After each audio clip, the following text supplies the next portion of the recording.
No, so zoning would be able to, not knowing the specifics about or seeing pictures or anything like that, I think it would be appropriate to give some time to determine if that's a good path forward and if that would even be possible, to remove the one and then have the design exemption on the other.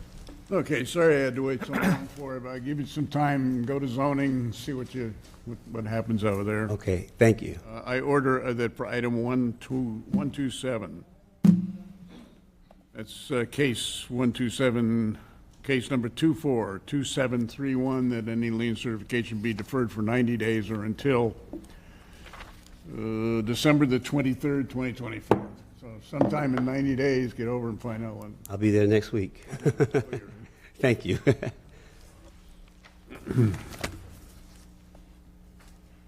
Now, the reason I did 90 is they may tell you got to fill paperwork out, who knows? So. I submitted the pre-application already to the design variance people, so I haven't heard back from them yet. Government.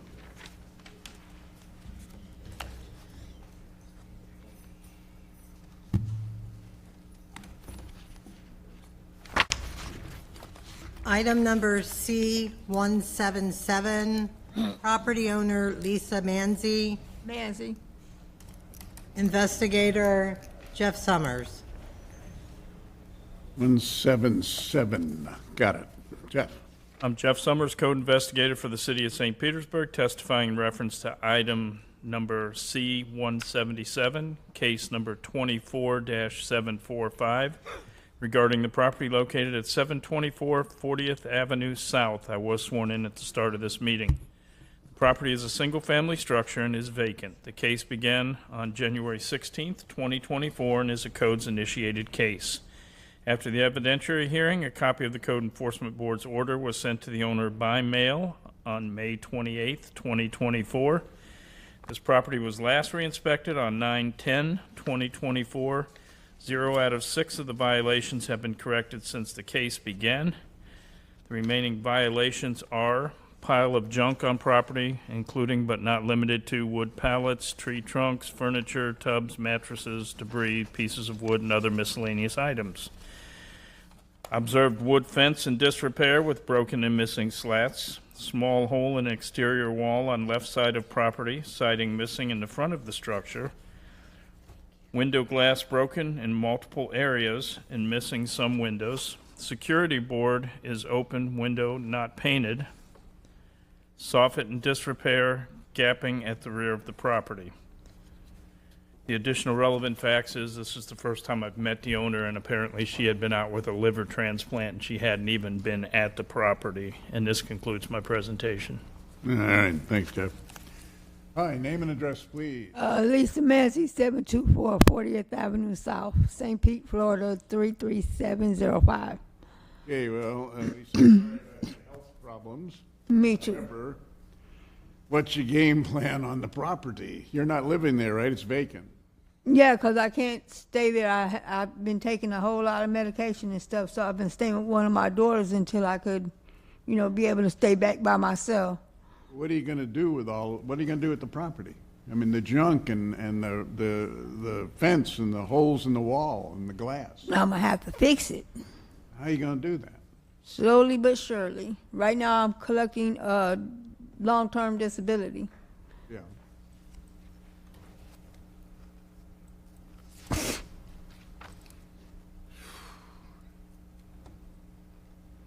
Yeah, my problem is I can grant you some time, but it just can't, just drag on forever. Oh, I know. You've got to begin to address some of these problems. None of them have been addressed. I understand you got a health problem. Don't you have kids or anyone who's willing to help a little bit here or anything? Not really. The kids all got busy lives and don't take time to really do much. My daughter, who I'm staying with right now, she works for the Pasco Sheriff's Office, so it's like she really don't have time to do nothing.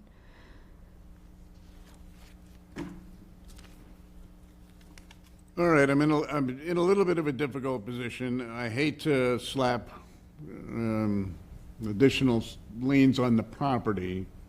I can grant you some time. You haven't really given me much encouragement that you're going to get anything done, that you can get anybody to do anything. And so you're gonna end up, no matter what I do, I fear, back here again with a lot more potential fines.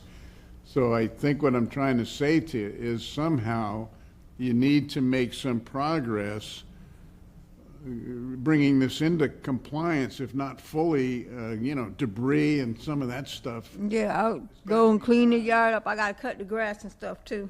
Yeah, otherwise you leave me with little choice. Eventually, I have to impose the fines. So I will grant you some time this time around. Hopefully, you're a little bit healthier.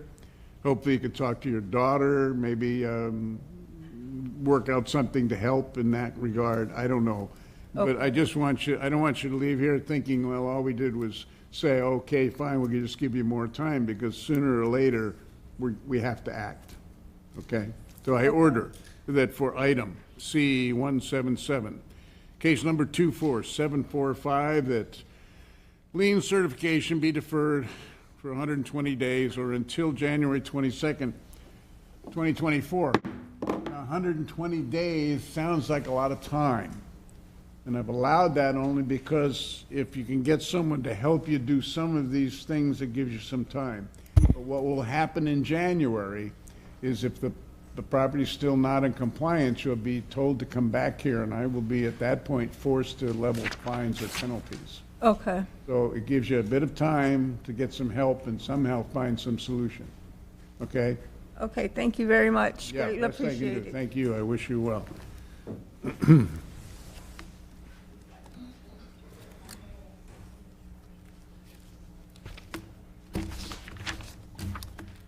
Item number C-201, property owner John L. Kelly, Didier Vanstenberg, investigator Tucker Hodges.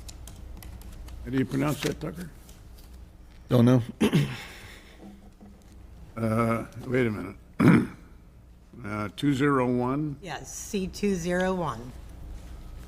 okay. All right, go ahead. Mr. Kelly? Yep. What? Mr. Kelly, What? 1052 6th Street North. Well, let's see if he shows up. We're getting close to the end here.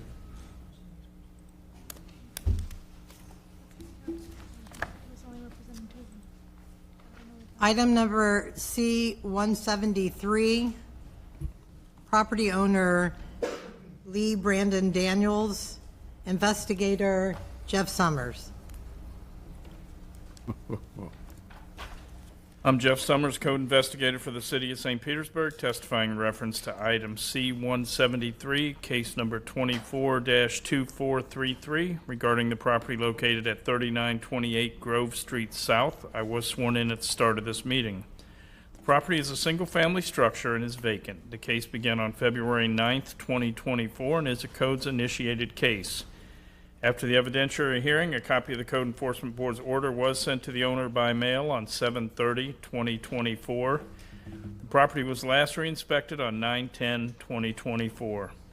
0 out of 13 of the violations have been corrected since the case began. The remaining violations are exterior door in disrepair, exterior walls with chipping and peeling paint and multiple areas of unpainted wood, gable vent screens torn, junk rubbish, outdoor storage, and miscellaneous items and vegetation debris throughout the property. Window screens are torn, multiple trees and plants with dead fronds, limbs, and other portions of the property are not maintained. Overgrowth of vegetation at the property and around the structure, primarily at the rear of the structure. Fascia soffit unpainted in multiple areas of soffit fascia disrepair with rotted wood. Exterior wall disrepair, dead trees behind the front unit at the property. Evidence of stair repair, tread replacement on stairs at rear structure, no permit on file for repairing or replacing the treads. Accessory structure with areas of chipping and peeling paint and bare wood. Areas of disrepair, interior of accessory structures with floor, walls, and ceiling disrepair, a permit will be required. Door in disrepair, soffit fascia in disrepair, and vines on the exterior of the structure. The additional relevant facts are, this is the first time I talked to Brandon today. He's been out in California with some family issues. He hadn't been here. And this concludes my presentation. I know that he had cleaned the branches that was hanging in the alley. You couldn't get down the alley. He had trimmed all them back this week, and he had picked up some of the junk and debris in the yard. Okay, thanks. Name and address, Brandon. Lee Brandon Daniels, 1034 6th Street North, St. Petersburg, Florida. Okay, I understand you've been in California, but you were here last month. What happened? I was not here. I had a friend of mine Oh, well, that whoever came in my was here, presence. I put on what was called a short leash, 20 Yep. days. And, well, you may have picked up some branches. We got 0 of 13. I got back in. When I go 20 days, that means if nothing happens, Yes, sir. lower the fines. But go ahead and tell me what happened. I got back in town 2 weeks ago. 2 weeks ago? Yes, sir. And since then, I've been back. I've been on the property every day. I've remedied some of them, but it hasn't been inspected. I've cut all the grass. I've cut back the stuff. You know, a lot of the overhang alleyway, I took care of that. The debris, I'm cutting it up and removing from the property. What's the plan for the property? Well, apologize. Clean up all the easy fixes I'm in the process of doing, and I should have at least half of them done within the next 30 days. But I'm going to probably sell it for the land value to the developer. Since I've been out of the area, I had a person that was interested some months ago. It fell through. But I'm trying to do that, and in the meantime, I will correct. Have you listed it with anybody? I mean, is it listed for sale or anything? It's not listed, but I've been advertising in Marketplace, and I know realtors, and so several of them, it's like a pocket listing. They've contacted a couple people that are developers, because the lot's a little bigger, and you might be able to put 2 properties on the lot. And you've been back for 3 weeks? 2 weeks, sir. 2 weeks from California? Yes, sir. Yeah, my wife and I, we separated, and I did not realize this until a month ago, and then I got back here 2 weeks ago, and I've been doing all that I can since I got back. And I apologize that we're here today. All right. Because I granted 20 days because of the mess, and I don't know who, without going back to the testimony, whoever was here Yes, sir. must have convinced me that he was going to get it done quickly because I went with the 20 days. So Yeah. that hasn't happened. Well, can I say something, Mr. Schultz? Yeah. The last inspection was, I guess, September 10th, Mr. Somers? Yes, sir. And I just got in town after that day. I got in town. Since then, I mean, I have pictures. It looks so much better today than it did 2 weeks ago, because it looked horrible 2 weeks ago. Okay. Okay, but there are, even if you clean up the yard and so forth, you got wall problems and all. I mean, we're talking serious. Yeah, it would. You're talking about selling it off to a developer and getting rid of it? Yes, sir. Yeah, it's along an alleyway. There's a halfway house right behind it. People have broken in and took down the walls, and I didn't realize the disrepair was in until 2 weeks ago. And I'm addressing it, and I plan, hopefully it will be sold Okay. very soon. All right, this is what I'm willing to do. I was going to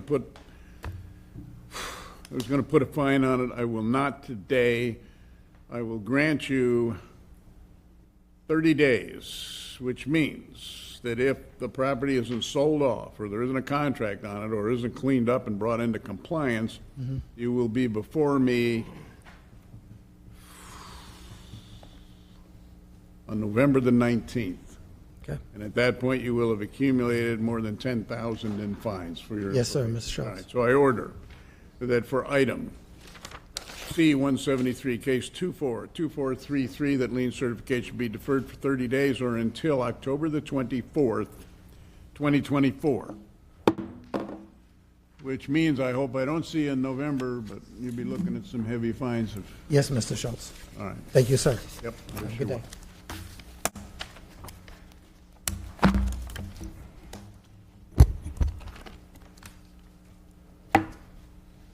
Item number C76, property owner Adam Smith, investigator Greg Foster. Good afternoon. I'm Greg Foster. I'm a codes investigator with the City of St. Petersburg. I'm testifying in reference to item number C76. This is case number 23-10793 regarding property located at 4049 21st Street North. I was sworn in at the start of this meeting. This property is a single-family structure and is occupied by the owner. The case began on June 14, 2023 as a codes initiated case. After the evidentiary hearing, a copy of the Code Enforcement Board order was sent to the owner by mail on October 3rd, 2023. The property was last re-inspected yesterday, 9/23/2024. 1 out of 2 violations have been corrected since the case began. The remaining violations is that there's still junk, trash, and debris present on the property. Scrap items, recycling items are prohibited for outdoor storage. Additional relevant facts, if they're in the car, if they're on the property, they're on the property. Even if they're in the back of the truck, they're on the property, and the junk, trash, debris remains on the property. This would conclude my presentation. Hey, Greg, I'm looking at this case that I have looked at numerous times and granted time, each time, 4 times, for a total of 105 days. What is the 1 out of 2 that got done? I don't get it There here. was a garage door, I think that's fixed now. So I fixed the garage door, but nothing else. The main complaint came in for junk and for scrapping. Right. So the garage door was, disrepair. I cited that as well, but the junk and the scrapping still continues. And the junk in this, and the case goes back to June 23, which is more than a year. And the junk was one of the triggers of the case to begin with. Correct. Okay. Yes. All right, thank you. I just needed to understand, because I'm looking at the case and I'm going, okay, your name and address, please, Mr. Smith. Adam Smith, 4049 21st Street North, St. Petersburg, Florida. I have pictures of the house, the sides of the house. There is nothing out there. I wasn't at the house yesterday, so I don't know if the one roommate had something on his truck. I can show you the pictures right now. There's nothing on the sides of the house. There's not even a bicycle store there currently. That roommate is moving out this week. Did you appear before me in June? I did, I believe. Did? I don't know. I missed one hearing because I wasn't notified. Well, you did appear before me in June, because I can see the record here on June 25th, and I granted you 15 days because your testimony, according to what I'm reading here, was everything was cleaned up. It absolutely. Apparently, that wasn't the case. It was. Mr. Foster now has decided to cite things on the roommate's truck as trash and debris that's piled up. And how am I to control that if it's parked on the street? It does not belong to me if it's parked on the street. That's the other question. He is leaving this week. Who's leaving? The other roommate that has continued to scrap. I don't scrap at all anymore. Actually, I have a major surgery coming up, and I don't really need this stress.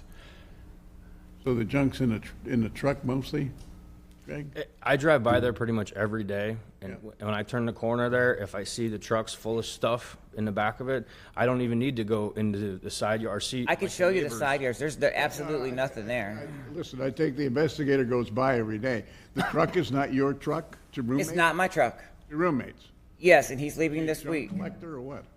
He scraps for a living. I guess that's but I used to. I do not do it anymore at all. I can't control what he does other than I can ask him to park on the street. But literally, I've forced all the things out of the yard, out of the house. Even the garage is half as full as it ever used to be. Yeah, all right. What bothers me is I have granted 105 days on this problem. I wish I could control the whole thing, but I can't. And he is finally leaving, thank God. But it's not my truck. Yeah, It's usually parked on the street. And I can show you pictures of my house with the gates open, which shouldn't even be part of this. But there's nothing there. all right, this is what I am going to do. You say he's leaving. He is leaving, thank goodness. Yeah. I hope quickly, because I'm going to give you what I call a short leash, and I guarantee you, if I get a report back that the property's not in compliance, I will slap with everything I got on you, okay? So, because I've given as much I time as I understand. can over a long period of time. Some of this is out of my control. I can't control what another person Makes no does. difference to me. It's been in violation since Okay. 2023, all right? So I have given you all the breaks I can. Here's your last break. A order that for item C76, case number 10793, the lien certification be deferred for 10 days or until October the 4th, 2024. Now, what happens is if that truck or the crash is seen after the 10 days, it'll be in violation, you'll be here, or you'll have to be here next month, and at that point, I'll certify all the fines, and you're accumulating them at $100 a day. I suggest you get rid of the roommate or the truck. I've gone to court over I've it. made the decision, you now have the 10 days, and that's it. Okay, thank you. Good luck, Greg. Oh, where'd he go? Okay, so next month you'll tell me about the truck. I can see it coming. Yep. Item number C201, property owner John L. Kelly and Didier Vanstenberg, investigator Tucker Hodges. How you doing? Good afternoon. I'm Tucker Hodges, code investigator for the city of St. Petersburg, testifying in reference to item C201, case 24-3507, regarding property located at 1052 6th Street North, unit number 2. I was sworn in at the start of this meeting. This property is a multifamily condo occupied by owner. Case began February 28th, 2024, and is an internal complaint case. After the evidentiary hearing, a copy of the Code Enforcement Board's order was sent to the owner by mail on July 2nd, 2024. Property was last re-inspected September 19, 2024. 0 out of 1 violations have been corrected since this case began. No work's been completed since last meeting. Remaining violations per city building official: balconies are unsafe and unstable. Access to balcony must be blocked off with a fixed barrier immediately. Storm shutters can be installed up to guardrail height to act as the fixed barrier. Temporary shoring must be completed within 30 days under the direction of a licensed contractor or engineer. It must be done with permits. And there are no additional relevant facts, and this concludes my presentation. Okay, thanks. Sir, your name and address. Niall Nickel, 433 Central Avenue, 4th floor. I'm sorry, what was your last name? Nickel, just like the coin. Nile like the river, nickel like the coin. I am the general contractor representing the owner. Okay, you're representing Mr. Kelly. Correct. Quick question, if I could, to Mr. Hodges. Do you have a barrel report similar to the others that indicate no shoring required? Mr. Nickel, we haven't received a report for this unit. Okay, there is a report, so I need to make sure you could get that. You don't have that now. So understanding that, this gentleman is the gentleman who is always the laggard, hence I'm here at the end of the day again, since I was here earlier today. He's decided that he doesn't like the fines and the lien certifications that have been imposed, and maybe he really ought to do something. He's trying to sell the unit, but in the meantime, he has asked, since I'm handling units 3 and 4, if I would handle unit 2 as well, his unit, to get the engineering, get the permit moving, same as unit 3 and 4. In fact, it will be identical to that. And he literally, after the meeting this morning, decided that he'd contract me and authorize me to go do that. I can see why he might have been motivated. Just a little bit. All right, so you're going to go ahead and do what? I could review from this morning's case if you'd like. I've got an engineer that looked at units 3 and 4. Units 1, 2, 3, and 4 are all really identical. The engineer is generating plans for a Juliet balcony. The plans I expect I'll have in a couple of weeks. I'll submit to the city for permit. You know, we'll go through that process and so on and so forth. So we'll have to demo once we get the permit and then do the replacement. All right, I granted some time previously. If I grant you 30 days, can you get the permit? I am absolutely positive we cannot in 30 days. Since they're already working on 2 units, so you're talking about the same contractor. All right, Yeah. I'll do that. I order that for item 201, case number 243507. That lien certification be deferred for 30 days or until October the 24th, 2024.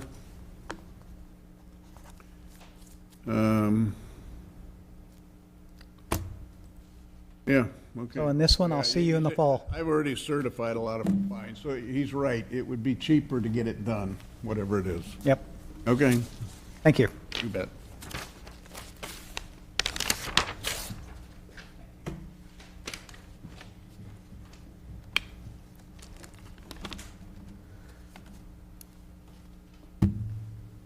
What do we got left?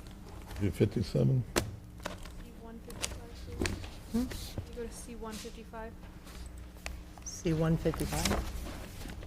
Oh, last man standing? Oh, before the good stuff. Yep.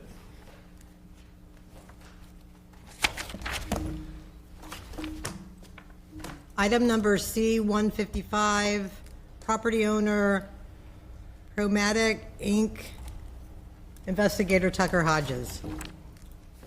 Good afternoon. I'm Tucker Hodges, Code Investigator for the City of St. Petersburg, testifying to reference item C-155, case 23-16838, regarding property located at 3830 28th Street North. I was sworn in at the start of this meeting. This property is a commercial structure occupied by tenants. Case began on September 8, 2023, and it's an internal complaint case. After the evidentiary hearing, a copy of the Code Enforcement Board's order was sent to the owner by mail on January 30, 2024. Property was last re-inspected 9/19/2024. 0 out of 1 violations have been corrected since this case began. Remaining violations as of November 27, 2023, a change of use is currently in process. Garage on property is being used as a bakery, and there's no change of use on file for a bakery on this property. Additional relevant facts, change of use was put in 23-100000420, and it's in process status. When was it put in? Back in last November. Or no, I'm sorry. I don't have the date it was put in, I'm sorry. It was applied for October of 2023. October 23. Yeah, trying to change the use of it's it's an older odd structure, and he's trying to. But it was never approved for change of use. Not yet, no sir. It's all in process, and that concludes my presentation. All right, thanks, Tucker. All right, name and address, please. Name is Solstice. And Last name is Bust. your address? 8600 14th Way North, St. Pete. Spell your last name. B-U-S-T. Easy. Relation to Promax. I'm the owner of Promatics. You are, okay. Okay. I don't even, I'm being honest with you, I don't know what to do with your case. It grants you 150 days on this case. I'm aware of And that. we're nowhere. I don't understand why, so explain it to me, otherwise I really don't have a lot of choice here. Yeah. So it's a complicated property because it's got a commercial component and it's got a residential component. And the complaint was, a bakery operating in a building without a change of use. I wasn't aware of that. It's a long story, but since our last meeting, I finally had a meeting with Adriana at the zoning department, which was the blocking element to be able to get the change of use. It seemed that there was no way to go forward with a bakery in that location because of zoning.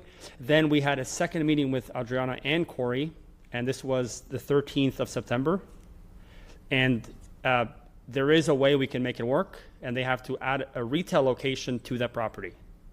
So zoning will approve the change of use, which means incorporating the warehouse part and the house together into one single tenant, because there's a fire separation that Approved by zoning? That's been approved? it's been verbally approved that if we submit plans with that project, zoning will approve it. It still has to go through building, fire, and everything else, but we got a verbal okay to proceed the 13th. So the architect that is working with us, he finished the project the 20th of this month, and he's working on this now. It is an architect, and I don't know, What's the name of the architect? Sergio DeSanto. Repatch, it's called, the company. I know he's working on it, and I'm pushing him as much as I can, but I am aware that it's going to take a little bit of time between getting the plans, I know zoning is going to work with us on the project. Then we'll have to get building, we'll have to get fire, and so I expect that's going to take. Here's my problem. This goes back to September. It's a year ago, and I have granted, and not maybe to you. I don't remember without going back into testimony. I've been here from the Granted, beginning. 150 days. Come on.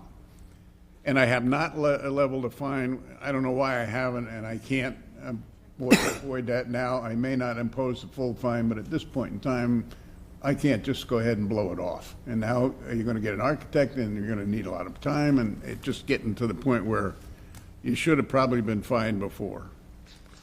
Right now, you are looking at a potential $43,800 in fines. As of today, it's accumulating at the rate of $200 a day, just for the record. So my decision regarding today, and this is based on the fact that nothing has happened in a year, and it is not a window right now where I have any guarantee that it's going to happen. Immediately, I order that for item C-155, case number 23-16838, that the board certify a lien of $5,000. Now, that's because of all the time I have granted, but understand it could have been $43,000. I suggest somehow you get it done. The clock keeps running, and if you are still out of compliance, and that's the report, you'll be back here next month, and I'll be faced with the same situation. Yeah. So, move it along, get rid of the case. The $1,000 is not a big deal when you look at, the $5,000 when you look at 43,800 and 200 a day. Is there any way to grant a little bit more time, considering that we have to go through the architects? You have no more time, but you can come to me at the next meeting, which you'll get a letter, so don't miss the next magistrate meeting, and we can discuss it at that point. But now I've given you my decision in terms of today. The meter keeps running. All right? But you did save $38,000 today. Best I can do for you.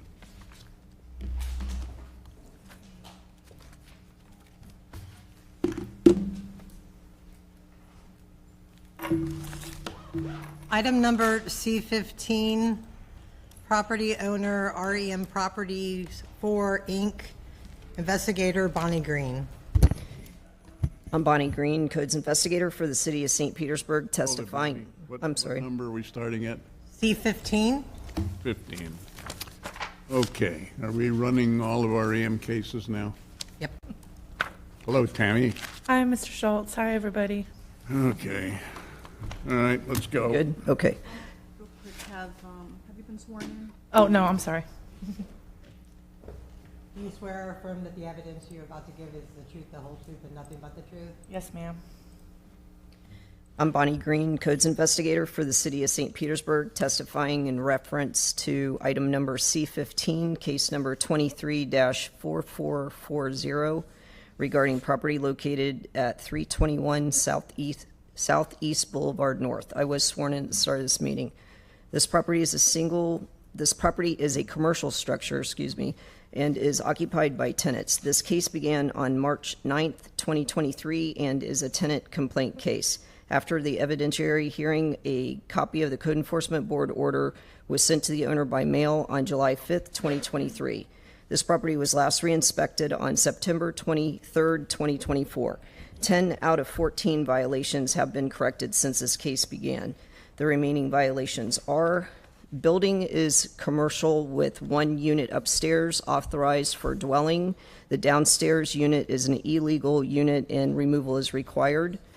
There's several windows that have broken glass, numerous windows with missing window screens, and roof disrepair as of September 23, 2024. The main roof is in disrepair with loose or missing shingles, which those were corrected, but in a non-workmanlike manner, and also the roof is sagging. Let's see, this concludes my presentation. All right, thanks, Bonnie. Tammy McGuire, 670 34th Avenue South, St. Pete, Florida, 33705. Mr. Schultz, Yes. I'm sorry, sir. Tammy, I come here every month with good intentions of hoping that Mr. Martin is going to wake up and realize that he has to do something, but once again, he has not. I understand. I order that for item C15, case number 234440, that the board certify an additional lien of $5,600. Tammy, we've been looking at this case forever, and you don't need to comment. Let's try the next one and see if we do any better. Okay. Okay. No. Item number C16, property owner REM Properties 4, Inc., investigator Bonnie Green. I'm Bonnie Green, Codes Investigator for the City of St. Petersburg, testifying in reference to item number C16, case number 24-1259, regarding property located at 320 62nd Avenue North. I was sworn in at the start of this meeting. This property is a commercial structure and is occupied by tenants. This case began on January 18th, 2024, and is a code follow-up case. After the evidentiary hearing, a copy of the Code Enforcement Board order was sent to the owner by mail on April 30th, 2024. This property was last re-inspected on September 23rd, 2024. 0 out of 1 violations have been corrected since this case began. The remaining violation is a permit. A permit is required for new windows installed on the second floor of building. This concludes my presentation. Tammy McGuire, 670 34th Avenue South, St. Petersburg, 33705. Mr. Schultz, unfortunately, Todd Reed, he's supposed to be pulling the permit for us. He hasn't been completely paid on his last job, so when he is, then he will pull the permit. Until then, I don't have anybody to pull the permit for Richard. Yeah. I got you, and you've asked me for 15, 30. Yes, I did, 15, thinking that okay, it's a simple permit. I mean, Yeah, I hear you. I order that for case C16, case number 241259, the lien certification of $18,450. The board certify a lien of $18,450. $1,450. $18,450, which is the accumulated liens going back to the original case at $150 a day. And that's acknowledging that on 3 occasions you asked me for time and nothing happened, and I understand. so that's the full amount right now that's available. It's still racking up, Yes, sir. $150 a day.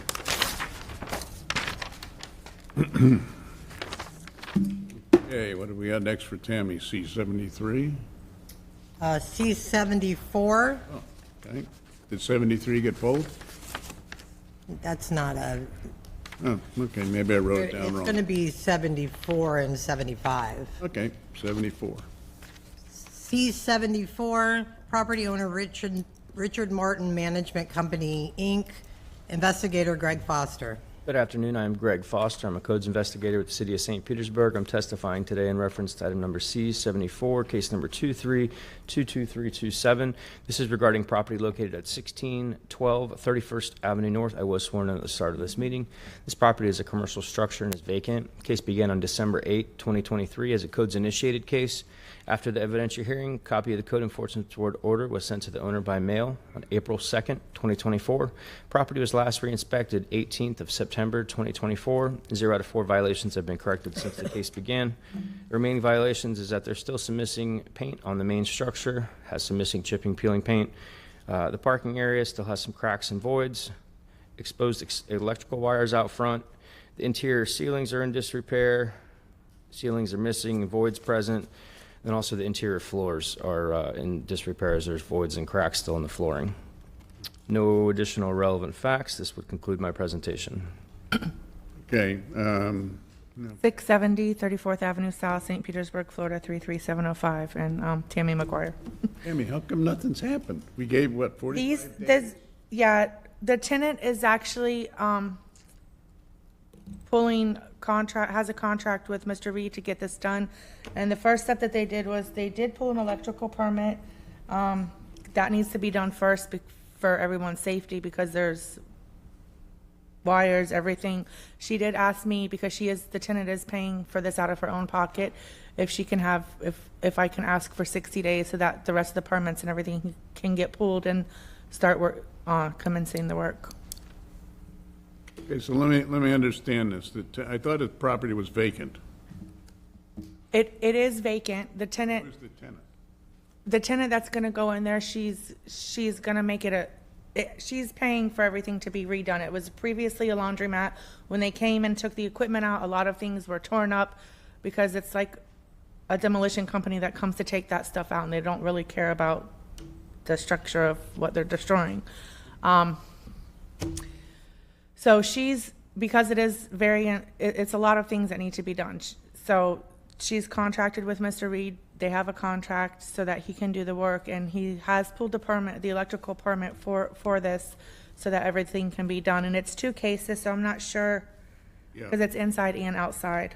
Yeah, all right, we're only dealing with, But nobody can be a tenant. I mean, she does have possession of the building for this work to be able to get done, but she's not, she doesn't have to pay any rent right now. She's working on getting the building open and the repairs done. not occupying the building. I'm She's sorry? not occupying. No. All right, I'm hesitating because I granted 45 days, but I guess I'm encouraged by the fact that there's a tenant willing to pay. And you say that she's got a contractor, and you say he's already applied for an electrical permit? Yes, it was assigned by Mr. Nordstrom on the 17th of September. Okay, I order that for item C74, case number 23-22327, that any lien certification be deferred for 45 days. Make that 30 days or until October the 24th, 2024, which means the case won't come back up until November, but Hopefully we'll it have won't come permits up. and, yeah. Yeah, all right, let's go to the second We'll be one on gone. that same property. Item C75, property owner Richard Martin Management Company, Inc., investigator Greg Foster. Good afternoon. I'm Greg Foster, Codes Investigator for the City of St. Petersburg, testifying in reference to item number C75, case number 2322328, regarding property located at 1612 31st Avenue North. I was sworn in at the start of this meeting. This property is a commercial structure and is vacant. Case began on December 8th, 2023 as a codes initiated case. After the evidentiary hearing, a copy of the Code Enforcement Board order was sent to the owner by mail on April 2nd, 2024. The property was last re-inspected September 18th, 2024. 0 out of 1 violations have been corrected since the case began. There has been work since the last meeting. There is an active electrical permit now.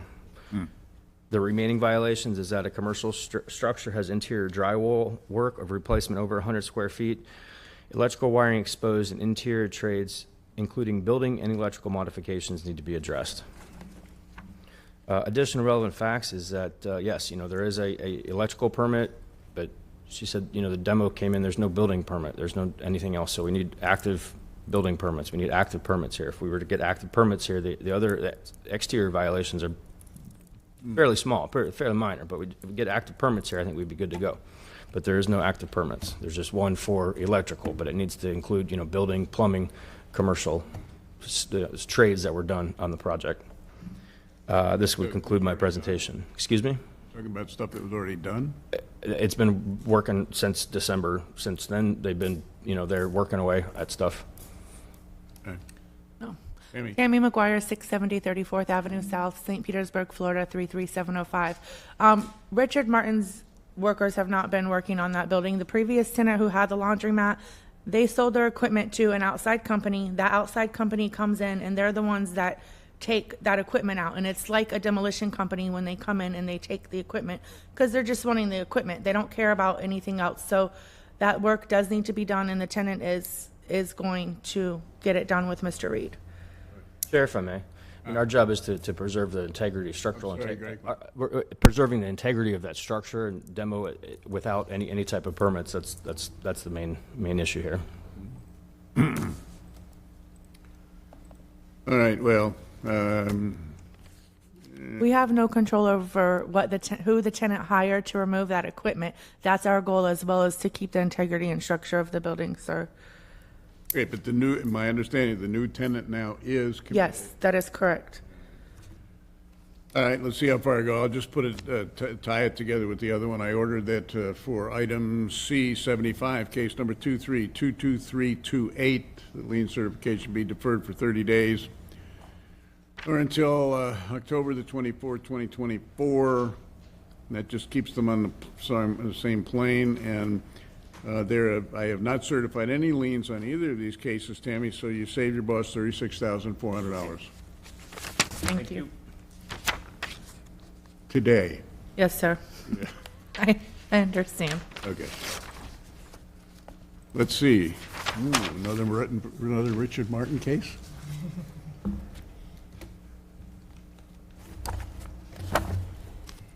Item number C156, property owner REM Properties 4, Inc., investigator Tucker Hodges.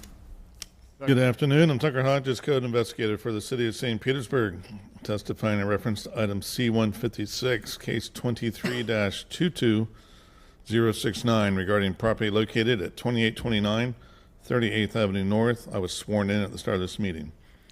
This is a single-family structure occupied by tenants. This case began December 5th, 2023, and is a tenant complaint case. After the evidentiary hearing, a copy of the Code Enforcement Board's order was sent to the owner by mail on 3/5/2024.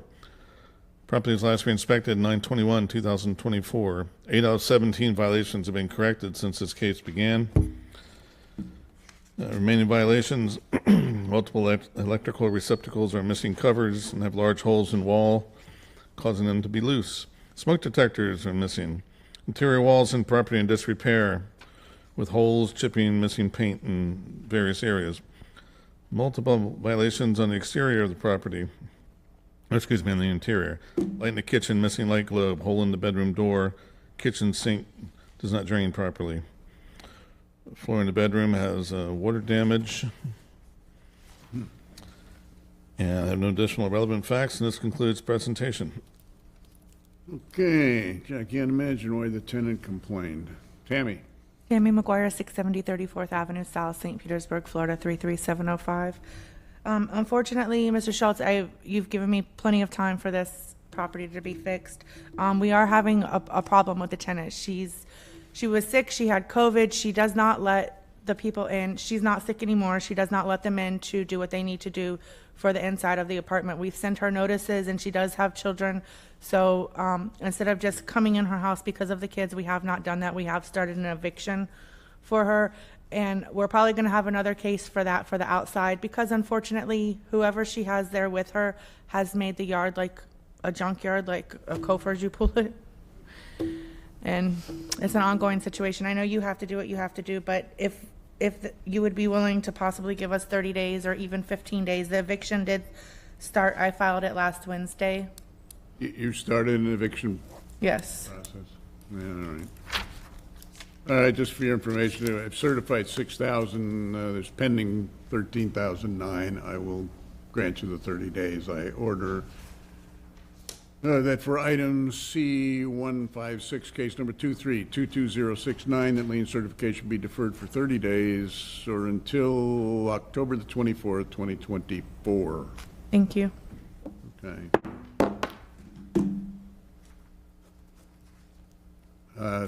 Within 30 days, hopefully that tenant is out of there. Yes. Yeah, okay, all right.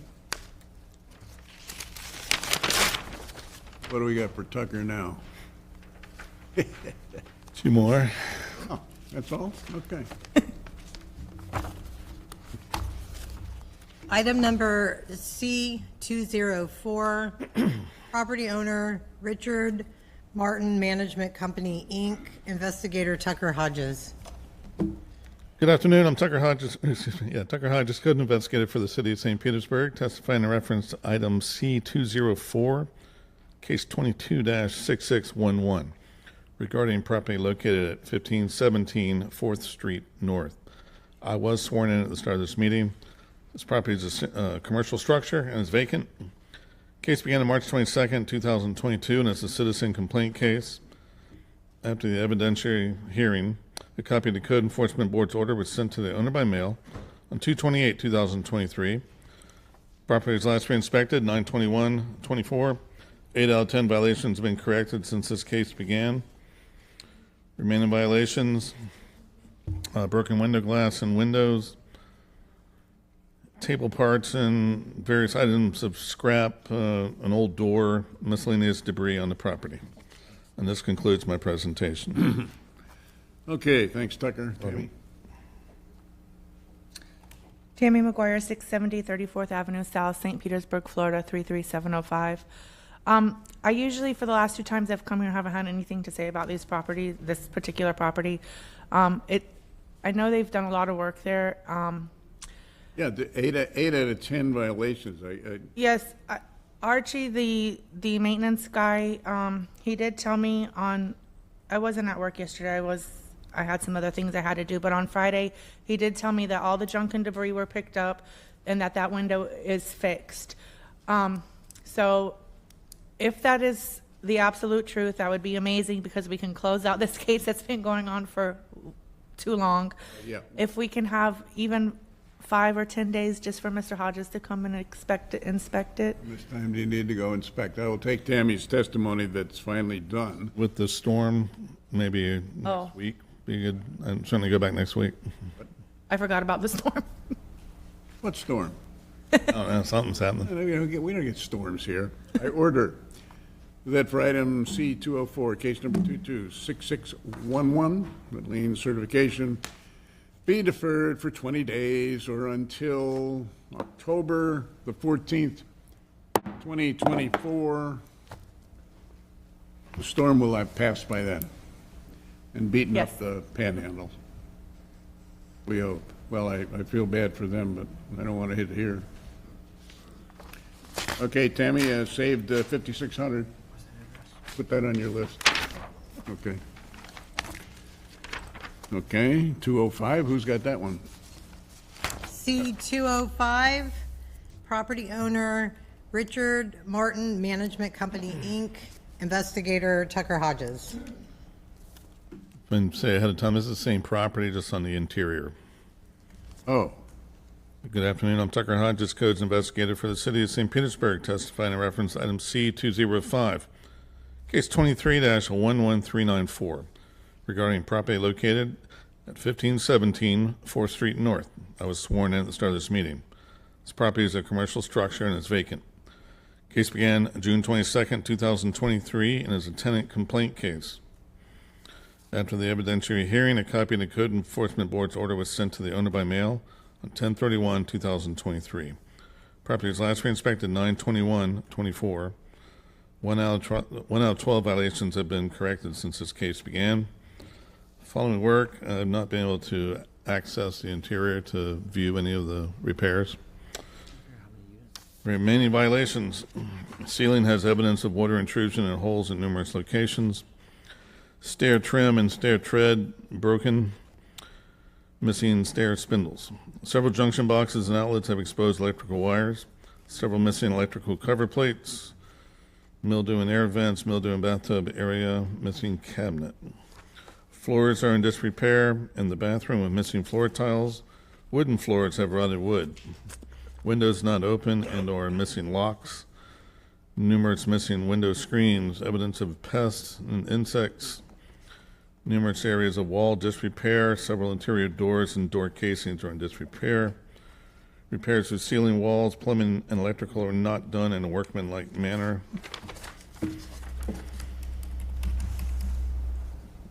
I have no additional relevant facts, and this concludes my presentation. Okay, thanks, Tucker. You're welcome, sir. Amy McGuire, 670 34th Avenue South, St. Petersburg, Florida, 33705. Mr. Schultz, when I looked at this case last week, the violations in the notes, everything said that it was corrected. I know Mr. Hodges says he hasn't been able to get in there for a long time to be able to go in to do an inspection, I can give him my cell phone number and he can call me directly and I can go and let him in myself, if there's a time that he would like to do that. You willing to do that? Because I know most of that, the work has been done. There still probably is some things that, there are some things that still need to be done, I'm sure, like, I know we didn't have a pest control company come out. I haven't noticed any, problems with that. That was something that was a while ago. They could have cleared themselves out because nobody was there for so long, but that does need to be done. But as far as the floors, I know they've all been sanded, the ceilings have been fixed, the holes. All right, this is what I'm going to do, Tucker. Listen in. I'm going to grant 20 days on this case as well, which means that sometime toward the end of the 20 days, I need you to go verify that, in fact, it's all done. Okay. I order that for item C-205, case number 23-11394, that lien certification be deferred for 20 days or until October the 14th, 2024. Thank you. Talk up another 5,600 there. I don't know whether you go back have to report that, but anyway. What else? I give him a potential lien list the week before, so he knows. Okay, well, all right, in this case, sounds to me like maybe this one will be off the books. I really hope it will. Be nice. Item number C-240, property owner REM Properties 4, Inc., investigator Patrina Miller. I am Patrina Miller, Codes Investigator for the City of St. Petersburg, testifying in reference to item number C-240, case number 21-20377, regarding property located at 900 Dr. Martin Luther King Jr. Street South. I was sworn in at the start of this meeting. The property is a commercial structure and is vacant. The case began on August 24, 2021, and is a Codes-initiated case. After the evidentiary hearing, a copy of the Code Enforcement Board's order was sent to the owner by mail on July 30th, 2024. The property was last re-inspected on September 17, 2024, and 11 out of 14 violations have been corrected since the case began. The following: no work has been completed since the last meeting, and the remaining violations are: there is rotted and damaged wood located at the exterior door, and damage located on the door that is at the east of the property. Cracked windows at the front left side of the structure. There's corroded carport beams, rusted out.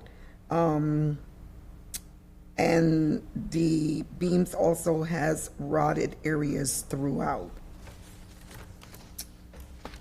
There's no additional relevant facts, and this concludes my presentation. Okay, thanks. Tammy. Tammy McGuire, 670 34th Avenue South, St. Petersburg, Florida, 33705.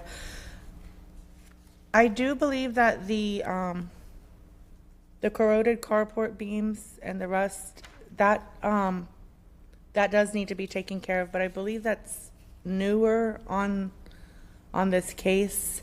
That wasn't always a violation that had been on there, I don't believe. So I would. Windows, wood exterior. The wood and the door frame. The gentleman who rents the unit, he was trying to replace that himself. He did not do it successfully, and the whole thing needs to be redone. Once again, it's unfortunate that Mr. Reed did not get paid from Mr. Martin completely from his last job, because he was the one that was going to be doing that window for us. If you're able to give us 15 days. No. Okay. No, I'm sorry. I understand. This goes back to August 21. I have Yes. granted 5 times 195 days, including several of your requests for 30 and 30. It's just the end of the rope on this one as far as I'm concerned. I order that for item C-240, case number 21-20377, that the board certify an additional lien of $5,600. Okay. I don't want to tell you what that brings the total to, but Yep. I'm sorry, Tammy, it's just. It's okay, way Mr. too- Schultz, I understand. What do you got next for Tammy? Item number C241, property owner REM Properties 4, Inc., investigator Patrina Miller. I am Patrina Miller, Codes Investigator for the City of St. Petersburg, testifying in reference to item number C241, case number 22-13657, regarding property located at 936 Dr. Martin Luther King Jr. Street South. I was sworn in at the start of this meeting. The property is a commercial structure and is vacant. The case began on June 27, 2022, and is a codes-initiated case. After the evidentiary hearing, a copy of the Code Enforcement Board's order was sent to the owner by mail on April 30th, 2024. The property was last re-inspected on September 17, 2024, and 7 out of 8 violations have been corrected since this case began. The following work has been completed since the last meeting.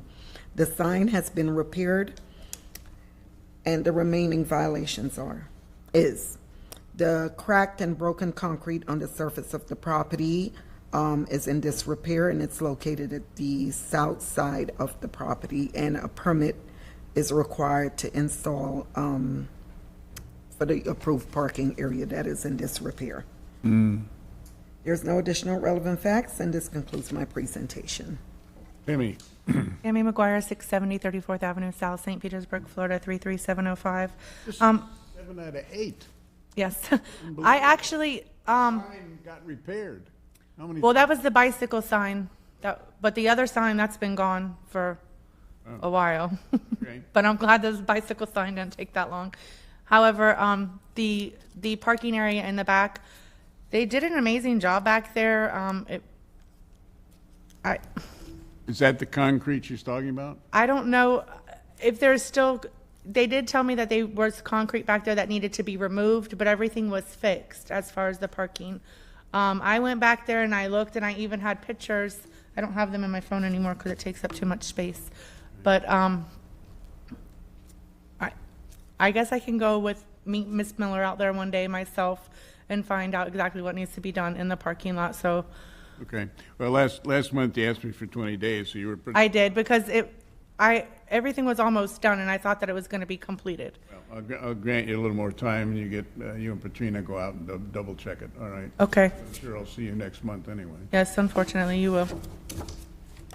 So I order that for item 241, case number 22-13657, the lien certification be deferred for 20 days or make that 20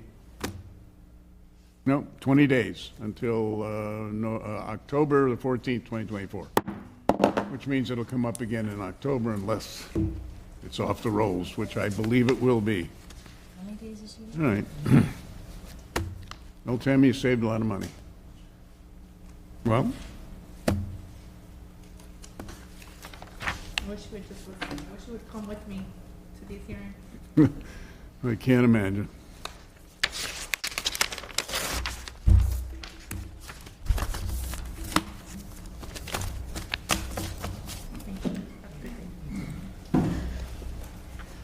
We have another one that showed up.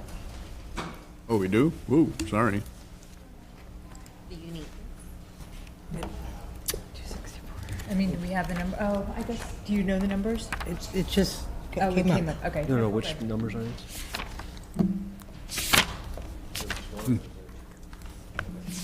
What have we, Five numbers. Oh, they are. Okay, I'm sorry. darn, Is that what you need? we are now. Yeah, I didn't know I didn't know if it had loaded in. Item number C264, property 3819 15th Avenue South, investigator Eric Hervella. 264, Oh, we're not hearing 249. correct, 264? Yes, sir. Okay. We'll just do it back, okay. Oh, I'm sorry. It's fine. We're already here, so. You have them both? Yes. Yeah. Good afternoon. I'm Eric Ravella, Codes Investigator for the City of St. Petersburg, testifying into reference item C264, case 22-24718, regarding property located at 3819 15th Avenue South. I was sworn in at the start of this meeting. This property is a single-family structure and is currently vacant. Case began on December 22nd, 2022, and is a codes-initiated case. After the evidentiary hearing, a copy of the Code Enforcement Board's order was sent to the owner by mail on 3/28/2023. Property was last re-inspected on 9/12/2024. 0 out of 4 violations have been corrected since the case began. The remaining violations are peeling and missing paint in various areas, including around windows. Front and back doors are in disrepair with damaged and or missing knobs, and the bottoms of the doors are rotted or rusted. Window glass is broken. AC unit is damaged, and a permit may be required for its replacement. And this concludes my presentation. Okay, thanks, Eric. Hi, name and address, please. Mr. Schultz, because Oh. this is a, It's retracted? because it's redacted, we'll just need, the relationship to the property. Owner. Relationship to the property. Owner. Owner. Okay. So the property has been painted, so where they're saying there's Speak a missing, little louder. where they are saying there's missing and peeling paint, it has been addressed. And then in relation to the doors do have knobs on them. But the door's framing is rotted, the doors are rotted. Yeah, it's not the doorknob, it's the rotted doors. I believe he just said they are missing knobs. Okay, what about the air conditioning, glass, all that? For the glass, I'll have to have somebody go out there and check it, and I was informed that the AC unit is working, so I'll have to verify. Well, unfortunately, I wish you'd have verified before you came here. This goes back 21 months, and I have dealt with the case for many, many months. So if you're not prepared, obviously the investigator shows that the property still is not in compliance, and obviously your testimony is you don't know if it is or not. Here we go. I order that for item C-264, case 22-24718, that the board certified an additional lien of $4,200.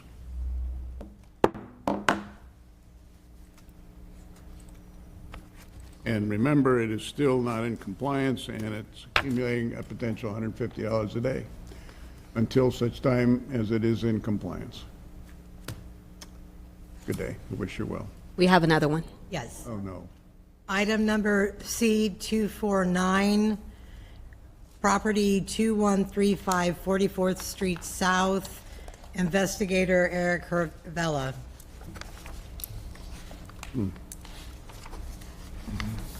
Okay. Eric? Good afternoon. I am Eric Hervella, Codes Investigator for the City of St. Petersburg, testifying into reference item C-249, case 22-21485, regarding property located at 2135 44th Street South. I was sworn in at the start of this meeting. This property is a single-family structure and is currently vacant. The case began on October 21st and is a case began on October 21st, 2022, and is a codes follow-up case. After the evidentiary hearing, a copy of the Code Enforcement Board's order was sent to the owner by mail on 11/21/2023. Property was last re-inspected on 9/18/2024, and 7 out of 18 violations have been corrected since the case began. The remaining violations are: steps leading to the front door are separating from the wall. Walkway leading to front steps is in disrepair and also has vegetation growing over it. Both dwelling structures have missing chipping, peeling paint, as well as dirty, unkempt exterior walls. Exterior walls of main structure have areas of broken and or missing siding panels. Rear dwelling unit has multiple holes and cracks in the wall. As of 11/6/2023, exterior walls of main structure areas of broken, missing panels have been replaced. Rear dwelling unit still has multiple cracks in the walls. Tape on windows.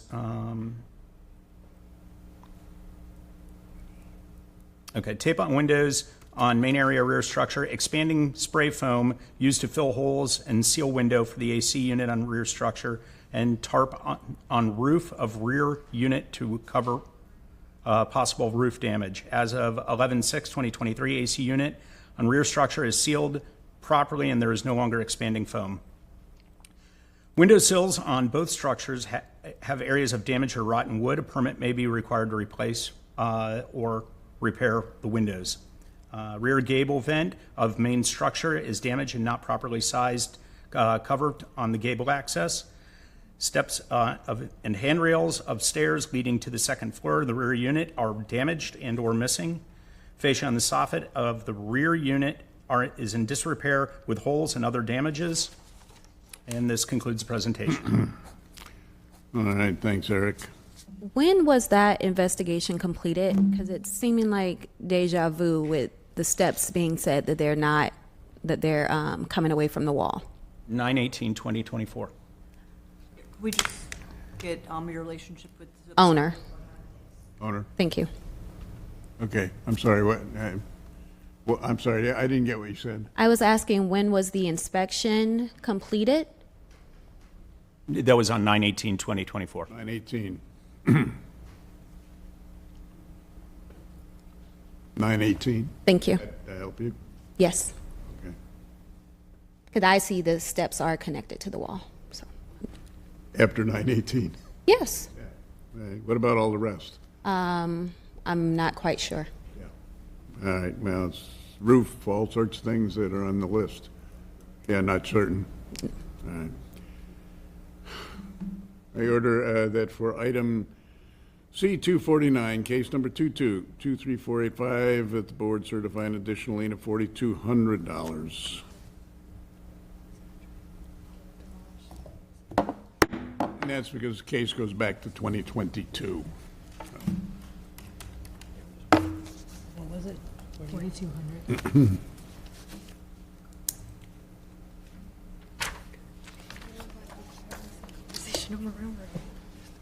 You could do that.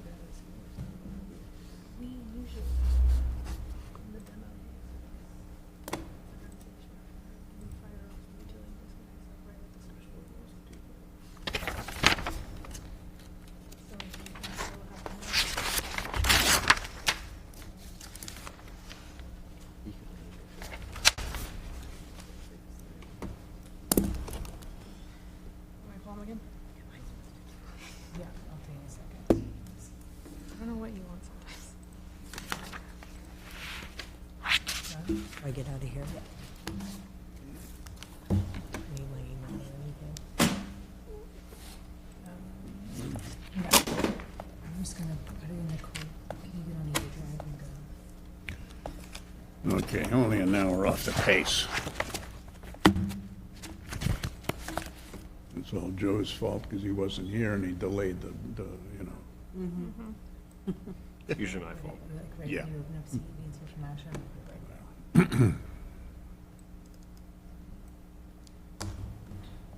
I mean, you'd rather do this thing than break for lunch, right? And drag it on. Of course, yeah, especially with consideration of. I'm all for it too. I just didn't know you guys are the ones that have to work. I don't. Yeah, no, I'll I bring a mean, protein bar with me just in case. I never thought of that. It's a good idea. I'll bring Dunkin' Donuts. Great protein. Just bring enough for everybody. Yep, okay, good. All right, item number, no, that's not gonna work. Hold on.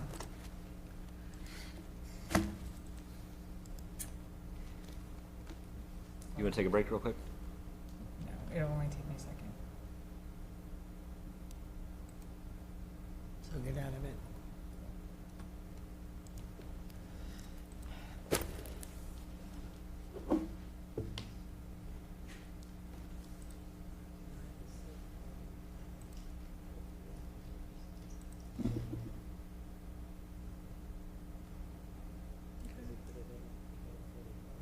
No, I mean, based on the circumstances.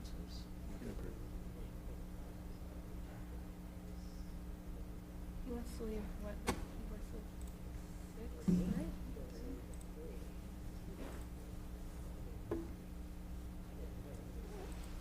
Yeah, no, I mean, I didn't.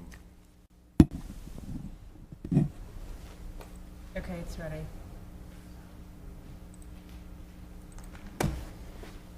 All right, item number C1, John A.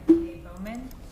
Item number C2 has been referred. Item number C3, Sherry A. Hudson, trustee. Item number C4, Michael Badeau Jurgis and Janet Harmon Jurgis. Item number C5, James D. Kowalski. Item number C6 has been removed. Item number C7 has been deferred. Item number C8 has been deferred. Item number C9, Michael D.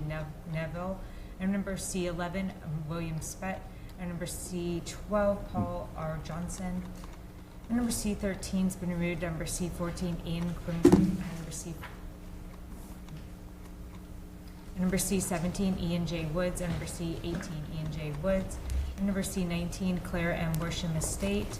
And number C20, Claire M. Worsham Estate. And number C21's been deferred. Number C22, David G. Edwards. And number C25, Mai Tai Kai. And number C26, Nancy M. Ott. And number C27, Kimberly E. Tetro. And number C28, August Umop. And number C29, Jamie Lee Washington. And number C30 has been closed. Number C31, Nazar Ednei Bowie. And number C32 has been closed. Number C33 has been deferred. Number C34, Charles Davis, trustee, 21st Street Trust. Number C35, Joseph B. Davis Jr. Estate. And number C36 has been closed. Number C37, Jennifer T. Farmby. Item number C38, Dorenza Florence Estate. Item number C40 has been removed. Number C41, Betty Hines, Carolyn Anderson Brown Estate. Number C42, Annie M. Jackson Estate. Number C44, Mark D. Regina and Rachel Regina. Item number C46, Dorothea V. Satchel Estate. Number C47 has been closed. Number C48, USA Housing and Urban Development. Number C50 has been removed. Number C51, Jennifer Beaton. Number C52, Ashley Clearhue and David Ian Becerre. Number C53, Tamara Eastburn. Number C54, Michael and Vanessa Grigorin. And number C55 has been deferred. Number C56, Lawrence A. Myers and Margaret C. Myers. Number C57 has been deferred. Number C58 has been closed. Number C59, Hayden and Jacqueline Tubbs. Number C60, Eugene and Deborah T. Wellman. Number C61, Joe C. Braxton Estate. Number C62, Joe C. Braxton Estate. Number C63, Lisa A. Clayton Davis. Number C64, Lisa A. Clayton Davis. Number C65, Mary Catherine Klein. And number C66, James S. Cook. Number C67, Leo J. Corrigan. And number C68, Denise Holmes LLC. Number C69, Suzanne M. Flores Estate. And number C70, Winifred R. Jacoby, and that's it. Item number C71, KNNZ LLC. And number C72, William G. Peters Jr. Item number C73, William G. Peters Jr. Item number C78, Christopher C. Vokar. Item number C79, Crooked Pine Investments LLC. Number C80, Crooked Pine Investments LLC. Number C81, Jody and John Grew. Item number C82, JHH Apple LLC.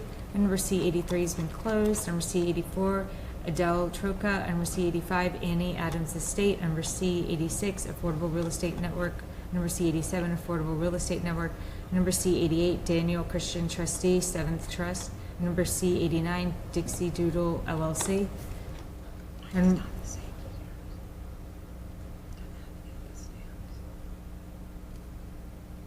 it does, as long, is the agenda the same? Same agenda. I'm That's just fine. saying The it's stamps not- don't matter. They just need to view. It's fine.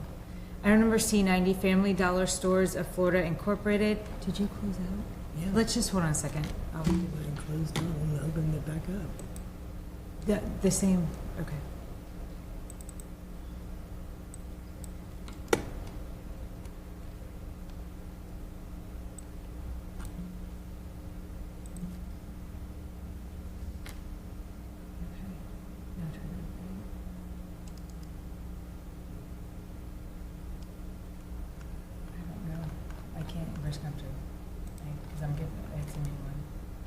Okay. Item number 90, Family Dollar Stores of Florida Incorporated. Item number C91, Markel Hickson. Item number C92, Lucille Jackson Estate. Item number C96, Lauren Moten.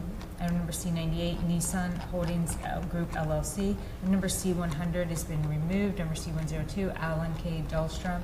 Item number C103, Debmar Sky St. Pete LLC. Number C104, Debmar Sky St. Pete LLC. Number C105, Debmar Sky St. Pete LLC. Number C106, Debmar Sky St. Pete LLC.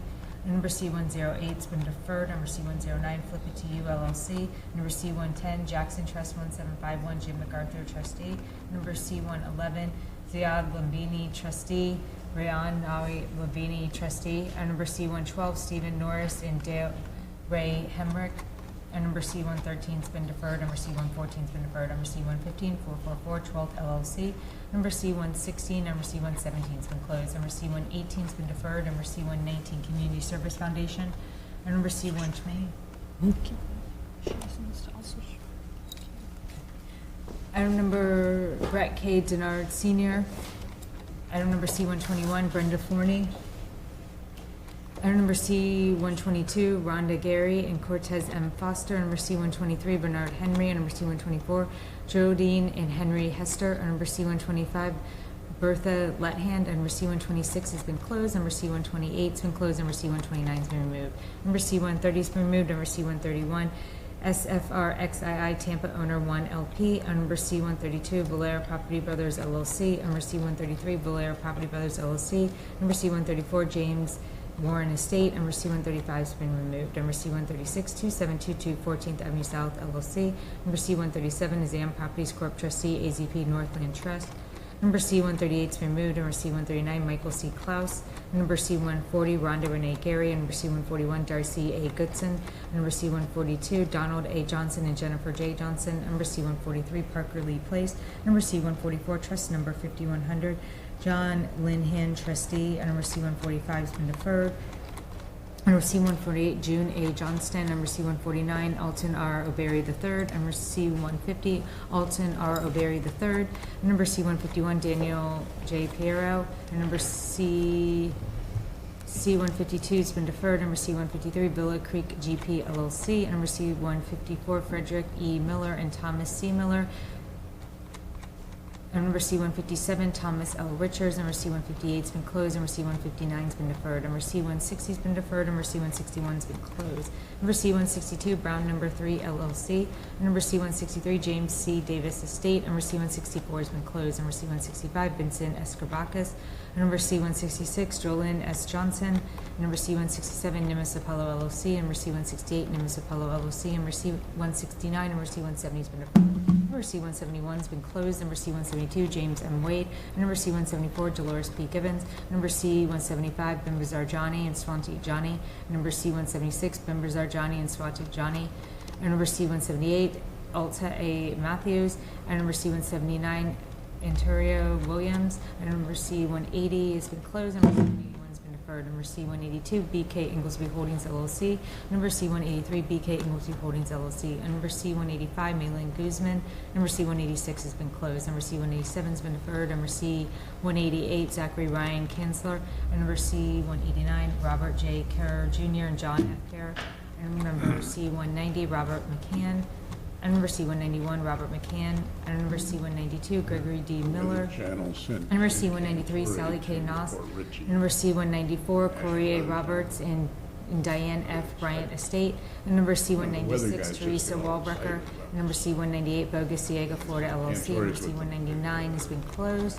Number C-202, Levon Properties Incorporated. And number C-206 has been deferred. Number C-208, Zernoco Tino and Elza Turdova Tizova. Item number C-209 has been deferred. Number C-210 has been removed. We know who you're talking about. Oh, yeah. C-211, Courtney C. Winters and Tracy and E. Winters Estate. Item number C-212, Gentle Johnny Estate. Item number C-213 has been deferred. Number C-214, Marta Oshpers. Item number C-216, Peter Pham and Thao Lee T. Hong. Item number C-217, Joe and Carolyn Santos. Number C-218, 6400 Investment Properties LLC. Number C-219 has been removed. Number C-220 has been deferred. Number C-222 has been removed. And number C-223, Peter Gios. And number C-224 has been closed. Number C-227, Julia Reardon. Number C-228 has been closed. Number C-229, Michael J. Ball. And number C-230, William Carpenza. And number C-231 has been removed. Number C-232, Greenwood Cemetery Association. Number C-233, Vincent Garbakis. Number C-235 has been deferred. Number C-236, Paula G. and Stephen H. Crabell. And number C-239, Michelle L. Phillips. Number C-242 has been deferred. Number C-244 has been deferred. Number C-245 has been removed. Number C-246, Trust 430, Bay Area Property Management Investment. Number C-247, number C-248 has been deferred. Item number C-250, Earl Bernard Estate. Item number C-251, Hermana Bridgman.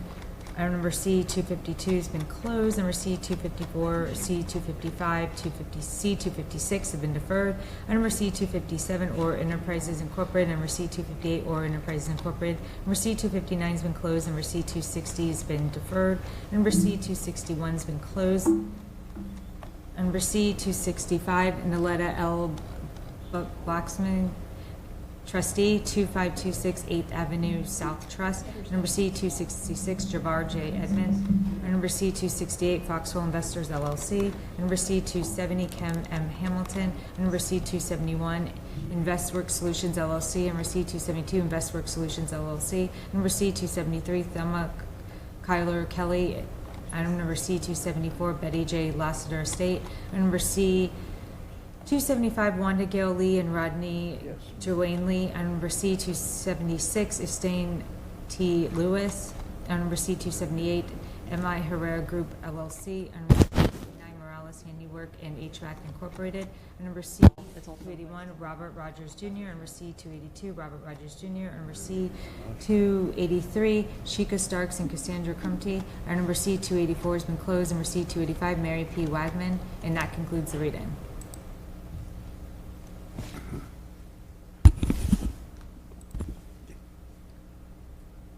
That it? You do need a microphone now for your order. I order that certification of liens be deferred for 25 days for the item numbers and cases as just read by staff. Further, I order to remove from the agenda the cases that are closed as read into the record by staff and all cases that have previously been acted upon in this meeting. And finally, I order that the liens for cases on the amended consent agenda be certified. This hearing is adjourned. We're done.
My name's Jason Farina. I'm an electrician 2, Parks and Rec. I run the bucket truck, the big bucket. So I basically take care of anything that's over 15 feet in the air, sports lighting, tennis courts, basketball courts, the decorative lighting, stuff like that.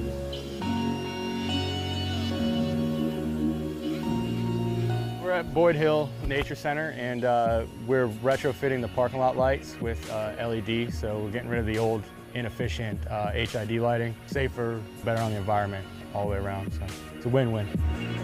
I get a lot of one-on-one time with citizens when I'm out and about. You know, I like when they come up and ask me questions. I never have a problem talking with people. Anybody ever comes up and asks me questions, I'm more than helpful. Like the new LED lights and stuff, I get a lot of positive feedback from that. People feel safer and it makes for a nicer environment. You know, we have a lot of osprey nests and wildlife like that. Down at Lake Vista, I got to see the osprey from being eggs to being hatchlings. I watched the mom and dad teach them how to fly. It was pretty cool. Once you get up over 30 feet or so, it's like everything is quiet. You get to focus on me and my work without having to worry about what's going on down below. It's like a whole different world, you know?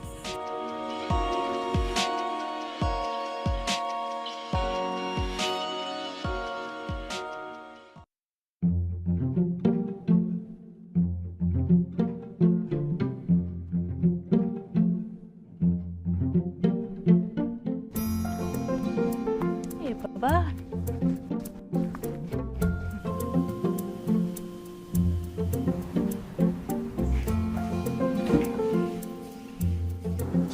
Hi, good morning. Hey, you ready to come out? You ready for breakfast? My name's Amy DePalma, and I am a nature preserve ranger here at Boyd Hill. The specialty of my job is overseeing the Birds of Prey program. We take in permanently injured, non-releasable birds of prey, and we turn them into avian ambassadors.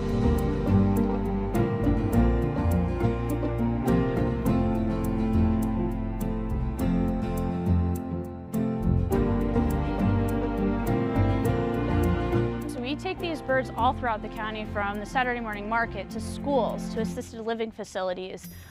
When you're talking about conservation, sometimes it can be kind of a bore, but when you have a great horned owl sitting on your arm talking about conservation, people are a lot more inclined to listen, to pay attention, especially since these birds have injuries due to human interaction in some way. Conservation efforts in general are really important around the world, but specifically here at Boyd Hill because we do live in one of the most densely populated counties in all of Florida. It's really important to conserve these small parcels of land. All of these birds that we have here live throughout Florida. We also have to worry about their diet and feeding them, so we weigh them almost daily to make sure that their food fluctuates with their body weights. We also have to do medical care, but aside from me, we have 54 volunteers that help make this program run day to day. There's a lot of maintenance that goes along with these birds, and it's a group effort. It's not just me. Step up. Up. No, you want to face everyone, huh? You got an audience. They're just like people. They have good days and bad days. So sometimes when you walk in, they want nothing to do with you, and other times you're walking around the corner and they're chirping and yelling saying, "Come in here and feed me."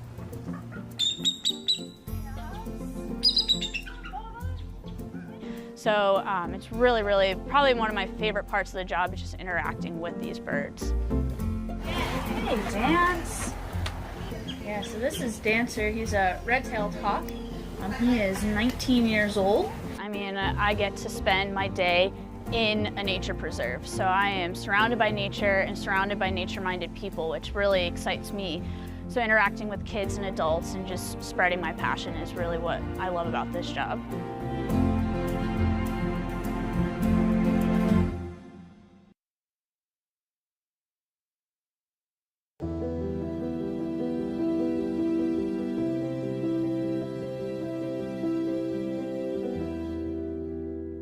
The culture of St. Pete, when I arrived in '97, I like saying it was nascent. It was percolating under the ground, but there were no coffee shops.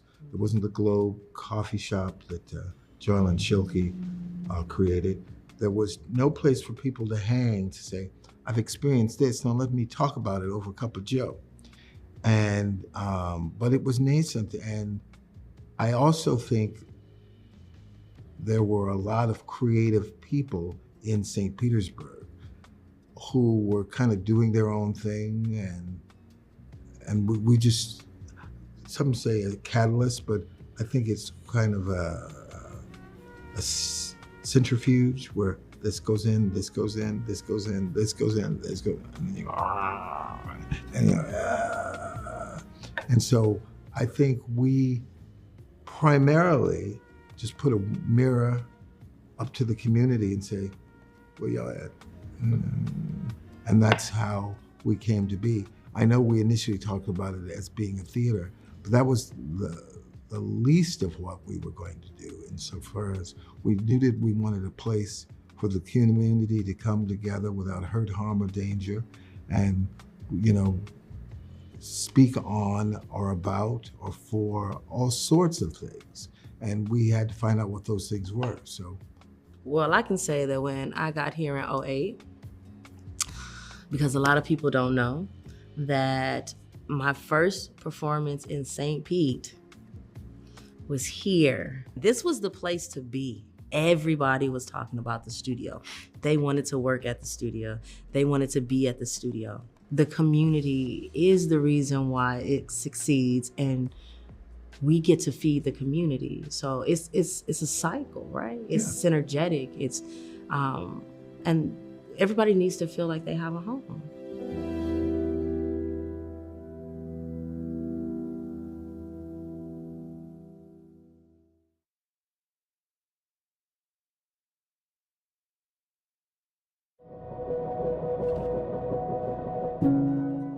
I'm Dr. Tanja Williams. I am the first African American and female president of St. Petersburg College in St. Petersburg, Florida. My definition of a trailblazer is a person who has a fire burning in the bottom of their belly that they just have to get out. A person who's willing to practice courage over comfort, who's willing to step out and do something that no one has done because they feel passionate about it and they feel that they have something that they could add to it to help make things better than they are now.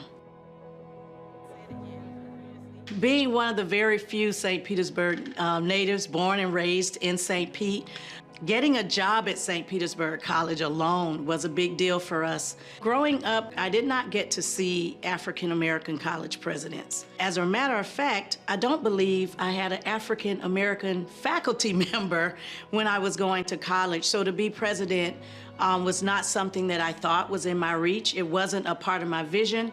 But when it came to fruition, I realized that it was such a huge honor and a huge opportunity to help others understand that it's not where you start, it's where you finish. So being the president of SPC is an honor, it is a privilege, it's also a lot of hard work. One of the biggest moments of a college president is the investiture. I remember fighting tears because it's a part of my journey that my mom, who helped get me there, was not able to join me. She had passed away. She said, Tanja, you're gonna do some cool things in life. I'm not gonna be here to see it, but I know you will. And she said, don't sell your soul to get it, and don't sell your soul to keep it. And I remember standing on that stage saying to her, we did it, and I did not sell my soul. I've had a lot of people in my life who stood in the gap for me to help me do what I didn't think I could even do myself. People like Helen Callier at George's Pools. They were one of the first African-American millionaires in St. Petersburg who owned a swimming pool company. They pushed me hard to go to college, and they helped me stay in college. For those of you who are thinking, wow, I've failed 3 times, get up the 4th time. Many of us have failed. Many of us have made mistakes, but you dust yourself off and you keep going. It's all about the possibilities. Don't leave them on the table. Get up, dust yourself off, and keep trying.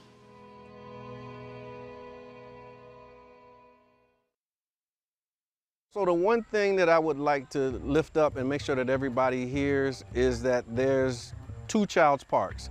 There's the Child's Park that you hear about and that you read about, but then there's my Child's Park.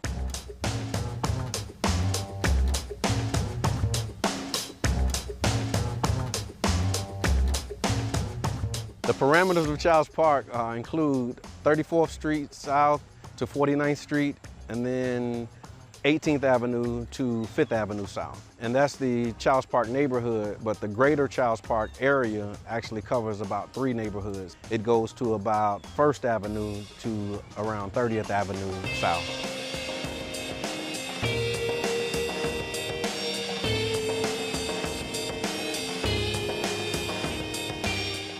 I believe through the YMCA, the library, and the Rattlers organization, has become very instrumental in helping our youth and children become very productive adults.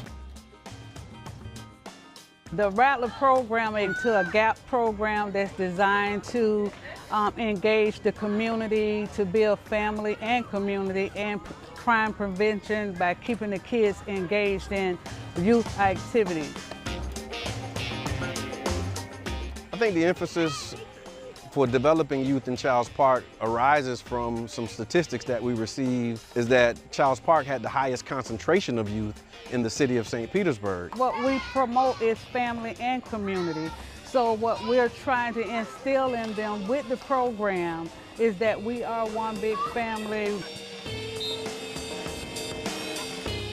Because a lot of the initiatives and things are always they're heavy focused on programming, or some type of, regimen or awareness piece or a pledge or something else. And we felt that it was important to just allow them to have a space to just come and have fun. We're solely manned by volunteers, and we let them know that too. So we want them to come back and be volunteers, so the torch is just passed on, so we all learning from one another.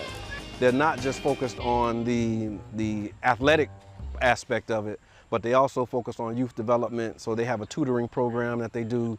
And with the YMCA, you have the Rattlers and you have the other programs that's offered.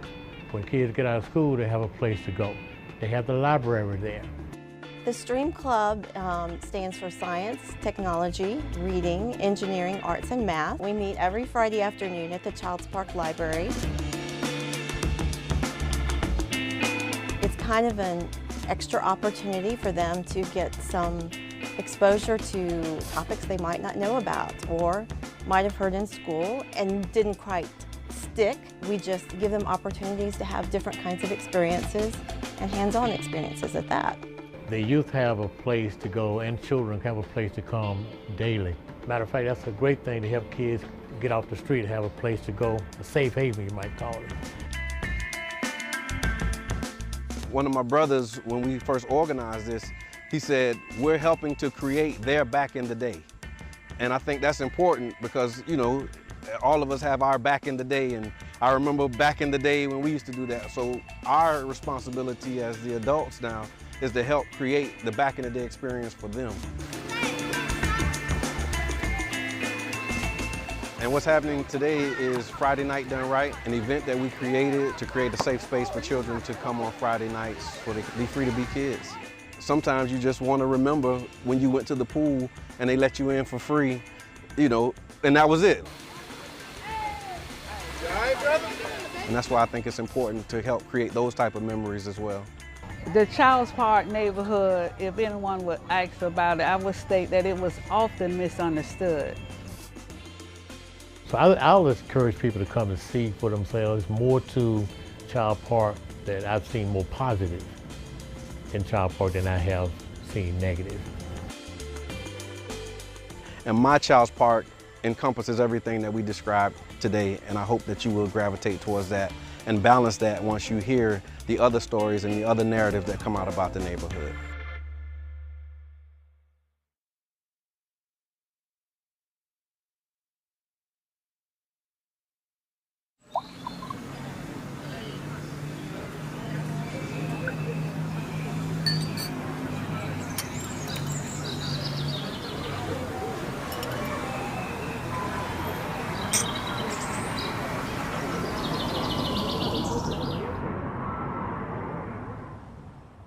Hay un alfiler en una orilla de una ciudad en un mapa, como una esmeralda en la oscuridad o un ojo de pelícano. Oh península de sol, mar y baños.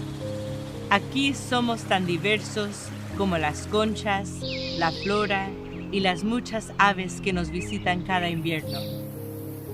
Sí, somos banh mi, empanadas, knishes, injera, roti. Somos reggaetón, rap, cumbia, trap, jazz, rock y folk. Caminemos por el St. Pete Youth Farm para encontrar todo tipo de raíces entrelazados, alimentándose de la misma tierra. Aquí hacemos espacio para todos. Mira las historias pintadas en las paredes, calles y intersecciones. Neón, prismáticas y sin miedo de hacer ruido, porque el arte brilla aquí, donde pintamos el arco iris por la ciudad con orgullo y decimos gay, donde las vidas negras importan y donde una hija de inmigrantes puede ser su poeta laureada. Thank you. Hay un alfiler en una orilla, en una ciudad, en un mapa. Acércate, respira el aire salado. Mi gente, miren a su alrededor. Somos St. Pete. We are St. Pete.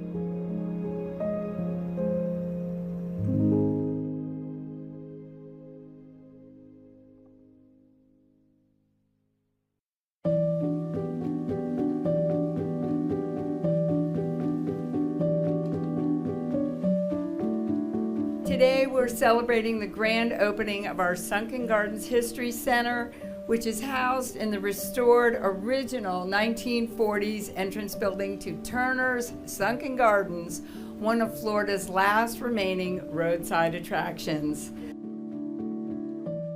Since 1935, Sunken Gardens has been a landmark in St. Petersburg, providing a beautiful oasis in our busy city, a place to relax, enjoy nature and the joy of gardening. What a great decision this was 20 years ago, because as we all know, St. Pete's become a lot more busy in the last 20 years. And so this is quite an oasis for us to have.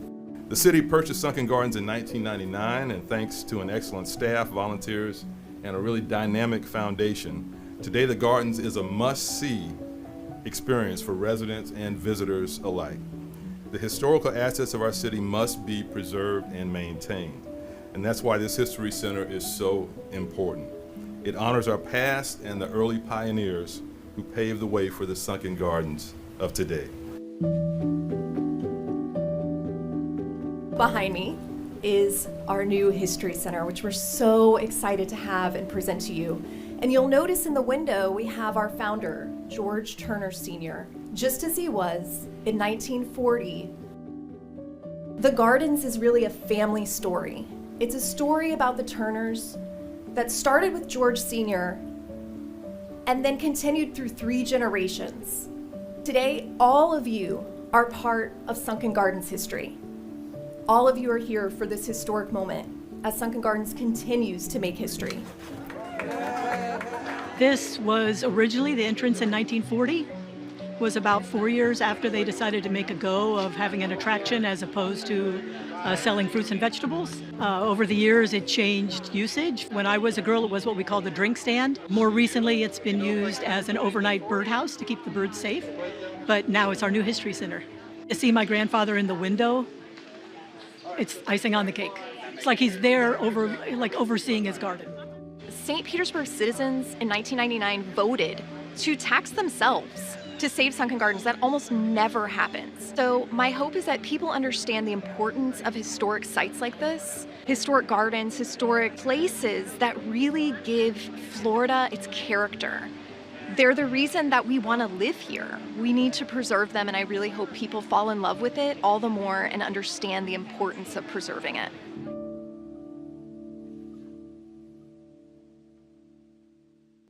The new Minority and Women Business Enterprise Program, referred to as the MWBE program, aims to promote business and economic development for minority-owned business enterprises and women-owned business enterprises in the St. Pete area. Equity and business opportunities are key priorities in Mayor Ken Welch and his team's agenda, and one of his 5 pillars for progress. The MWBE will be administered by the City of St. Petersburg's Office of Supplier Diversity, created to promote fair and equal business opportunities, ensuring equity in contracts and procurement for all members of our community who want to do business with the City of St. Petersburg. The city awards millions of dollars in contracts each year for services, supplies, and construction, which results in the creation of a wide variety of opportunities. The new MWBE program will create participation percentage requirements, providing more opportunities for St. Pete's diverse business community. For more information on qualifications, eligibility, and how to apply, visit stpete.org/MWBE.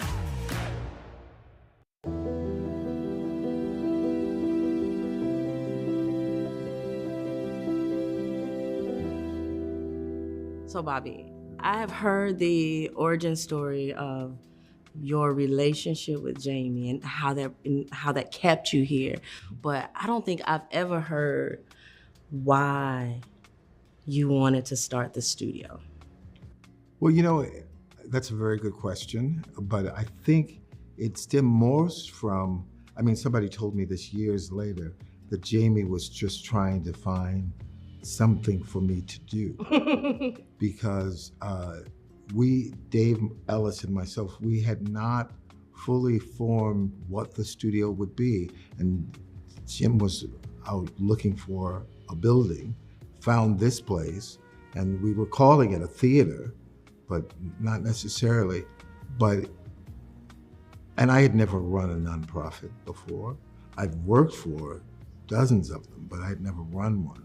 And so I think it was a convergence of several things, and we just grew into it being what we now understand to be the studio, which is something David Ellis and myself never did an elevator speech or the one sound bite.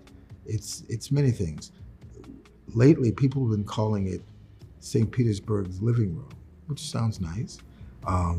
It's a home for the visual and performing arts, but it's evolved. But we never had a specific defining, we're gonna do this. It just evolved.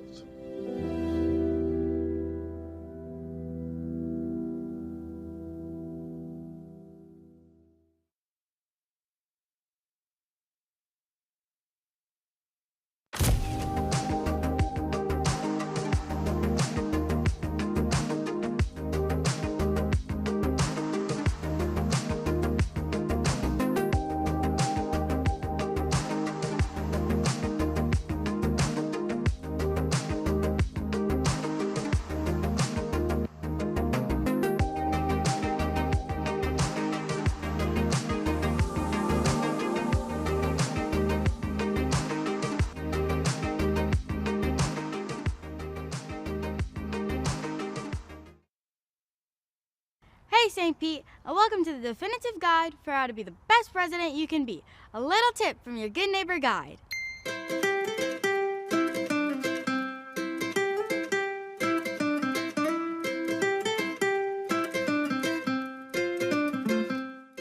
It's time to talk some trash. Well, not really, but we are talking about waste here. We all have waste, and so what we do with it is super important. Let's break it down. The good, the bad, the do's, and don'ts. The city works around the clock to dispose of our various waste, so let's do our part by being a good neighbor. So, when it comes to your trash collection day, remember, place your container with the lid opening facing the street by 7 a.m. And don't forget, remove your container from the curb by 7 p.m. later that day. Here's what not to put in your container: appliances, furniture, and any hazardous materials, such as batteries, paint, electronics, and more. But there's good news, people.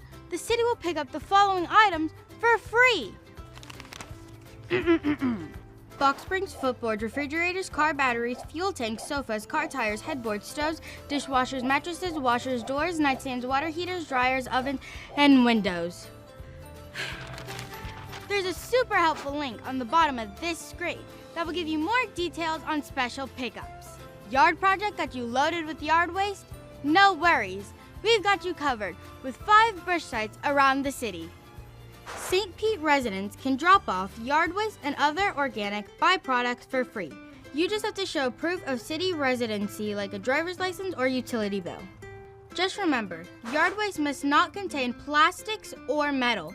Limbs and logs should be less than 5 feet long, and tree stumps should weigh less than 300 pounds. While we're here, let's cover recycling, because eliminating waste is the right thing to do. Let's break down what the City of St. Pete recycles.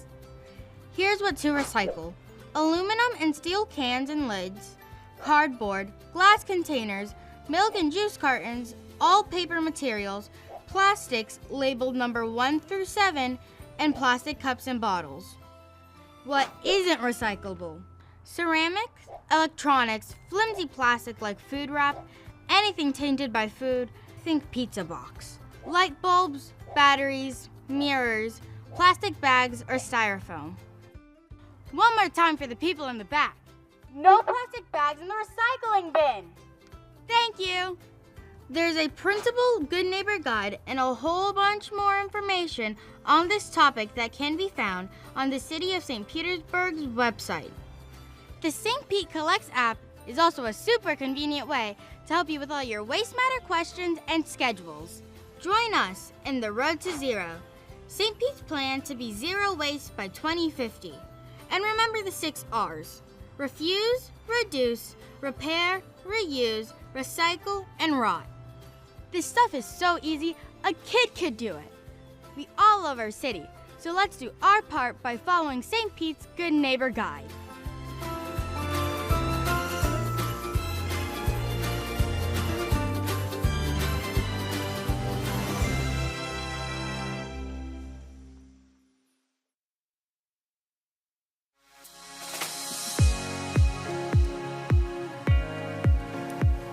District 2 is the northernmost district in St. Petersburg. It's bound by Tampa Bay to the north and east, 28th Street to the west, and as far south as Tennessee Avenue Northeast. I'm Councilmember Brandy Gabbard, your representative for District 2. Today, we are at Power Design Inc., the city's largest private employer and a majority women-led business that has continuously been ranked one of Tampa Bay's best places to work. District 2 is the gateway to St. Petersburg for many coming from Tampa and North Pinellas. Its geography is one of the main reasons we are sought after by some of Tampa Bay's premier corporations, such as Jabil, HSN, FIS, and Raymond James. People may come for the jobs, but they stay for everything else we have to offer. As one of the fastest growing areas of St. Pete, we have a diverse mix of housing opportunities that include neighborhoods nestled along Tampa Bay, offering residents plenty of opportunities to take advantage of the St. Petersburg sunshine. You can spend your day grabbing a kayak or paddleboard from Urban Kai, playing some beach volleyball at Rec Deck, or checking out the wildlife and mangroves at Whedon Island. One of the jewels of our district is Riviera Bay Park, with its extensive walking trails, playground, outdoor gym, and my personal favorite, the St. Pete Bee Hotel, located within the butterfly garden that is filled with native plants and pollinators. After a long day outside, you can relax and unwind at one of our great local restaurants, such as Noble Crust or Paul's Chicago Pizza. And if you want something a little more exciting, come take a swing at the new Top Golf, located in Carillon, offering fun for the entire family. I am proud to represent this diverse area of our city. You can literally do it all here. Work, live, dine, play, go to school, and worship all in your backyard. If you're looking for a new place to call home or to just spend the day, check out District 2.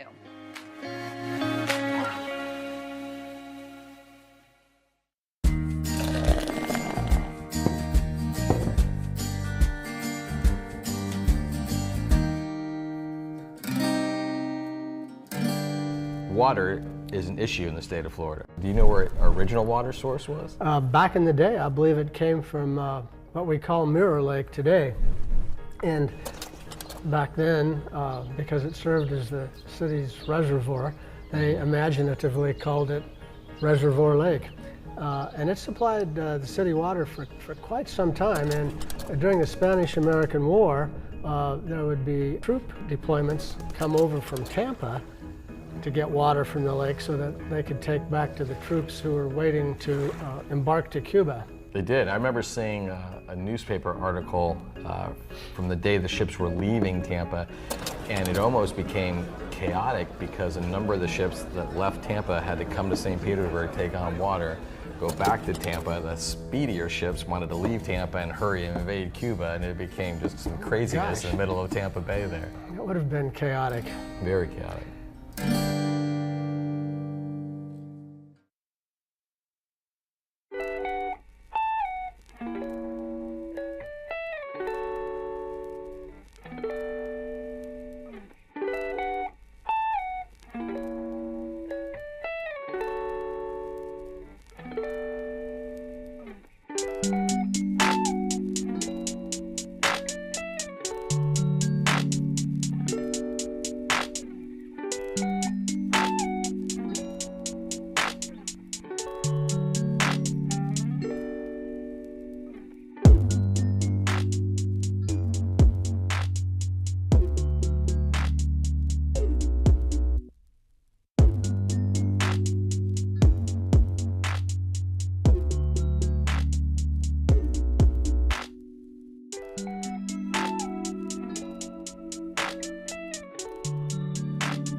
Hey guys, St. Pete Mayor Ken Welch here, continuing our Sunrunner bus tour.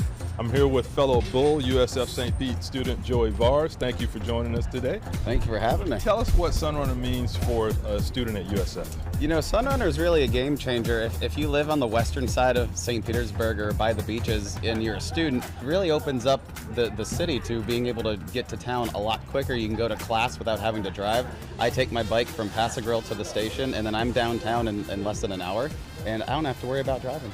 And you were telling us on the bus how you actually get your bike mounted on the bus. Can you explain that? Yeah, so the way that the Sunrunner has it, they have these little bike assists and you wheel your bike right in kind of on the little machine and then it verticalizes it. So it takes up less space. You can kind of stand more compact and you actually get more people on the bus that way too. Cool. Well, thank you for sharing your thoughts with us today, Joey. Thanks for having us. We'll talk to you more on our Sunrunner bus tour.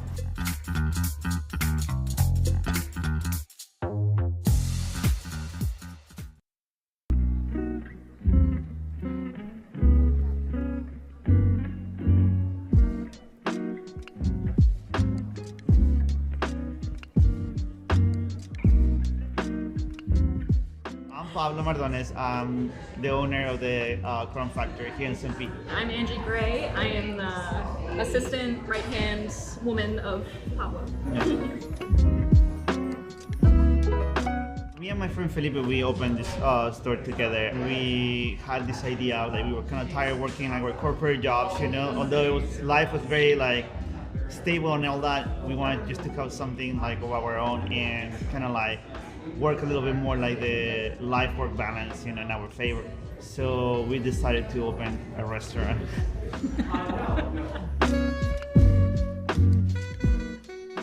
We are in 57, the corner of 57 and Central. So like we are 1 block away from the Sunrunner, which is pretty cool too. Like before we open, like we didn't know this was gonna happen. We have a stop right here, like less than a block away, and so we are very close to the beach, but not too far from downtown. I actually quit my corporate job and wanted something more like local, family-friendly, work-life balance, as you said. I submitted my resume to the Crumb Factory and not even 10 minutes later, Pablo got back to me and was like, hey, come in for an interview.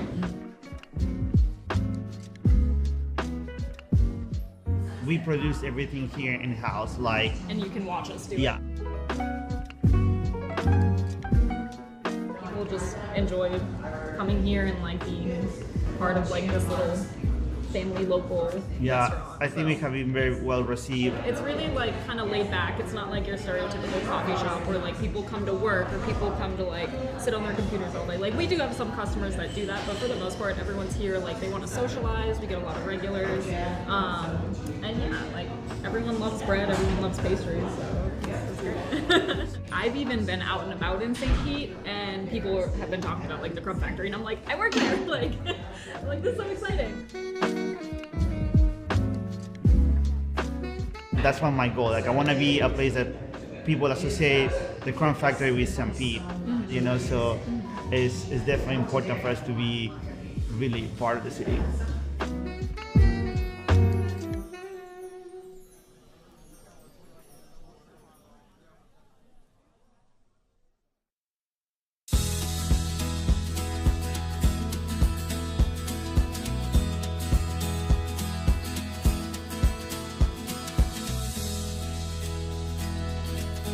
District 6 reaches from 22nd Street to the west, Bahama Shores to the south. It goes up to 9th Avenue North and east to Tampa Bay. I'm your council member for District 6, Gina Driscoll. I'm standing in front of one of the many murals you can find in this area. The Shine Mural Fest is a big part of this district. Another great event in District 6 is the Grand Prix of St. Petersburg. This 3-day race takes place along our beautiful waterfront in downtown. Waterfront is a big part of this area with a number of waterfront parks, from Lansing to Vinoy Park by the historic Vinoy Hotel. History is rich here with the 22nd Street South District, more commonly known as the Deuces. You can see a mural representing this history at the I-275 underpass. And that's what I love about District 6. The arts are everywhere. You see it in our murals, our museums, the galleries and the theaters, but you'll also find the art of food, the art of beer, the art of going full force or taking it easy. District 6 is about the art of being who you are, the art of being St. Pete. The waterfront view is my favorite part about living right here in St. Pete. Sounds of the water, the sounds of different species of birds. I find it very soothing and relaxing. Everybody ride good? How you feel? Yeah, I feel good. It's like a perfect day for it.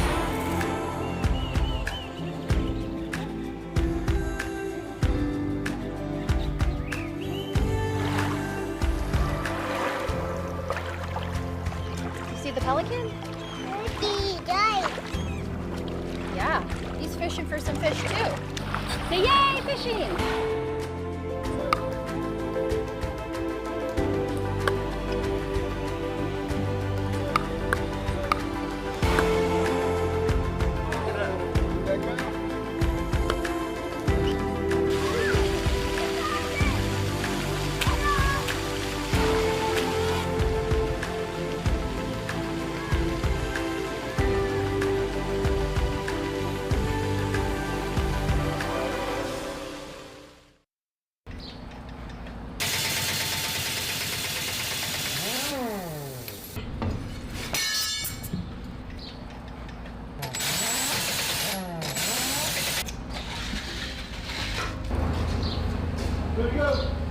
My name is William Clifton.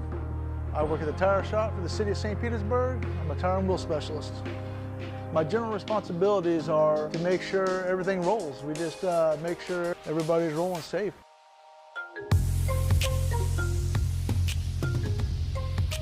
We deal with garbage trucks, fire department, wheelbarrows, forklifts.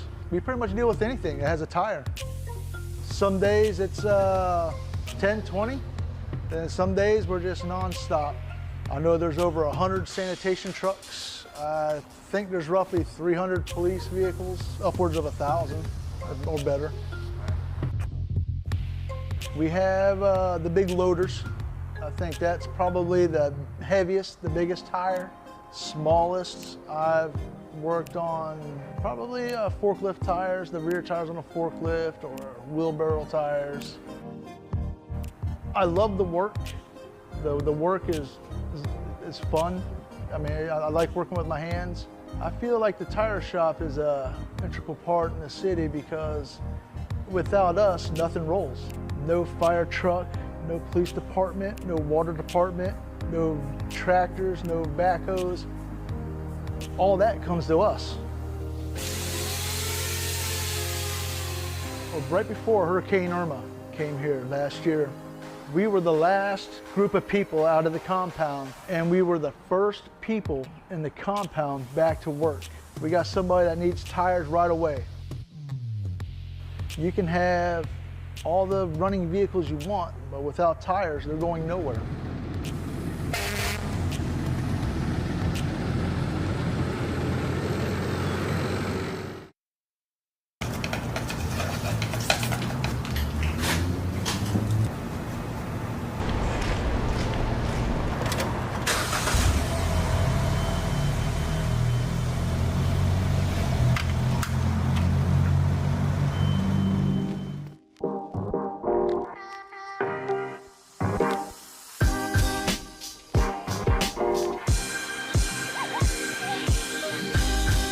I'm Jane Ordner, Parking Enforcement Officer. We're here to keep the traffic moving. That's our goal. Yes, we write parking tickets, but we really just want to keep the parking spaces open for everybody to patronize the businesses. If we weren't here, there'd be no parking ever. I mean, you gotta have some kind of compassion. You can't just be out there and hit them hard. If it's you and your vehicle's first ticket and you've spent $25 or more at a downtown business the same day as the ticket, you can get it voided. They'll ask you to bring in a copy of your receipt, your driver's license to the 301 Central, and they'll take care of it from there. Everybody makes mistakes. We want to have compassion for these people. For instance, if they have a discharge paper from the emergency room with their name on it with the date and time of the ticket, yes, they can get it voided also that way. One lady went in, she was in labor and her husband parked. Well, we voided his ticket too because he was there for the birth of his child. So it's really situation upon situation, but most of the time if they have discharge papers and they can prove it, it's usually voided. We know it's an inconvenience to get a ticket, and It's kind of aggravating, but in the long run, it goes to a good cause because it gives the city money to comply with ADA compliances, the sidewalks and all that good stuff to fix them and everything else. And then another portion goes to school crossing guards so we can make sure that every school has them. I've had a lot of positive interactions. For instance, sometimes I go down to the dog park in the afternoon to give the dogs treats. I enjoy interacting with the different people. I know a lot of the different restaurant owners, so just interacting with different people on a day-to-day basis. We're not out there to necessarily give the tickets, we would rather them move. And that's the most important thing is we want people to be able to come down and patronize a business without having to worry about parking. If we weren't here, that nobody would ever find a parking space. They would park there and they'd stay. They wouldn't move. So then if you want to go to a specific restaurant, you can't go because that parking's full all day. We're there for a reason.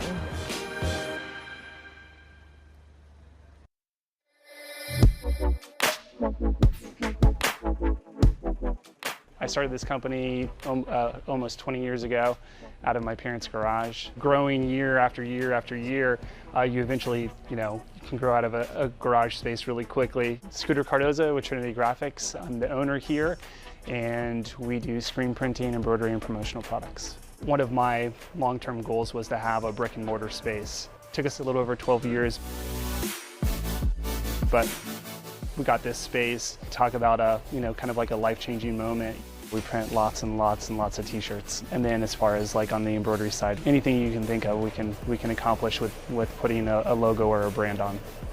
One of the aspects of screen printing is reclaiming the screens, so you can basically reuse the screen over and over and over and over again. We had about 150 of the wood frames and thought it would be really cool to do a screen wall. So each screen has some sort of sentimental, meaning behind it. We love what we do, so we're just going to continue to put out, a great product that we stand behind. It's really cool to have a team that believes and has the same passion and will, go the extra mile to do whatever it takes to get the job done. There's been a big push for keeping St. Pete local. It's been amazing to feel that love from the community and local businesses that will allow us to thrive in the community for another 20 years.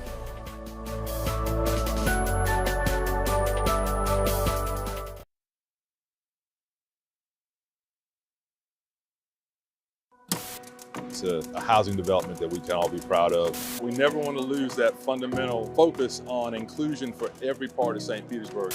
We're also allocating about $1.2 million to address food insecurity. Our rays are here to stay. At the end of the day, we all do better when we all can participate. Momentum begins with one single motion forward, methodically. The intentional motion forward becomes real, tangible, meaningful, because progress matters. We are focused on inclusive progress, and as we see the rapid development in St. Petersburg and Pinellas County, we want to make sure that every citizen has an opportunity to be a part of that. And workforce development means preparing our citizens to take advantage of those opportunities that are coming, whether it's through job training, through soft skill development, or other support, just to make sure that everyone can connect to the jobs that are coming. We are implementing a MWBE program, Minority and Women Business Enterprise Program, that will carve out certain parts of our city business for those minority and women-owned businesses. We're celebrating the opening of the Legacy Senior Apartments here at Jordan Park, 60 senior apartments, as well as the redevelopment of over 200 affordable apartments right next door. In the city of St. Petersburg, we put small businesses first because when they're competing and thriving, they're the heart of a healthy, vibrant, and diverse community that we all love. Today, we take a significant step towards honoring the promises made to the gas plant community some 40 years ago. This is what progress looks like, and our rays are here to stay. Now we stand upon a solid foundation of progress. We see the possibilities that lie ahead, and without hesitation, we will proceed. I'm very grateful for the opportunity that the city of St. Pete has provided for me, knowing I can rely on the city when I need it, especially since I'm already a city employee. We almost lost everything during COVID. Without the grant money, I think many of us would have closed our doors. Mayor Welch, he always say, we are St. Pete. You're definitely feeling like you are a part of that we when you receive that microfund grant program to help your business. I want to give a huge thanks to the City of St. Petersburg, not only for funding our grants, but for providing educational resources through the St. Pete Greenhouse to help us grow our small businesses. It's nice to live in a city that cares about its people. 1, 2, 3. We will proceed for a brighter future because progress is paramount, because we are St. Pete.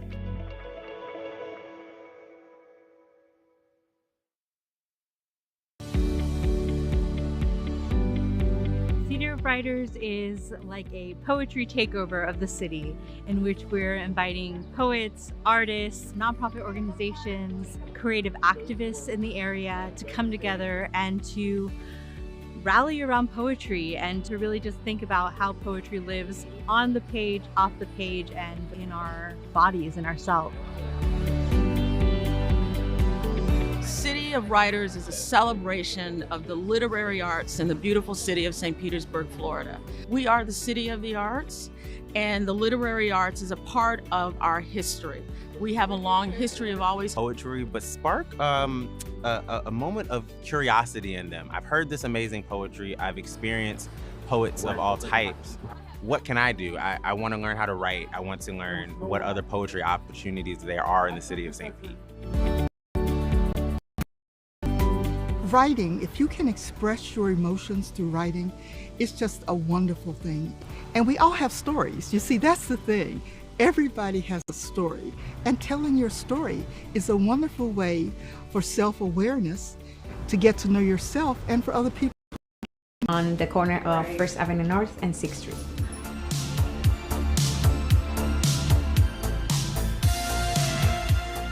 I'm from Puerto Rico, and in Puerto Rico, fashion is big. I guess like everything started back with, you know, my parents, right? Like especially my mom. My mom loves fashion, and of course, you know, when she had her 4 kids, like everything kind of like all the attention like turned into us. So I was, you know, early introduced to fashion. I had a passion for it. So I really wanted to have a space where I could find pieces, you know, for any occasion. I was in an environment that was highly dominated by male, and I wanted to obviously, you know, keep it professional, but still be true to myself. And, you know, fashion was that, you know, way to really, you know, be able to have fun. St. Pete is very special in the sense that it truly supports small businesses. And I really feel like when you go out there and you have the opportunity to really engage with other business owners, they're extremely helpful as well. And I think that's incredibly valuable. There's something in here for every single person. They just need to come in and play with us.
You know, the other day I was down close to the ballpark and I stopped at a fountain to get a drink, and a woman came up to me and said, you know, that's really the fountain of youth. You're going to turn younger. Do you have any idea what she was talking about? Do you feel younger? I do. Good, it must have worked then.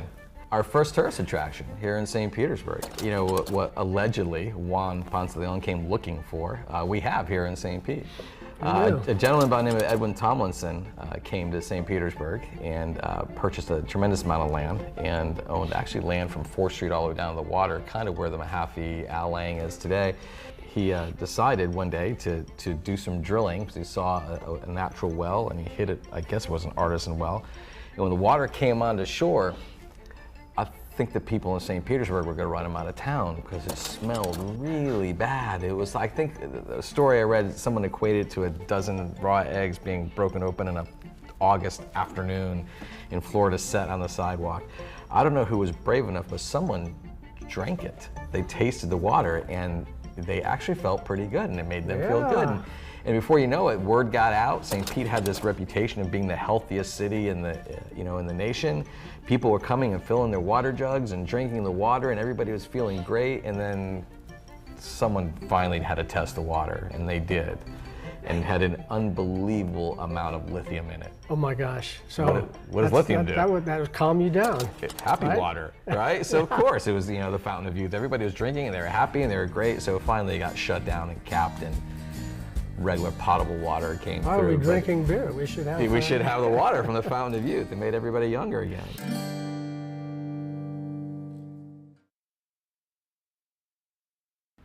Hi, St. Pete. Mayor Ken Welch here, coming to you with an important message about voting. The right to vote is precious. It allows you to hold your government accountable, and it's one of the clearest ways to make your voice heard. Recently, St. Petersburg has transitioned to holding municipal elections to align with national election years. That means this year, in addition to elections for president, Congress, the state legislature, and county commission, you'll also have the opportunity to vote for your members of St. Pete City Council. Save these dates for your reference later. For more information about registering, polling locations, and other important information, go to votepinellas.com. Let's vote, St. Pete.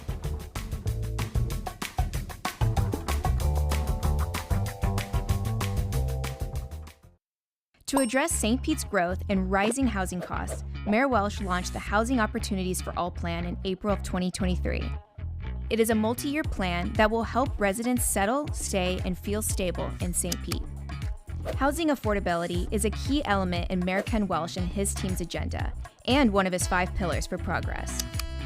The next milestone in the Housing Opportunities for All plan is the citywide expansion of the Rebates for Affordable Residential Rehabs program, previously only offered in the South St. Pete CRA.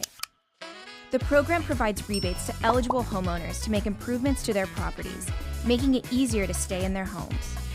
Examples of potential improvements covered by rebates are structural repairs, roof replacement, electric and plumbing upgrades, window and door replacement, HVAC replacement, insulation upgrades, kitchen and bath upgrades, and accessory dwelling unit construction.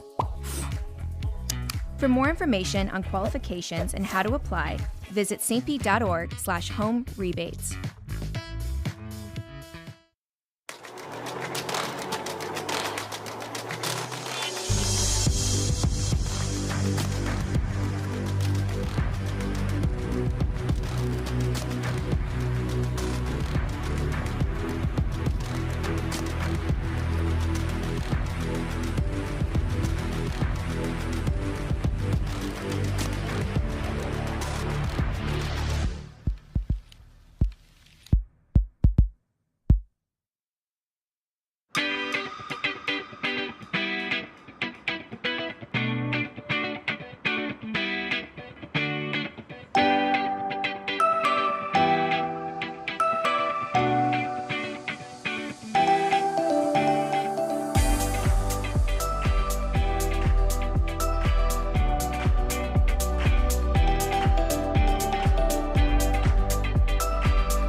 The American Rescue Plan Act provides relief funds to governments negatively affected by COVID-19. The City of St. Petersburg has received about $45 million in the ARPA funds for investment and have identified key projects that will directly impact St. Pete residents, focusing 75% of funds on affordable housing and support, and 25% of funds on health and social equity efforts. These projects also fall within Mayor Ken Welch's 5 pillars of progress: housing opportunities for all, neighborhood health and safety, equitable development, arts and business opportunities, education and youth opportunities, environment, infrastructure, and resilience. So, what happens next? We plan to spend ARPA funds in the following categories: $34 million for housing affordability and support, and $11 million for health and social equity. Here's a closer look at the plan. To address the affordable housing crisis in the city, 75% of the ARPA funds will be allocated to affordable housing and support. The city received the Housing Champion Award from the Florida Housing Coalition, which recognizes the city for dedicating the highest percentage of COVID-19 state and local fiscal recovery funds from the ARPA to affordable housing. What might that housing assistance look like?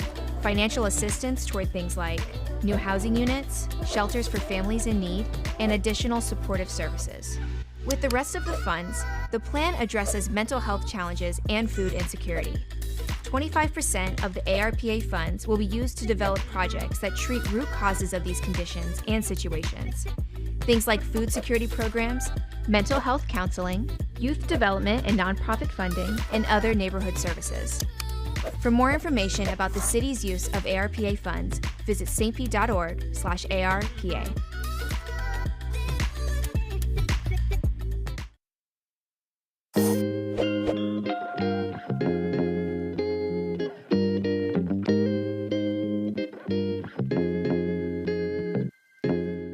Another great day in St. Pete. We're here at the St. Pete Yacht Club celebrating the 52nd Regatta del Sol Al Sol race.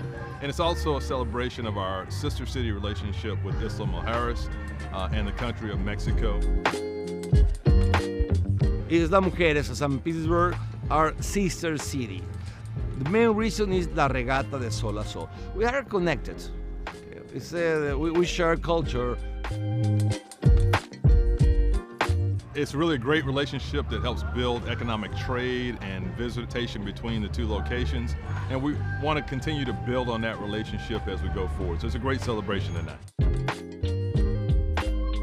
Isla Mujeres and St. Petersburg have a long-standing relationship going back to 1969. This race started then, and it was one of a series of races from cities along the U.S. Gulf Coast going to Isla Mujeres. Right now there's only 2 of those races that have survived to this day. For St. Petersburg, that means we have 2 sister cities, Takamatsu, Japan, which is our oldest, and Isla Mujeres, which was started in 2016. I mean, it's really just a way to recognize the connections that we have with another city around the world and build that economic and cultural connection. It's an amazing relationship. It's a great relationship. We have a great relationship with Mayor Welch. We have a lot of events together. And now, Association of Mexican Mayors has a recognition, an award, the name is ALMA, to Mayor Welch. The reason is the great relationship with Mexico. We really want to be in touch and make sure that the entire world knows that we welcome everyone to participate with St. Pete in our economic growth and enjoying everything that St. Pete has. Buen viaje. Bienvenidos a México.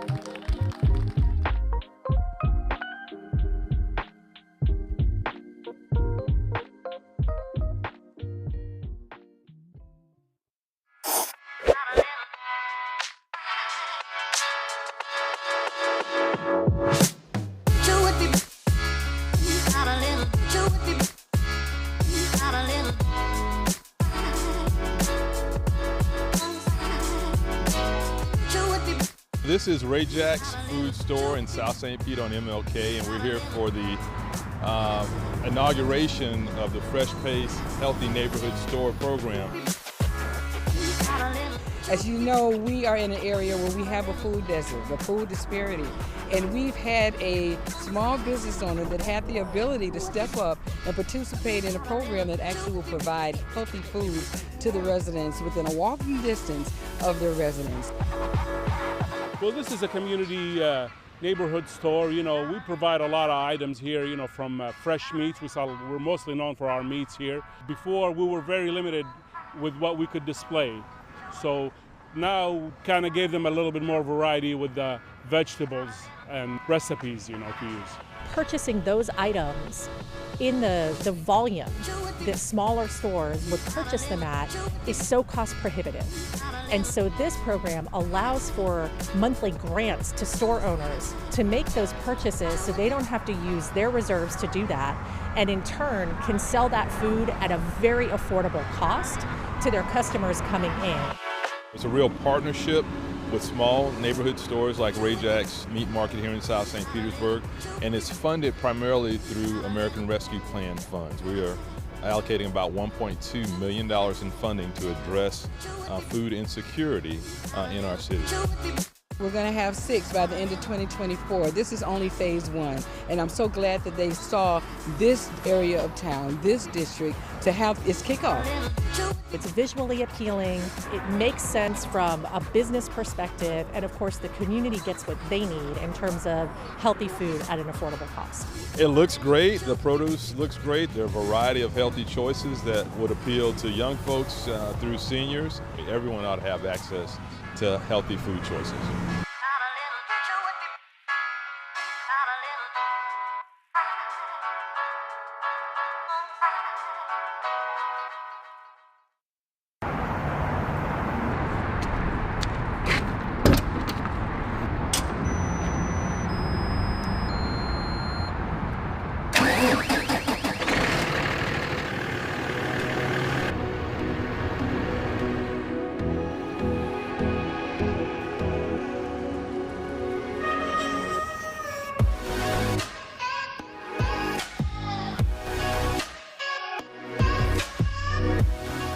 My name is DeWitt Miller. I work for the City of St. Pete. I'm equipment operator too, operate street sweepers for the city. I'm a second generation street sweeper operator. My dad did it. I like it, I'm by myself. It's no rush, get a certain area done. The object is to get the area clean. Like you gotta go and say, oh, you gotta get the area done in one day. That's not how we operate. The object is to get it clean and do the best that you can. Street sweeping is very important, I think, because without street sweeping, you would have all the pollutants build up in the curb line and the gutters, and then it will make the streets flood. Pollutants, what I mean by that, you got sand build up, leaves, trash along the gutter lines. My job is to keep it clean, pick it up.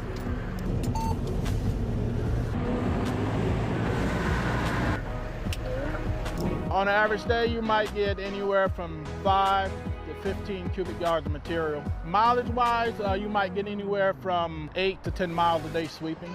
Some of the challenges we have to deal with, you have cars that are in your way, you might have trees down, palm fronds, stuff like that. We have to go around some of that stuff. We're trying to get every street in the city swept at least once a month. Enjoy seeing the citizens out, come giving you a high five, telling you what good job you're doing. I just enjoy my job. Well, as a kid, I used to get excited when I see my dad come down the street in a street sweeper. As a kid, one day I would like to do that.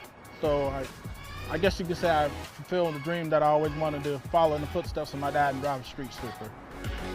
Well, I get a sense of pride with every neighborhood I do. I go out and try to give it 100%, because I feel like every house that I go past, it's my house. So my job is to go out and do the best that I can. I take pride in that.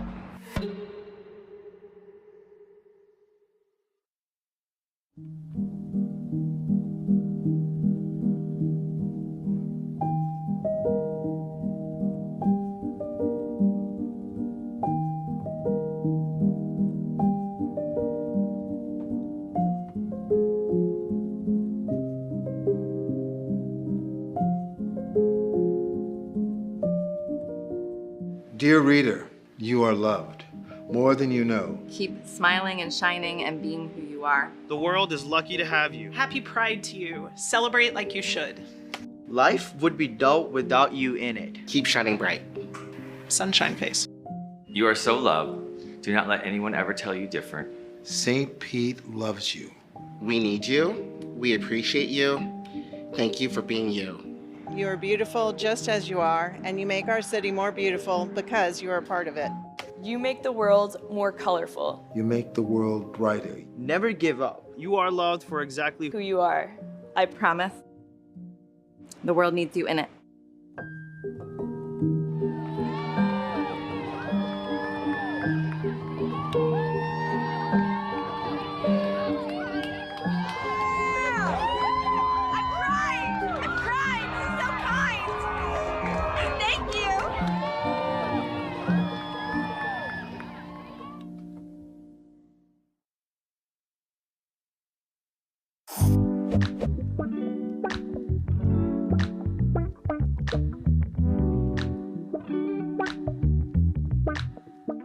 This is our first City Hall on tour for 2024.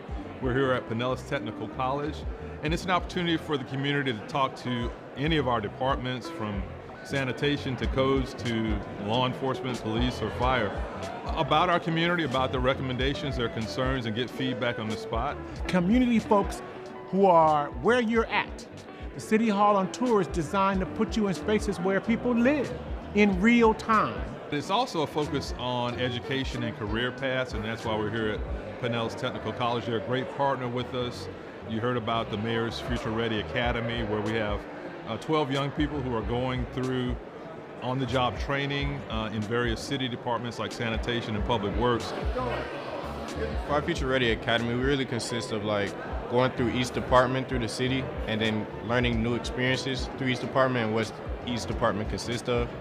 So you kind of get a win-win in each opportunity. So it's kind of a lot through each department. You get to learn a lot. We look at the city of St. Petersburg, from the historic gas plant to all of the housing developments that are going on, corridor development. Most of those are driven by the trades.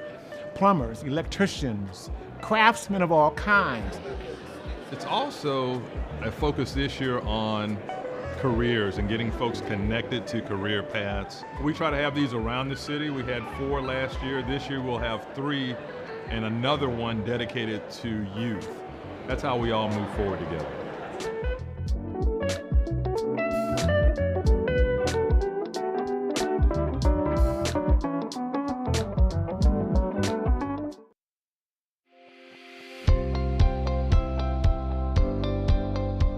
We are here today to celebrate more than $10 million in community funding requests from the federal government that Congresswoman Kathy Castor will be submitting to the federal budget. It's such an exciting time to be in St. Petersburg. The city is growing. There are all sorts of new small businesses opening, but we want to make sure that as the city grows and thrives, that everyone benefits, all parts of the community. These projects are transformational projects, and they really cover so many different facets of the importance of the quality of life in the city of St. Petersburg. These are really going to be transformational. It's amazing the diversity of the impact. Part of this is $5 million for stormwater infrastructure improvements to deal with heavier rains and sea level rise and flooding in parts of our community. Another $4 million is for affordable housing on the Deuces in the Sankofa project, and we know that housing affordability is a major issue in our community. And another $1.5 million is to plan for the conversion of Enoch Davis to a really impactful community center for innovation and opportunity that will be like nothing we've ever seen here in South St. Pete. Collaboration is not something that you always see when it comes to governments working together, but I think City of St. Petersburg has gotten it right. We have in the past been very successful at utilizing federal funding to do the most good for the most residents, and that is what we are intending on doing here today. Having grown up in this neighborhood, I know what this community center means. It's very old, but it still is a hub. You have seniors here, you have young people, you have community groups here, and folks ought to be able to come here and make themselves better, lift themselves up, have the modern tech, have the facilities that are attractive and that you would want to use. And so that kind of impact is going to affect opportunities for young folks and old folks throughout St. Petersburg. So these are steps in the road to progress for St. Pete. Here in Sunshine City, the future is bright, but you've got to make sure that you're lifting everyone.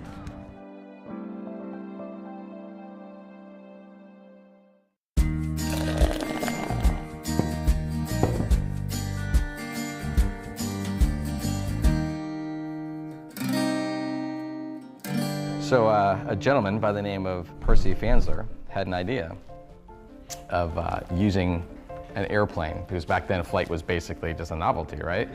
So a lot of air shows and stuff like that, so that he had an idea of flying from point A to point B on a schedule, just like a train.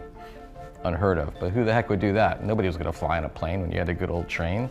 They arranged for Thomas Benoit and his airboat company to come to St. Petersburg. Roger and Tony Janis came with them, their chief pilot and mechanic / engineers. January 1st, 1914, they pushed that bad boy, that Benoit airboat, into the water, and 22.5 minutes later, landed in Tampa in the world's first commercial airline flight. Would you have flown in that plane? I believe I would have. I think I would have.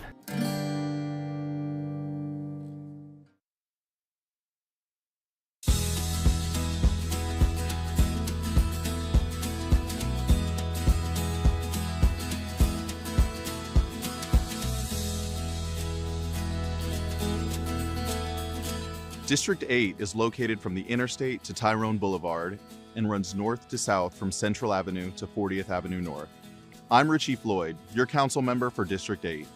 I'm standing along the shores of Jorgensen Lake Park, located directly behind our main public library, a place where students and residents throughout our city have visited and utilized over the decades and still frequent to this day. The newly renovated President Barack Obama Main Library will be an impressive, well-known asset to all in our community. Another major landmark in District 8 is St. Pete High. This highly rated school, built back in 1926, has served as a campus for generations of Green Devils in the Sunshine City. You haven't experienced all of St. Pete if you haven't stopped by Mazzaro's Italian Market. This true Italian market serves as a destination for lunch, fresh roasted coffee and beverages, and homemade pasta. District 8 is also home to one of our best business districts, Grand Central, with plenty of places to eat and shop. Grand Central was also the birthplace of St. Pete Pride and the Pride Parade, and still plays a role in our city's annual Pride events. If you're looking to escape the grind of the city, this district also features several city parks, including Gladden Park and Booker Creek Park, which includes new pickleball courts. District 8 has the right mix of people, neighborhoods, parks, shopping, and culture. In a lot of ways, it's the best representation of what St. Pete is all about.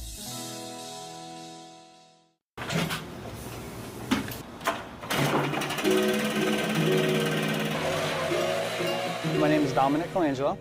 I am the ground maintenance here for Treasure Island, City of St. Pete. And essentially I make sure this place stays, up and running, clean, help with any little things that may go wrong.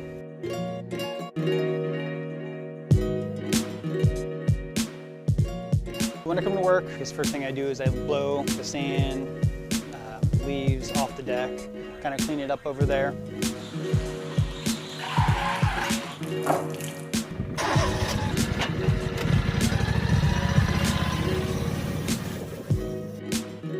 And then after all that's said and done, go down to the beach, make sure everything's all picked up over there, rake the area, make sure it's nice and clean. It's the start of my day. I really do enjoy my job. I get to hang out at the beach all day, meet some interesting people. It's cool. I've had a couple of people come up and they didn't realize this was owned by the City of St. Pete, so we kind of give them the story about it. Mayor John Brown donated this property to the City of St. Pete, and it was basically for the residents, for their families to come to enjoy the amenities that we had here, like the restrooms, the indoor showers, playgrounds. So he donated that to the community. Today's a beautiful day. I love feeling the wind. I love looking at the water when I drive around. It's kind of peaceful. It's kind of like I'm just by myself, getting the job done, but it doesn't feel like work. I like the freedom. I like being out by the water. It's always a beautiful day, and it's something a lot of people don't get to do.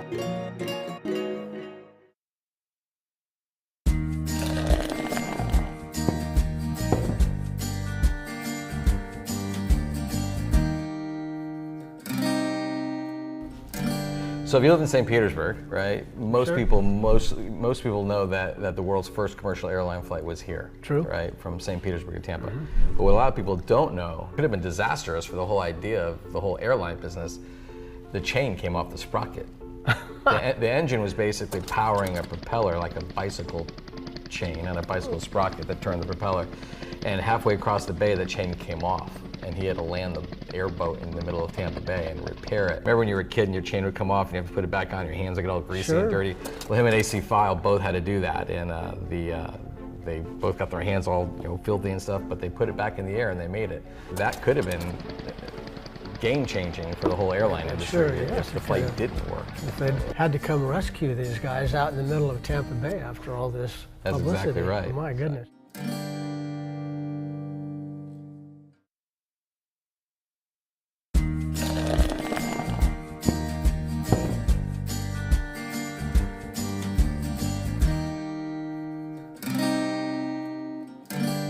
What do you know about the Coliseum? That was a boom time development, wasn't it? It was pretty much the place where people went. Sure. For entertainment. I mean, you hear some of the stories of the bands that played there, and it was amazing. Most of the big white swing bands, I think, played there. And because it was in the segregation area, the counterpart in the black community was on 22nd Street South with the Manhattan Casino. Correct. And of course, they had all the big name bands come there and play as well. The Coliseum in the 20s and 30s was kind of like the Amalie Arena of today, where everybody who was anybody musically performed there. But didn't some of the acts perform at the Coliseum and then that same night leave and go play at the Absolutely, Manhattan? they sure did. And sometimes they would gather for impromptu jam sessions in people's houses, I'm told. That's very cool. Yes, it is.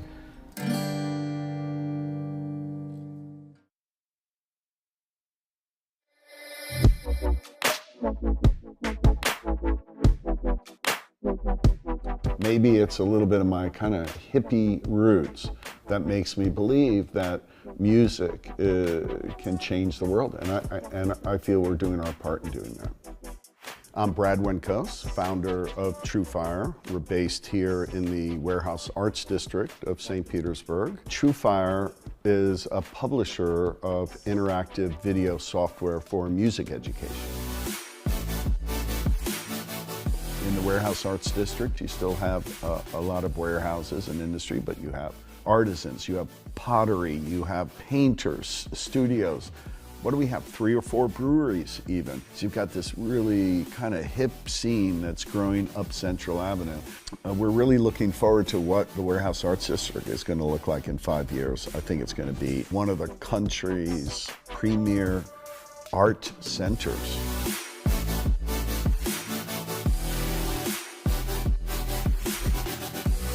When we present a course, you're either streaming that course or you're downloading the course. And it's not just the video that's a part of the lesson, it's sheet music, interactive tablature, backing tracks, charts. So there's a lot of digital assets that comprise a TrueFire video lesson.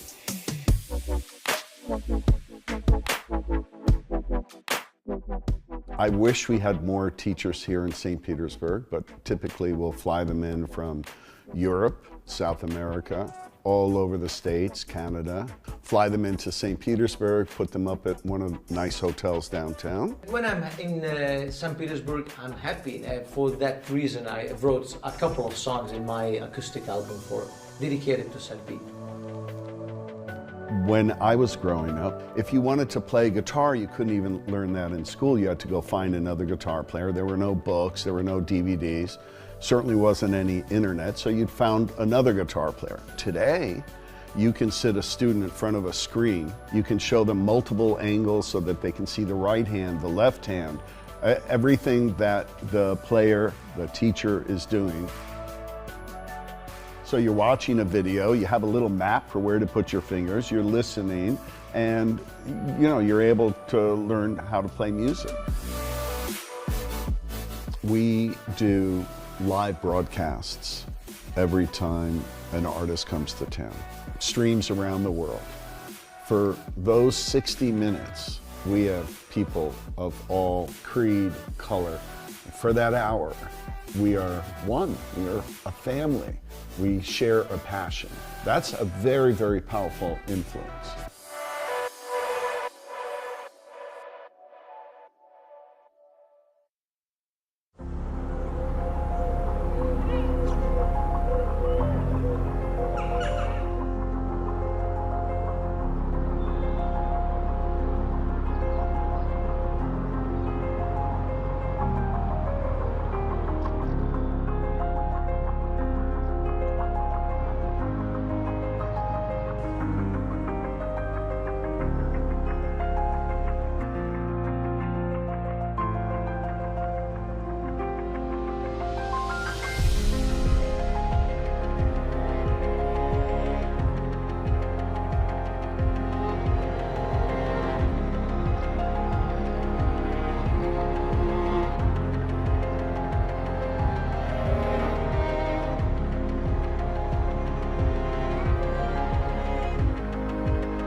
Sign painting was a very blue-collar job. It wasn't a glorified art by any means. The people that were practicing sign painting, they had to find the most efficient means of going about it. So oftentimes they would draw it directly on and paint from there. And when you take that approach, it's prone to accidents. Sometimes you'll have the proportions a little bit off, or you'll see a little bit of these imperfections. And I think that's really charming. I think that catches people's eye. They feel a little bit more connected to the personality of the lettering or of the sign. I had an art studio. It was a warehouse, and there was a lot of other great artists, and I realized no one there was really focused on lettering. In that time, they asked me to start painting signs for each different art show that came about, and that really got me the experience and working on a large scale. I totally fell in love with crafting the letters and building them up from scratch.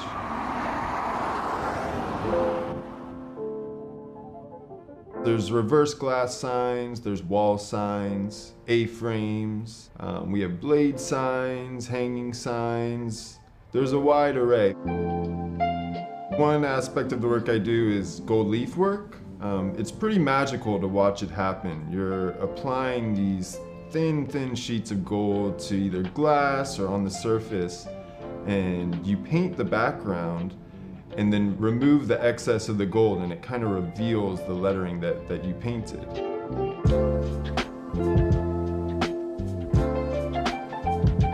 St. Pete has a really great small business community, and I've had the opportunity to work with so many great people that started out as clients and become good friends. I really appreciate the trust that people give me to help them and advise on what sign's gonna work best for them. At the end of the day, you eat with your eyes before you do with your mouth, so having a good sign will leave a lasting impression. And you might not always know why you like it or dislike it, but it sticks with you.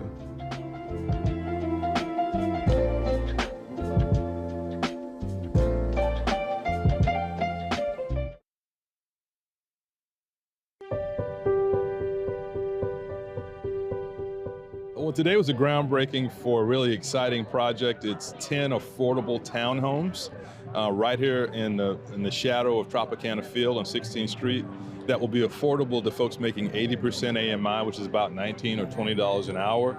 And it's a great partnership. It's an example of what can happen when we're intentional about affordable housing, when we partner with the private sector like Habitat for Humanity, who's a part of this project, and other projects not too far from here.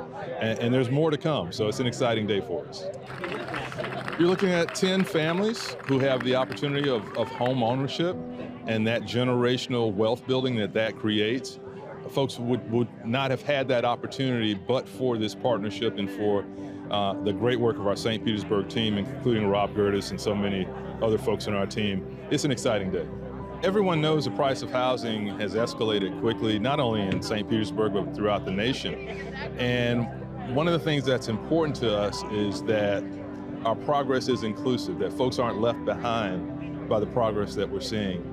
We can all move forward together, and that's our priority. And there will be many more of these kinds of projects coming forward. All right.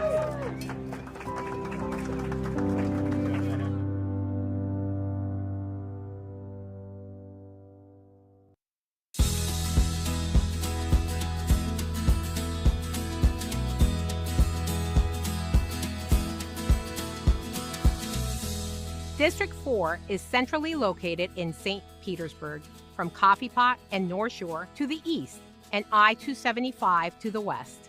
It reaches as far north as 77th Avenue North and as far south as 5th Avenue North. I'm Councilmember Lisette Hanowitz, your representative for District 4. I love where I'm standing right now, where baseball legends played. Huggins Stengel Field hosted the New York Yankees spring training sessions with players like Babe Ruth, Lou Gehrig, and Joe DiMaggio, all the way back in 1925. This baseball field is located in what I consider one of the city's best parks, Crescent Lake Park, a 56-acre city park featuring the natural Crescent Lake, home to an incredible amount of wildlife. And of course, One of the city's most recognizable landmarks resides in Crescent Lake neighborhood, the Water Tower.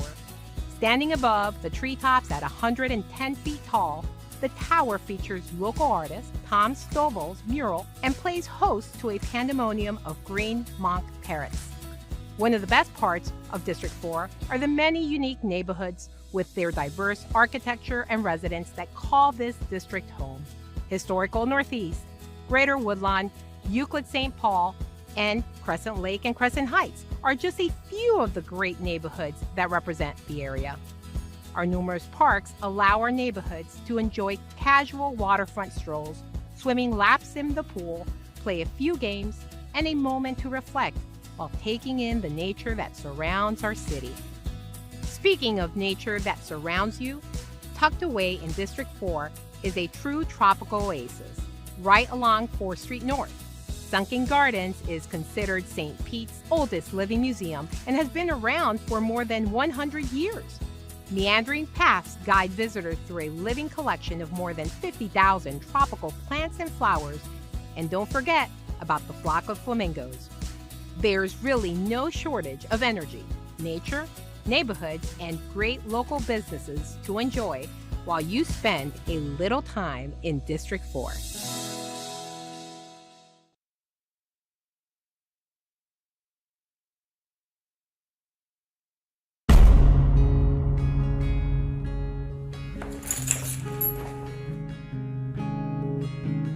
Okay, Kojak, going out. I'll see you later tonight.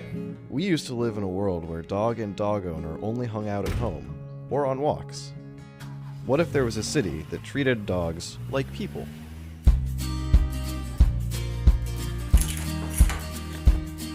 Hey, Kojak, you ready to go?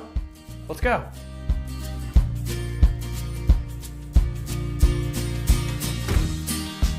In a city where humans' best friend can pretty much go anywhere. Where you can sip a hot cup of coffee and get an ear rub. Where you can shop for fresh vegetables and a bone. Where you can stroll and shop and be called a good boy. Where you can have drinks with your two-legged friends and your four-legged friends. Together. Good boy, Kojak. From the city that brought you Dog Swim Day and 6 dog parks citywide, comes a movie where we will play, fetch, go to work, meet friends, fall in love, and grow up. We all fall in love with our dogs. Now watch our dogs fall in love with the city.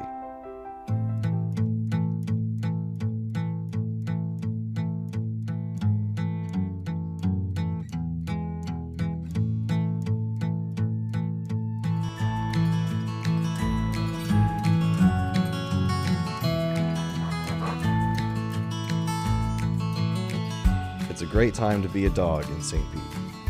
Now playing. All right, Kojak, good boy.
Okay, good morning. We'll call to order the August 15th, 2024 Youth and Family Services Committee.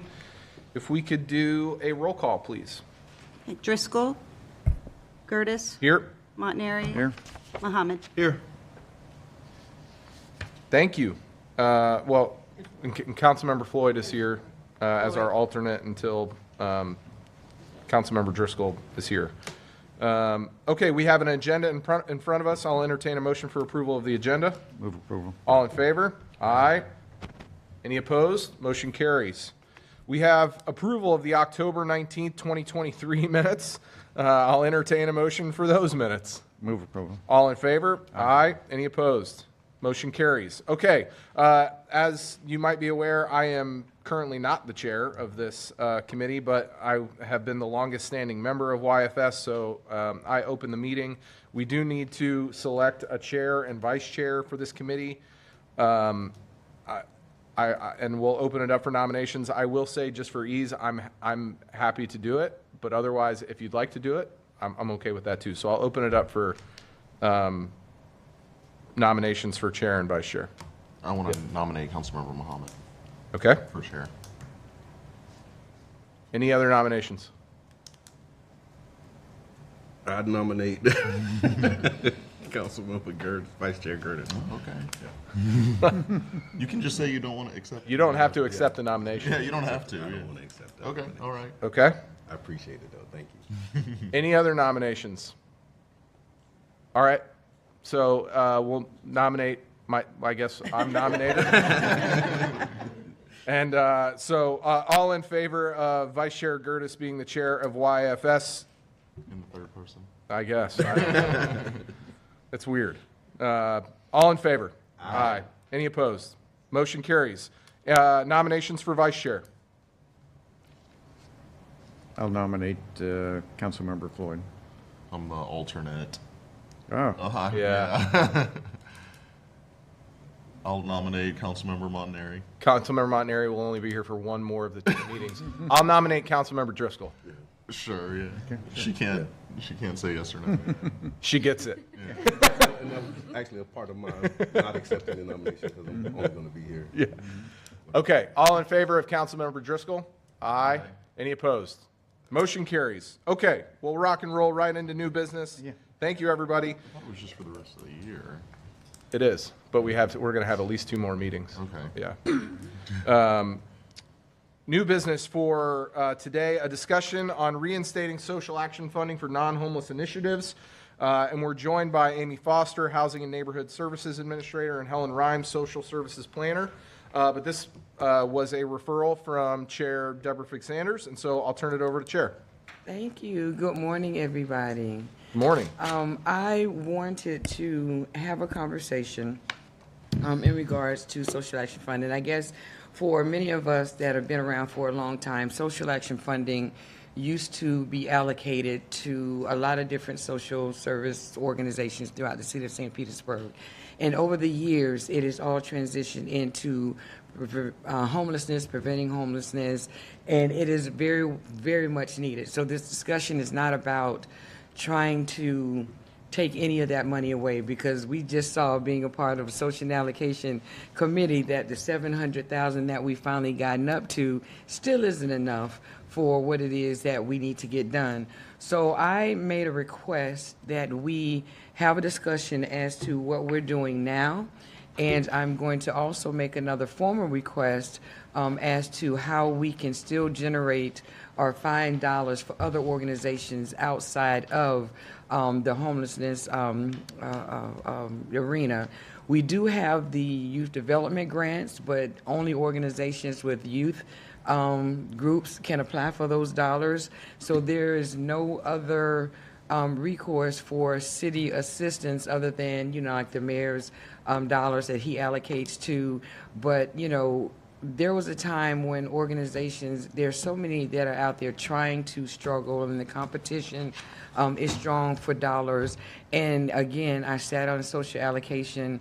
In that $700,000 that we have now for the homelessness, we were $300,000 short of some of the needs that the city desperately needs for some of our less fortunate population. So I just asked for a presentation on what we're currently doing, and I'm going to formally ask for us to revisit a lot of the organizations that we are donating to see how we can reallocate some of those dollars to help assist. And I think it'll help too with some of the organizations that a lot of council members include in their budget priorities that we can't seem to find funding for. So, you know, I've had conversation with the administration, and, you know, I understand that there may be, you know, grant dollars that we can actually utilize. But the first step for us is to understand what we are currently using social action funding for before we go ahead and try to ask for other dollars that are out there. So thank you so much. Thank you so much. Thank you so much for being here this morning. And I'm going to turn it over to Ms. Helen Rhymes and Ms. Administrator Foster. Good morning, Council. Thank you, Councilmember Fig Sanders, for asking us to come and share the history of this program, and certainly understand how important all of our nonprofit organizations are to council and to making our community work, right? Government can't do it all. I did want to just mention a couple of things based on exactly what you just said. There are youth development grants that are not a part of today's conversation, but are also a grant program that the city offers. In addition to that, you may remember that you participated in the opioid litigation. That grant program is coming forward to you on September 5th. So we haven't made any awards. We're bringing you all of the enabling documents for you to say, yes, we like this idea, move forward, and then you would approve those grants at a later date. So that's, again, not something we're talking about today, but it is another potential funding source that you know, some programs can come out of. And then lastly, I want to mention to you, you know, Tom and I took a look yesterday at the non-departmental funding line item, which is spelled out in your budget book, so you can look that over. But that is about $9 million of funding for projects that council asked for. So this pot of money that is specific to homelessness right now by resolution is not the only way that organizations get funding. There are a lot of you know, important projects that council has deemed important over the years, such as Meals on Wheels and other things that sits in that non-departmental line item funding, which again totals a significant amount of dollars as well. So we're not talking about that today. We're reviewing the social action funding, but wanted to call your attention to some other things that might be worth review at a later date. And with that, I'm going to turn it over to Helen Rhymes. Good morning, everybody. Good morning. Good morning. So thank you all for having us here today. And so I'm just going to give a brief overview of how we got to where we are. And I had to do a lot of digging all the way back to 2000, but I was able to kind of put some things together and figure out how we got here. And so I grouped this together mostly because of things that happened in years after. So from 2000 to 2006, we partnered with Pinellas County Social Action Funding, and it was over $1 million, but the city's portion of that was $387,000, $387,346. So I tried to dig down into those programs. This is where we were funding all social service agencies. So we partnered with the county. They had their pot of funding. We did not mesh dollars, but we partnered on the process in and of itself. And so in 2007 is where we started seeing our unhoused population. They were more visible. They were out on the steps of City Hall. They were everywhere they were, they had all of their things, their items with them as well. So they were very much more visible in our city. And so at that time, we still partner with Pinellas County, but we funded $599,000 and then an additional $100,000 specific to homeless prevention programs because our unhoused neighbors were so visible, and we were trying to really figure out how we can help them at that time. So in FY08, you know, the bottom kind of fell out. There were budget reductions, and so funding was lowered to $426,000.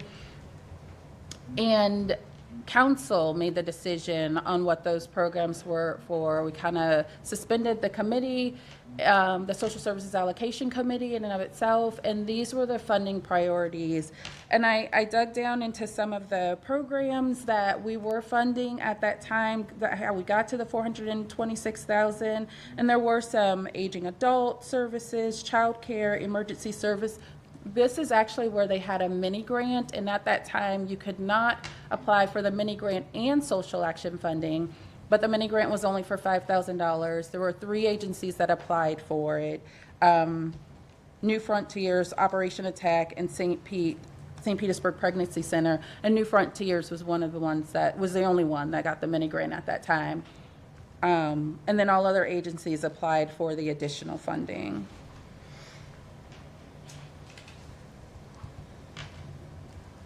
And let me just say that the mini grant was for agencies that had an operating budget of $200,000 or less. So I would guess, I was not in this department at that time, but I would guess at that time they were trying to really kind of help some agencies that were having some hard times as well, but smaller agencies.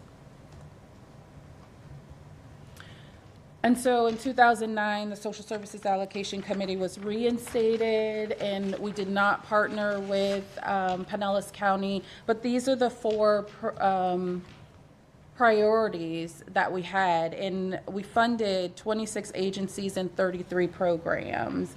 And of those 33 programs, I think the largest funding amount was to Pinellas Opportunity Council for $48,500.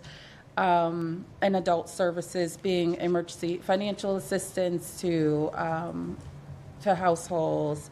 The smallest one was $1,500 for deaf and hearing. That was the agency.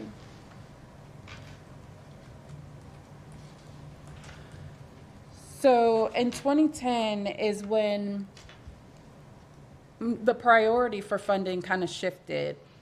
That didn't happen in the resolution, but as a committee, the decision was made that homeless services and homeless prevention services would be the priorities. The Social Services Allocation Committee recommended funding caps. And so those were the same priorities for 10 through 12. And then in 16, council passed a resolution that would be a housing first community.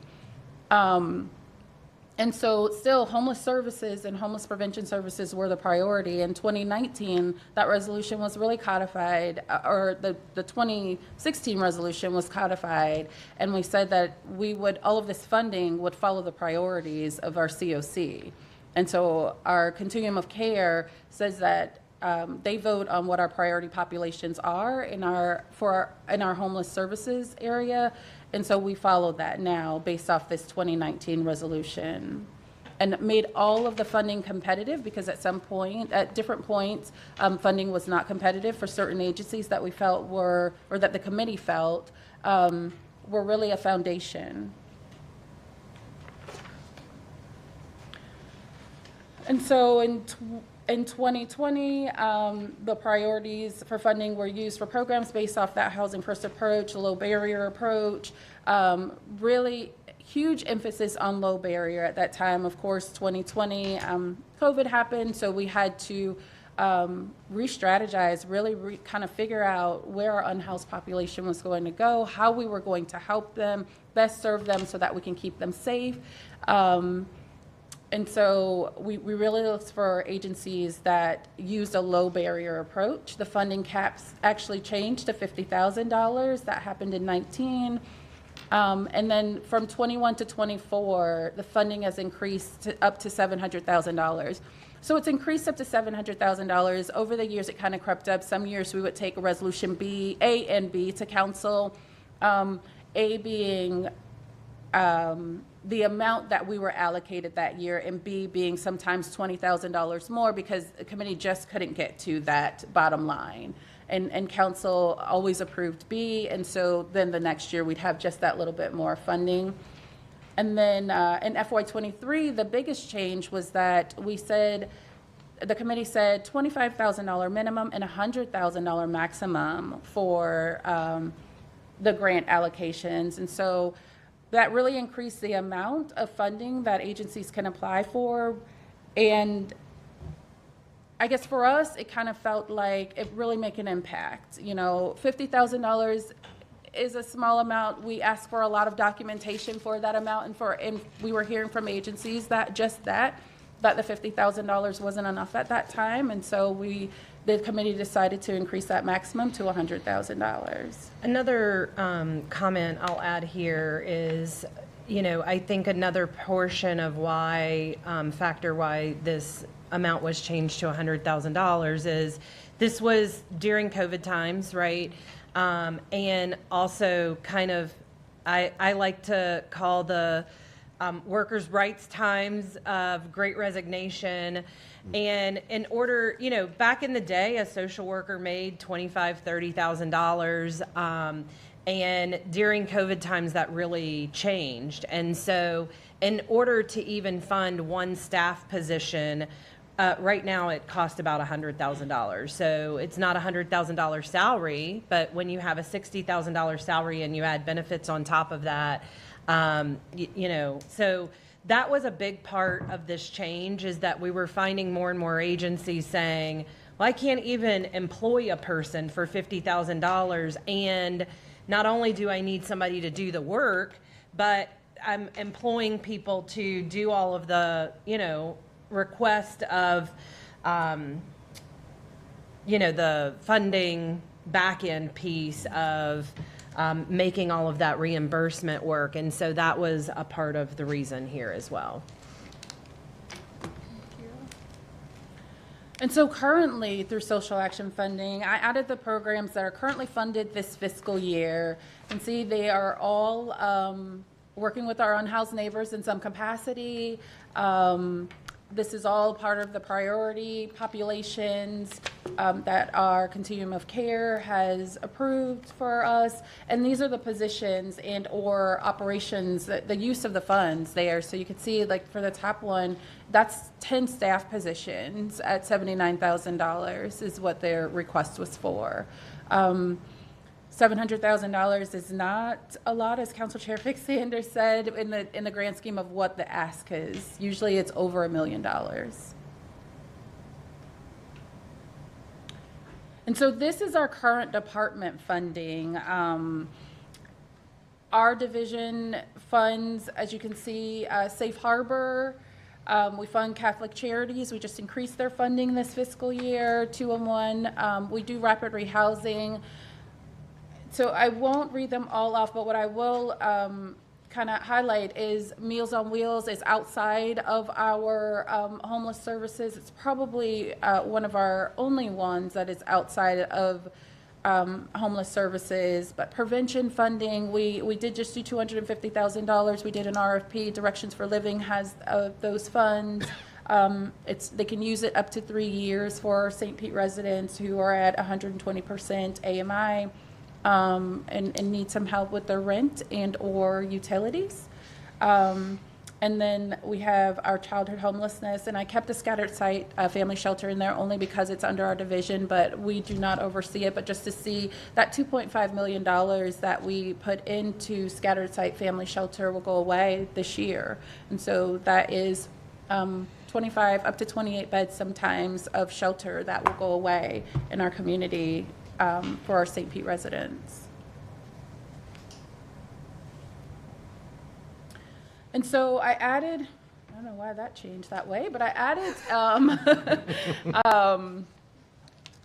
Pinellas County social action funding in here, just so you can see the difference in how much they fund. And so it's $1.7 million for FY25 was available. They just went through their process. I pulled this, you know, from their site as to get their latest information. Applicants could either apply for a large award or a small award, and a maximum of 5 large awards were would be given out, with the remainder of the funding allocated to small awards. And I also added their priorities. So this is their priorities for funding: food and nutritional service, homeless prevention and supportive service, healthcare, and then supportive services for our aging population. which is increasing in our area, our unhoused neighbors. So with that, that's the end. Committee members. Any questions or comments? Chair, if I may. Yeah, of maybe while course. Council gathers their thoughts on this. You know, Helen and I've had some preliminary conversation about the resolution, which is the enabling document that those grants come from. I do think there's probably some tweaks that could be done to that since 2019. We're not prepared to bring that forward to you today, but that's a future conversation that we could have with you. And so, you know, I think we could take a look at that. I think one of the other things that I'll just mention from having sat on a lot of different committees, I think this is the only committee that council has, and I could be wrong about this, so if somebody sat on a committee and seen something different, where the committee kind of dictates the requirements instead of staff, who are the subject matter expertise folks dictating the requirements, and then them sitting and making the decisions about, based on those parameters and bumpers, here's where the funding will go. And that's a change that I could see possibly being something we would look at, and just would allow us a little more flexibility. The committee only meets once or twice a year. There are times that things emerge in the middle of the year, such as the law that passed this year. We weren't able to make changes to the resolution in time, and so the funding went forward based on the resolution.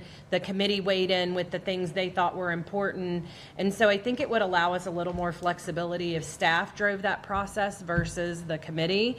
And again, the committee should still be a group of volunteers that are made up of folks that serve, maybe have lived experience, other things that make the decisions on who gets the funding that you then ratify, but maybe staff provides some directions on the parameters and criteria. I think that may be something we would want to look at moving forward as well. Councilmember Floyd. Thank you. I was going to say something kind of similar. I'm happy to look at the resolution and see what staff would suggest and what we would hash out on it. I think one thing I wanted to focus on was spending more time focused on impact. And I think that kind of dovetails into what you're describing with staff. Like if, we're not out there like interacting with these organizations on a constant basis the way staff is. So I'd love to have more information on,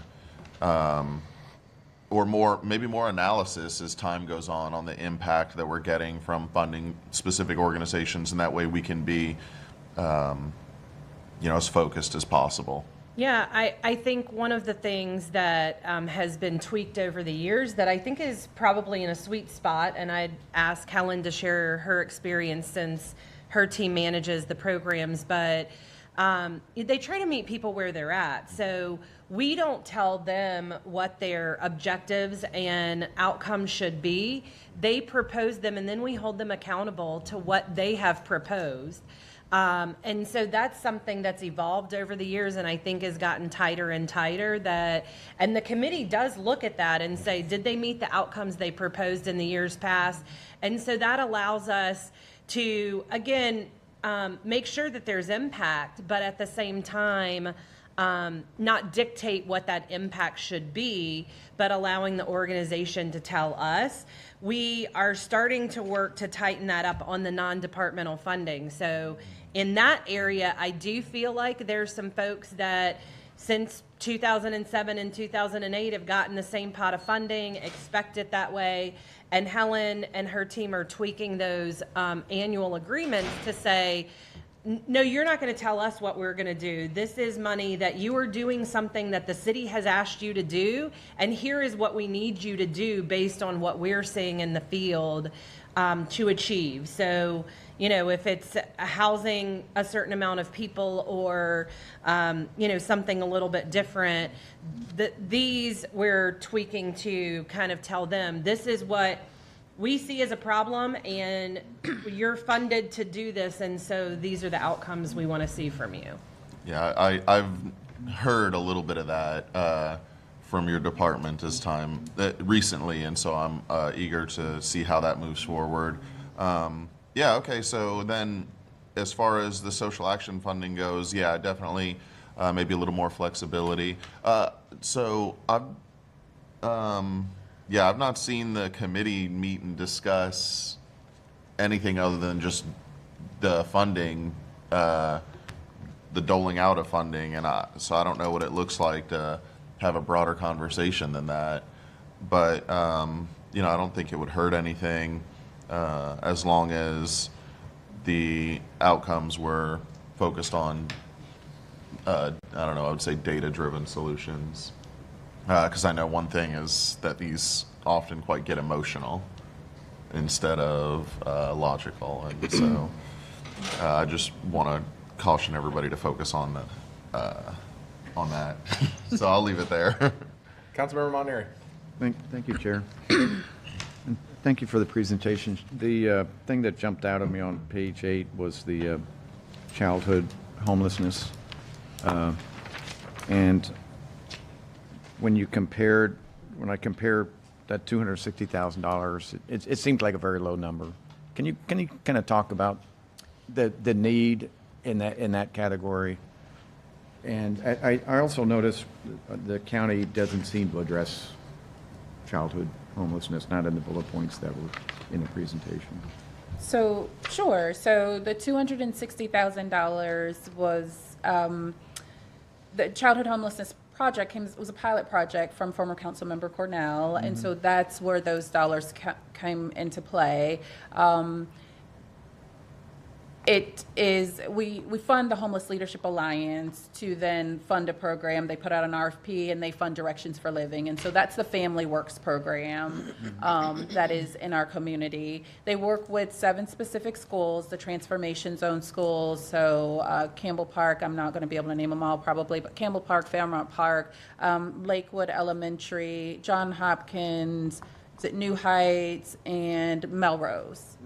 Maximo, thank you. Maximo Elementary. So we work with those 7 schools, and it is really one of the few programs that works with true all McKinney-Vento. So that is any family who is living literally unhoused and or doubled up or in a hotel that they're paying for by themselves, which is not considered literally homeless.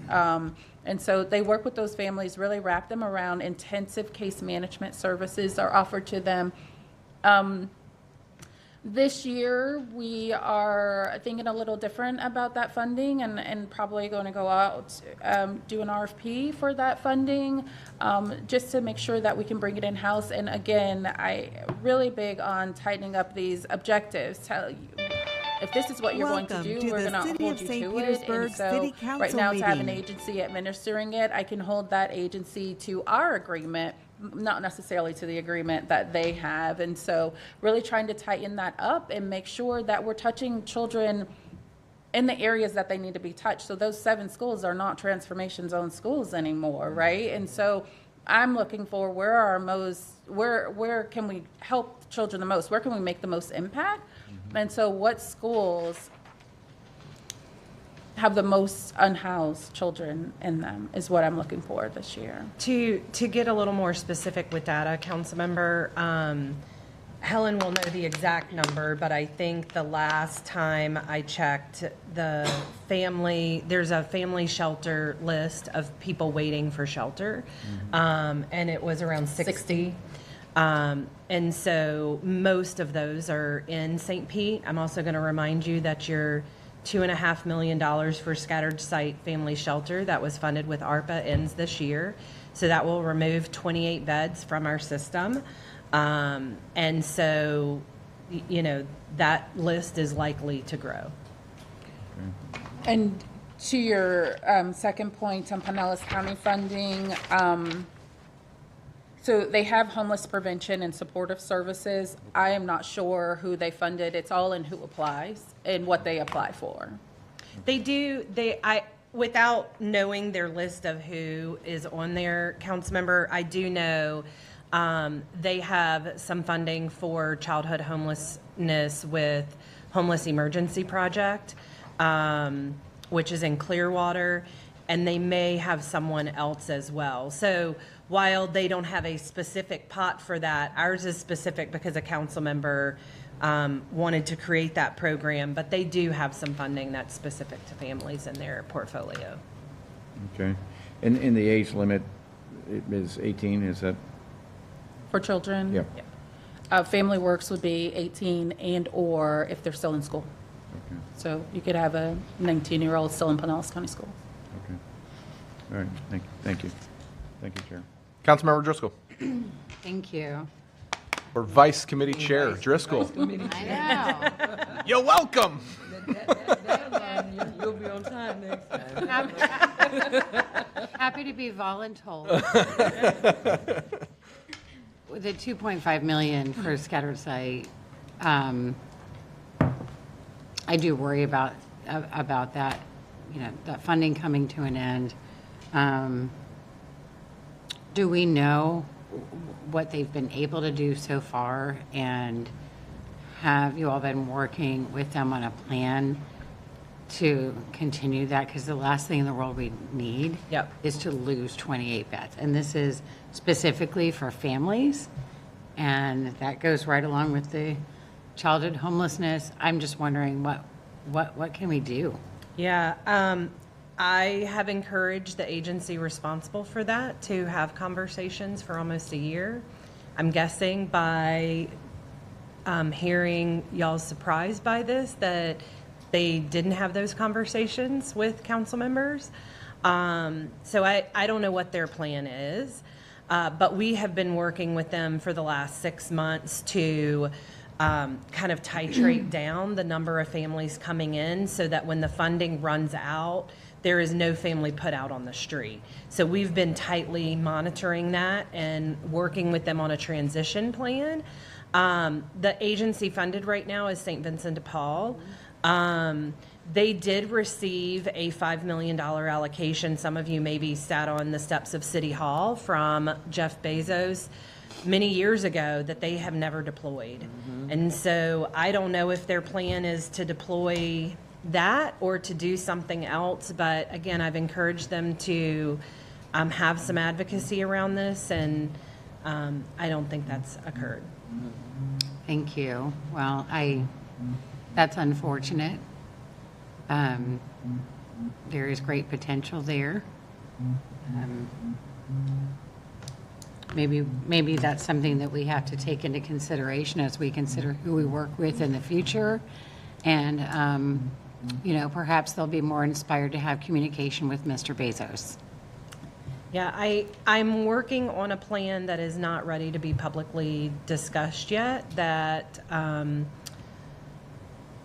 hopeful will add some family beds to the system. I'm not asking for any funding for that, but I don't know what the need is going to look like yet. So I'm hopeful that by October 1, the agencies involved in that will be ready to talk publicly about it. And so whenever they're ready, we will inform you of that. We met with one of the agency's boards this week for their board to vote on if they wanted to move this project forward.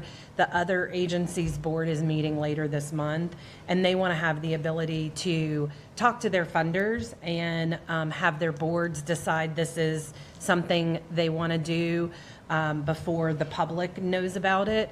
But I think y'all will be very pleased, and I think it has the potential to add some family beds to our community. So I'm hopeful that those boards will be moving forward in that direction. That's great. A little more detail or a little more explanation on the various grants where we've allocated $700,000. It's on the next. Yeah. Oh, that's social action funding. So instead of listing all of the grants, because I had already gave you the slide with that, that is social action funding. And how many grants and what's the average amount? This. Go back to the slide. So that's, That's this oh, slide. okay. No, I get it now. So all of this Yes. is 700, okay, now it makes sense. I thought it was something separate. No. All right, are there other, what's another organization that's working specifically on family shelter that we know is doing a great job right now? Is it BOLI? So BOLI doesn't do family shelter, they do family permanent supportive housing. And so I don't remember if any of you were able to go to Whispering Pines on Friday, but that was. That's what I mean, not so much shelter, but Yes. finding real housing for families. So every program has a responsibility to be housing first. So no matter how we fund them, whether shelter and or not, they have that responsibility. That's one of the first things that they do is a housing plan. So they're housing focused. There are only so many family shelters, indoor shelters in general in our community. And so all of them should work towards finding housing for individuals. We do fund rapid rehousing, $400,000. That's also, it's a joint partnership between the City of St. Petersburg, Pinellas County, St. Vincent de Paul, and 211 Tampa Bay Cares. And so that is to house our unhoused neighbors, that program. They don't have to be in shelter. We work off of a list, it's called Coordinated Entry List, and they are housed through that way. I think one of the things that I'll mention that was funded with CARES dollars that doesn't exist, that I think Helen and Shawnice and April probably get a lot of calls about, and it's kind of a misnomer in some ways, right? So Helen's title is Social Services Planning Manager, but 100% of the funding that her department has is for homelessness. So if you're looking for something else, they use their skills and the resources they know about, but they don't have a $10 million budget like Pinellas County Social Services Department does. So we jokingly call them three girls in a car. They do a lot of amazing work, but their department isn't the only department that funds our social service agencies, right? And so you saw in the fiscal year 25 budget that Helen's team is going to roll into housing and community development. A lot of our housing programs and services are funded through our federal dollars, the action planning, right, the CDBG and ESG dollars. And so I think their expertise will help, cross-pollinate some of that work in that department. So some of those programs are funded through those federal dollars instead of your local dollars. One thing that was funded federally with CARES dollars that has gone away, that is a real need, is people who need help finding housing. So those are called housing navigators. They were funded at the Homeless Leadership Alliance during CARES, and that went away because those COVID dollars have since been spent. But I know that the housing department, I would have to get the number from Avery, but we've tried to change how their phone system works because they receive thousands and thousands and thousands of calls a month of people who are asking, I'm a senior, my rent has just gone up, I don't know where to find somewhere I can afford. Helen's team receives the same number of calls, and so that may be a gap in your specific question, council member, of a need that somebody to hold people's hands through the process, right? Of how do you fill out these forms? I don't have a computer. I've got to do this. And working with the landlords to say, look, even though this person maybe has something on their credit record or has had an eviction, we're going to vouch for them and help get them into housing. And that's a little bit of a gap since the COVID dollars. Okay. All right, thank you. Council Chair Fix Sanders. Thank you. This was all very well presented, and thank you for the presentation. And I hope that my colleagues can see the need for me requesting that you come and talk about social action. Councilmember Floyd, I sit on the Social Action Funding Committee, and I have my own list of things that I am going to recommend that we do in regards to improving the process on that. And as you see with the social action funding that we're currently in, we went through that process on Monday, Tuesday, and some of the ones that were funded this year will not be funded for 2025 for something as simple as the completion of an application, right? And how they, you know, and the volunteers that were on board were all, had their own expertise, all knowledgeable. So the conversation today, again, as I stated in my opening comments, was not to find a way to not fund or take any money from social action, because we need, as you say, every year we're at 1 million requests. Every year that I've been on it, it's $1 million worth of requests. And we have the difficult decision of trying to decide who will and will not get funded. And I know that's a part of the process. But I'm grateful for the $700,000. But I am also grateful that Administrator Foster did acknowledge the fact that there are millions of dollars in non-departmental buckets that we can possibly start reviewing some of those funds to see how we can allocate differently some of those dollars to possibly meet some of the things that we've asked for in our council budget requests for years, how we can possibly help other organizations, although housing is of course first and foremost, but we have other organizations. You just identified a gap. You have people that are facing high stress in wanting to maintain their household, but we have other organizations that do so much in the community and making us that bonded community that we need to be, as you said, successful, that don't always deal with homeless issues, but we no longer provide those services through any other social action funding other than the youth development grants.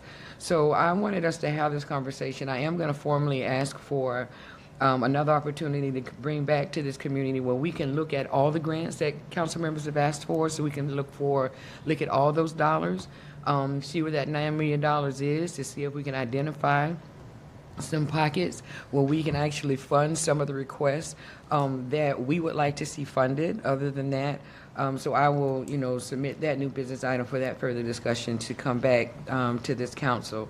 But again, thank you for the presentation. This, I hope, was a little clearer for my colleagues to see.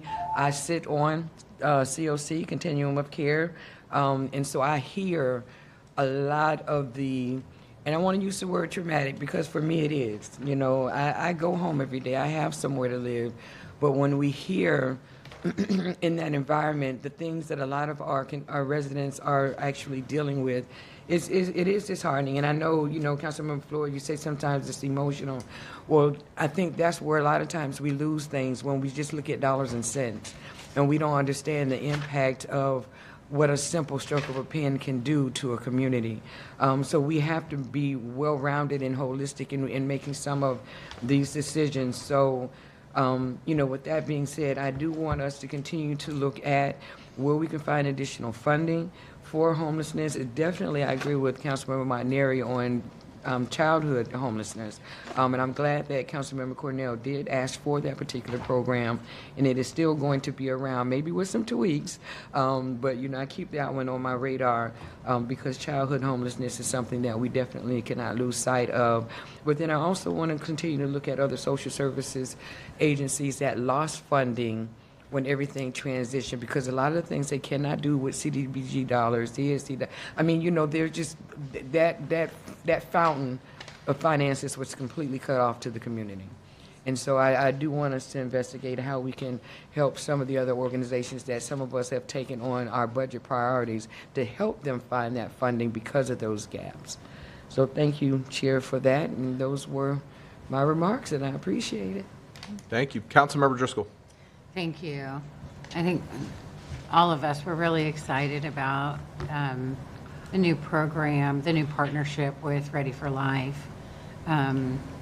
And I can't wait to hear how it's going when it's time for you all to update us on that. I'm so positive that it will be successful and that it is something that we will want to continue, that I'm wondering how that is going to fit in with all of this and how we can plan ahead to make sure that that is funded, of course, pending the results and evaluation of the program. Absolutely. So I think there has possibly been years that Ready for Life has applied for and received. They've social never action been, funding? no, they haven't. Ready for Life usually works off of their own funding sources. They've not applied for ours before, and I'm not sure why. Okay. How much did we put in for the pilot? It's $1 million. I think it might be 900,000. Yeah, something like that. But that is set to launch. We're making some final tweaks today and tomorrow. So next week, that will open for youth to make applications to. And so we'll make sure you get that information and know where to send folks who want to apply. But we are really excited to get that off the ground. Yeah, me too. And I want to make sure that we're ready to extend it, expand it, whatever needs to happen when it's time to take a look at that. But that really is, you know, a good part of the goal there is homelessness, is homeless prevention. So I see it fitting very well with this, if not exactly, but then again, we have Neighborly on there as well. So it's 946,365. So I knew. All right, I was rounding up there close to $1 million. Yeah, so I just want to make sure that we're ready for that, and just kind of wondering if it would fit into here, if it would be under current department funding a year from now. I mean, that would be something that we would look to council to make a request to continue, just like any of this other non-departmental funding is usually comes at a council request for us to put it in our budget. We don't typically increase our budget from year to year. Okay. Okay. Looking forward to hearing more about that. Thank you. Thank you. Councilmember Montanari. Thank you. Amy, you talked a little bit about navigators and not having them anymore. I thought that's what 211 Tampa Bay Cares does. Can you kind of elaborate? So 211 does provide some navigation. Housing navigation is a very different thing than here's a phone number, call here. Right? So housing navigation actually goes out, meets with landlords, with the client, has a list of landlords who are willing to work with people based on your unique situation, and then helps pay the cost usually for deposits and that type of thing. So 211 is still doing the work that 211 does, but they don't provide what we call a warm handoff. And don't actually walk alongside a client. They say, okay, here's your problem, here's 4 or 5 agencies that do that work, and then the person would do all of that legwork on their own. Okay. So how did it used to work when we had the funding?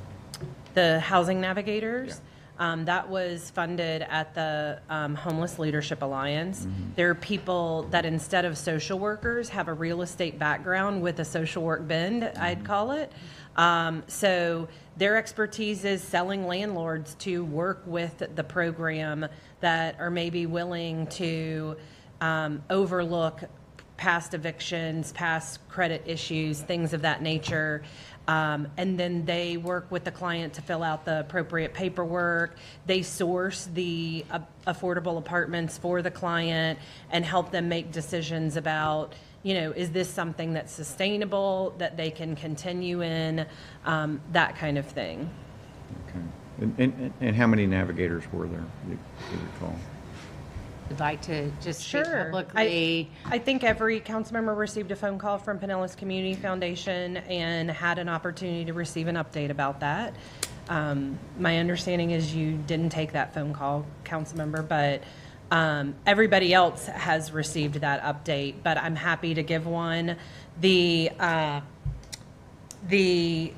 hubs are still operating. They are not operating on 22nd Street any longer. They're operating off of 16th Street.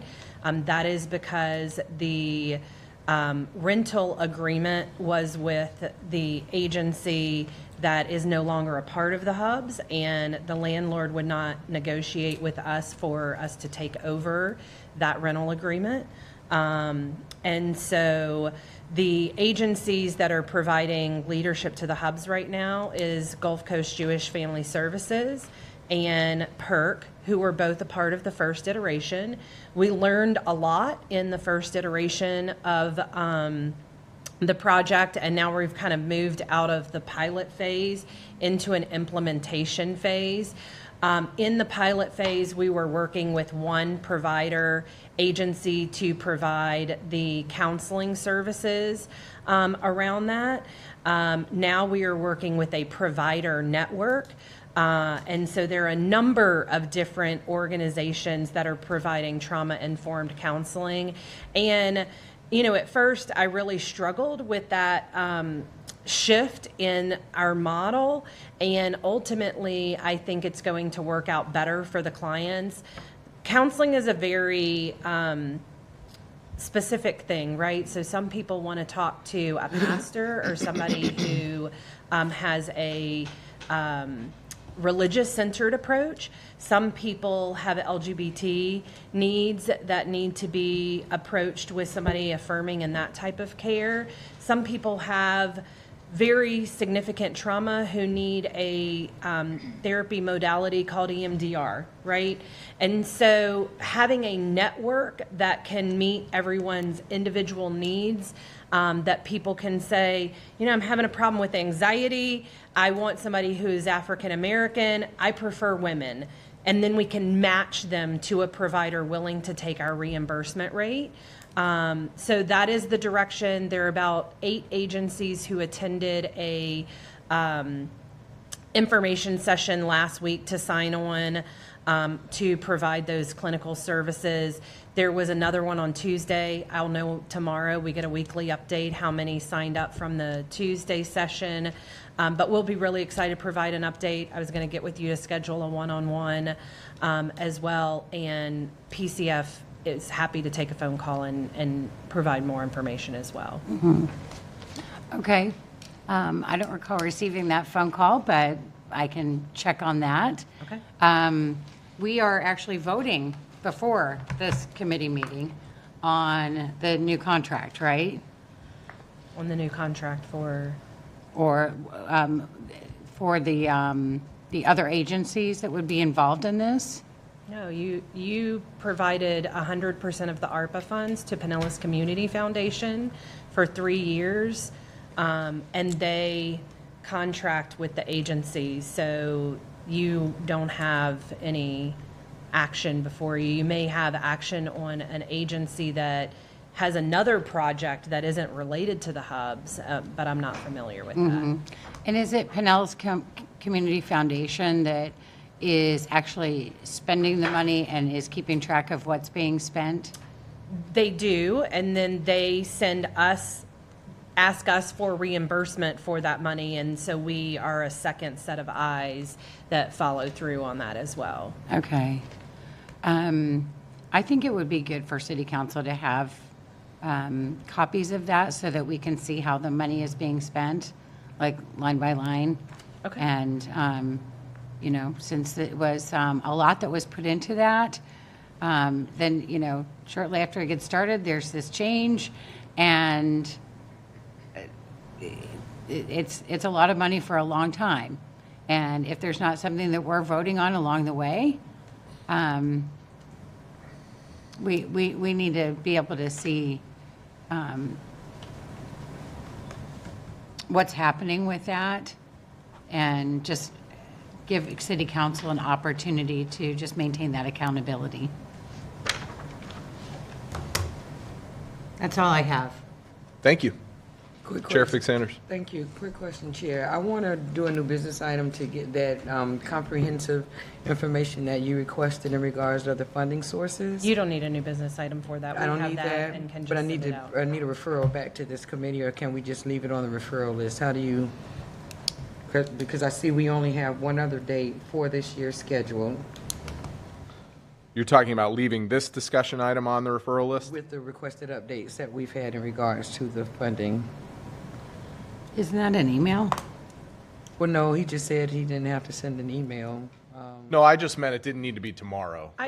We yeah. can send an email to all Just of send Yeah. an email to Yeah, everybody? that's Okay. fine. Okay. That's fine. Whichever way works. I just needed that clarification. Yep. All Thank right. you, Chair. Thank you. Okay, speaking of the referral list, if you don't mind, if we could just take a peek at it, because I think there's a couple of things we can clean off of it. Obviously, in October, we've got the update of community support hubs. And then the next item on the referral list, Councilmember Floyd, it's your item, a discussion regarding 22 census data, including a report from administration on efforts to alleviate child poverty. I'm assuming you want to leave that on there? Yeah. Okay.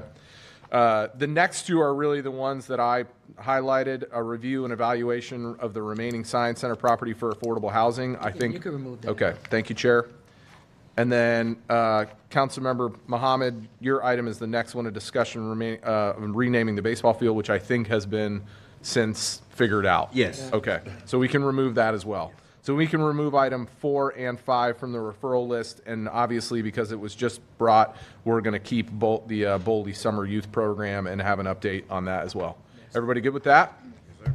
Okay, anything else for the good of the order? Thank you for the presentation. Thank you for being here. And the August 15th, 2024 Youth and Family Services Committee is adjourned. Thank you, everybody. Thank you.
I'm Leo Anderson, co-owner of Taste of the Island Marketplace and Restaurant, 2231 34th Street South.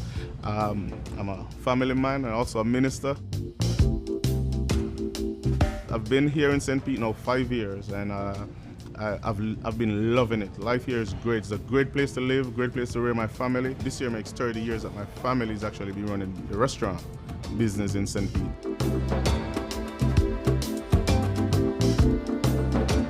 Started into it with my uncle, who's my partner in the business, who had the restaurant already, so I kind of bought into the restaurant. The idea of the grocery store was always there. It's just that we fast-tracked it because this was empty and it was right beside. So, came in and started doing, the reconnaissance and what it would take to get the market off the ground.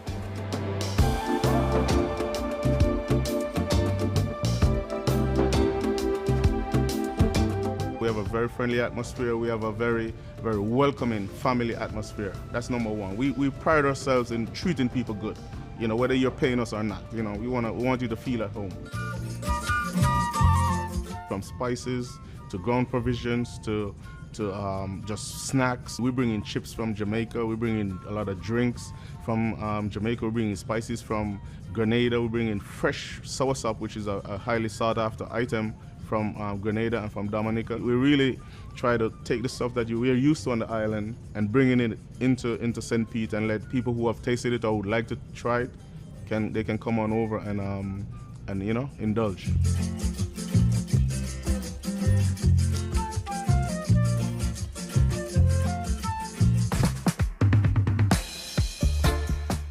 From customer to the generals in charge of running the city and so on, we have felt the presence and we feel welcome.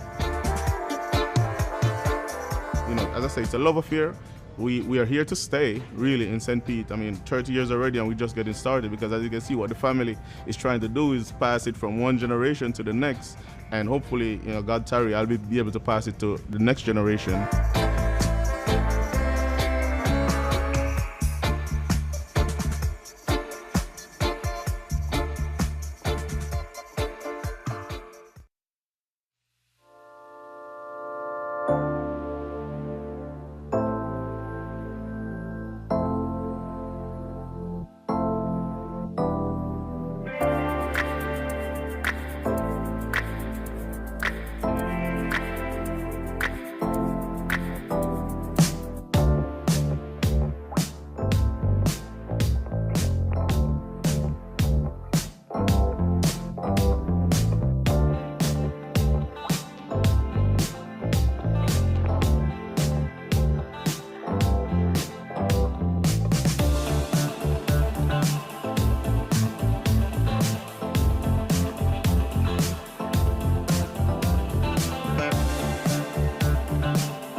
First of all, it is totally free, so there are no upfront costs. The money that you receive is a grant, so you don't have to pay it back. Besides money is access to Greenhouse St. Pete, which is great. I have a business mentor now. I have access to all of their resources, and I now have a social network that can support my business grow.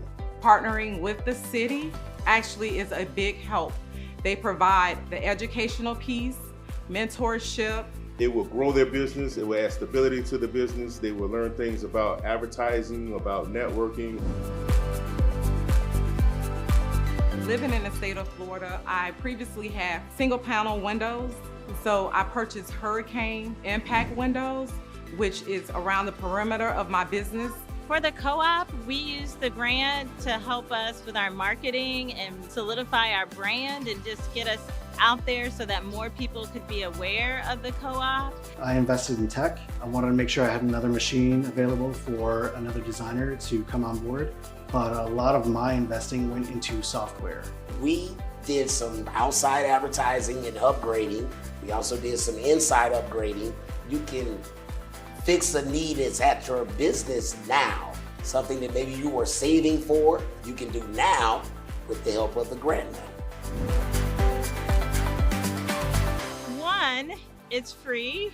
Two, it is accessible. It's not one of these programs where it's an extremely long application. You have opportunity to get assistance, and it allows you a stepping stone to grow into what it is you want your business to be. It's always good to have someone that has experience. It makes life a lot easier because they can tell you what to do and what not to do. I think that it's a great plan for anybody with a small business to become part of the business community. There's no need for someone to miss out on something. If you grow your business, it grows our business, and then it grows St. Pete.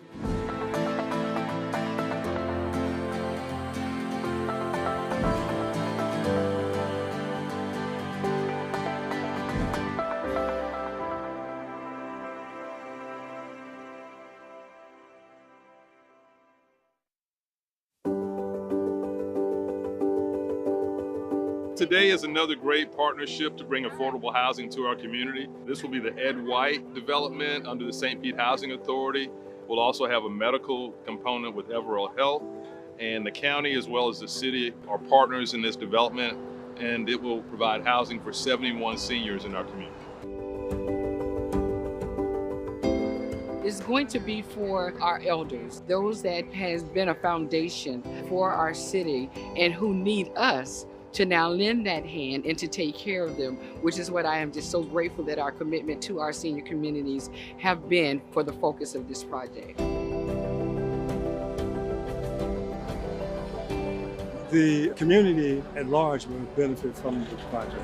We will be serving 71 of their senior families. The residents, they will benefit because they will have affordable housing and healthcare services. This project's location is great, not only because it's central and it's going to move services closer to people that need them, but because of the history of this area of the city and the city as a whole. Well, as you know, one of our pillars for progress is housing affordability. It's a part of the way that we make St. Pete accessible to everyone. In this case, want to live their senior years in our city in a great environment. That keeps St. Pete accessible to everybody. 1, 2, 3.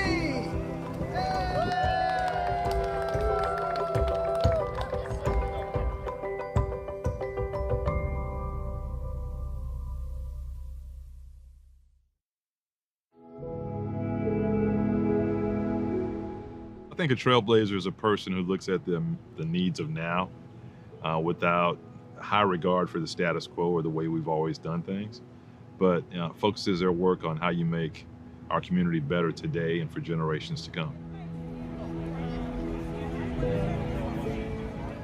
None of us stand on our own, and so in order for me to be elected mayor, there were so many folks in generations before me that had to fight even for the right to vote, or even for the right to be a full-fledged police officer like Leon Jackson.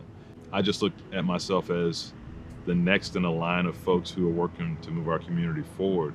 Without the Leon Jacksons of the world, I certainly wouldn't be in this position.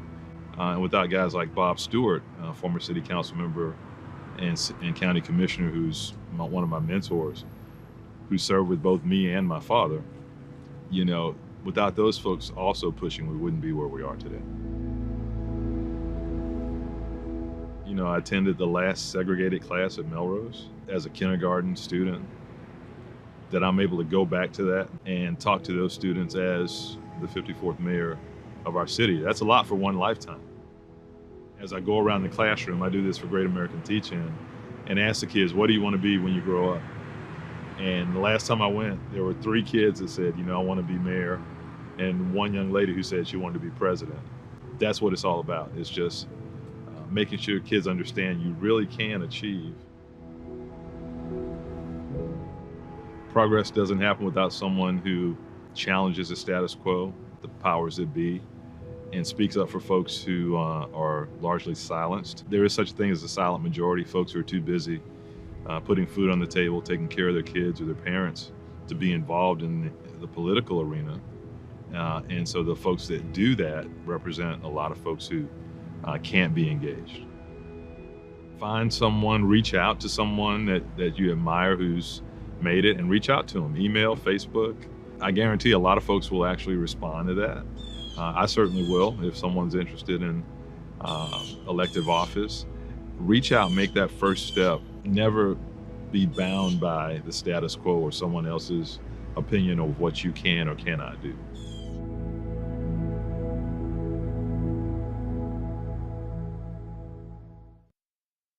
Hola St. Pete, feliz mes de la herencia hispana. ¿Sabías que la ciudad de St. Petersburg tiene una página web dedicada a la comunidad hispana? En somosstpete.org encontrarás información esencial de la ciudad, como recursos de emergencia, cómo pagar tu factura de servicios, información sobre seguridad pública y más. Además, acuérdense, todo el sitio web de la ciudad se puede traducir a más de 80 idiomas, incluido el español. Solo haz clic en este botón y selecciona tu idioma preferido. Por favor, ayúdanos a compartir esta información con amigos y familia. Feliz mes de la herencia hispana. Somos St. Pete.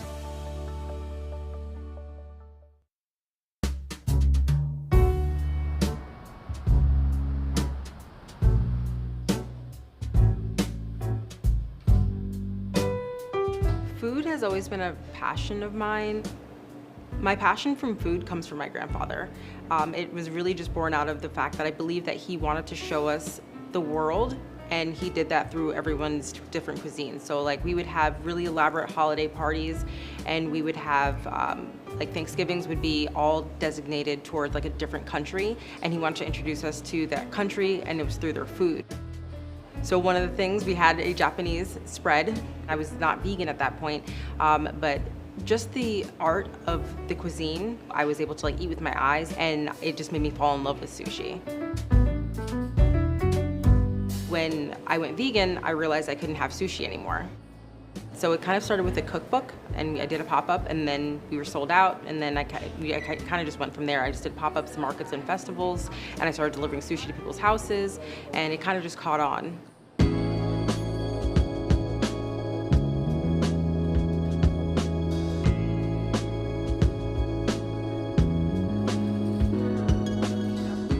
I thought to myself, it would be nice to have a place, like a home base, for everyone to come to me, and then also, again, give vegans the experience of what sushi is.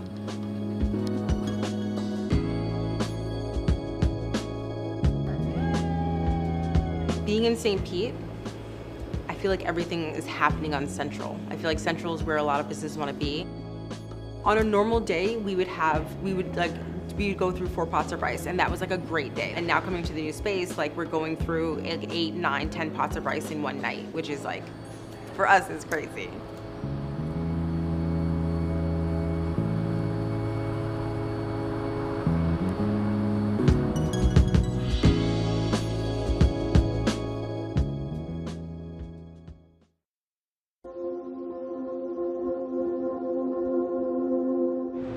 My name is Shakayla Berthelo, and I am the first to graduate from the Gibbs High School EMT program and get hired on with St. Pete Fire and Rescue.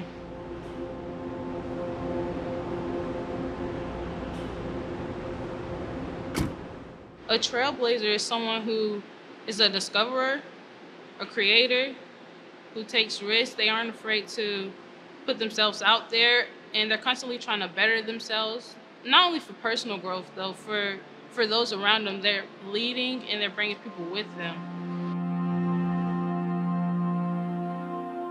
It's called the EMT program, EMT Preparatory Program at Gibbs High School. It's essentially 3 years long, and you'll go through what's the traditional EMT program that people would do outside of doing it through high school. But the classes that you take your sophomore, junior, and senior year are preparatory classes, kind of set you up for what you're gonna encounter when you start EMT school. It was definitely challenging, for sure, and a lot of hardships to get over, but I wouldn't trade it for anything in the world, because it set me up for this. Like, it gave me a ridiculous amount of opportunities, and I am so, so grateful for that. Growing up, I think I had 2 pretty important trailblazers. One would probably be Shirley Chisholm, who was the first Black female to join the U.S. Congress. It was monumental, especially at that time, because you didn't see a lot of strong Black females in positions like those. And also, Madam C.J. Walker, she's the first Black millionaire in America. She started her own hair care line for Black natural hair. And I think that is also incredible. Those are probably the 2 biggest trailblazers I had growing up. Just kind of let me know that if they can do it, I can do it, no matter what it is.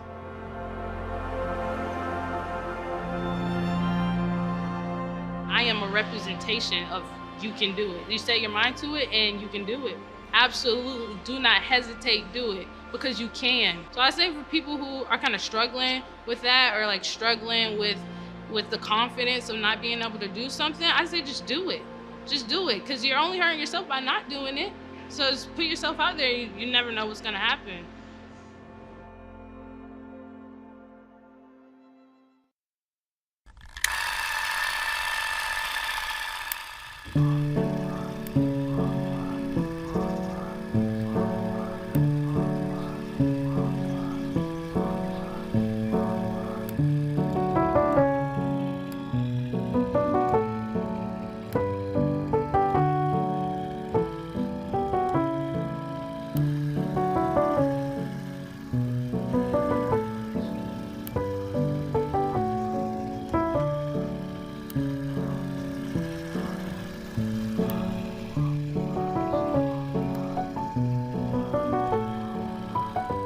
It's hard to imagine a time before sunken gardens existed in St. Petersburg. You would have to go back more than a century to see the land as it once was, a sinkhole. In 1911, George Turner Sr. and his wife Eula purchased 4.1 acres of land 1 mile north of the emerging city center. Due to the sinkhole on site, the land sat 15 feet below street level. But George, a plumber by trade, had an idea. He devised his own terracotta tile system, effectively draining the sinkhole, leaving behind a rich, mucky soil. Perfect conditions for his favorite hobby, gardening. Living a good life with lots of luck in the Florida real estate world, the Turners were doing well. However, after a series of hurricanes and freezes in the area and the downturn of the real estate business in 1926, the Turners were soon left with just the garden. And to make ends meet, they opened a fruit and vegetable stand, Soon, neighbors began to stroll through George's tropical garden, enjoying an array of plants from around the world.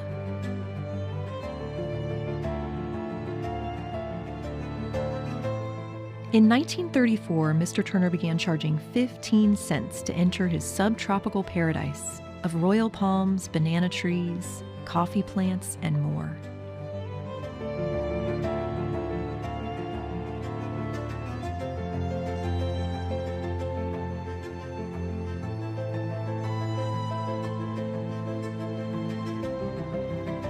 It's hard to imagine the old sinkhole site would become a natural paradise. For 3 generations, the Turners ran Sunken Gardens for almost a century, building a world-renowned attraction complete with beauty contests, celebrities, models, flamingos, and other exotic animals.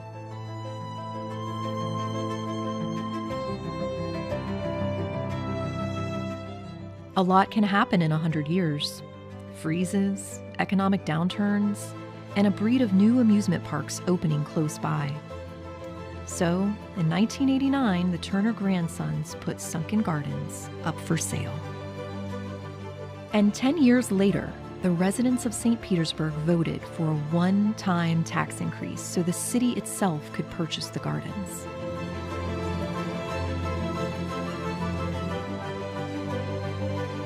This tropical oasis still stands as one of Florida's oldest and last remaining roadside attractions.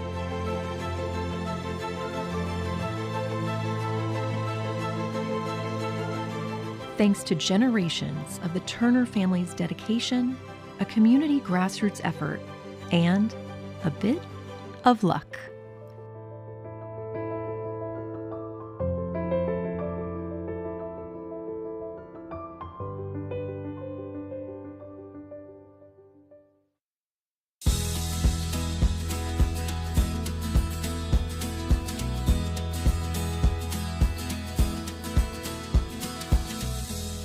District 5 is at the southern end of St. Petersburg.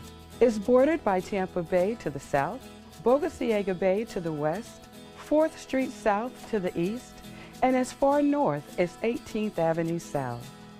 I'm Deborah Figgs Sanders, your council member for District 5, an immensely diverse district that is home to many of our city's treasures.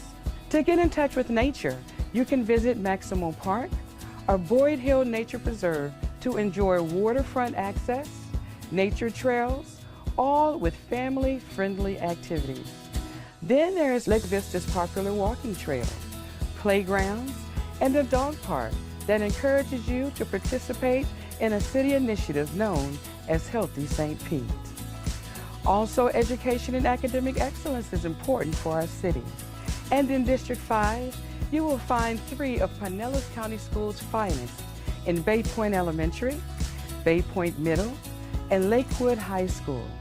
Not to mention the mighty Tritons of Eckerd College, a liberal arts waterfront campus which sits on the Gulf Peninsula of Florida's west coast.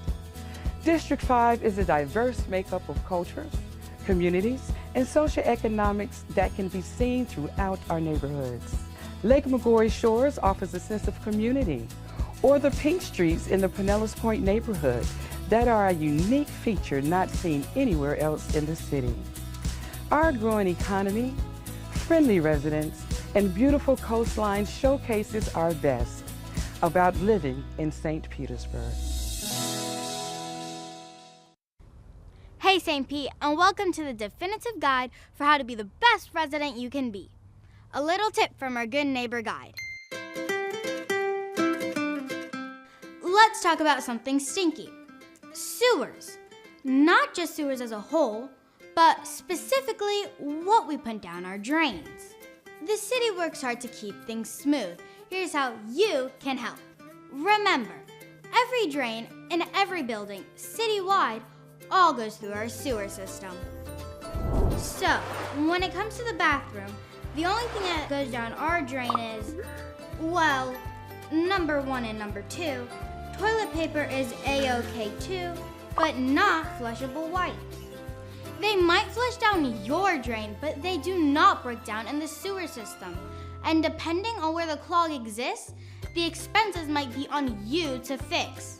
Used dental floss, any kinds of wipes, baby diapers, adult diapers, and Peppa Pig toys also do not belong down the drain.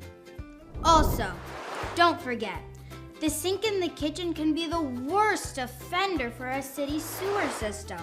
Never, ever put fats, oils, or grease down the kitchen sink. This includes butter, frying oils, and other cooking fats. Once these items go into the sewer system, they congeal and contribute to sewer blockage. Guys, there's a word for this. It's called fatbergs. You know, like icebergs, except these won't sink the Titanic. Google at your own risk. Collect grease in a container once cooled and dispose in the trash, not down the drain. Remove grease and oils from your pans before washing. Dispose of food scraps in the trash. There's a bunch more information on this topic that can be found on the City of St. Petersburg's website. Guys, it's so easy, a kid could do it. We all love our city, so let's do our part to take care of it the best we can and follow St. Pete's Good Neighbor Guide.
When you look at the top concern for residents in an urban city or even our rural communities, a growing number of Americans list affordable housing at the top of the list. Here in St. Pete, it's no different. I'm standing here at the Shores in South St. Pete with 51 new affordable units made possible by a county-wide collaboration. Understanding the relationship between our quality of life and housing is critical. That's why I'm launching the Housing Opportunities for All plan, an intentional expansion to our existing housing plan that addresses the current state of our city.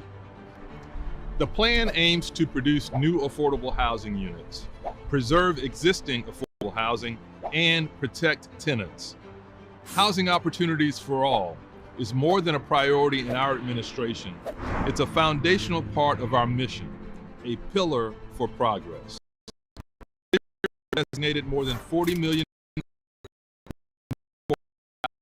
and plan to help thousands of residents preserve their current homes over the next several years. We've also implemented powerful protections for renters.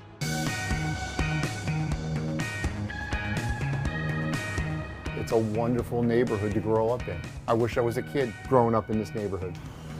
It's a real family-oriented community, super close to downtown, and it's just kind of one of those picturesque, nice, quaint little neighborhoods.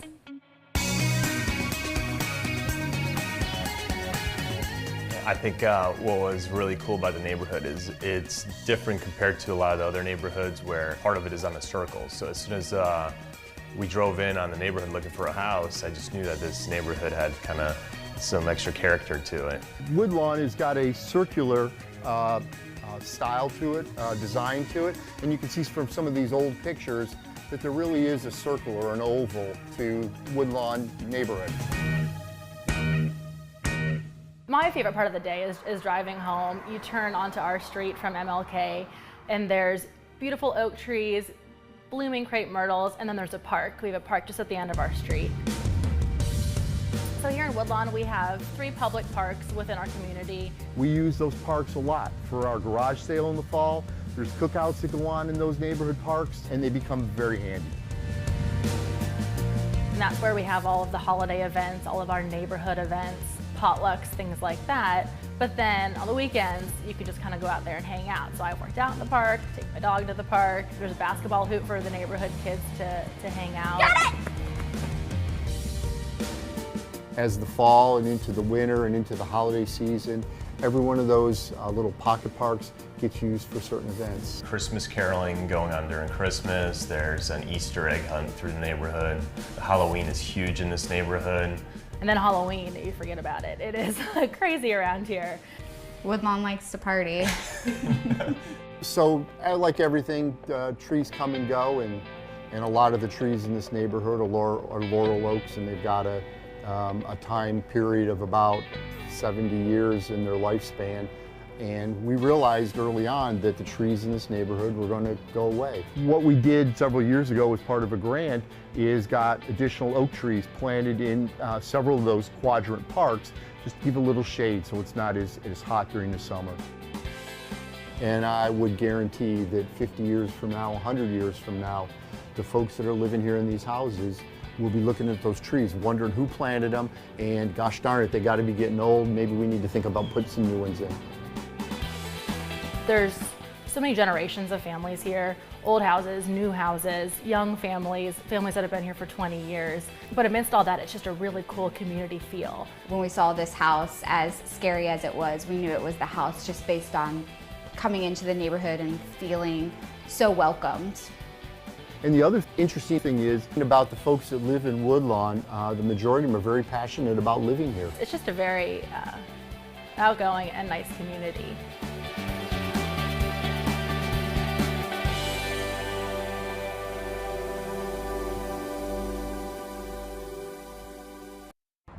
The Pinellas Trail is probably the best way I've found to get all over the county without worrying about traffic or my pace.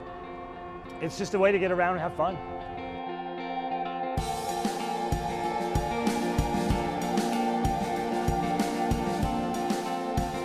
So in the spring, say on a weekend, on a Sunday, You'd find lots of folks out just walking, biking, just really enjoying the weather. So the trail starts downtown by the water, and it goes all the way to Tarpon Springs, if I'm not mistaken. And I like it because it kind of cuts back behind the neighborhoods. There's murals, there's tree coverage, and it just kind of winds through the most beautiful parts of the city.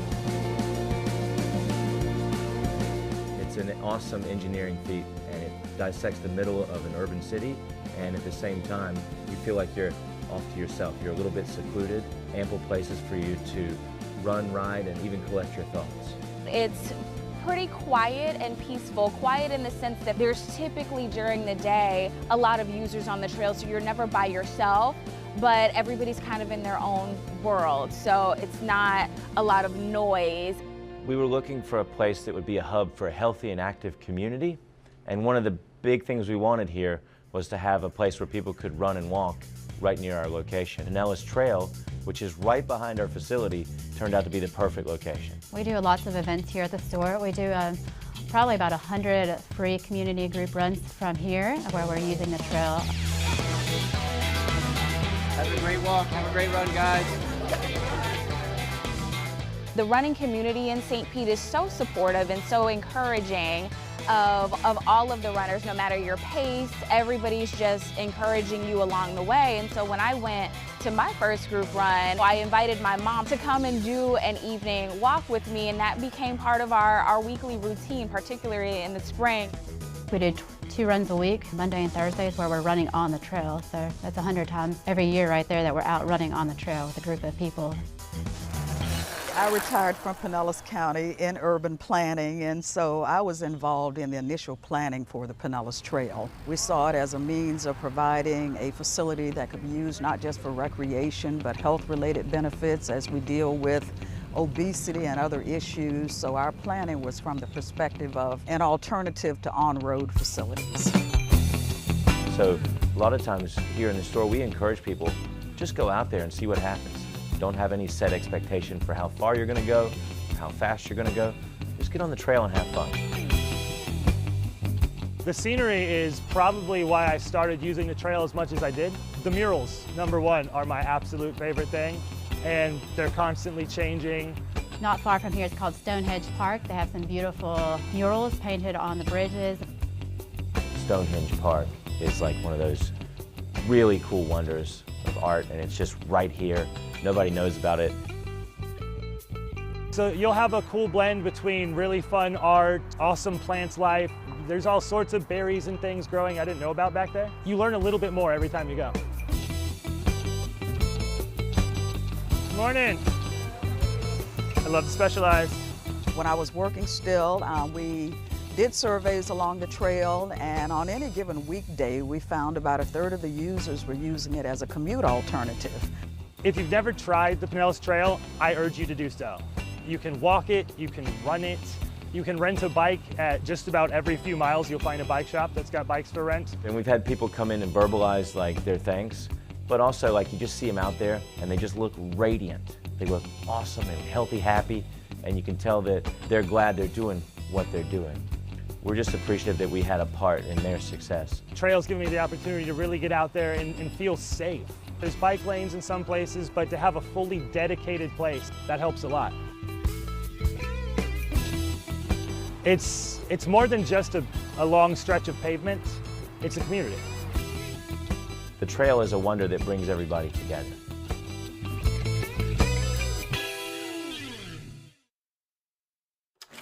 Located in the heart of the city is the famous Al Lang Field, where every winter great names in baseball appear to limber up their muscles in St. Petersburg sunshine.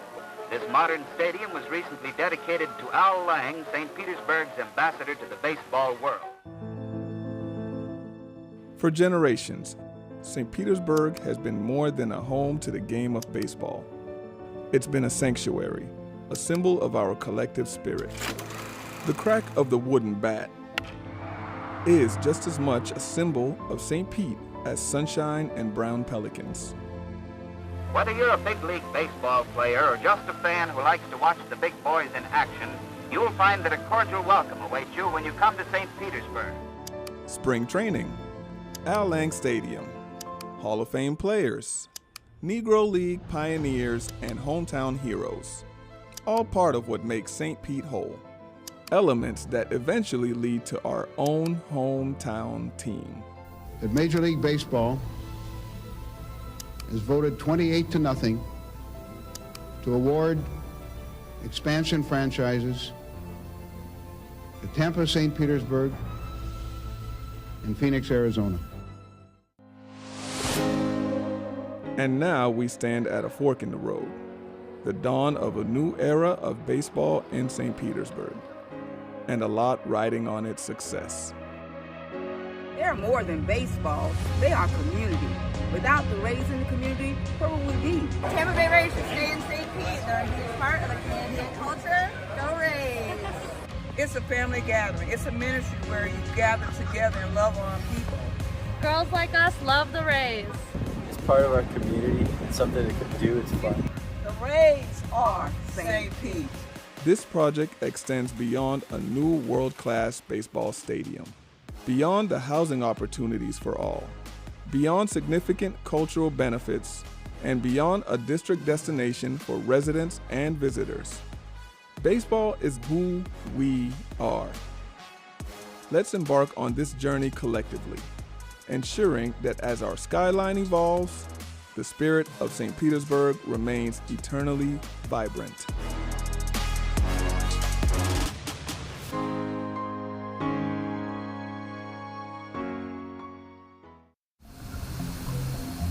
Hey, that's my house, and this is my ASMR video about water conservation. I use water wisely. Ever have a drippy sink? You should fix it to not waste water, and also not to go crazy with that dripping noise. Look there, that's my automatic shut-off hose attachment. Super water conservative. Even when nature calls, I call nature and I say, "Hi, I'm conserving water with my high efficiency tank." Okay, bye. Oh, hey, that's me. Just using my high efficiency washer. Just listen to the sounds of water being conserved. Go to this website to learn more, St. Pete, and do what you can for water conservation.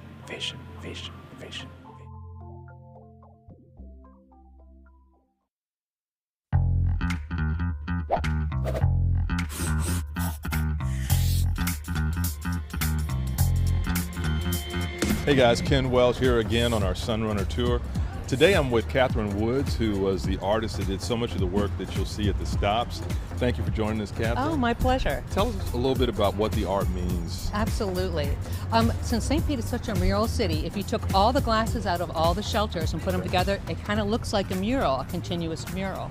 If you take the glasses and where they are at all the 16 stops, they all relate to the neighborhood. It's like the welcoming front porch to the community and the neighborhood that it's in. What's the message you want to convey to folks who might be from out of town that see that? I just want them to feel the joy of St. Petersburg. The colors are joyful, the way the sun comes through it's a very happy thing, and I just want them to feel that. And what drew you to this project in the first place? How'd you become Oh my gosh, involved? how could you say no to that big canvas? There's 2 glasses per station, and each one is 5 foot by 7 foot, 16 stations, so that's a lot of glass, and that's a lot of chance to get a message across and do a lot of beautiful color. Well, thank you. It's beautiful art. My pleasure. And it tells the story of St. Petersburg. It does. Thank you, Catherine. My pleasure.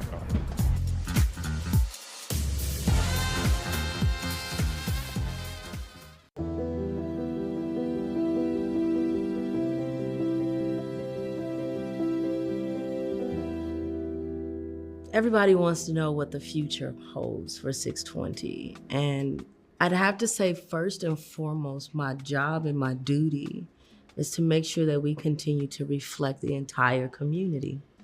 I think that what I am introducing to the world is how I see art and the stories in which I want to celebrate in the community. And so what we do will probably remain the same. How we do it is the thing that shifts a little bit, right? And the stories that we choose to tell. I want when people leave here, they're like, wow, that was a great story. Or continue to, what's going on at the studio? Because, it's Friday night and I want to do something. Let me go check it out. I really want that to be the thing. The studio becomes the place. I think the validation is, the answer is yes. Yes, we can. Yes, we will. And yes, we did. The future is bright. Why not? I'm elucidated that you have accepted this assignment. I'm excited about the assignment. I don't take it for granted. I don't think it's gonna be super easy, but I know it's going to be challenging in the way I like to be challenged. Yes, and if it wasn't, you wouldn't have taken it. I wouldn't have taken it. So, I think it's one of those things, and this is what fortune looks like, or good fortune smells like and tastes like.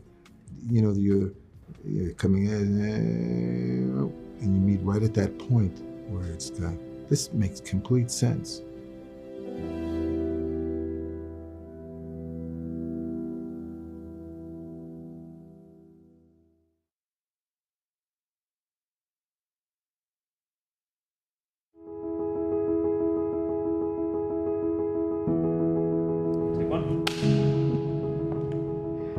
I was really blessed to grow up in a multi-generational family. So my mother and both of my grandmothers were very influential in my life. They were women who were very family-oriented. That commitment extended to the larger community, and that created a very secure and safe environment for me to grow up in. Most of us growing up in the 80s were latchkey kids. When I started going home after school, Alone was the very first Oprah Winfrey show. And I really looked up to Oprah in the way she was able to talk to people and learn about lives that were things that maybe I didn't see in my own community. Back in small town Louisiana, opened up a whole new world to me. My childhood was full of family, so my role models were my immediate and extended family members. And while many of them are no longer physically here with us, I still have all of their teachings, the lessons, the love for family, the hard work ethic, laughter and talking that applies to my life now, that I hope my daughters will carry into their lives and hopefully eventually their families. My mother is definitely the strongest role model in my life. She was the instrumental person in getting us out of Cuba. She taught me the importance of being independent, being resilient, and also as a working mom, she taught me that you could balance a career, family, and God. I am very hopeful about the future of women leaders in St. Pete. It's very promising. Already we have women in management positions and in leadership positions. We have women in some of the places that we've been wanting to be for decades. There's lots of women in every single role in the city, whether it's police officers, firefighters, and leadership. The one thing that I love about the female leadership that's in place is that they are making a path for other women to follow. But we also have a lot of work to do because I think we can diversify that pool of women still. You have to have people of all walks of life. Everyone brings something different to the table, and it's important to hear all of those perspectives in order to find something that works best for everyone. After all, we're representing a very diverse, very large city now. Women have such an important role in our culture. The future of women in St. Pete has never felt brighter. Mentor a young lady or find a mentor for yourself. Be sure to honor women in your life. This month and every month.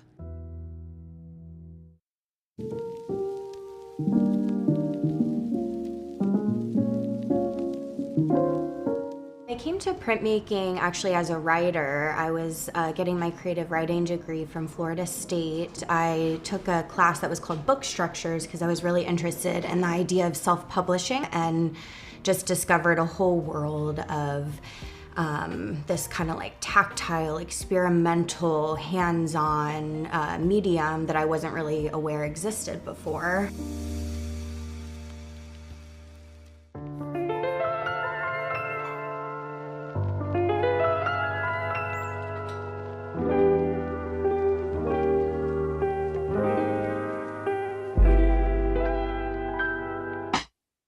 So we do two types of printmaking here, letterpress printing and risograph printing. It looks like a copy machine, but it actually functions like screen printing, where you're layering colors one at a time. So it's color separated. It's really great to have the opportunity to be out at different markets and events to sell our work. Since we don't have really a retail space, it's our opportunity to get our work out there and also be there to kind of tell folks about the process. And there's kind of this excitement when they pick up this card and you can tell that it, a hand made it. It's a small but mighty, kind of like print-loving community here in St. Pete. We've been able to connect with everyone from local bookstores to local authors and poets that are interested in publishing their own work and making zines, to just art education groups. We're able to kind of connect with all different types of people and excite them about this process. And then this lever here, you press it with your thumb. We're really grateful to have such a supportive community here in St. Pete for local businesses. People get really excited at events, and there's all these fun little mom and pop shops and artists selling their work, things that you can't find in other cities, right? It makes St. Pete very unique. We've been able to make a lot of great connections and collaborations with our fellow local businesses.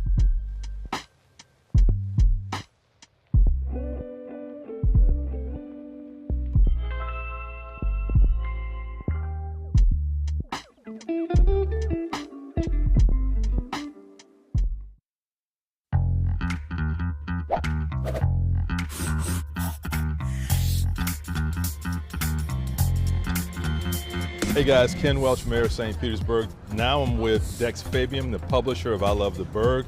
Thank you for being here with us on our Sunrunner tour. Tell us how this changes life in St. Petersburg. Coming from New York, it's one of the things I miss was mass transit. And I think having something like the Sunrunner now actually happening in St. Pete after so long, it's a game changer. Riding it today got us from point A to point B so much faster.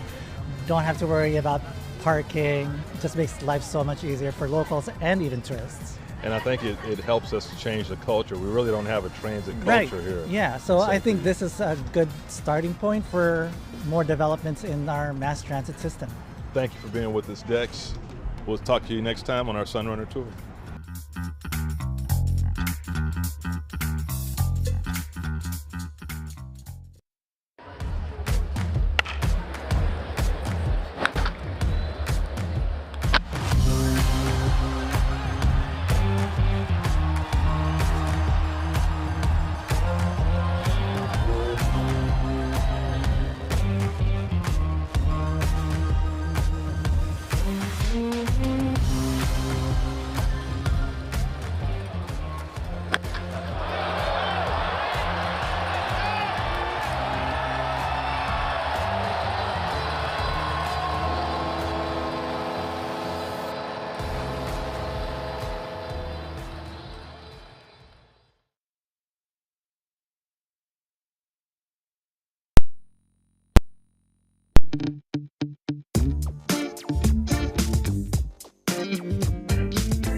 Welcome to the City of St. Petersburg City Council meeting.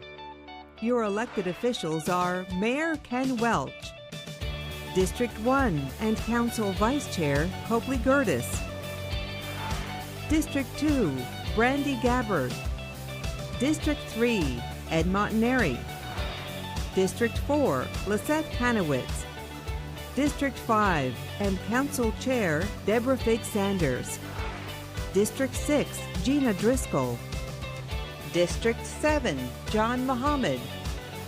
And District 8, Richie Floyd.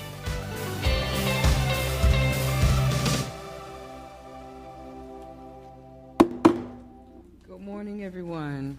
I want to officially call our October 3rd, 2024 St. Petersburg Council meeting to order, beginning with the roll call. Gabbard. Here. Montaneri. Here. Hanowitz. Here. Big Sanders. Here. Driscoll. Here. Muhammad. Here. Floyd. Curtis. Here. Thank you for that. First of all, first official business is, how is everyone? We're here. Yeah. We're here. Thank God we're here. Glad to see you. Glad to see you. We will have our invocation given today by Pastor Brent Brown of Rebirth Empowerment Ministries, which will be followed by a moment of silence to honor our fallen first responders and those impacted by Hurricane Helene, followed by the Pledge of Allegiance. Will you please stand and join me? Pastor Brown. Let us pray. Eternal God, our Father, we come to say thank you.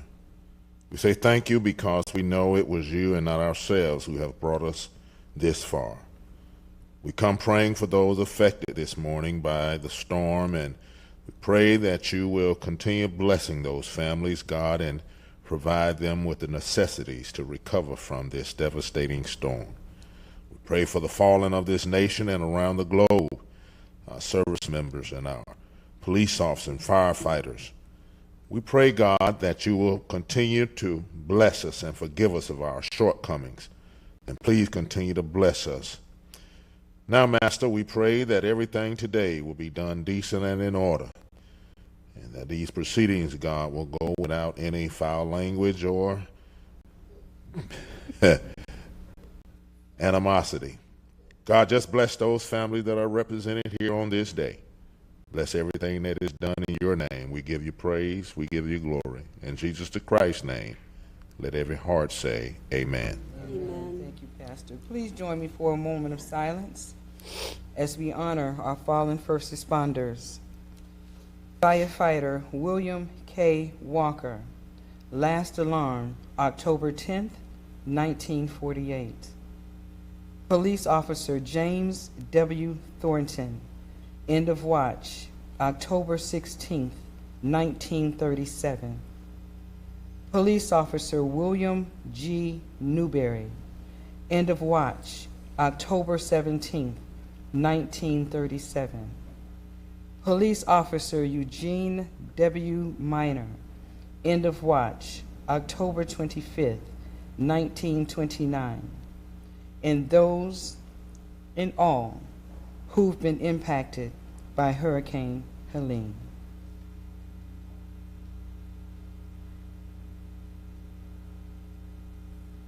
Thank you. I pledge allegiance to the flag of the United States of America and to the republic for which it stands, one nation, under God, indivisible, with liberty and justice for all. Thank you, Pastor Brown. So appropriate, and I appreciate all of that. And thank you again, and welcome to those that are here. Council members, we have an agenda before us with the addition of F6, the We Are St. Pete Fund Resolution. If there are no changes, I'll entertain a motion. Move for approval. Second. Thank you. Now that we have a motion, it's been properly seconded. Can you please open the machine for voting? Now that all present council members have voted, can you please tally and announce the votes? Madam Chair, motion to approve the agenda passes unanimously with Councilmember Floyd being absent. Thank you. Council members, we have a consent agenda before us. Do we have any public comment on the consent agenda? No cards, Madam Chair. No cards. I entertain a motion for approval of the consent agenda. Move approval. Second.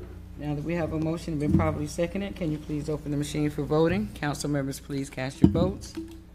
Now that all present council members have voted, can you please tally and announce the votes? Madam Chair, motion to approve the consent agenda passes unanimously with Councilmember Floyd being absent. Thank you. So now we will move on into open forum. Clerk, can you please read the rules? Yes, ma'am. If you wish to address City Council on subjects other than public hearing or quasi-judicial items listed on the agenda, please sign up with the clerk. Only the individual wishing to speak may sign the open forum sheet. Only city residents, owners of property, business owners in the city, or their employees may speak. All issues discussed under open forum must be limited to issues related to the City of St. Petersburg government. If you are speaking to an item on the agenda, you may only speak once during the open forum or when the item comes up on the agenda. In order to provide an opportunity for all citizens to address council, each individual will be given 3 minutes to speak, and after which the microphone will be muted. If you wish to address City Council through the Zoom meeting, you must use the raise hand feature button in the Zoom app or enter *9 on your phone at the time the agenda item is addressed. When it's your turn to speak, you'll be unmuted and asked to state your name and address. At the conclusion of your comments or when you reach the 3-minute time limit, you will be muted. All raised hands will be lowered after each agenda item. Regardless of the method of participation used, normal rules apply, including the 3-minute time limit on comments, the requirement that any presentation materials must be submitted in advance of the meeting, and the rules of decorum. If live public comment is disrupted by violations of the rules of decorum, the chair is authorized to accept public comment by alternate means, including by email only, and we do have some speakers, Madam Chair. I'm going to call them 2 at a time, and they can go to either podium. The first 2 speakers, Robert Vincent and Matt Widener, please go to either podium, state your name and address for the record, and you will have 3 minutes to address City Council. Good morning. My name is Robert Vincent. I'm here this morning on behalf. I'm sorry. Address, please. Address 2631 37th Street South. Once again, good morning, and all of the council members in your respective places. My name is Robert Vincent, and I am here just like other citizens who've been impacted by the storm. It was a little different for us. For the first time on our street, we lost everything. I lost every vehicle and everything inside of my home. I have residents here with me who's standing here with me in solidarity, and members from my church. We cannot control an act of God, but what I can say to you is, being born and raised here in St. Pete, and one who's not only a product of this city and the decisions that have been made here by City Council, for the first time we received almost 5 feet of water in our neighborhood. I was in a position of literally removing the screen from my bedroom, jumping out of the window to rescue my family. Literally, it was that much water. We've never, ever seen that before. We were rescued. It was a failed rescue for my family, but the family behind me, they were able to be rescued. But we had to kind of walk through water with alligators and snakes and whatever else was in that water. So it was different for us. We cannot control the act of God. But I want to ask you to do 3 things. The Clam Bayou was a beautiful revitalization project. Beautiful. But something has changed. And I think this storm has exposed something. And I believe that now that there's an open access to Gulfport, to the Gulf, due to that Clam Bayou revitalization project, which is beautiful, I think it needs to be reassessed to see what else needs to be added, because that much water to come just on our street was beyond scary. Second thing I'll say in a minute, the 30 seconds that I have left, we did not receive adequate coverage in our neighborhood. We understand that other areas were impacted, but we did not receive adequate protection. For 3 days, it was almost like we were left alone. We did not have police coverage. And right now, as I speak, we have individuals who are not only going through our belongings, they're opening up bags, putting shopping carts in our backyard. So ma'am? Yeah, we got 3 minutes. Thank you. 3 minutes, okay, thank you. Yes, sir. Members of Council, Matthew Widener, 250 Mirror Lake. I know you all understand the tragedy and the pain that the people you represent are suffering. I also know that you don't understand how your historic preservation ordinance is magnifying that pain and suffering. Just yesterday, I watched as your historic preservation staff was right down the corner looking at the Studebaker building right near y'all's districts. These people need help. What we don't need is historic preservation.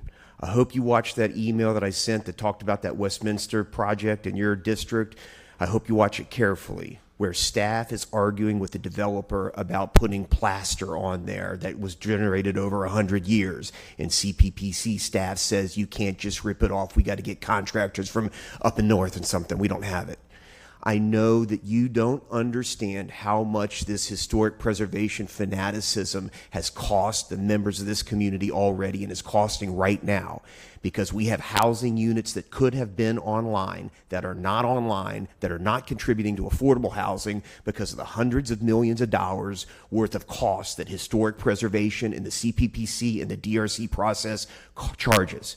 The engineers, the developers, back and forth in that Westminster project, I beg of you, watch when the application was submitted, October 23, and then hearing was just held a couple months ago, and then staff bombards them with a 100-page long analysis days before the hearing. I've been asking you for years to audit the process to see when they are responding to the engineers and the consultants and the professionals to get these projects done. Look at that Westminster one, because that is merely an example of what happens to people over and over again.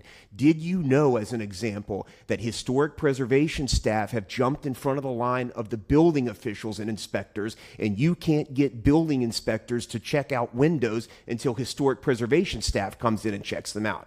So if you're suffering right now in a district and you don't have windows and you don't have roofs and you don't understand why the building official can't sign off on it, it's because historic preservation staff have interfered with that project.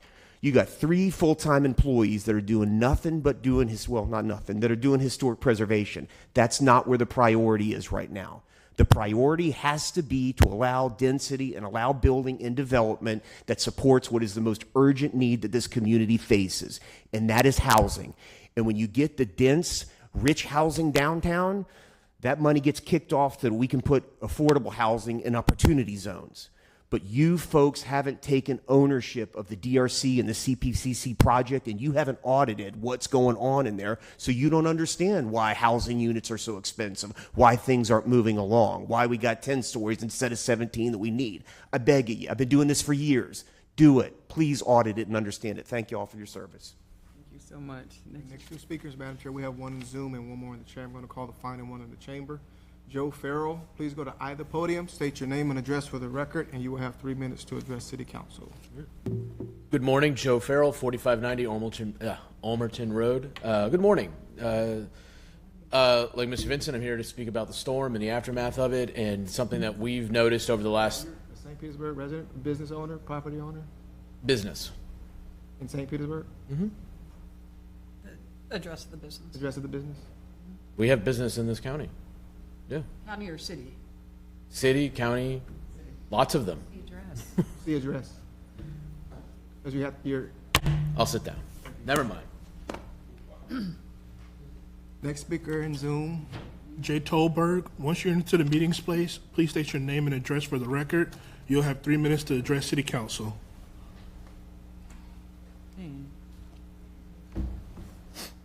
Jay Tolberg, are you there?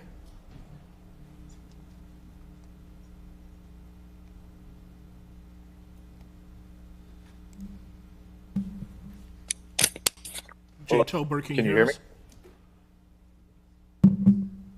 Hello? Yes, please state your name and address for the record. You'll have 3 minutes to address City Council. My name is Jeremy Tolberg. I live at 417 Lido Way in St. Petersburg, Florida.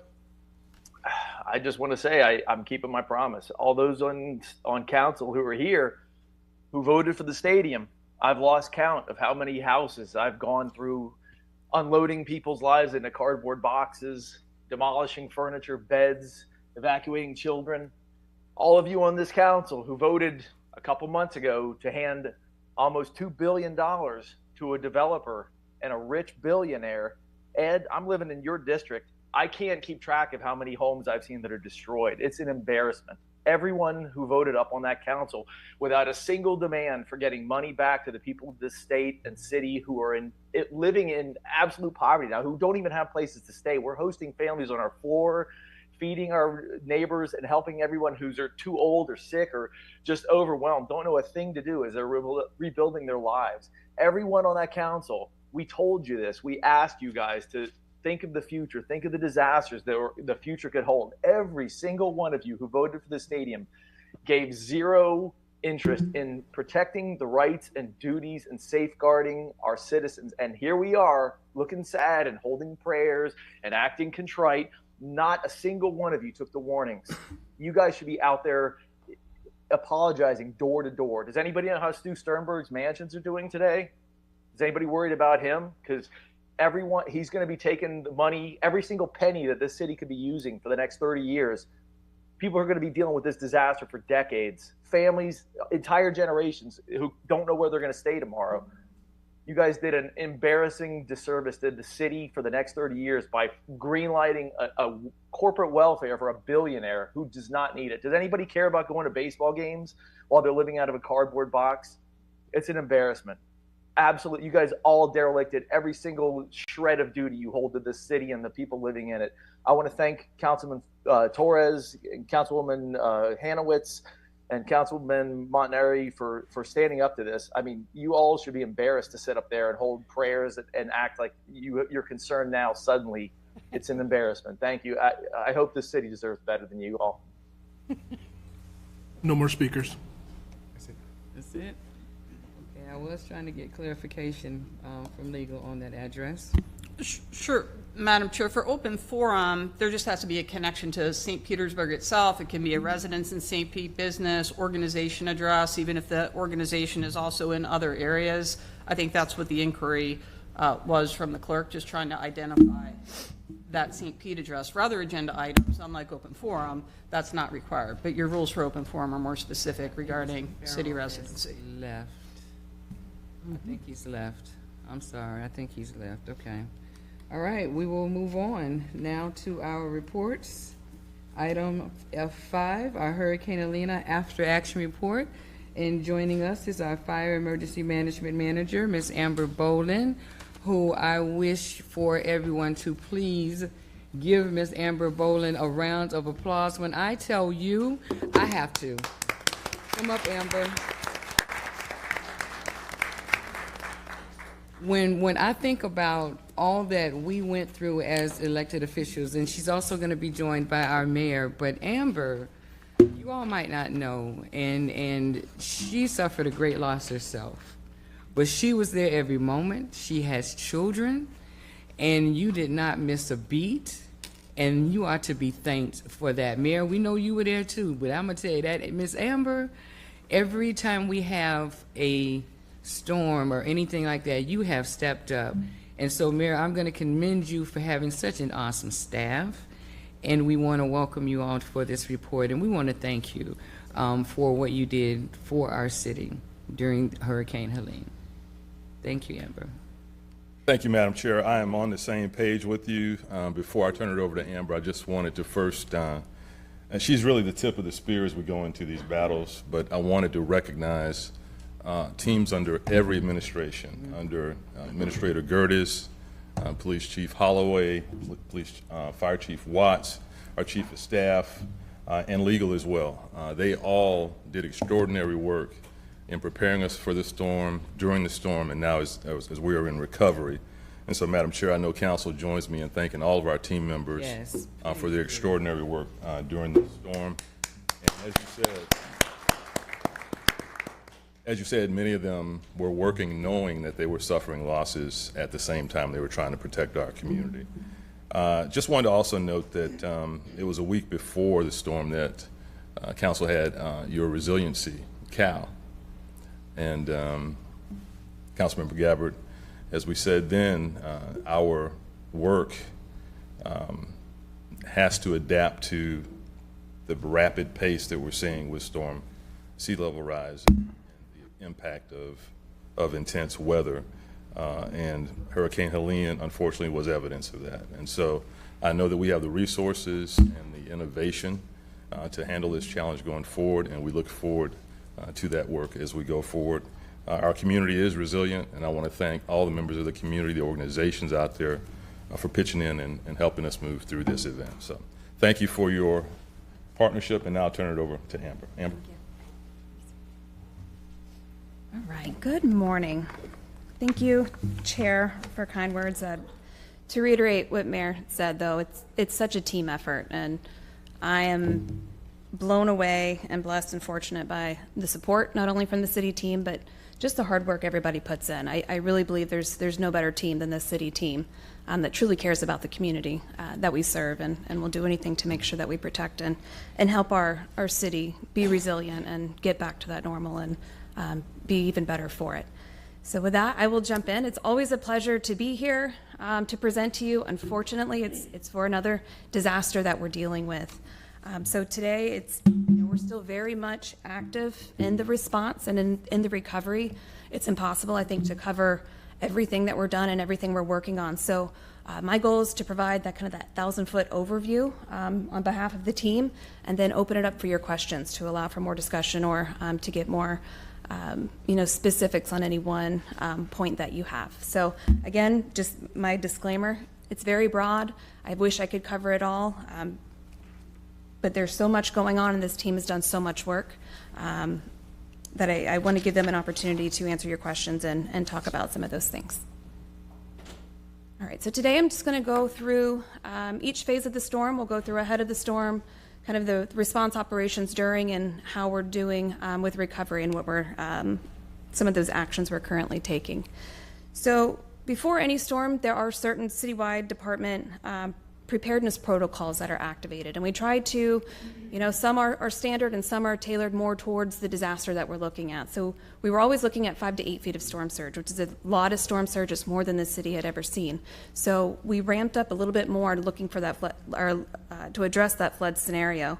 Stormwater teams handed out 91,000 sandbags over a 3-day period. Utilities, generators,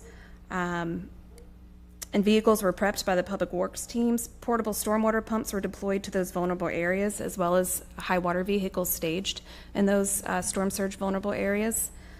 We had police officers out there. Again, our first responders are really our eyes and our ears to this operation. They let us know what's going on, where the gaps are, what we can do before that water starts coming in.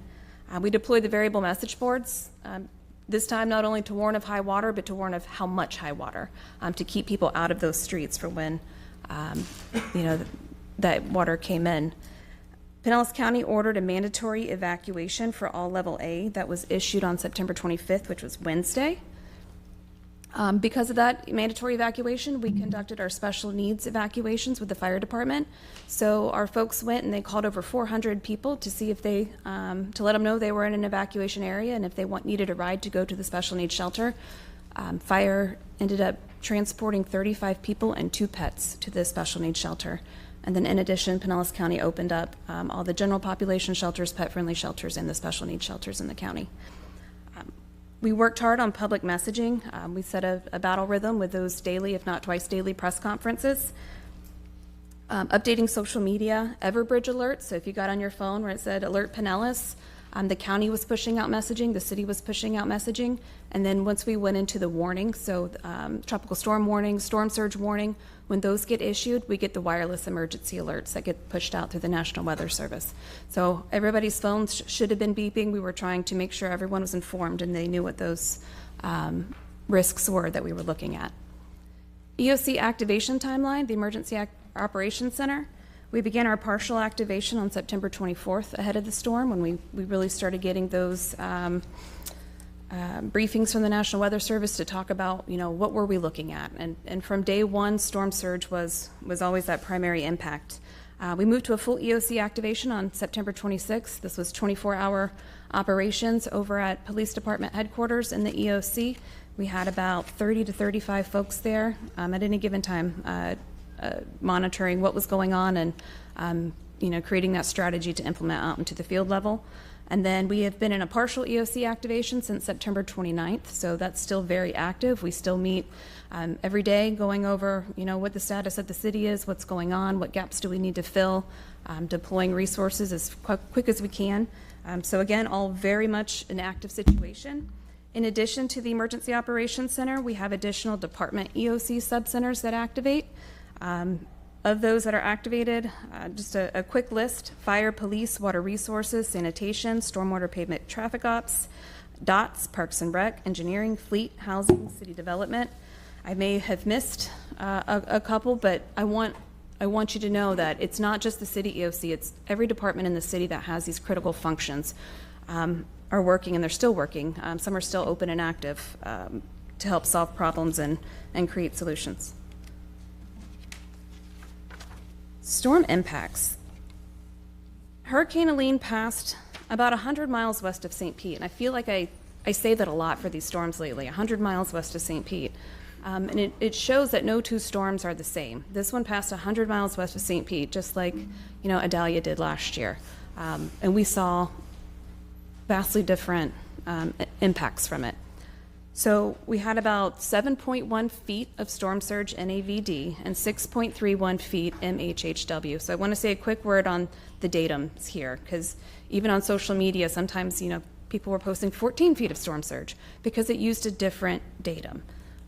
So to be consistent, I want to talk about MHHW. When we hear on the news and the National Weather Service, when they give us a storm surge prediction, those are generally an MHHW. So when we were told 5 to 8 feet of storm surge, we got 5 to 8 feet of storm surge. It was 6.31. NAVD is a datum, so when we look at elevation certificates or how high a house is, that's reported in NAVD. So at the city level and planning, that's the datum that they use because it allows us to take a look at city infrastructure and where that sits with relation to the water envelope coming in. So the graph that you see here is depicted in NAVD. As you can see, this storm was more water than we've ever seen in St. Pete. Before this storm, we all talked about Hurricane Elena in 1985, and that was, the big surge event that we saw. And we received 3.97 feet. Let's see, St. Pete set a new record of 6.31 feet above MHHW, surpassing the previous record of 3.97 feet during Hurricane Elena in 1985. Significant amount more. Because of that, we had lots of impacts.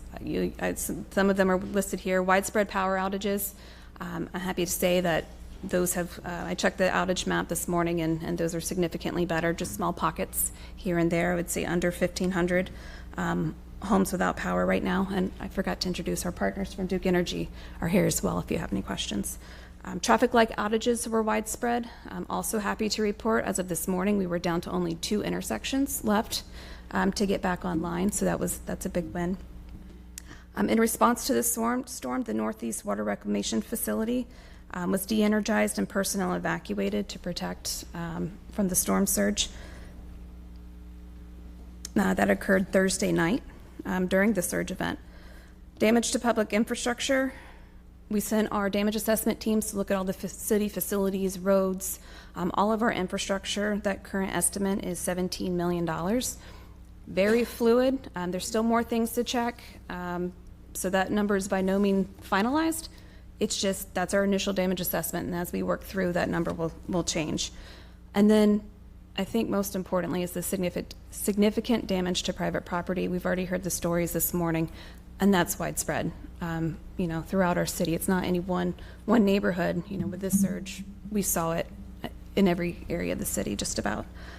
So we have numbers in the thousands that received major flooding, and I do have a slide that will show those current damage assessment numbers. Initial response, life safety, is always priority in any disaster. So as soon as conditions allow, it's those life safety, is the primary mission. So fire rescue was operating 6 high water vehicle teams and 9 boat teams to get out there and help get people, out of harm's way and onto dry ground into a shelter if needed.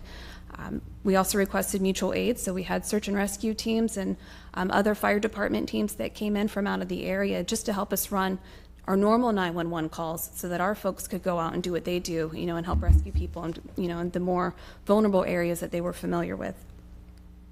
Access to flooded areas was closed by the police department to a few different neighborhoods, again, for safety. It keeps people out of the roads, so their cars aren't stalling and floating away, but also to help protect the homes out there so we're not creating those traffic or the wakes that push even more water in. We deploy the damage assessment teams at First Light, to most areas of the city that they could access.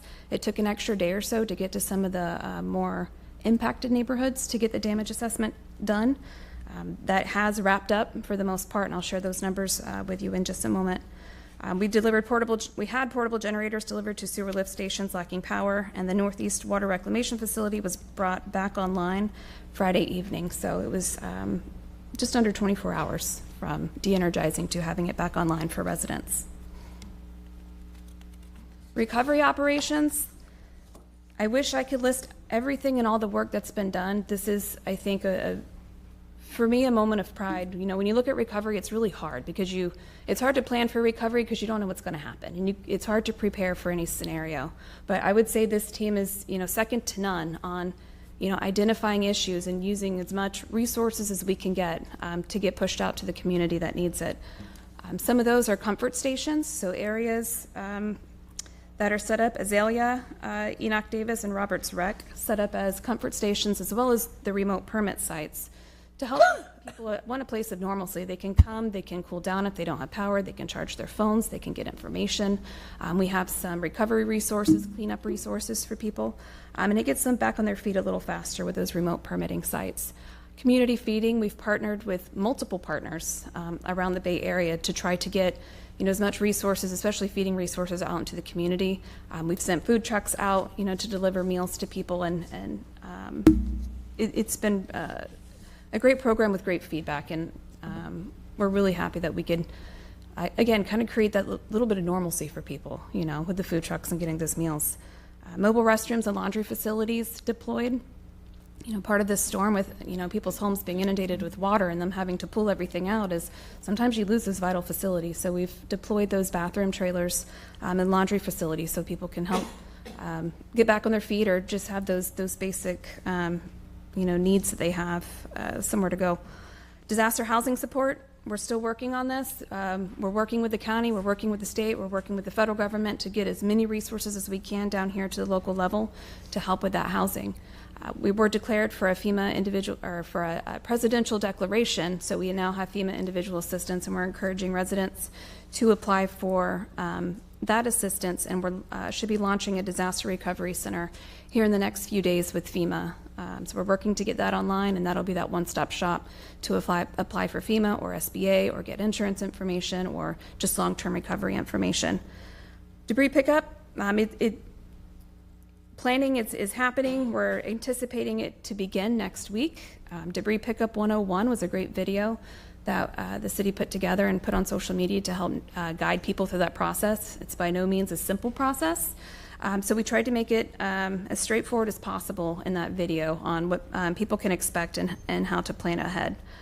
And then the street teams and damage assessment teams, these folks, we talk about people affected by the storm, and it wasn't just, we had lots of employees affected by the storm, and these included people on the street teams and damage assessment teams and throughout the city, and they're still going out and they're still, performing to make sure that we understand what the need is at the neighborhood level, and we're trying to get those resources there.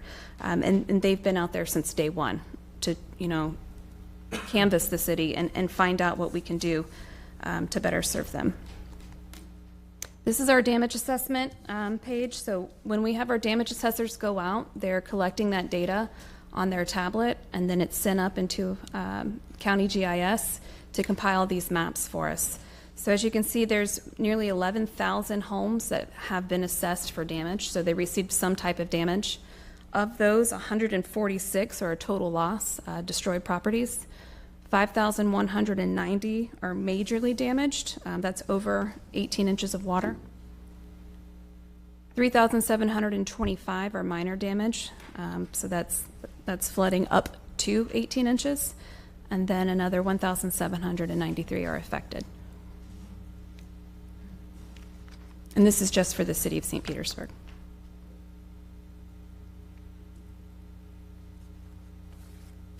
All right. With that, I will turn it over if you have any questions. Again, the whole team is here. Okay, Councilmember Montanari. Thank you. Well, thank you, Mayor, for the update. Thank you, Amber, for the briefing. This has been, as long as I've lived here in St. Petersburg, my family moved here in 1976. I've never seen anything like this before, and just my knowledge of the history of the city. On your slide, Amber, you had a lot of other storms, and just my history of the city. I'm thinking the hurricane of 1921 is probably the closest that we had, and in that hurricane, it destroyed a good part of St. Petersburg, including all the piers downtown and our waterfront. Coming out of that storm, that's when the city decided to build $1 million pier, and but if you look at the pictures after that storm, the city was almost destroyed by that storm. So I want to start off by thanking the administration. Nobody walks in your shoes, and nobody's ever going to know everything that you all worked on, and the hours that you put in, the heartache that you saw, while your own homes, your own families, your own friends have been affected, and it takes a certain amount of dedication to do these jobs. And I want to thank our whole city team for everything you did. We also had a lot of heroes in our city. I know there's going to be a lot of questions about what happened at the Northeast Water Treatment Facility, but I also know there's people that are out there that put themselves in harm's way to protect that plant and do everything they can to keep that plant up and running. And Craven Askew is a plant operator out there. He's been out there for years. He's a Navy veteran, and he just cares. He cares about our city, and he cares about that plant, and I wanted to recognize him. So I wanted to start off and say thank you. The other message I want to get out before I get to my questions is this is a very tough time, but this is where leadership and leaders stand up, and we as leaders need to be optimistic. Back in 1921, our city was destroyed, but people didn't give up on St. Petersburg. They rebuilt our city. They built it stronger and better and more resilient and moved our city forward. And we're going to do the same thing. And that's what we need to do.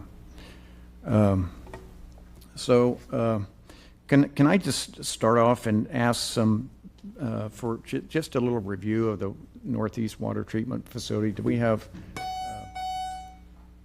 Claude, can you just walk us through what happened there? Because I know a lot of us had a lot of questions about that facility. Thank you, Councilmember. We have 3 wastewater treatment facilities in the city. 2 of them are located in Zone A evacuation zones. Sewer plants are historically and continue to be located in low areas of the city because sewer systems run by gravity. The sewage flows downhill through gravity pipes to the sewage treatment plant. That's the case throughout the United States, throughout the world. Of those 3 plants, like I mentioned, 2 of them are located in Zone A evacuation zones, and that is the Southwest and the Northeast plant. But the Northeast plant is the lowest plant in the city. We had not experienced a storm surge like this before, but we knew that that plant was vulnerable, as is the Southwest plant. To prepare for that vulnerability, we've done several things. One of them is a large project that we have undergoing right now that was planned, it came out of our St. Pete water plan in 2019. And the planning was done, the design was done, it was approved in 2022, and construction began in 2023. It's a $70 million project, very large project. And part of that project is to lift some of the critical components of that Northeast plant higher than they currently are. But that project hasn't been completed. It's not completed. So as we prepared for this event, we were able to bring in what's called tiger dams to protect the more critical portions of the plant up to a 7-foot elevation. As was mentioned, the projection was this was to be a 5 to 8 event. So our protection was up to 7 feet. But we knew there was a chance that it was going to exceed that 7 feet. And when it exceeds that 7 feet, in order to protect that equipment, we had to de-energize the plant. The equipment that we had to protect is electrical equipment, motor control systems and electrical units that, if they had been impacted by the salt water while they were on, would have caused arc flashing, possibly caused fires on the plant, would have definitely put those units out of commission. And based off of what we've seen at other facilities that have gone through storm surge damage, it could have been anywhere from 3 weeks to 6 weeks to get that plant back online if it had not been de-energized. So we made the difficult choice to go ahead and de-energize the plant to protect it. And we had to evacuate our team. I'm really grateful, Council Member, that you brought up Craven Askew and his team members. I do want to bring them to council at some point so y'all can see them face to face. But Craven and his team were in danger. We had 2 feet of water across the plant site. In some areas, those 3 feet of water, because nothing's perfectly flat. They were in an evac A zone. And we had to evacuate them to make them safe. So the team worked tirelessly to make sure that we kept the plant running for as long as we possibly could, and knowing that it takes time to shut the plant down. It's not just a single switch that you just switch and then the plant's done. You have to go around and de-energize the different systems. When it became clear that it was very likely that the surge was going to be higher than the 7 feet, that we felt comfortable with the protection, we had to make the very difficult decision to go ahead and de-energize the plant, which we did at approximately 10:20 on Thursday night. After the plant was de-energized, the plant staff evacuated, unfortunately, because the floodwaters were so deep, particularly as they got out to 62nd Avenue Northeast. Their truck stalled out. So they were stranded in 3 to 4 feet of water. And we had to get a high rescue vehicle out there to recover them. They were out there for 2 hours without any lights, in the dark, in the water. When we were able to recover them, we brought them back, gave them showers to decontaminate them, clean them off. And they got a couple of hours of sleep. Next morning at 7 a.m., they were up. They were back on site at the plant at 9 a.m.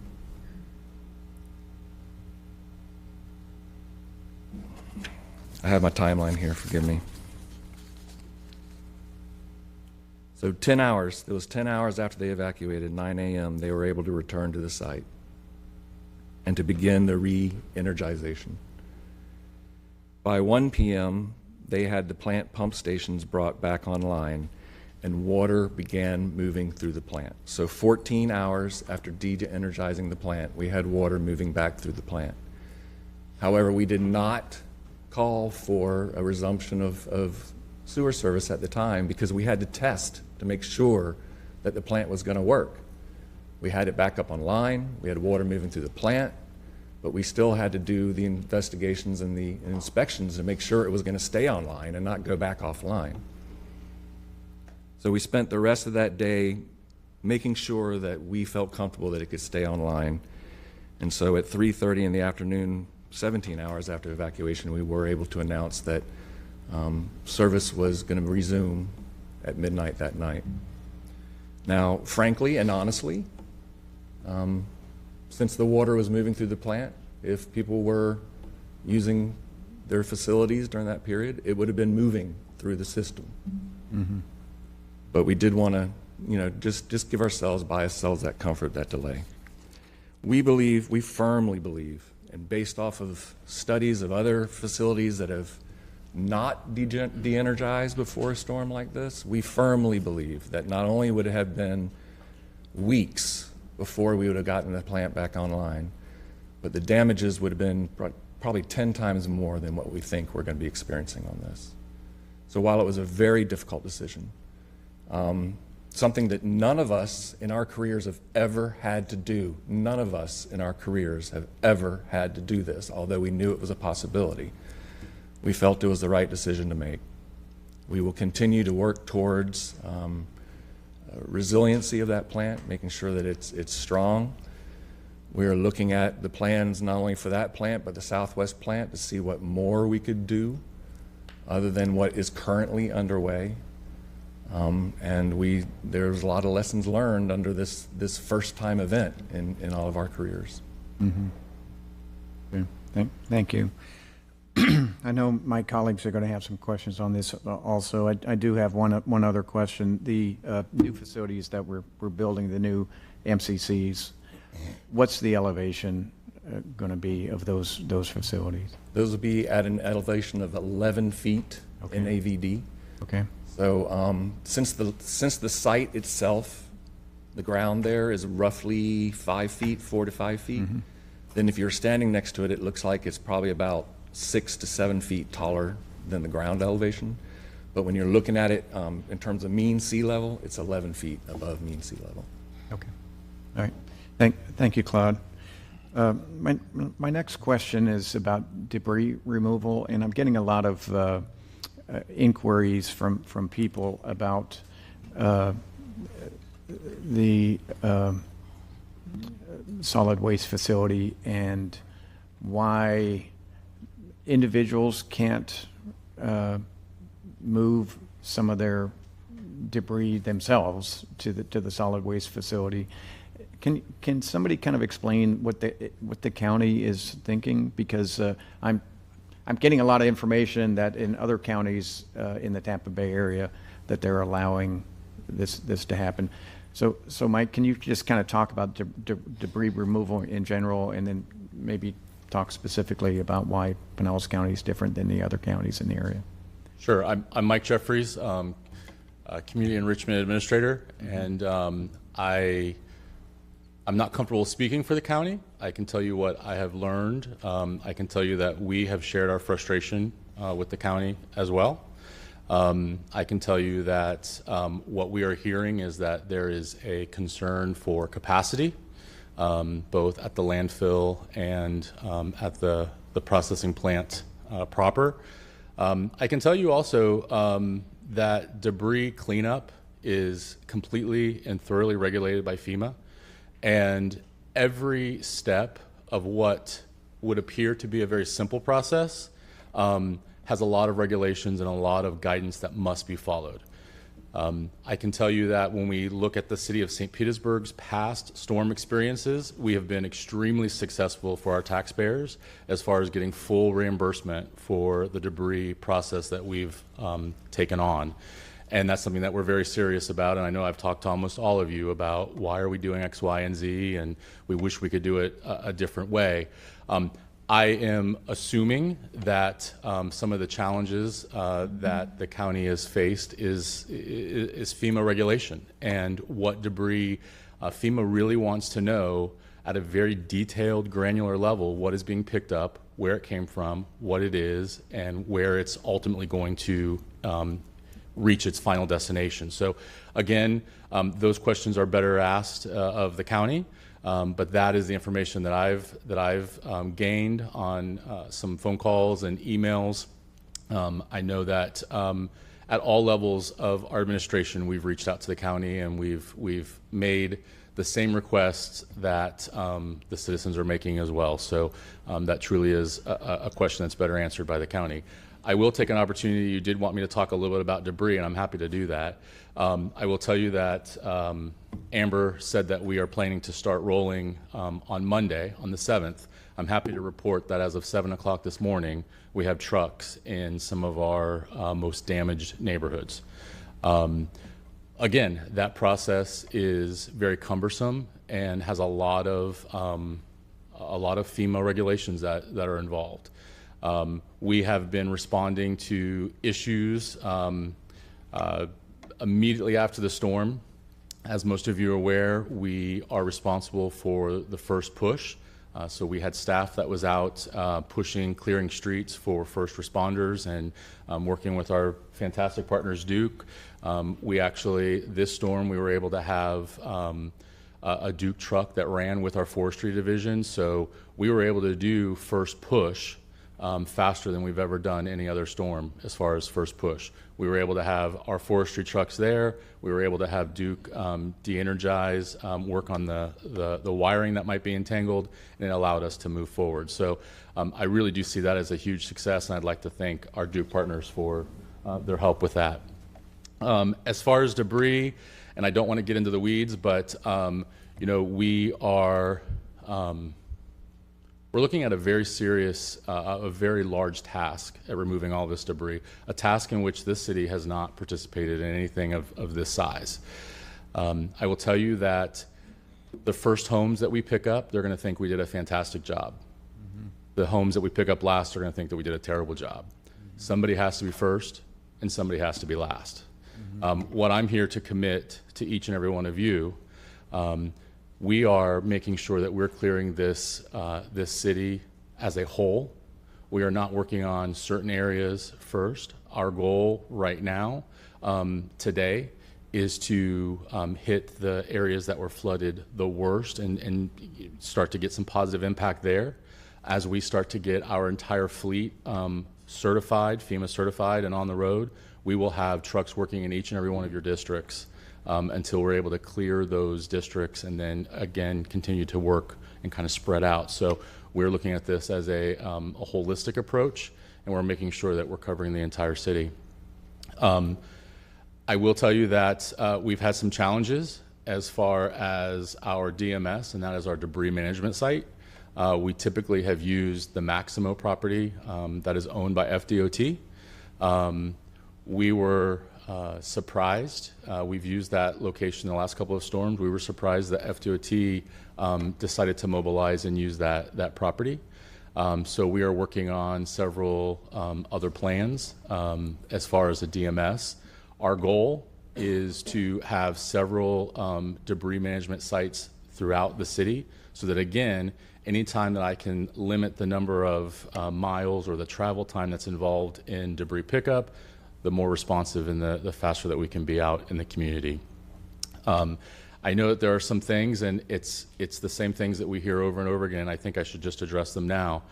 We've got concerns about bags. You know, why aren't we allowed to use bags? I'm happy to share that that's, again, a FEMA regulation that is, it's important when you step back and you think about it. FEMA does not know what type of equipment will be arriving to your disaster. Bags can absolutely damage hauling equipment, processing equipment. It can wrap around, it can tangle up, it can really shut down your operation. But most importantly, each category of debris is reimbursed by FEMA at a different rate, and the haulers need to know what they're picking up. It's very common that we would have a hauler that is more equipped to pick up vegetative debris versus C&D, which is your construction debris, or white goods, which are your appliances. There's electronics. There's also household chemicals that will be picked up as well.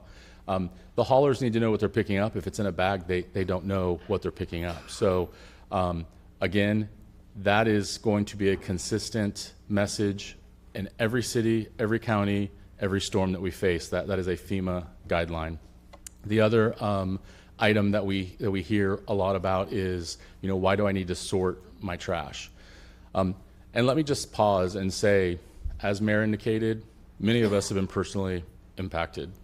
Without going into details, we have suffered a lot, and fully understand the trauma and the pain that seeing all of your belongings and your mementos on your front yard means. Totally get it, totally understand.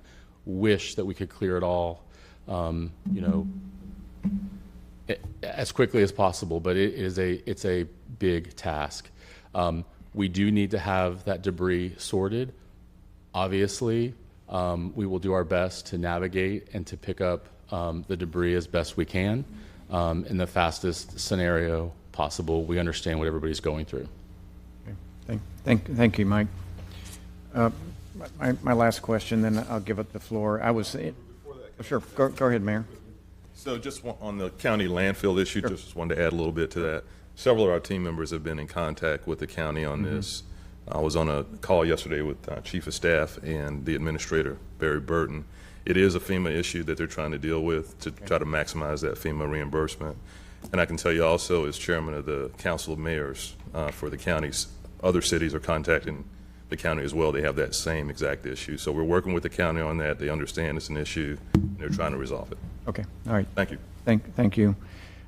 My last question, and this, Amber, this may be for you. I was in a Shore Acres meeting last night, and it was a 2-hour meeting on Q&A on both real estate issues and insurance issues.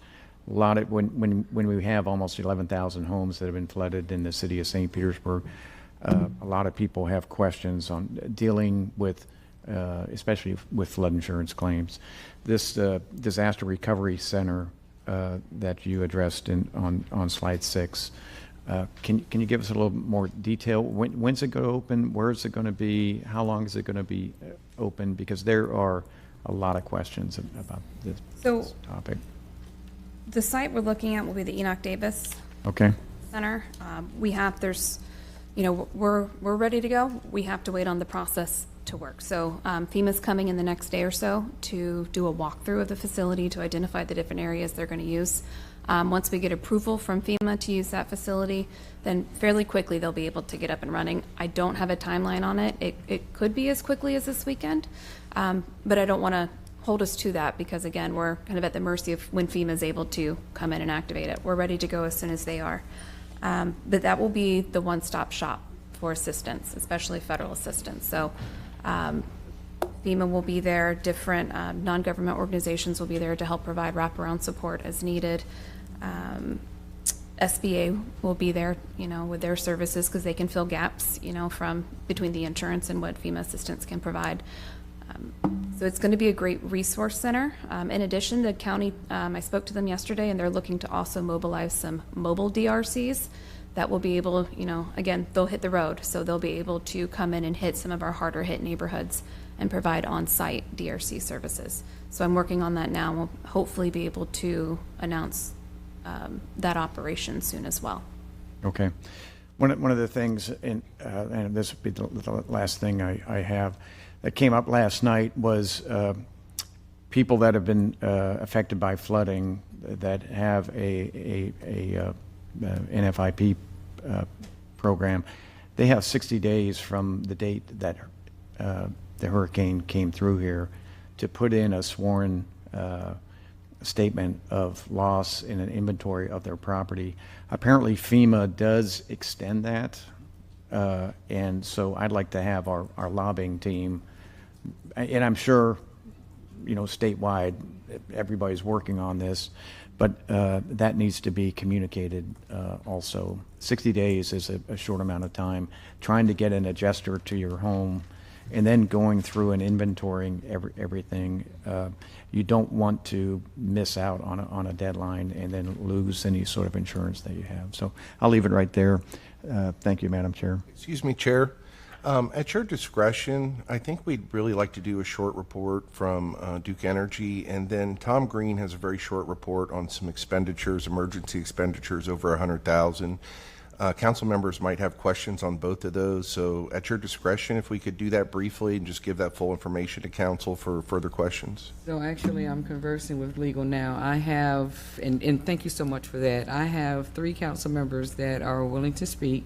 And because I've already let Councilmember Montanari speak, I need to entertain their questions as well.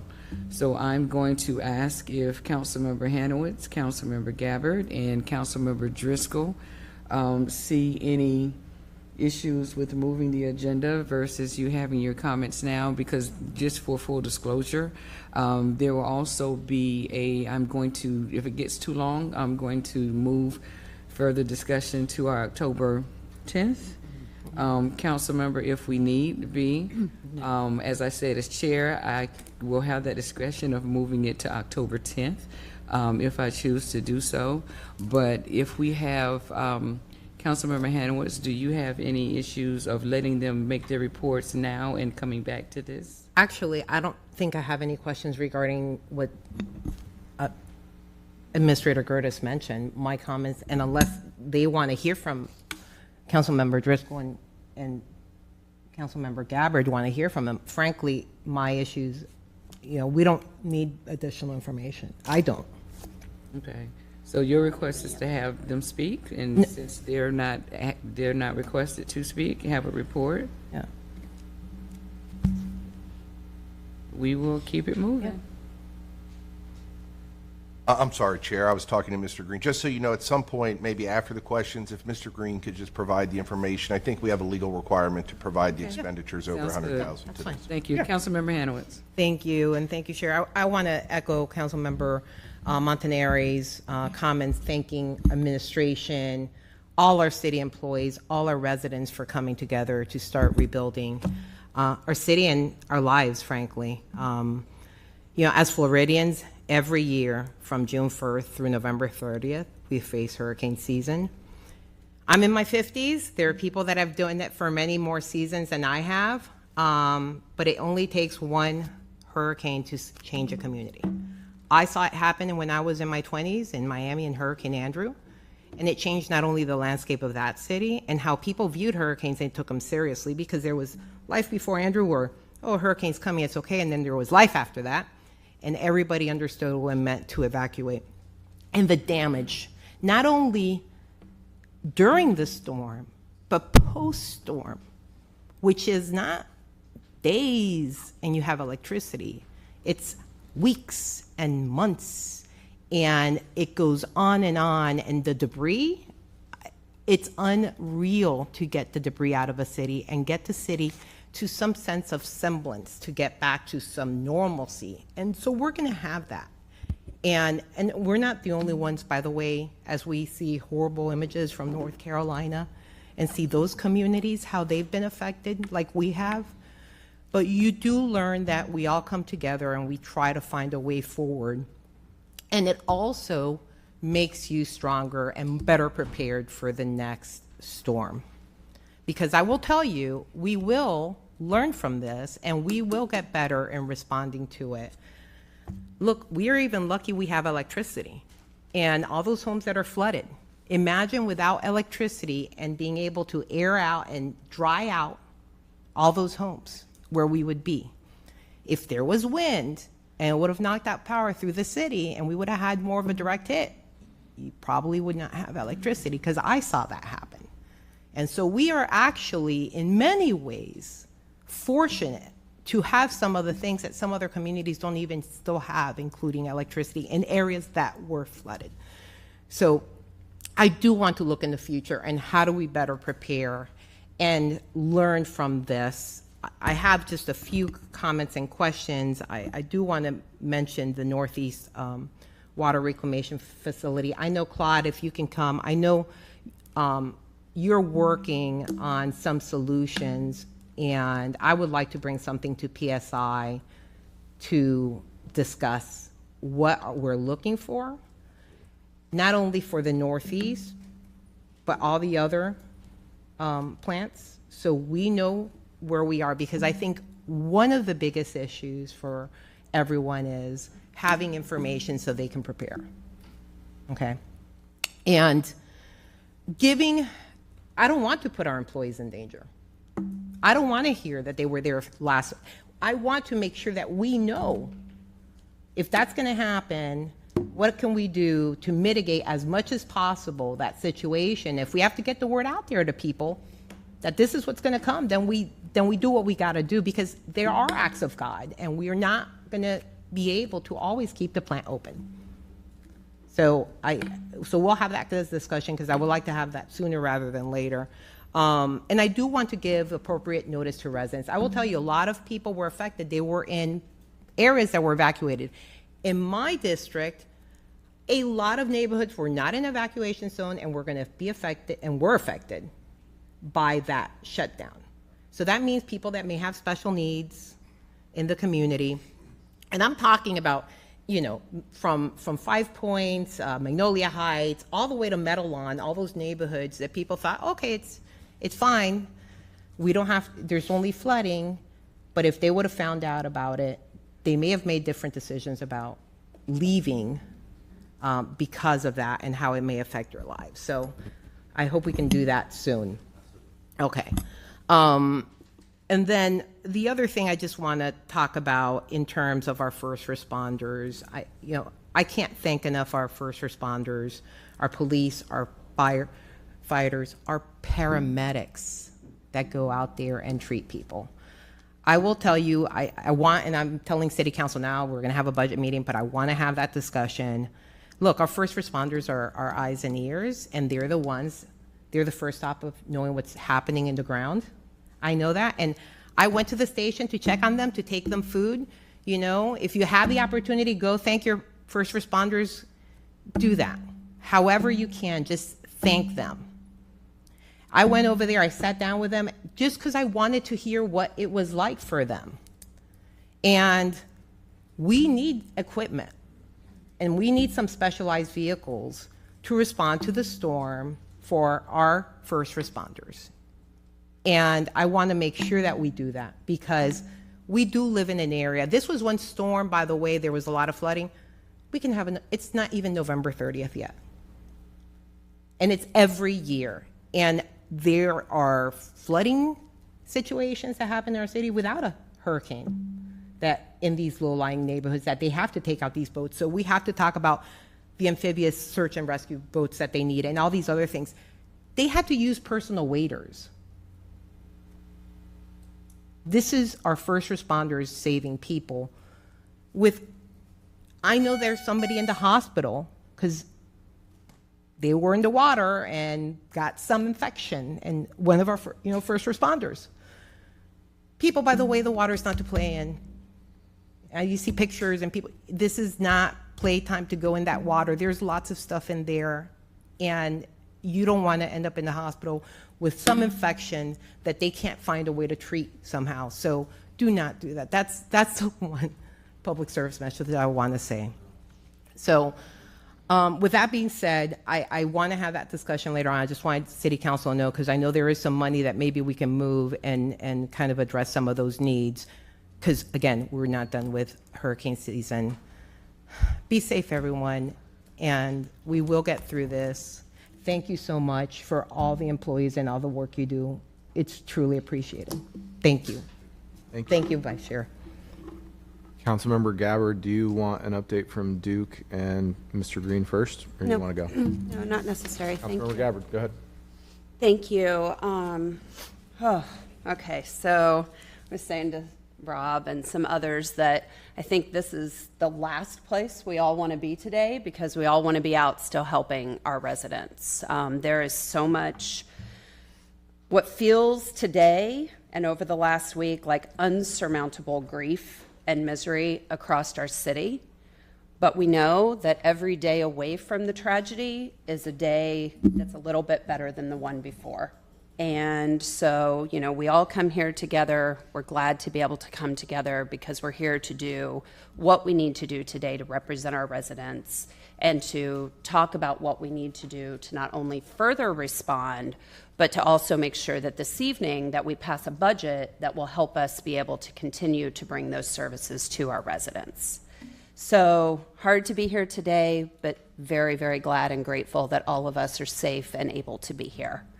On Friday, myself and my legislative aide, Kim Amos, we were out in District 2 as quickly as we could be, as soon as it was safe to be.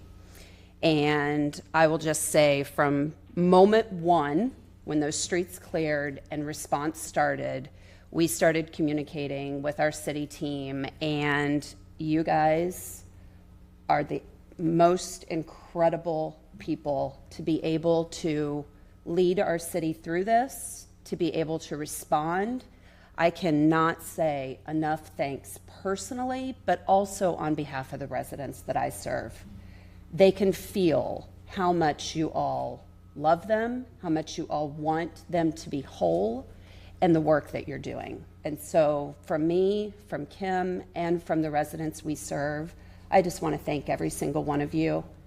Many of you, Amber, are doing this work. Many of you, I know, were impacted personally, yet you still have put in, gosh, I mean, probably 2 weeks worth of work at least into one, while dealing with your own personal situations. And that's really something that I want to lift up today, is the number of residents who have been impacted but are still helping others. In Riviera Bay is the largest neighborhood in District 2. We don't have a ton of neighborhoods because we have a very large business community, but Riviera Bay is the largest neighborhood.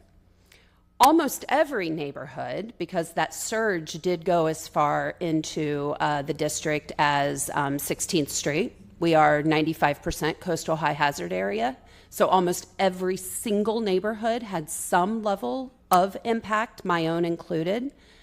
But in Riviera Bay, it's every single home. Every single home. There is no one who is not affected. When you drive down those streets now, a week after the storm, if you don't see debris in front of someone's house, it's because they have no one to help them. Or it's because they are stuck in a trauma response and they cannot help themselves, and they cannot even take the help from others. It is a traumatic experience for these residents. And so I just want to lift up the ones who are doing the work, not just our city team, but the people who are out there every single day, the people who were affected and not affected, who are bringing supplies, who are mucking out houses. If you've never mucked out a flooded out house, you don't know what personal trauma and tragedy is for people. It is horrible.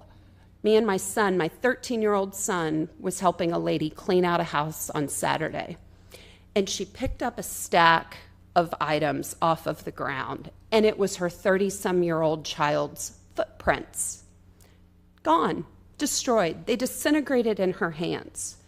And to some people, they might say, oh, it's just things. It's their whole life, and it's gone. So what I'm asking is, if you can help, if you can do anything for someone else, please do. Because those of us who were not personally affected, we have so much more to give, and we have to continue to do this. We cannot expect the city team to do this on their own. It's going to take every single person in this city to build our city back. While I'm giving a moment of thanks, I do want to say a thanks to our state delegation. We know many of them were also impacted. Senator DeSigley, for instance, living out on Indian Rocks Beach, who was greatly impacted. I want to say a very special thanks to Representative Lindsey Cross, once again, personally out there mucking out houses with her over the weekend. She helped organize a group of volunteers with Representative Hillary Cassell from Hollywood, Florida. She came over. She brought a team from Hollywood, Florida yesterday. They're out again this morning. I'm getting text messages from them. Who else can we go help? I want to thank them for that work. They did over 50 homes yesterday. They'll probably do another 50 today. The heroes are everywhere in this story. And so if you see someone, our first responders, or anyone who's out there helping, even a cooler of Gatorade and water that you can go pass out to volunteers, that will help because those people are out there. There's still a lot of need across our city. And one of the greatest needs I think that we need to talk about very seriously today is the temporary housing situation. We already had an affordable housing crisis, and now we have an entire neighborhoods that overnight are basically homeless. A lot of people are still staying in these homes, even though they should not be for their own health and their own safety. So I wanted to ask the administration, because I've been speaking with a lot of friends that I have across the state who are trying to kind of come up with some state solutions regarding short-term rentals, regarding like bed tax that needs to be charged for short-term rentals, things like that. Looking at DBPR with the licensure for some of our apartment buildings, things like that. Can we talk a little bit about the temporary housing issues, what we have been able to do, but then also what we're kind of trying to do to be able to bring additional options for people? Sure, Councilmember Gabbard. So the Housing EOC Subcenter is active. 100% of my housing employees, as well as our social service employees, are working on that, which is why other programs, I know some of you have gotten requests about why isn't down payment assistance working or other things. There's not a special storm crew that comes in and supplements us whenever this happens. So the Housing Subcenter is active. The social services team is supplementing them, as well as HR, as well as legal administrative staff. So when the street teams are out on the street and they are knocking every door in affected areas and passing out materials, they fill out a JOT form with what people need. Do they need immediate housing? Do they need longer-term housing? Do they have some other need? That comes into the sub-center, and then that team starts calling down that list after triaging them. So we have a prioritization schema because we can't help everybody. And so the schema really has to do with, do you have medical needs? We're actively working diversion. So do you have family and friends you can go to? Do you have other resources? Are there babies in the home, right? So infants are prioritized. And then after the diversion conversation takes place, if people just need groceries in order to be able to go and stay with a friend, we are using our credit cards, going out and buying groceries. If it's transportation, we are getting an Uber account set up, putting money on that, taking care of that. If there is no housing available, we are putting them in hotels on the city credit card. And so right now we have more than 30 people in hotels. We have another team that all day, every day is calling every single hotel in our community and reserving every room that we can find in order to do that. And so people can't be picky. We have hotels that won't accept pets, some that normally don't accept pets that are accepting them right now. Many of those hotels are not in the Pinellas County area because most of our hotels are in evacuation zone A. And so it is very unfortunate that we are lucky that we're able to place people. A couple days I would have told you we had 0 hotels. Right now we have about 30 we're working with, 30 rooms on hold that every day we're filling up. We're giving people a week in that hotel, and then we will reevaluate where they are and what their needs are. There's a subcommittee that includes the Bay Area Apartment Association and lots of other industry groups that is meeting. We get vacancy lists from that association daily that we can push out to folks who maybe have means but just need to know where those vacancies are. Many of our apartment communities have waived fees, waived that they normally require 12-month rentals, things of that nature. We are also helping employees at the same time. So as of yesterday, I believe 164 employees who need housing have also been called and triaged. I think we have 9 in hotel. And then again, many employees are helping each other. So that is being worked right now. It's one of the reasons we set up the We Are St. Pete Fund, so that we have some flexible dollars to assist people.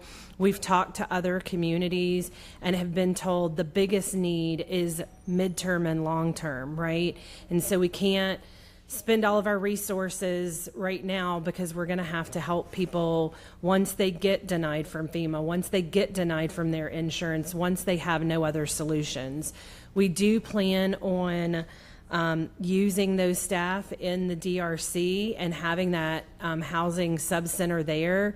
We did try, and the team did create a plan to have the housing EOC split up at a variety of locations. I don't think I can staff that. And so we're trying to adjust our plans depending on what the hours are for the Enoch Davis Center, and figure out how we embed there, and then what we would do to have, a smaller team and a mobile DRC, and we still have to handle employees too. So a small team of housing people who are going to muster areas of our employees and helping them as well. I will tell you, you've all received the emails, so I don't need to tell you that we have citizens who are upset that we've had to tell them that we are not actively enforcing codes right now, which includes if they are sending us information on short-term rentals, 100% of the codes team, they are not out doing codes right now. They are doing street teams. They are going into our mobile home parks, helping those folks. They are mucking out homes themselves. They are moving furniture. We have people who have been in the hospital from heat exhaustion. We have people who are resigning. And so I think that folks really don't understand that there's not some special team that comes and supplements our work. And so the day-to-day work is stopped while we are doing the things that are needed most for our most vulnerable at this time. And that changes every single day. Yeah, I mean, the codes issue, I certainly, I've received those same emails, and I have no interest in us enforcing anything regarding short-term rental right now. I think that is just such a slap in the face to the residents who need this housing. They need a roof over their heads. They need a dry place to sleep at night. I am not interested in that being what our code enforcement team is doing. I know residents that I went and knocked on their doors to ask them for help and turned it over, and you guys were there the next day helping them get those wet things out of their homes so that mold would not start growing. I mean, I know what you guys are doing for our residents, and so I completely support you in that, and think that, quite frankly, it's just an insult for people to even bring that up right now. So thank you, Amy. A lot of what you said there, I think, just kind of shows the kind of downward spiral of this event and how widespread the impact really is. Today's my first day leaving the district. I'll be back in it tomorrow. Don't plan on leaving it again. I'll have to come back here again next Thursday. But I just want to share a message from Riviera Bay and from District 2, because we talk a lot about resiliency. We talk a lot about planning for the future. Well, the future that we've been trying to plan for is now.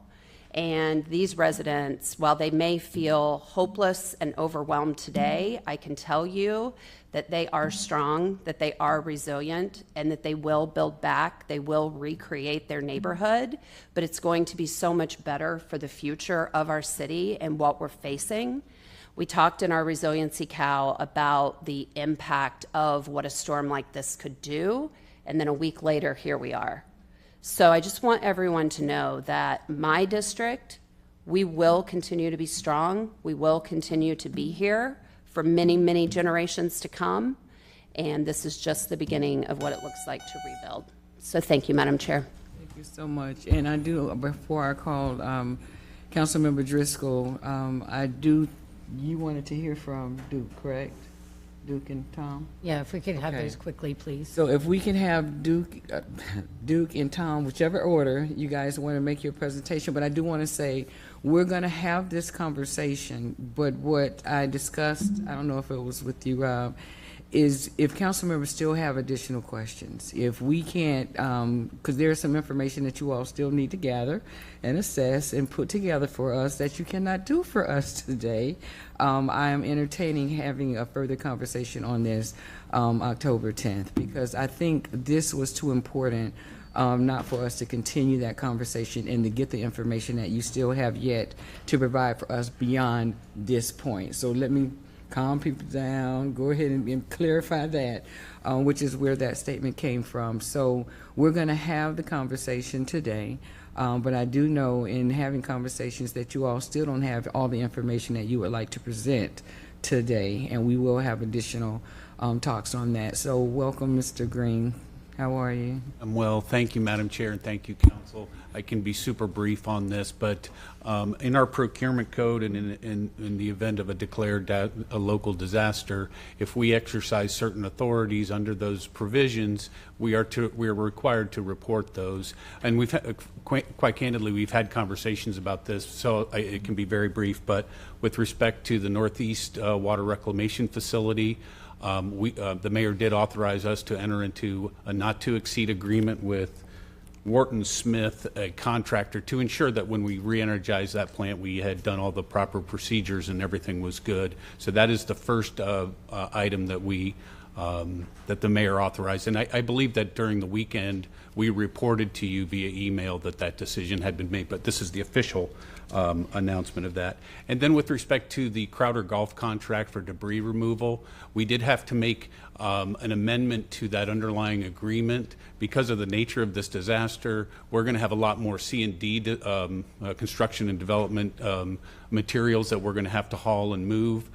The agreement did not fully address that, so we did make a change in that agreement, so I wanted to make council aware of that. And then finally, there were an agreement that was executed with Puro Clean to assist in cleaning up Mahaffey Theater and Al Lang Stadium. Total amount of not to exceed about $400,000 on that agreement. So those were the three items that I wanted to share with City Council, as the mayor did authorize the execution of our emergency procurement provisions. Good morning, Madam Chair, council members, Mayor. Melissa Seixas, State President for Duke Energy Florida. First and foremost, I want to thank you for inviting us and including Duke Energy in all of the emergency management preparations and allowing us to be with you during press conferences, EOC meetings, and certainly to fire rescue and law enforcement, who worked so closely with our line crews when we were restoring in particularly sensitive areas that had storm surge. So this morning I'm going to give you kind of two updates, one on where we stand at this moment as of this morning, and then our work plan moving forward. So I think you know, recently we had the opportunity to come and speak to you, give you an update on undergrounding overall in the city. City of St. Petersburg has about 40% of the facilities that are underground. Certainly the storm surge just created havoc with those types of facilities, and I'll talk a little bit about that. I am happy to report that all the overhead-related outages from the storm have been restored. Now, we'll continue to always get new outages that come in, but those outages have been restored. But because our infrastructure was so heavily compromised by the storm surge, most of the outages, the remaining outages that we have within the city of St. Petersburg are underground related. As of this morning, we have 9 that are currently off, 9 outages that are currently off. That affects about 400 customers. All of those customers have received a revised estimated time of restoration for midnight tomorrow night. And I'll give you a little reference on the location, the geography of these locations. 4 of those 9 are located in the area of about 42nd Street to 49th Street South, from 40th Avenue South to 62nd Avenue South. These are customers who are served out of our Maximo substation. In the northeast section, customers fed out of our Pillsbury sub, which is over there near Shorecrest.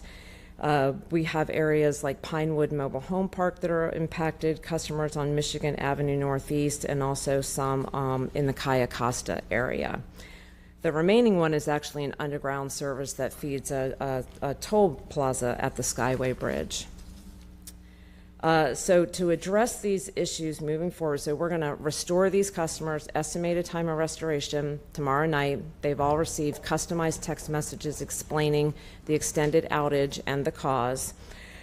But recognizing that these pieces of equipment could continue to experience interruptions because of the corrosion, and the corrosion happens almost immediately on impact and continues to develop. And so we have developed a very detailed, dedicated plan to proactively replacing impacted pad-mounted transformers mostly. And we have used GIS mapping to help us identify where those places are. I'm sure that we'll also get data from city staff that can help us with this. But we will begin replacing these pieces of equipment proactively over the next several weeks.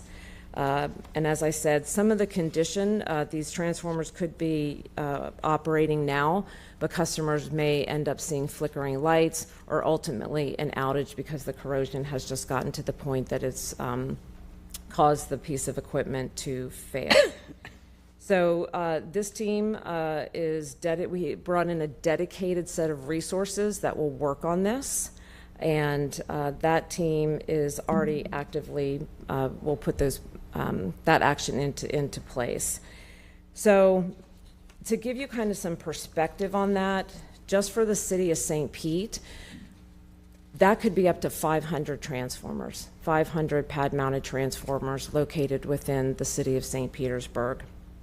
And we don't want to wait for them to fail, which is why we're being proactive in identifying those and going out to replace those. And of course, we will communicate with our customers when we go out there for the outage as well. We really do want to thank our customers for this patience. All of you have so eloquently spoken about the impact. Everywhere that I've been, from North Florida and the Big Bend area where the storm came through, to parts of St. Petersburg, parts of Clearwater, and the Barrier Islands. Not in my lifetime of the 40-plus years I've lived here in the state of Florida and here in Pinellas County have I seen such destruction. So we will, with our customers also moving forward, if they have been impacted by the storm, then we ask them if they're facing any kind of financial hardship that's has to do with their Duke Energy bill. We really encourage them to call us. We will work with them. And each customer will have a different set of requests.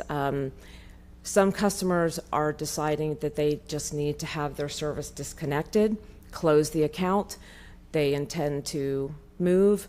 Others who are going to disconnect it temporarily because a home they believe needs to be demolished. A lot of different sets of circumstances, and we recognize that we need to meet our customers where they are. And so that's why we want them to call us so that we can work with them individually. And of course, your impact or your feedback is always critical to us. We always conduct an after-action review of everything. We try to be very, very self-critical, but the feedback from all of our municipal partners is absolutely critical. Operationally, on the operational side and the communication side. The communication side can always be challenging because people receive information differently, they interpret it differently. So we try to use a variety of diverse communication channels, text messages, outbound calls, emails. We're even in some places doing door hangers. We'll continue to do that outreach, but we really do welcome your feedback. But I want to thank you all again for everything that you have done to keep the city of St. Petersburg the vibrant city that it is, helping your citizens, which are our customers. We will stand by you in helping to revitalize those areas and the spirit of people who have really endured so much and will continue to work through this process. So we thank you. We're always happy to take any questions, but thank you for the time this morning. Thank you so much. Councilmember Driscoll. Thank you, and thank you, Melissa, for that, that briefing. That's very good information. I'll have a couple of questions, but I kind of want to start at the top and share in my colleagues' gratitude for all that our administration and city staff have been doing, and in particular our first responders who are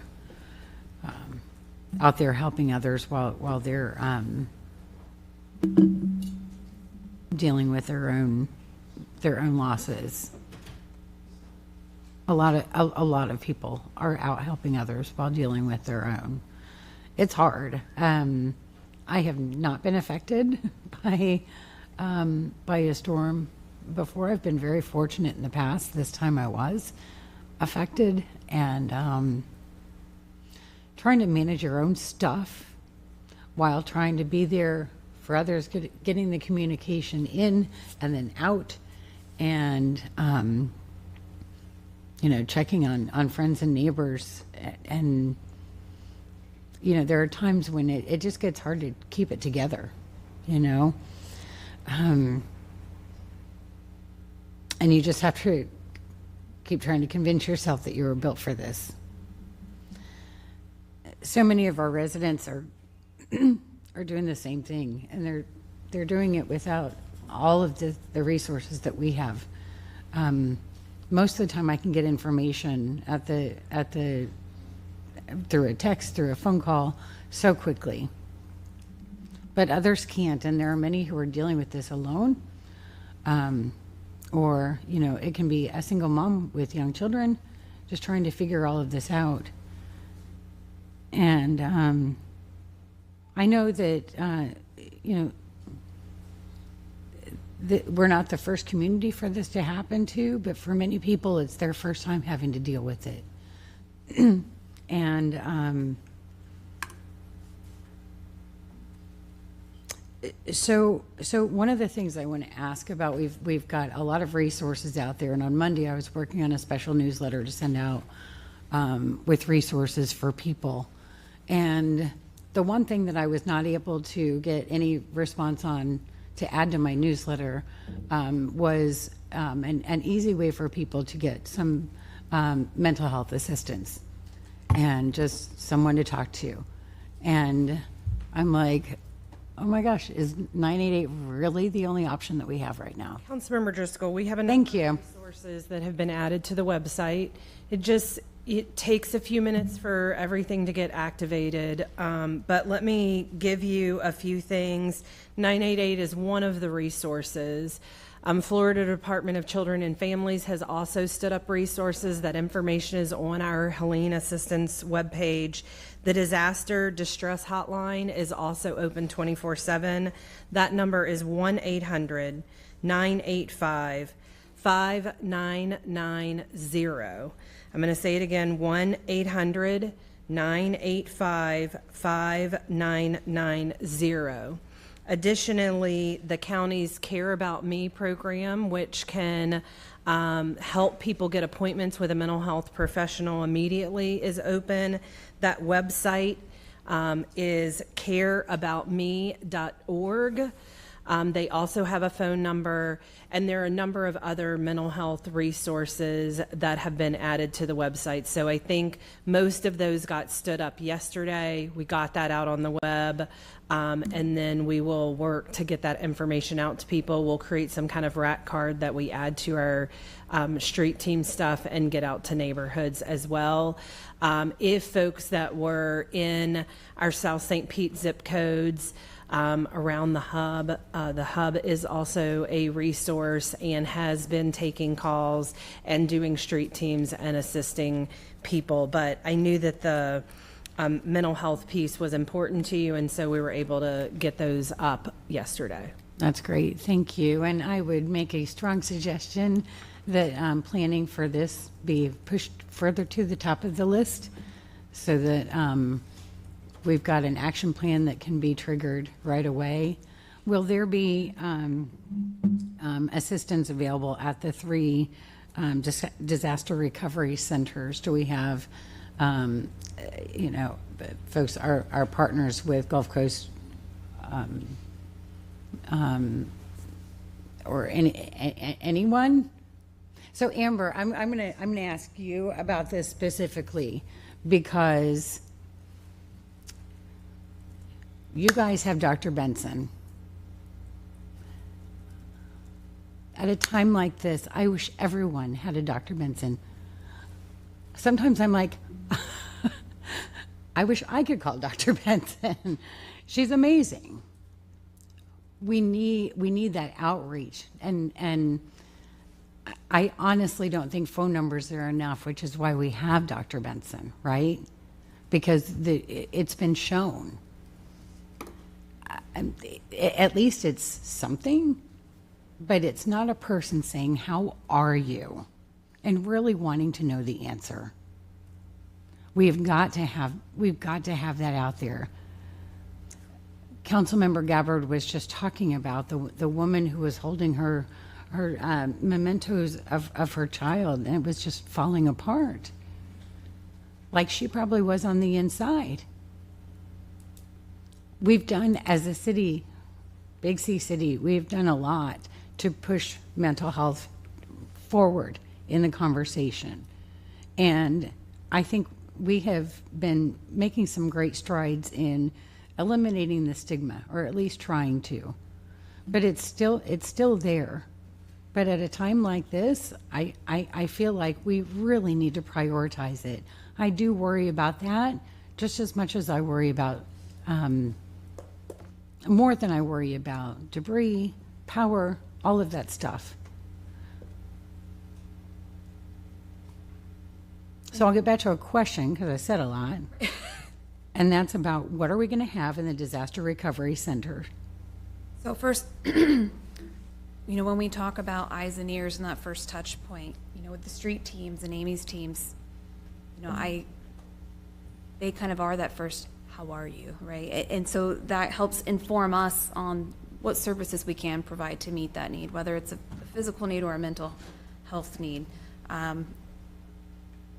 So I think that's a work in progress, but like you said, there's more, we can do, that can be done. I don't have a comprehensive list of services that will be available yet at the DRC. I will work to secure that today, and we'll send out to you, and I'll try to advocate, the mental health services for that site and what could be there or what the plans are. Yeah, anything that we can do to have an actual trained person in person there at those 3 locations. We just have 3. It's not a lot to ask for, and it's worth every penny if we have to go out and find it. But we do have a great partner with Gulf Coast. I feel like that could be a good first option for us at this moment, if that's possible. The damage assessment slide, how was the assessment done? Was it drive-by, eyeball? It was, they were walking the neighborhood street by street. Looking for water lines or looking for? Good morning, James Court, City Development Administrator. Our damage assessment team spread out using the 9-1 grid, and generally what they had to do was walk door to door, looking for water lines. If they were able to make contact, they were also looking inside the home to determine the level of damage that was impacted inside the home as well, when they were able to see that. But generally, if they were not able to see inside, they were looking for the water lines on the exterior of the home, as well as any other damage that may have been caused by trees or anything else. Okay. And the city has been combed through at this point, so this number is the number. So there were, it says 10,854. So I mean, obviously there are more homes than that in our city. Right. Were those It just looks like a lot of that was, of course, in the hardest hit areas, but this map is, and the numbers, I'm just trying to figure out, like, how do you decide what's major? I don't know where my house would have fit in, and then you've got other people who, was this by flooding only? It was by flooding only. It's a FEMA category, and Amber mentioned the major and minor is based on the number of inches that were received in a home versus the fact if it was only, the water only reached the garage, for example, or if it didn't reach the finished space. So it's a defined definition by FEMA as what we consider major, minor, but it is based on the level of water damage. Okay. All right. Thank you. In addition to mental health resources, I would suggest now is the time to really, really amplify the importance of how to avoid scams. Please. Councilmember Driscoll, just if I may, with the damage assessment, so the 10,854, that was the total number that was found to have damage, and that could include wind damage. We just didn't see so much wind damage with this storm.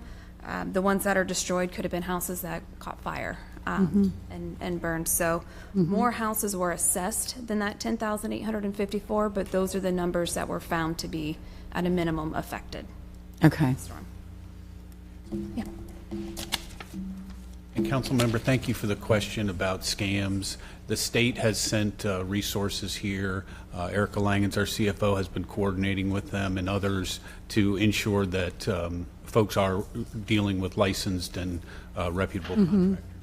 Yeah, I have seen some communications out there, not just from the city, but I'm very concerned, especially with the number of homes that we have damaged and the number of seniors and others who are particularly vulnerable to those despicable practices. Thank you. Did someone say that the county declined to have someone here with us today? I'm sorry, I didn't hear. We don't have anyone from the county here. No, we don't have anyone from the county. I did not personally reach out to the county and ask for somebody. I don't know if another staff member did, but. Okay, I had mentioned it a couple days ago. It's unfortunate that they are not here. The offer of for parking in the South Core garage ahead of time was fantastic. I don't know if anybody has an idea. Did that fill up?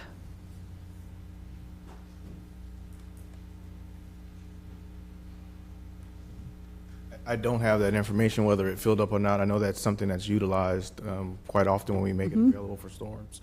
So I will get that information and share it with all city council. Yeah. But I do know it was utilized. I'm not sure if it filled up. We had a large number of people who did lose their cars. Offering something like that, I think, was a great idea. Whoever thought of it is to be commended. And I'd love to look for whatever that capacity is, make sure that we have that and then some, whatever else we can do in the future. Absolutely. We had a lot of people who lost their cars. I want to talk about, one good news item regarding the housing. I did get an email this morning from the CEO of Stoneveg US, the builder of the Lake Maggiore apartments, and they have reached out to 3 of our area schools in neighborhoods that were affected, and have made arrangements for, I think it's 10 now, teachers and their teachers who were affected to be able to stay there for, I think, 6 months that they've given them. So I think they've set a wonderful standard, and I wanted to publicly share that and also thank them, because that's what good members of our community to do in the business community. So there are 10 teachers and their families who don't have to worry about a roof over their head for a while, so they can figure out what their next steps are. I want to talk about, and I'm almost done, in general, and I'm going to get to debris pickup, so whoever wants to come up and talk about that, and then Duke as well, I'll have questions.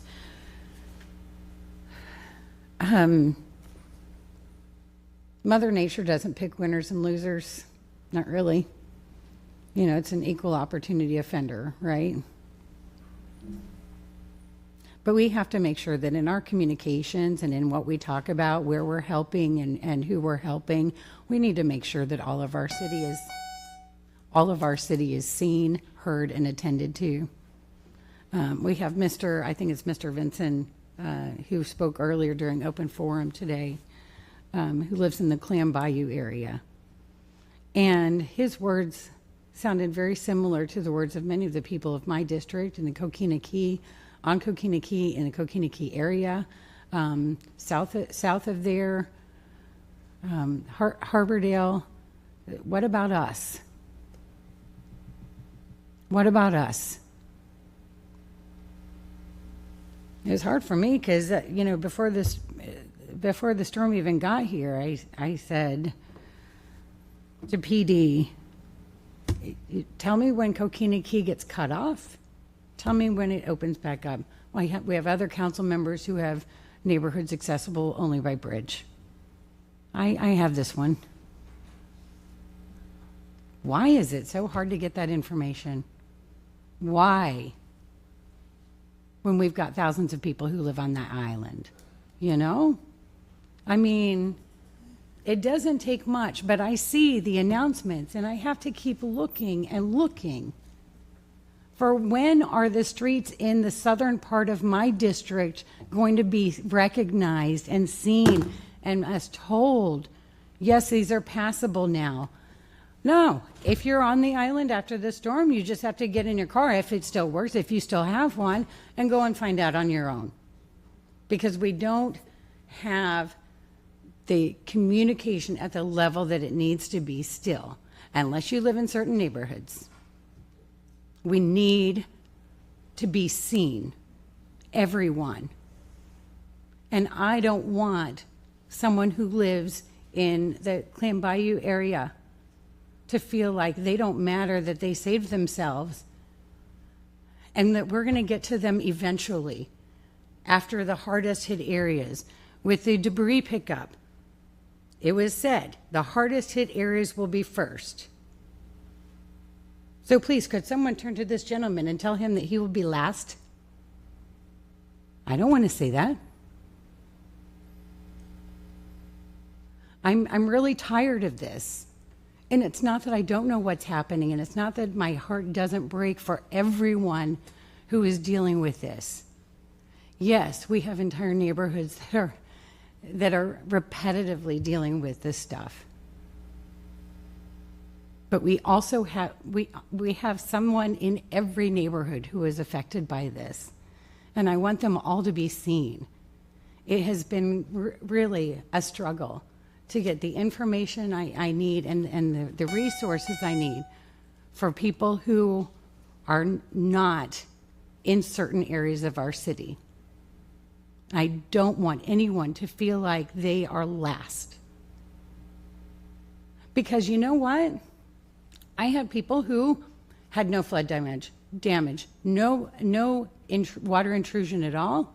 The only thing was that they lost power. And on Sunday, one person telling me, all I need is my power back. The food is gone, the food is ruined. All they needed was their power back so that they could just start to kind of get things back together. And they're miserable because it's hotter inside than it is outside. You can't sleep outside here. I mean, the calls I was getting and the texts that I was getting, it was just stressful. And that made me think even more about the mental health of some of the people who I had to talk to, because it really does make you crazy. My power didn't come on till Saturday afternoon. I thought I was going to cut somebody by then, So you talk about Sunday night, Tuesday. That gets tough, especially when that's the only thing you're missing. So, and this could be something, power-wise, I don't know what the answer is. And Melissa, if there's a rhyme or reason, if there is a procedure that's followed, I just feel like there's something I don't know about how Duke decides who to help first. I'm not placing blame because I know that there are things that I don't know. I also know that we've got to make sure that every single person in our city feels seen. Chair, if I could, I think this is a very important issue. Equitable response is a very important issue, and thank you for bringing it up. And I'd like to hear from Chief Kavasif and some of the administrators. We did do some directed patrols on 26th Avenue South and tried to get out there. We sent the street teams back out to Harbordale because we were not seeing the type of material brought to the curb that we thought we would. We tried to be very equitable in the distribution of resources in the recovery. So if you don't mind, Chair, I think, unless Mayor, you want to say something, I'd like to hear from Chief Kay and from Administrator Foster on some of the things we've done related to equitable recovery, because it is very important. No, I don't mind at all. Before Chief Kavasif comes forward, we take your comments to heart, Councilmember Driscoll. As we looked at allocation of resources, whether it's the meal trucks or laundry facilities or bathrooms, we were intentionally looking at making sure it was equitable across the whole city. I live in South St. Pete. I did go to Coquina Key. I went to Bartlett Park personally on the Harley. Folks saw me and were waving. And so we want to make sure everybody is included. I know Pastor Vincent, I didn't hear your comments, but he's got my phone number. We can chat. No one's going to be left behind. And I don't want anybody to think that the city is only going to certain neighborhoods. We went north, south, east, and west out on Saturday. Went out to Causeway Isles with Councilmember Gerdes. Went to Riviera Bay. I personally went to Coquina Key, all the way down to Penrose Point, Lakewood, Bartlett Park, all across this city. No one will be left behind. We're trying to over-communicate. I've gotten really good response to what our marketing team and communications team have done in getting things out on social media so folks know what we're doing. But we can always get better. And so if there's something you see that we can do to better communicate, we will do that. But I want you to know we are responding to needs across this entire city going forward. Thank you. Yeah, I just want to touch on one item. So traditionally, up until a few years ago, obviously we know where the flooding areas traditionally were, but we did not shut down those areas up until a few years ago. It was collective discussion amongst the command staff, myself and Chief Holloway, on when the flood waters were to rise in neighborhoods, what to do to allow access, ingress, and egress. About 2-3 years ago, we decided that we would take a more proactive approach from the police department. Ultimately, I ran a number of the items this weekend, and we decided some of the areas were going to be closed down. And those are tough decisions to make. People obviously want to be able to get rescued. We try to do the best we can, but we shut down Shore Acres, Snell Isle, Yacht Club Estates, Coquina Key, and some of the other areas. We also found challenges that our officers couldn't make it out there, which goes back to some of the challenges related to vehicles. We lost 14 vehicles this weekend.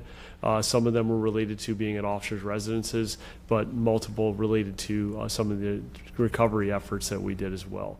So those are tough decisions that we make. We try to take everything into consideration, and then ultimately I get calls for flood water into their residences.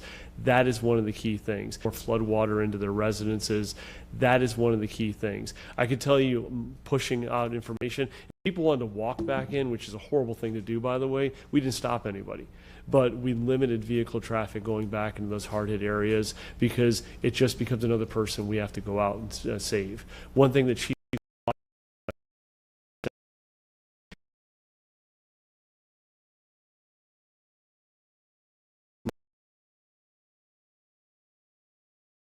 past. Councilmember Driscoll, I'm going to have Mr. Wall come up and talk a little bit about the work of the street teams, but I want to just give everybody a little bit of context of what it looks like after a storm. So my days are running together at this point, but whatever the day after the storm was, which there was still flooding in areas, we had street teams activated first thing that morning. They were here so early, actually, that they couldn't get to the flooded areas, and so we had to prioritize in different ways. And one of the things we did this storm that was a little bit different from previous storms, knowing how bad the storm surge was we were able to take the list from the fire department of people who have asked for special need evacuations who did not get picked up, to go to their homes and assess whether they were alive or first. And so that was our first outreach for street teams. We did push out resources as we were able to secure them. So I know we heard a lot of feedback about Allendale receiving laundry first, but that was done. And while that was being done, we also started working with the South St. Pete laundromat, and then a West St. Pete, and then a North Gandy laundromat. Unfortunately, our South St. Pete laundromat, and just to be clear for the public, these are not owners of laundromats doing this, donating their services. We are putting money on an account as the city so that people can go there and wash their clothes.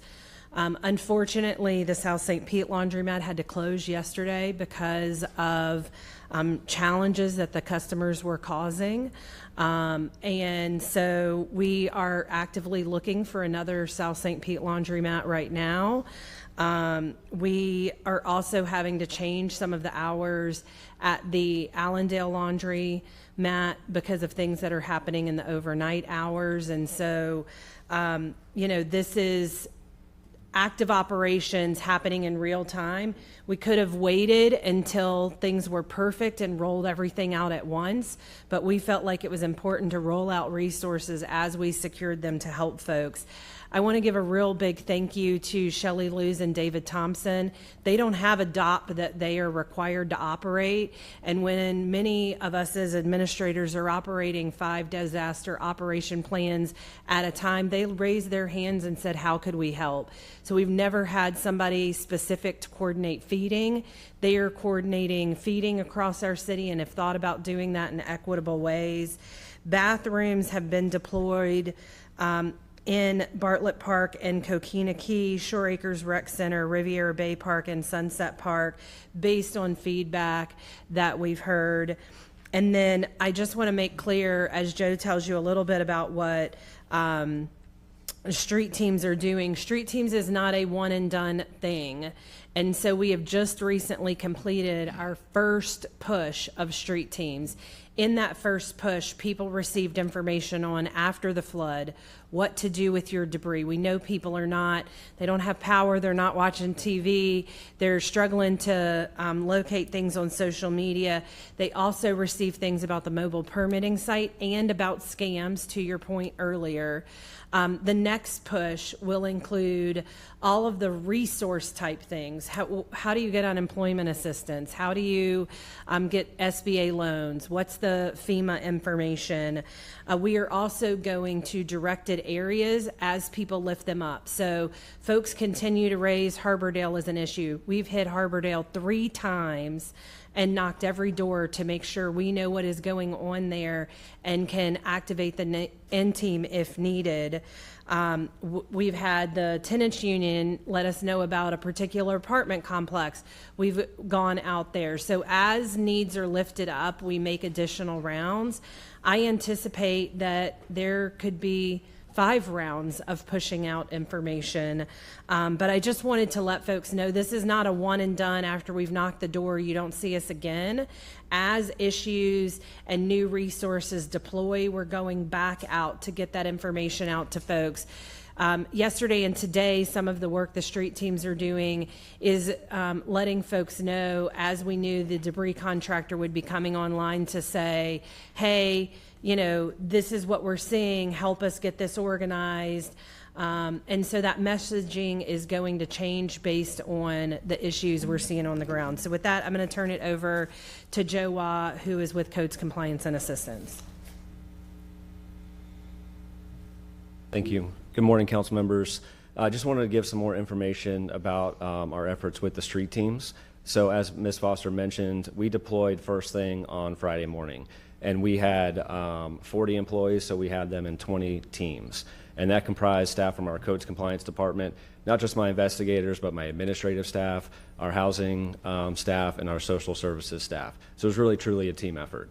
And some of the first areas that we deployed to were Coquina Key, Clam Bayou, out west in those areas. I planned on talking to the pastor after this because unfortunately, and these things are going to happen, we had hit the area just north of the canal going towards 22nd, but we failed to cover the area to the south of that.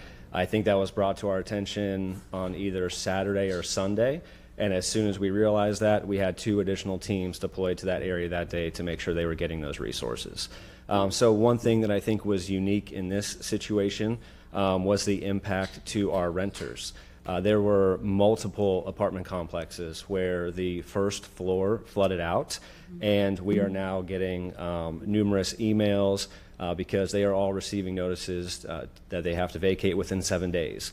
So not only did we target our single-family neighborhoods, but we had teams that were going directly to these apartment complexes to make sure that they had the resources that were available to them as well. And we are meeting with community law this afternoon just to get some more information. We've shared some information with Mr. Kilgore and the tenants union for things that they can push out to tenants that may reach out to them. But it's really been, you know, as everybody knows, it's a much different storm than what we've dealt with. So that's just a little background on what we did as street teams. Happy to answer questions if you have any. Thank you. And I actually did have one of the street team members knock on my door on Friday afternoon as I was just trying to figure out what happened and what I needed to do. And I was really excited to see them and then really mortified because I had to tell them who I was and I wasn't wearing makeup and my hair was awful and it was very sweaty because I had no power. And I'm like, no pictures, please. I mean, but I could not thank them enough for being out there. And it was just, I knew from our communications that they were out there, but to have one of them, and they didn't know they were knocking on my door either. So seeing that was really, really helpful. And they were able to tell me some of what they were seeing at other areas of the island because I hadn't had an opportunity to go in and see everything yet. So that was good. Another round is good because some people left, some people didn't. Some people didn't know the extent of the damage. They may not have thought they needed resources on Friday, and now they do. So we've got that. So I'm glad that you're doing more. Like some frequency on that, and especially in places like Harbordale too. Yeah, and we will continue to do that. As Ms. Foster mentioned earlier, you know, we are not wearing our normal codes compliance hat right now. We are out there Right. fully focused on recovery. My staff knows that this is the mission for the foreseeable future, and we're going to make sure that as issues get elevated to us, we're back in the impacted areas. We're continuing to circle back because we know some people may just be coming back to their homes and they didn't get the information before. We haven't been able to have that conversation. So this is going to be an ongoing effort for our team. Mm-hmm.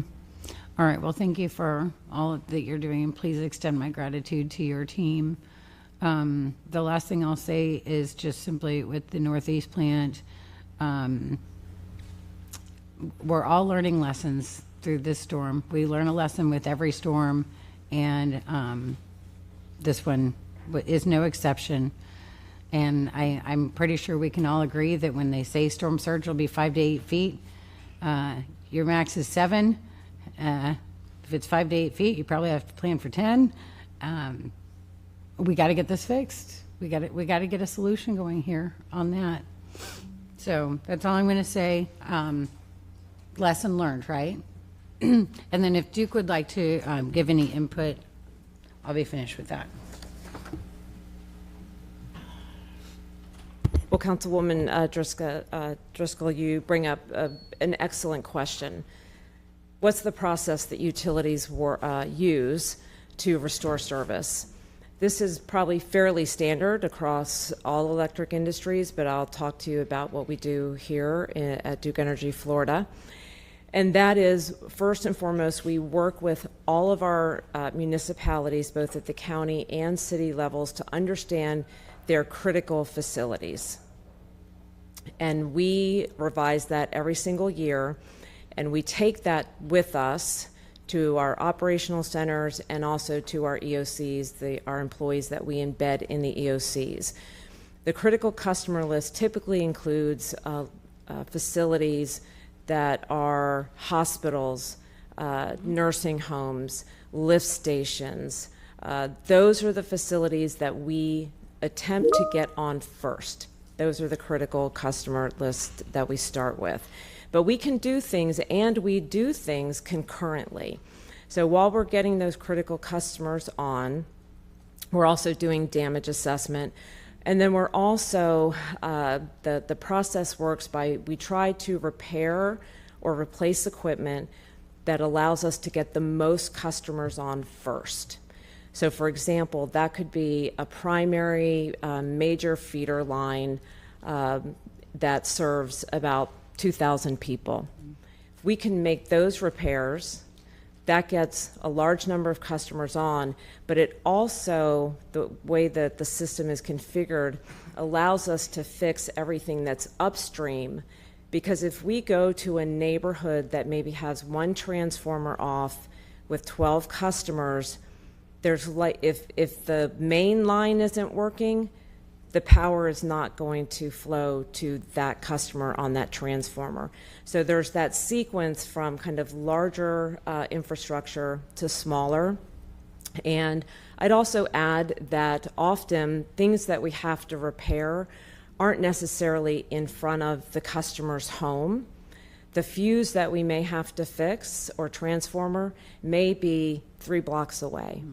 So we recognize that if people don't see us, they think that we're absent. But what I would offer to any members of council and to any staff, where we welcome the opportunity to sit down and really go through in detail how that process works.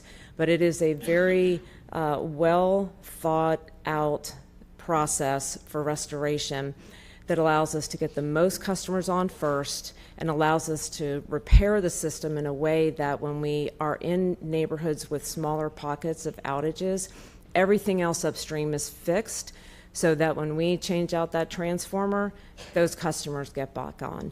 But if you don't work for an electric utility, you wouldn't really know that. So it's on us to ensure that our customers know that process.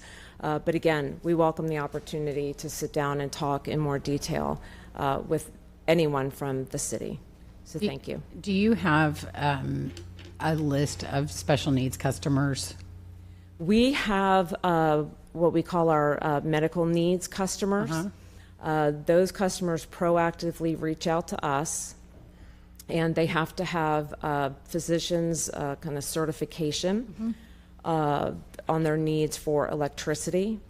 The reality is we always communicate with them, and we always encourage them to make sure they have alternative plans, because there is no way to guarantee 100% service.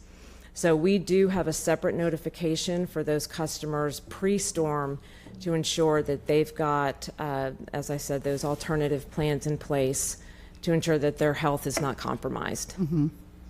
Okay. All right, thank you.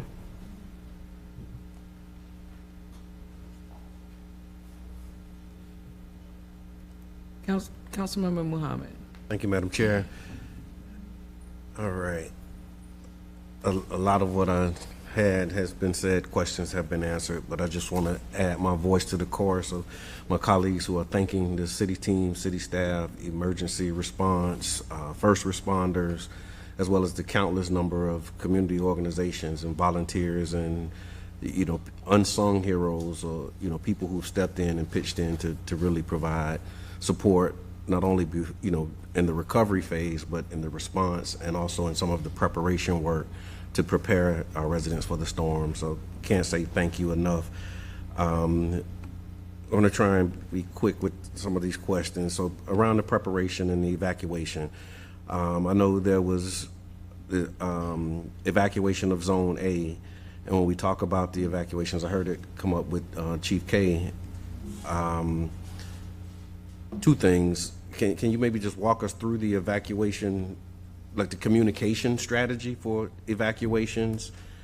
And then how do we address those who chose not to leave? And what type of conversations we can begin to have now around evacuation and post, Helene? So we'll start with the ordering of the evacuation. So evacuations are ordered by county. So Pinellas County has jurisdiction to order the mandatory evacuations, and then we as the city work to help enforce and to amplify that message. So their messaging that began, I believe, the morning they ordered it. Sorry, I'm looking at my notes. Of Wednesday, September 25th, is when they started pushing out that messaging. So they did it through Alert Pinellas. So that's the system that we encourage everyone to be signed up for, so it blasts it out to the phone. And then the media picked it up. So news stations, so we were trying to get that message out through everybody, and then we announced it at our press conferences. To your point, that we had a large, I think, we don't have exact numbers of who evacuated and who did not, but we had a large population in the evac level A that did not evacuate. I think that's evidence. Search and rescue that we did, and the different calls, the sheer load of calls that we received to 911 about floodwaters. So I certainly think there's opportunity for conversations internally and with the community for education touch points and public education on what evacuation is and why we do it. And it's not easy for people. I talked to my own grandmother who lives in an evacuation level A, and she told me she was not going to go because they've told her before she's going to flood, and it's never happened before, so she's fine. And I told her she wasn't, and she was not fine. She flooded and lost both of her cars. And so it's a frustration point, for me on my side, because, if I can't get my own grandmother, to understand, what the threat is, and it's just a real challenge. It's a challenge for people because a forecast is just that. It's somebody's best guess, right, at what's going to happen. And we operate in the worst case scenario. So, it's possible we could get 5 to 8 feet of water, and that's the general worst case scenario. And so we all like to think that it's going to be a better case. And we haven't ever flooded like that before. And I think that's, in people's minds. But after these disasters, you always hear, I'll always evacuate for the next one. We heard that during Ian. People didn't evacuate, and I'll never stay again, So I think just like we learn, at the city level, and we get better and we do our after action report and we work to make sure that certain things don't happen again because we've learned from it. We hope that residents also had that conversation, with their own families and, with their neighbors and with their loved ones that says, hey, we're being told by somebody's best guess who's, way smarter than, what I am, the best information I have is what the scientists are telling me, and if they're telling me that it could flood this way, then, I have to protect my family. So I think it's conversations on several levels, starting at the residential level, up through the city, county. How do we change that messaging to make it more effective and make people truly understand what their individual risks are? Gotcha. And in that same vein, if we could just add to that, Councilmember, do we want to talk a little bit how we had the police department out making announcements related to the evacuation? And before Chief K comes up, I just wanted to say, Councilmember Mohammed, that is one of the issues that definitely keeps me up at night. I know we're going to talk about 80 plus high water rescues, all in the evac zone. The issue that it's not just a surge, but what the surge can do to public services like the Northeast plant is important. And so I think all the deaths in our county were in evac zones. But again, it gets to the ability of folks to move. Yeah, that's where I was going next. And so we've got to look at that holistically, but that is one of the things I'm really worried about, is how we get folks to evacuate if we've got a storm, God forbid, actually coming towards us. Right. It could be much more impactful. Chief? Yeah, and touch on 2 points to close the loop. We deploy officers out to those areas and all mobile home parks in the city. There's not many left, but they go around and they'll do the speakers. So everybody will hear it. Whether it falls on deaf ears, We actually pushed that out this time to make sure to put it on social media.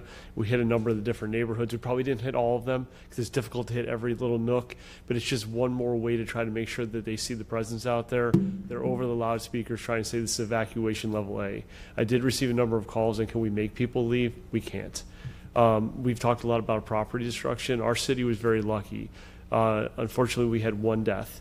We had a second death that was attributed to a suicide during the storm. But for the most part, most of the damage and loss of death was on the barrier beaches. So, but we try to find different ways to be able to kind of message that. Traditionally, the old school way of having the officers go back out to those neighborhoods, hit as many of those roadways as possible, saying it over, you are an evacuation level A, you need to leave. We don't really say, like, we give them a whole script and saying that you need to leave. It's not like giving them a choice, but unfortunately with the number of the rescue calls, a number of people just didn't listen. Thank you, Chief. And then the other question that I have is, after the order is given to evacuate, are there resources available for those who don't have the ability to evacuate? Transportation, like if you tell me, I got to move a family of 4 in 24 hours, if I don't have a place to go, if I don't have a car, if I don't have, adequate supplies, like what type of support or resources do we have as a city or as a county for those who say, you know what, I'm willing to go, but I just don't know where I'm going, how I'm going to get there, and just support for those who are ordered to evacuate? So I think there's a couple different approaches to your answer. One is we work very closely with the county to make sure there's no barriers so that you can evacuate. So whether it's, shelters are open across county, and we tell people, it's your lifeboat, not the cruise ship, right? A shelter shouldn't be plan A necessarily, but it is your safe haven. So there's always shelters available, that provide food, water for folks. So if there's no other option, there's public shelters, there's pet-friendly shelters, there's special needs shelters. If you need a ride to a shelter, and we can work on the communication better, but there's numbers that were listed for the County Information Center to help people connect to rides. PSTA was running for free. Fire Department was picking up special needs folks and bringing them on a bus. Not having transportation is in itself considered a special need, so folks are encouraged to register for a special needs program, and we can also transport people to general shelters if they don't have a special need other than they lack transportation. I think it's really important, when people get that evacuation order and, they don't know how, where they're going to go or how they're going to get there. That's a conversation that we really want people to have blue sky, before June 1st starts. We've made a really big push in my office to try to get out to the neighborhood associations, to the senior centers, to, different condo associations, to talk about that. What is your risk and what is your plan going to be so that if and when it happens and evac A is told to go, you're not starting at square one to say, well, I don't know how I'm going to go. I don't have any supplies. So it's really easy to, Monday morning quarterback it all day long. But again, it's those lessons learned that we can all take now. And what are we going to do to make sure next time, I think it was Councilmember Hanowitz said, it's not over yet. It's November 30th. We still have, the blobs, right, that we're watching now. Typically, September, October is a busy time for the Gulf of Mexico. It's not over. So, for those who got caught and didn't have a plan and didn't feel prepared to leave their home, now's the time to look at that. And what do you know now that you wish you would have known then that's going to help you be more successful next time? So I think it's a learning opportunity, but again, for everyone, and even us at the local government level, is how we can better facilitate that decision to go and kind of remove those barriers for people who feel that they can't go because kids or pets or whatever the case might be. Thank If you. I could just add one thing, that I believe the county opened 6 shelters. We had 2 in the city, John Hopkins and Gibbs. They have a capacity of 3,200. I think the max we hit was about 850. So there's plenty of capacity at those areas. Obviously, there's going to be challenges for people, and then maybe they don't want to go there. But we did have substantial capacity that was open for those 2 locations. Thank you. Shifting gears a little bit, so you have neighborhoods that were in order to evacuate, and then we have neighborhoods that, like, Mr. Vincent and those in like Clam Bayou and Twin Brooks, who just haven't seen this type of flooding. What's the message now to people who felt comfortable that, I'm not in a flood area and I don't have to, pack up and, I'm going to hunker down? How should we be thinking about that now as areas that have never experienced this before? And we're seeing this happen. That's been a common theme when I talk to people. It's like, I've never had this. We never, but we can't say that again now. So what's the message to people who haven't experienced this before? Changing, right? Yeah. Our risk is a changing risk. We're seeing storms more often, stronger, flooding in places that haven't typically flooded. We've had, I feel like a couple different 100-year events already this year. So we're going to have to look at it and adapt. It's adapting our planning and our messaging, and I don't know that there's an easy answer for it. I don't know if anyone. No, I hear that. I guess maybe one of the things is like, do we have newly identified areas now where we have, okay, we know that these areas flood. Now, with the series of recent events, are we seeing other areas that are consistently flooding in these events? And then what type of communication are we having with the residents in those areas? Got it. Do you want to? Thank you. Councilmember Claude Tankersley, Public Works Administrator. I can speak briefly to that. The areas that we've seen flooded during the 3 storms we've had this summer all match up with areas that our stormwater master plan suggests would flood in a 100-year storm. So while we all acknowledge that these areas might not have flooded within the last 20, 30, 50 years, we have identified that they are at risk. Gotcha. Thank you for that, Claude. That's helpful. Going into like response and communication around response. So I know a lot of the updates were on social media, and that was great. It was really helpful. How does the city provide more localized updates, particularly for residents who don't have power, internet, or reliable phone service? How are we getting? I heard Administrator Foster mention street teams, but what are some of the other considerations for people who may not have power to watch TV or phone service to be able to access it, internet or anything? So street teams, like you mentioned, and street teams really came about, I think it was 2017 after Irma, when we had those large scale, Child's Park, had the large scale power outages. So we were really having trouble communicating with the residents. So that was, I think, when street teams really became, a more organized process. And I see Joe can speak to them, but it's also all of our city facilities. So I think, when in doubt, if you're not getting information, making your way to a rec center or a library, we tend to push as much information out to those centers as well as a communication point. Thank you, Amber. Yeah, I would just say I think street teams is the main way we get that out there. The information that we're pushing out has the information for the cooling stations. That way, they can go there, and all the resources that we're handing out as a street team, we're stockpiling those there as well. So if residents come in, they can get that same information. Thank you, Joe. And is there an effort, this is all Thursday morning quarterbacking, to have that information in advance, so that, because that was a part of the work that we talked about in Child's Park, was getting this information beforehand, so that you don't have to make your way to a rec center. Like, this is going to be a place, this will be a hub, this will be, these are things that will be identified in June as opposed to September. Yes, it's also difficult because we don't know damage that could be available, and we don't want, it's hard to identify those places beforehand because you don't know what the damage is going to be, and you don't want to send people into damage. So I hear that. Yeah. I hear that. And I'll go into access to resources now. It's just another one. I'm hearing from residents who are concerned about repairs, shiesty, people. So do we have a list of like vetted contractors or providers that we can give to residents like during these recovery periods, so that people know like this is a list of people, or this is how you qualify whether or not this person will be able to assist you with your recovery? So Pinellas County has a list of contractors that are approved. I'll double to check to see if we could mirror that list.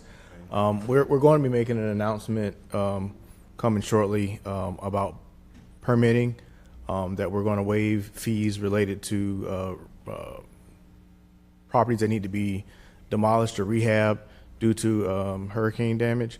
But part of the reason why we're doing that is we want to take away any barrier for someone to pull a permit. If somebody says, I can do this faster and I can do it cheaper, and you don't have to pull a permit, you should really avoid that. It's probably not going to end well. But I will work on that to see if we can push out a list for a list of all approved contracts. To have it so people know, who they can contract with if they have resources to hire, particularly like electricians. I know that was one of the things people, wanting to go in and turn their electricity back on, but, not being comfortable without having an inspection done. So just like a list of, resources that are available for contractors would be helpful. Absolutely. Thank you. And then now talking about debris removal and restoration. Thank you for those updates from Duke and Mike as well. Just a simple request. Would you mind publishing the explanation of the process for how you prioritize neighborhoods? Because that is, a dominant narrative. And so just saying, okay, here's how we decide what neighborhoods. And I'm like really falling in love with these short videos, these 1-minute explainer videos. Just say, this is how we decide. So that thing that was just described, so people can really have the information and then, extrapolate from there however you want to do it. But I just want to clear up some confusion. So our plan, we will be fully mobilized on the 7th, as we've said, from the day after the storm. Our vendor has been able to provide trucks sooner than we had anticipated. So again, we were happy to announce that they're rolling today. What I said was we are hitting the areas that Joe and Amy saw the most damage today. Coquina Key being one of those. We have trucks rolling in Coquina Key right now. Because we have other storms, other rain events that could potentially be coming. We want to get kind of our bang for our buck. But as I promised, as I stood here last time, we will have trucks, we'll have assets in every one of your districts, and that's how we manage the process. So what we do is we make sure that we have a response in each one of your districts. As those areas get closed out, we then relocate back to the areas that have more need. As you can imagine, being in areas where we have an opportunity to be more efficient and more effective, that's where we're able to kind of move the quickest. But that's how it's set up, and that's how we roll out the debris removal. Thank you, Mike. And I remember maybe a few years back when we were doing some debris removal, there were like updates on areas that were covered. Can we expect that same type of communication so that we know, okay, we've covered this area, this district? We're almost like outage maps, basically. We're working with our vendor right now on that to see what options are available. But I think we would all agree that I'd like to have them out in the field as much as possible. So if we find that that's going to delay the process at all, then we would punt on that. And then I get a report weekly, and I believe that I shared that with most of you during our last storms as to the amount of debris that's being picked up, just kind of give you an idea of what's going on out in the street. And so we would continue that process as well. Awesome, thank you. And then the last thing that I have is around the community engagement and the volunteer efforts. And maybe I could just schedule some time with Administrator Foster, because I'd like to see how we can contribute to those efforts. But I wanted to know if there is a centralized space right now for people who want to volunteer or have resources. Like, how are we coordinating that? Because I've gotten several people who have said, I'm good, I want to help, and they're looking to be routed into areas of need. Is there some? So, Councilmember Mohammed, we actually do not have a way to coordinate while we're still actively running all of our other emergency operations. As I mentioned previously, Shelley Luz and David Thompson have been taking point on that. There is a form on our website. They are connecting people as needed. Kristen Morey and I are working through ways that employees can help, employees and average citizens. But the real answer, there is a VOAD call, and I always forget what VOAD stands for. The county is our emergency management team. And so they coordinate those volunteer efforts, and they have asked that people use Volunteer Florida. And so we are directing people there because they have the resources to do that. But again, at the neighborhood level, Susie's team is coordinating some, and then Shelley and David are working with folks that come in through the volunteer form on our website. But for large-scale efforts, I would really direct people to the resources that the county has stood up. Absolutely. Thank you. And just as a final note on that, as we do our Thursday morning quarterback, maybe looking at how we can put some of those things in place going forward so that we can announce, after the storm, if you'd like to volunteer, here's a way that you can do that so people know how they can tap in, because we do have an amazing city, lots of amazing people who are willing to just lay it all on the line and offer themselves up for service. And so we want to activate as many people as we can. I heard some other people who were willing to volunteer as part of like the street team. So if you're not getting the coverage with those 20 teams, there are people who are willing to help with that effort. And so it's just a lot of people who are willing to contribute in multiple ways. And so having some type of hub or centralized location would be helpful. And with that, I thank you again, and thank you, Madam Chair. Thank you. Councilmember Floyd. Thank you. I'm going to be brief. I'm sure everyone's eager to get back to work, doing everything we can for our city. First, I just want to say thank you so much to everyone who's been out helping, particularly all of the city employees. It's been a huge effort, and I've seen it firsthand how much everyone's putting in right now. I'm going to be brief. I really only had one question, which Councilmember Mohammed just covered. I am fortunate to live in an area that did not get as severely impacted, and I know a lot of people who are interested in volunteering. I had been directing them to Volunteer Florida. That's what had been given to me through other resources. I hear that that's probably the best place to keep directing people. I was going to ask that question, but I guess I have the information now. And then I'll say, I have a lot of things that have been communicated to me, feedback that I think would be really helpful to the administration and staff going forward. But I will hold all of that until a week or so goes by, because I know we're still in the midst of things right now. But just thank you so much, everyone, for everything you've been doing. I understand it's been a big, massive task, and it hasn't gone perfectly, obviously, but I really believe everyone here is doing the best they can in a way that you don't see all the time, or you don't necessarily feel all the time, and I can see it and I can feel it here. And so I really appreciate it. So I'll leave it there, and I look forward to a lot of discussions on this topic in the future. Thanks. Thank you. Vice Chair Gertis. Thank you, Madam Chair. I'll also be very brief. I would echo all the thank yous. I know how I feel, both physically and mentally, and then I think about our employees and the residents that are affected, and how I feel is probably pales in comparison. And to be honest with you, that breaks my heart. So just a big thank you to all the teams. I also want to thank administration and our staff here in the City Council office for the communication. I really think the communication has been phenomenal. It has been helpful. Mayor, you and your team coming over to the West Side on Saturday was greatly impactful.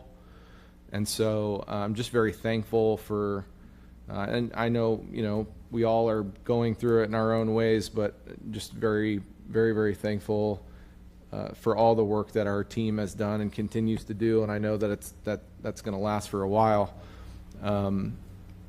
I also want to thank Duke's communication. Jeff, through your office, the communication has been great with some of the issues. We had a couple of schools that have boarding students needing power, and so I just appreciate the communication and being able to communicate with them. That means the world to them. And so I just, again, appreciate it's not always going to be the answer they want, but communicating, I think, is the most important part. And then I just want to I thank all my colleagues for, I know, all the work that they're doing. Again, going back to, I know how I feel, so, and the west side is new to this, and I can't imagine what some of your districts go through multiple times a year, because I am beat right now. And so, just very thankful for all the work that you guys are doing. Thank you, Madam Chair. Thank you so much. And again, you know, and I know I singled out Amber because we don't have the luxury of, if we're stuck, we're stuck.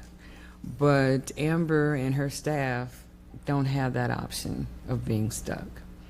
And there are some things that we have as council members. We're getting information and communication to us, but it has to come from somewhere. And that would be the mayor's staff that's giving us that information, which means you're still working, and you're working hard. So from the mayor on down, from our stormwater, all of our city staff, they still have the issues. And I recognize that, and I think all of my colleagues recognize that. So please know that the questions and the comments were for finding a way to do better. Again, as Pastor Vincent said, there's no way you plan for anything like this. There is absolutely no way you plan, which is why I really want us to continue this conversation, because in order for us to do better, we have to know better. And some of the questions that you've been asked, you don't have answers to right now. So for all of the staff, and one of the encouraging things throughout this entire storm for me as I drive neighborhoods is seeing our neighbors helping each other. That was phenomenal. What I would have liked to have seen as they're putting things out on the curb is for them knowing how to sort that stuff prior to, because now they have to go back and go through all of that they put on the curb and now separate them categorically that we heard this morning. So I think that's going to be a headache for those that had to get issues with help in the first place. So now they're going to have someone else to come back and help them put those things in order. Now that, you know, we've been through this, some of the same questions that were asked about the dumpsters, why can't we have dumpsters? Those things I think need to be included in our information going forward. I would love to see, and I made a couple of notes, I would love to see how we plan, because this was new. So some of the areas that were hit for the first time, I would hate that they would be last because they never experienced this before. Because when I see whole streets, I went down whole streets in that Clam Bayou area right behind Bethel Metropolitan, and I'm talking every neighborhood, piles of furniture and things that are out there. They've never experienced that before. So I would hate for them to be last. I would hate for them to be last. And I stated before, council members would love to help. You know, Administrator Foster made it very clear that the staff she has, there's nobody else that's just going to jump up and help. We're utilizing existing staff. Number one, who's also gone through the same thing. Number two, we're expecting to try to address some of the same day-to-day issues. And number three, be responsive to our questions. I think that's a big pill to swallow, and I think that is a huge ask of that same staff. And I've asked over and over again, have your staff had the opportunity to take their own mental break in order to service our communities? Because if you don't take care of yourself, you can't take care of anybody else. That mental health check is real. It is real. And I want to make sure that our staff gets that same opportunity, and that we allow you to do that.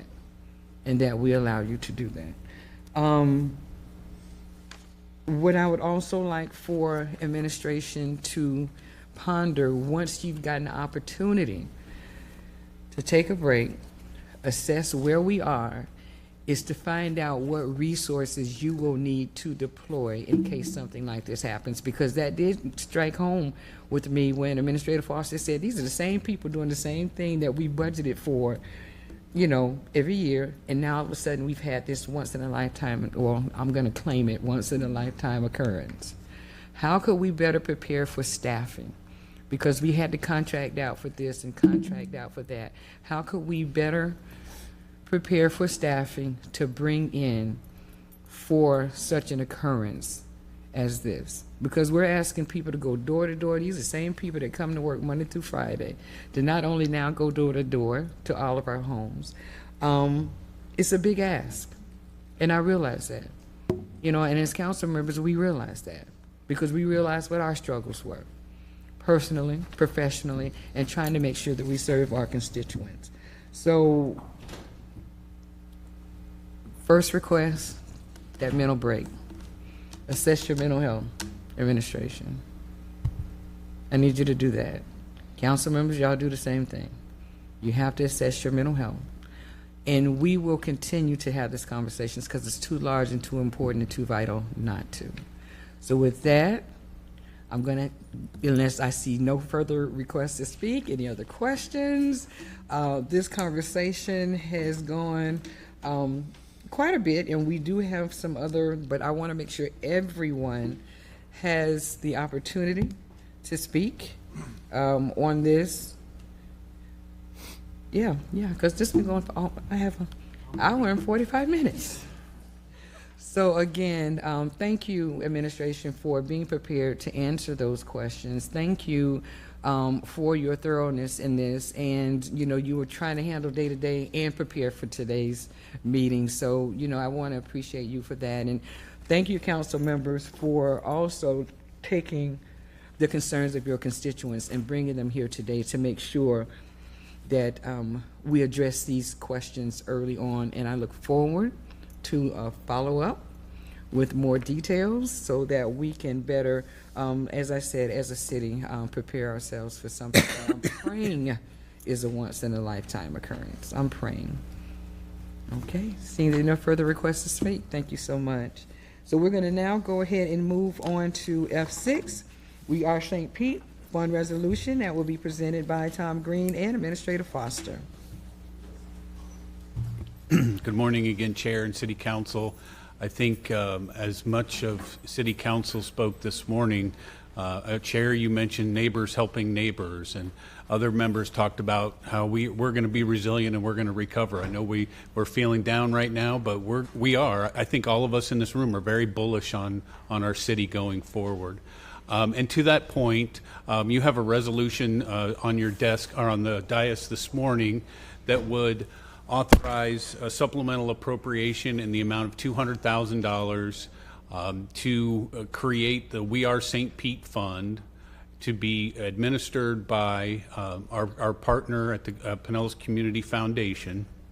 The goal of this, obviously, is to provide the seed resources to go and ask neighbors to help neighbors and raise additional resources to bring to bear to help with the recovery of our community and our residents, small businesses, as well as city employees. So it's the resolution is quite candidly very simple and straightforward. We're asking for $200,000 from the unappropriated fund balance of the general fund. That will be used to offset the cost of the administration, the administrative costs of Pinellas Community Foundation. And additionally, resources would be available as, like I said, the seed to start the real fundraising efforts throughout our community. A lot of the details, Administrator Foster and we're working through a lot of the details, and we will have an agreement in the not too distant future, but this is the resolution this morning that we seek for council to approve, and we certainly can respond to any questions that you might have. Thank you. Councilmember Hanowitz. Thank you, and thank you, Tom, for bringing this administration for going forward on this. I have a question because in terms of the 200,000, 100,000 is going for administration. How do you come to determine the amount that's necessary for that? I understand there'll be more money coming in, but there is typically a certain amount that you have to allocate, and how is that determined? So, as I mentioned earlier, we're doing this in real time without all the details figured out. That's how emergency management works. So we do not know yet what the cost to take in those applications and push out resources will be. I believe it will be well under $100,000. But based on working on other projects with the Pinellas Community Foundation and knowing what staff and benefits cost, we felt like being able to say up to $100,000 to administer the fund would be needed. If you can remember COVID Cares, there were hundreds of people hired at 211 in the county and through Tetra Tech and others that helped process this assistance. And we felt like $100,000 was a reasonable cost in order to make sure there's somebody who can answer the phones, process the checks, look at the applications, understand what's needed. But we do not have that full cost yet, which is why you do not have a contract to review.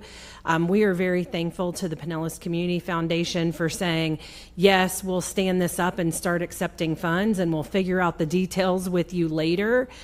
Jess Rydell, who many of you know work on our ARPA American Rescue Plan Act investments, as well as our opioid settlement investments. She will be the one working directly with the Pinellas Community Foundation to help deploy these funds. We will also be working with our partners who put dollars into the fund. So Foundation for Healthy St. Pete may have specific ideas about how they want those resources deployed. We'll be working with them.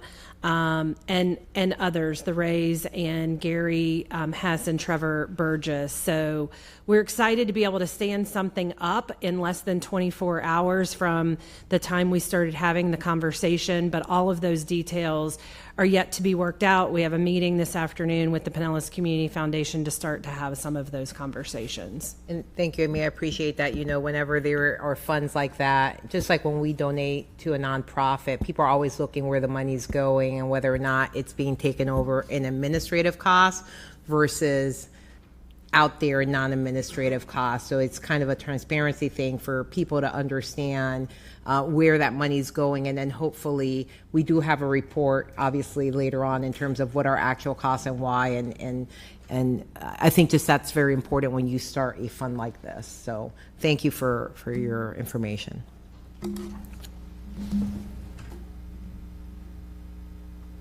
That's it? Yep. Sorry. Councilmember Montanari. Thank you. Just a technical question, Tom. So we haven't approved the FY25 budget. So is this coming out of FY24, FY25? Why? And the other question is, why didn't we go to the contingency fund? So, Councilmember, that is a really, really good question. So by virtue of the state of emergency that the governor issued for the state and included Pinellas County, we functionally were allowed to continue under that order, and the Department of Revenue gave us specific instructions. But to your point, to the question, it's kind of a strange time, right? We're spending resources and effectively amending the FY25 budget because we're in fiscal 25, and council hasn't even adopted it yet. So it is kind of a little bit of no man's land, so to speak. But with the disaster, I think I was kind of joking around offhandedly saying, the governor and the DOR waved their magic wand to allow us to continue to operate. But, and I don't know if legal has any guidance on that, but it is a little bit of a strange time but to answer your question, we went to the general fund unappropriated fund balance because we have a fairly healthy fund balance, and because if we did the contingency, we would have gotten into the very question you're asking: are we using $24 or $25? And really, ultimately, at the end of the day, the expenditure from the unappropriated fund balance, it doesn't matter which fiscal period it happens in, and it's treated the same way, so to speak.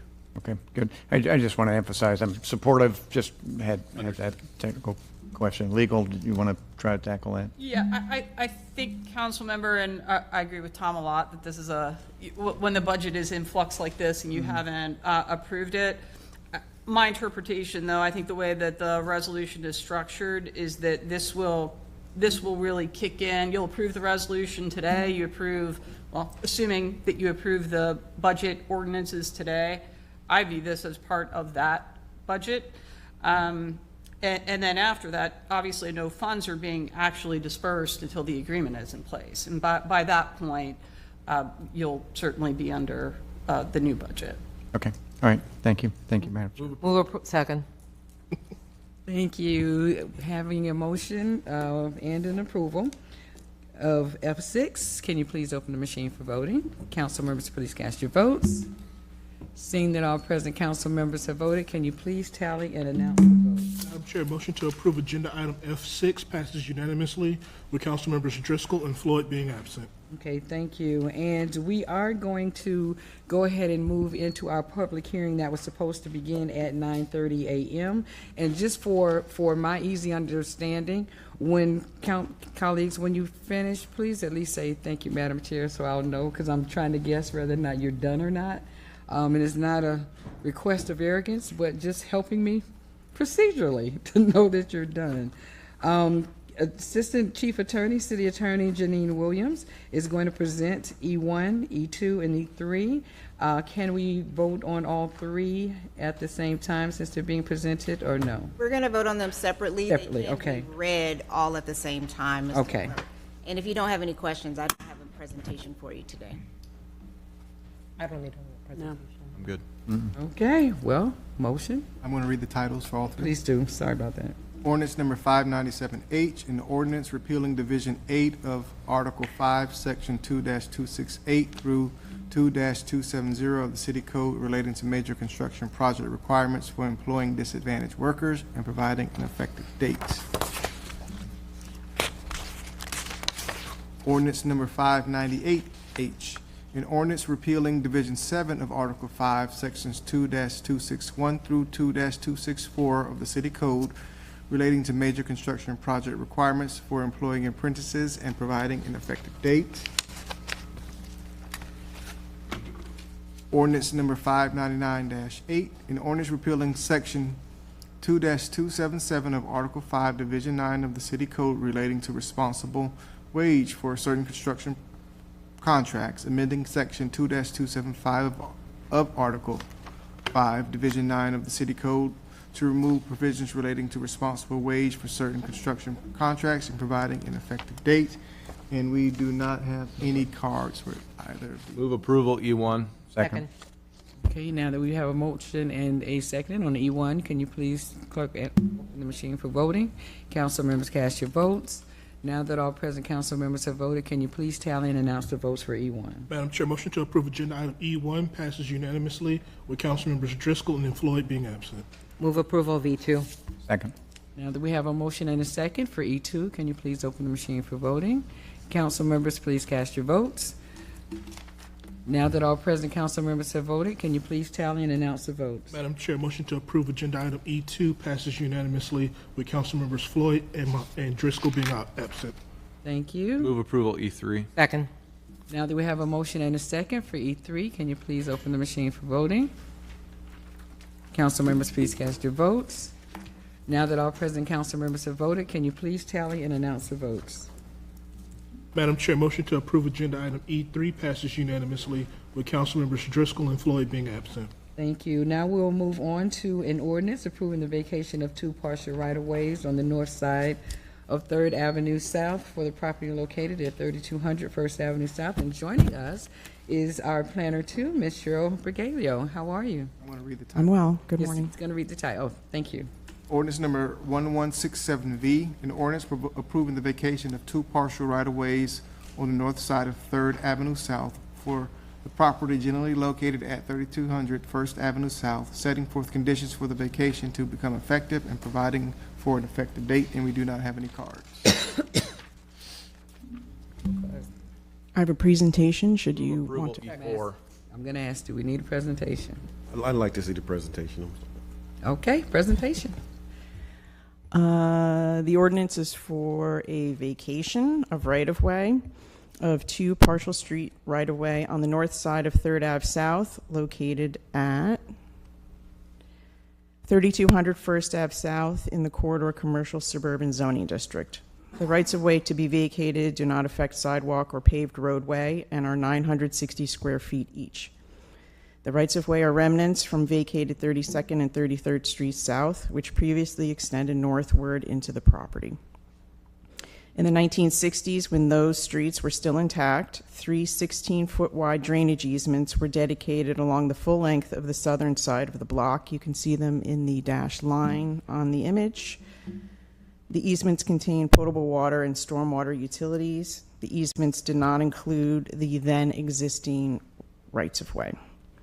When the north-south street rights-of-way were later vacated, the 16-foot portions of right-of-way in line with the utility easements were retained to reserve the city's access to utilities in that area.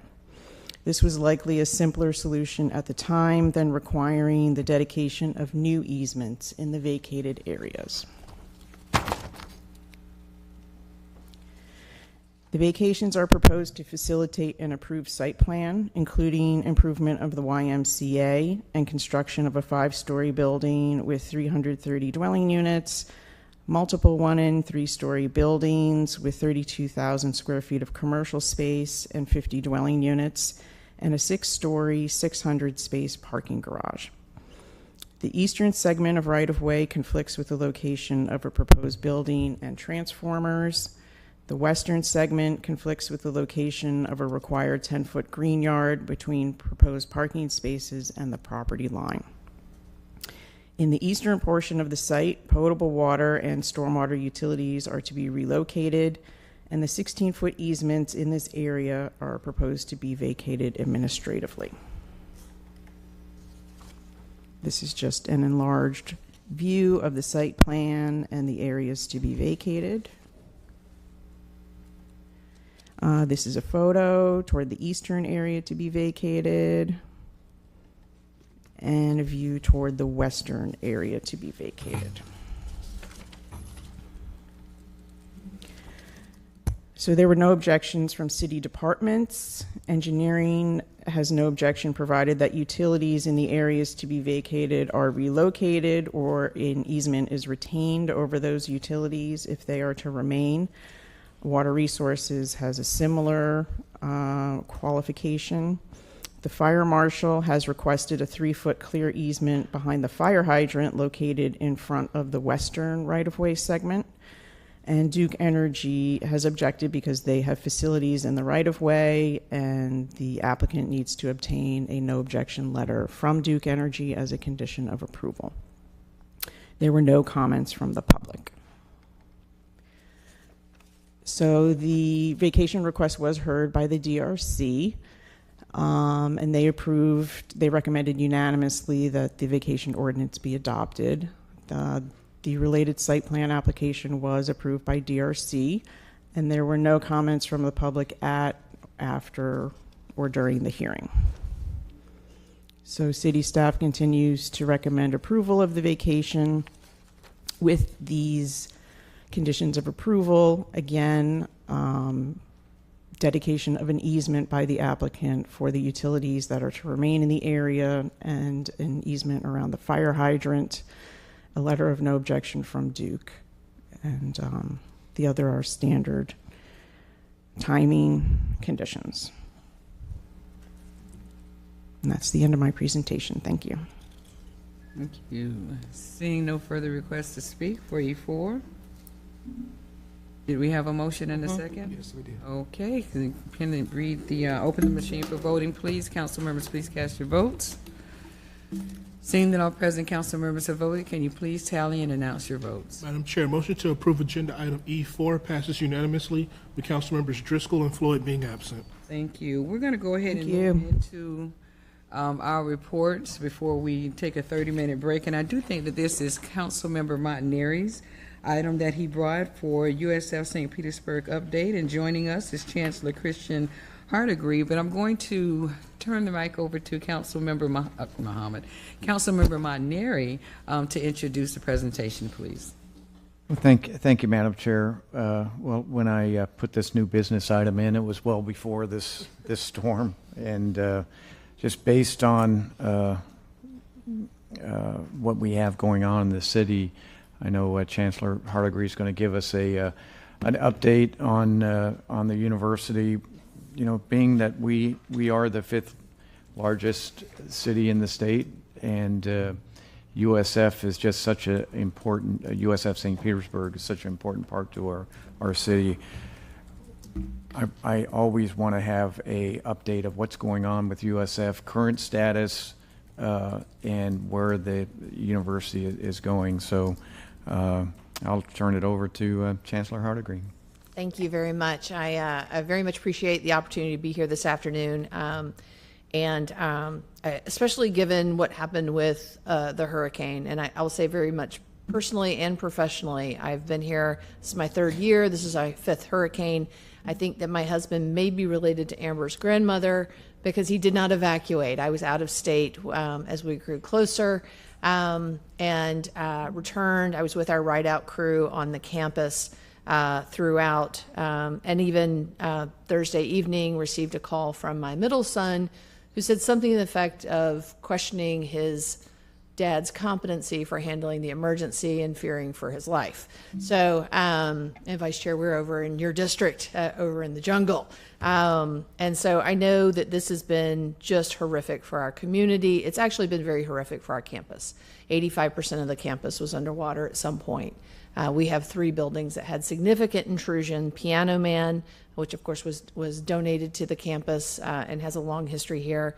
Our Special Services building and the One building. The 2 of those, the Special Services building and the One building, are located on First Street. And there was a significant amount of flooding that occurred there. And so we're in the process of evaluating those facilities. Those buildings primarily house offices as opposed to classrooms.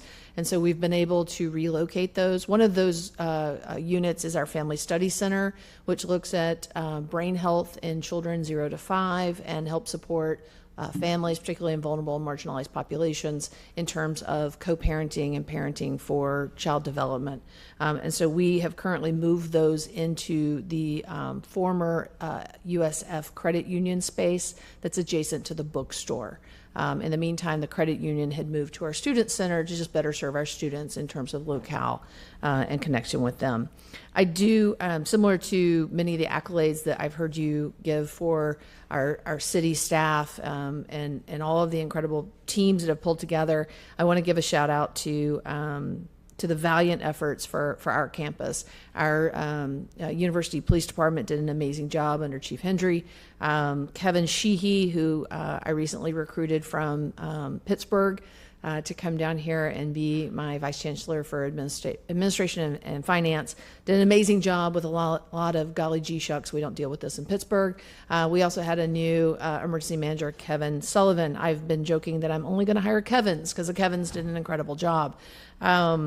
And then I also want to commend Karen Neesmith, who is our Director of Community Relations. Once we had power restored and were able to safely return people to the campus, we opened the University Student Center for our communities as a cooling station, a place to charge phones, cool off, get some food, things like that. And she led that. We also opened our fitness centers for our faculty and staff. This was before we had full power restoration, but in a building that we could accommodate them just for being able to shower. Currently, we have about 20 faculty and staff who are essentially total losses in terms of their personal effects. And we're communicating with our students. We have about 10 students who are either under major or severe damage to their homes and their property. And so we're working to try to provide for them. To the concerns about mental health that were brought up earlier, we recently added a comfort dog to the campus, Snowbird. This was through the former Southeastern Guide Dogs, now Dogs Inc. And Snowbird was in our ride-out center to provide support. We even had some of the St. Pete officers come by. The most interesting call I heard of the evening was, there are alligators in my front lawn. Could you please come get them? And so just so you're aware that our police respond not just to the traditional evacuation elements, but to some very creative ones as well. We are working with Florida Institute of Oceanography. We have 3 research vessels that are on our campus, and we're looking to utilize those as temporary housing for some of our impacted faculty and staff where appropriate, just to try to be creative. As you discussed earlier, there's not a lot of hotel or other options that are available right now. And so I just, it reminds me particularly and very personally of the strength and the resiliency that defines this community. And you've heard me say before, I've lived in a number of different places and places that love their universities. This community is different. This community is special, and I'm really, really struck by that. Since the presentation's up, with your permission, I will go through that somewhat quickly. I realize this was prepared in advance of today's topic, and so if that is warranted, I'm happy to go forward. Yes, okay, nodding. So, all right, next slide, please. You have a clicker. Oh, I have a clicker? Yay. Goodness help us all. All right. So, our embedded video does not appear to be working, so it's on this one. We're gonna skip the video then. So we'll start with just our AAU recognition, the American Association of Universities. And for context, folks, there are over 4,100 colleges and universities. 146 are Research 1 institutions, an R1. That's the type of innovation and discovery they engage in. We have been one of those. There's 71 members of AAU. And so when you think of those over 4,100 institutions, that really puts us in an amazing place. And AAU is really important because 63% of federal research dollars go to AAU institutions. So it allows us to bring in more resources to engage in that innovation and discovery for our community. When we look at our rankings, and folks, we don't chase rankings. Rankings really are indicative of somebody recognizing the incredible and hard work. This is our 6th year straight being a top 50 public institution, and what I was really proud of was number 22 nationally for social mobility. We have, this past year, crested over $692 million in total research funding expenditures. That makes us top 15 among public research institutions for new patents in the past 11 years. Again, that is incredibly impactful for our community, in particular for the St. Pete campus. Our TIP lab, that is the Trafficking in Persons Risk to Resilience, that's there to help eradicate human trafficking. Our Family Studies Center, as I mentioned earlier, that does so much amazing work with our community for the brain and health development of 0 to 5-year-olds. And Bernali Dixon, actually, this is a faculty member in biology who's worked with students. She's developed an app that allows crowdsourcing information on flooding in the event of a disaster. And so we've been able to utilize that, which seems very timely given what we've been seeing.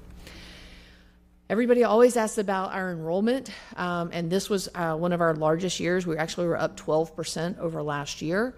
There was a little shift in how we enrolled for the campus. As you'll notice, the first column is one USF. That's all 3 of our campuses, or the first 3 rows. The next 3 rows are for the St. Pete campus in particular. And so we had a larger enrollment for summer.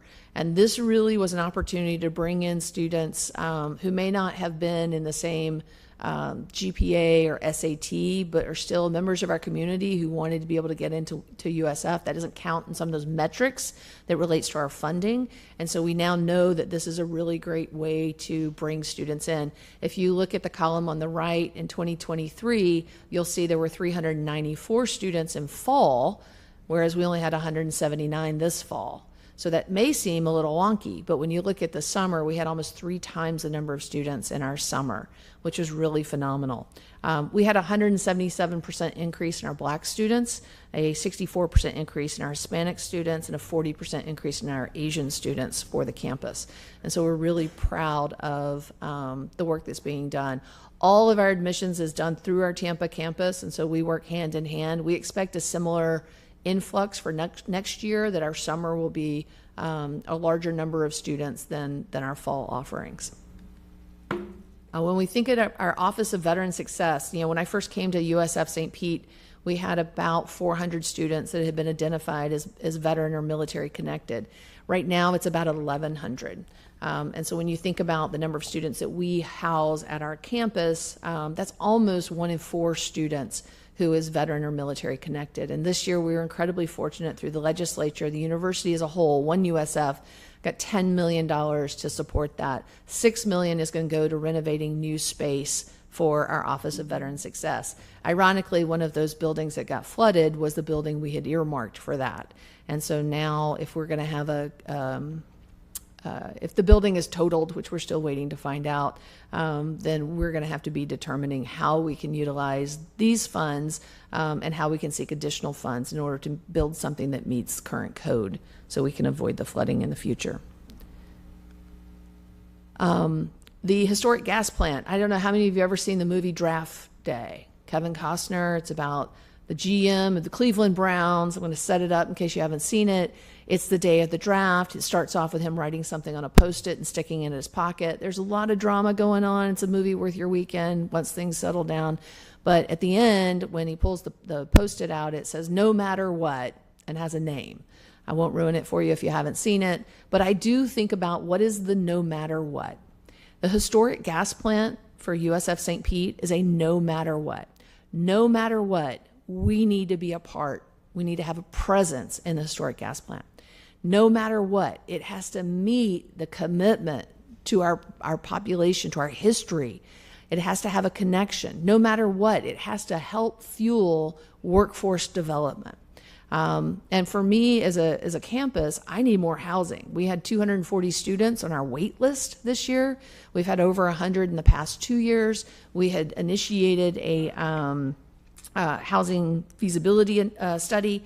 And so no matter what, we need more housing, and to be able to be connected in this space is really important. So we've been talking with the Raise Hines group about whether there's an opportunity to donate some parcel of land for us to build upon that in order to hit our no matter what. And we've talked about, the combination of business and journalism, communication, our digital arts, hospitality, sport management, sport broadcasting, et cetera. So there are some really great opportunities here, and we're looking forward to seeing what we can develop as we keep moving forward. Our Department of Journalism and Digital Communication has a phenomenal connection with the Poynter Institute for Media Studies. And of course, the Poynter Institute has a global reputation for training some of the world's best journalists. We're producing a podcast together. It's called Florida in Depth. It's on Apple Podcasts, Spotify, and Amazon, should you find you need something to listen to while you're driving to and from places. We're working together on our Neighborhood News Bureau, and this is really a unique opportunity for our students to get real life experience in the area of journalism. We have a new remote operated vehicle, the Taurus. There's no coincidence that the Taurus means bull, and we are bulls. So the Taurus actually has a 2.5 mile cable, and so it can be deployed through the center of the Western Flyer and deployed to depths that we have not explored. And this gives an opportunity to learn so much more about our oceans, the types of aquatic critters that are down there. We are the only university in the continental United States to have such advanced capabilities. And again, that's housed right here on our St. Pete campus. We have a garage mural, and this is one of the scenes. If you find that you need to get in some extra steps, I would encourage you to come over and walk through our 7 floors. But one of our visiting professors, along with his students, designed a mural that is a different scene on each of the floors. It escalates from stingrays and manatees to pelicans to our sunshine and plain here. But given the commitment that St. Pete has, the fact that there are 11 museums within a 1 mile radius of the St. Pete campus, we thought it was very fitting to continue this commitment to the arts. I mentioned Snowbird earlier. Snowbird was out on Wednesday, making sure the campus was safe. And so this is our first comfort dog. As has been indicated, we've got to normalize mental health and mental health support. And there's a crisis, particularly among college-age students. And so being able to have Snowbird on campus, we've actually, through the hurricane recovery, have been taking Snowbird to some of the students' homes to help them assimilate, as well as treating some of our first responders, because Comfort Dogs can reduce levels of anxiety, depression, loneliness, and they're really a great tool for de-stressing. We have our upcoming Bulls and Brews by the Bay. And so this is our annual event. We started it a year ago, so this would be the second annual opportunity. But all of the proceeds benefit USF St. Pete scholarships, and we increased our scholarship pot by eightfold last year. And so it's a really great opportunity. Please mark your calendar if you are available and you can come out. We'd love to have you there. It is an October Fest. It will focus local breweries as well as our Brewing Arts Certificate program, where they actually literally will be serving homework, the good homework, not the bad homework, but the things that the students have brewed will actually be a focus of that. And so with that, that was the extent of it.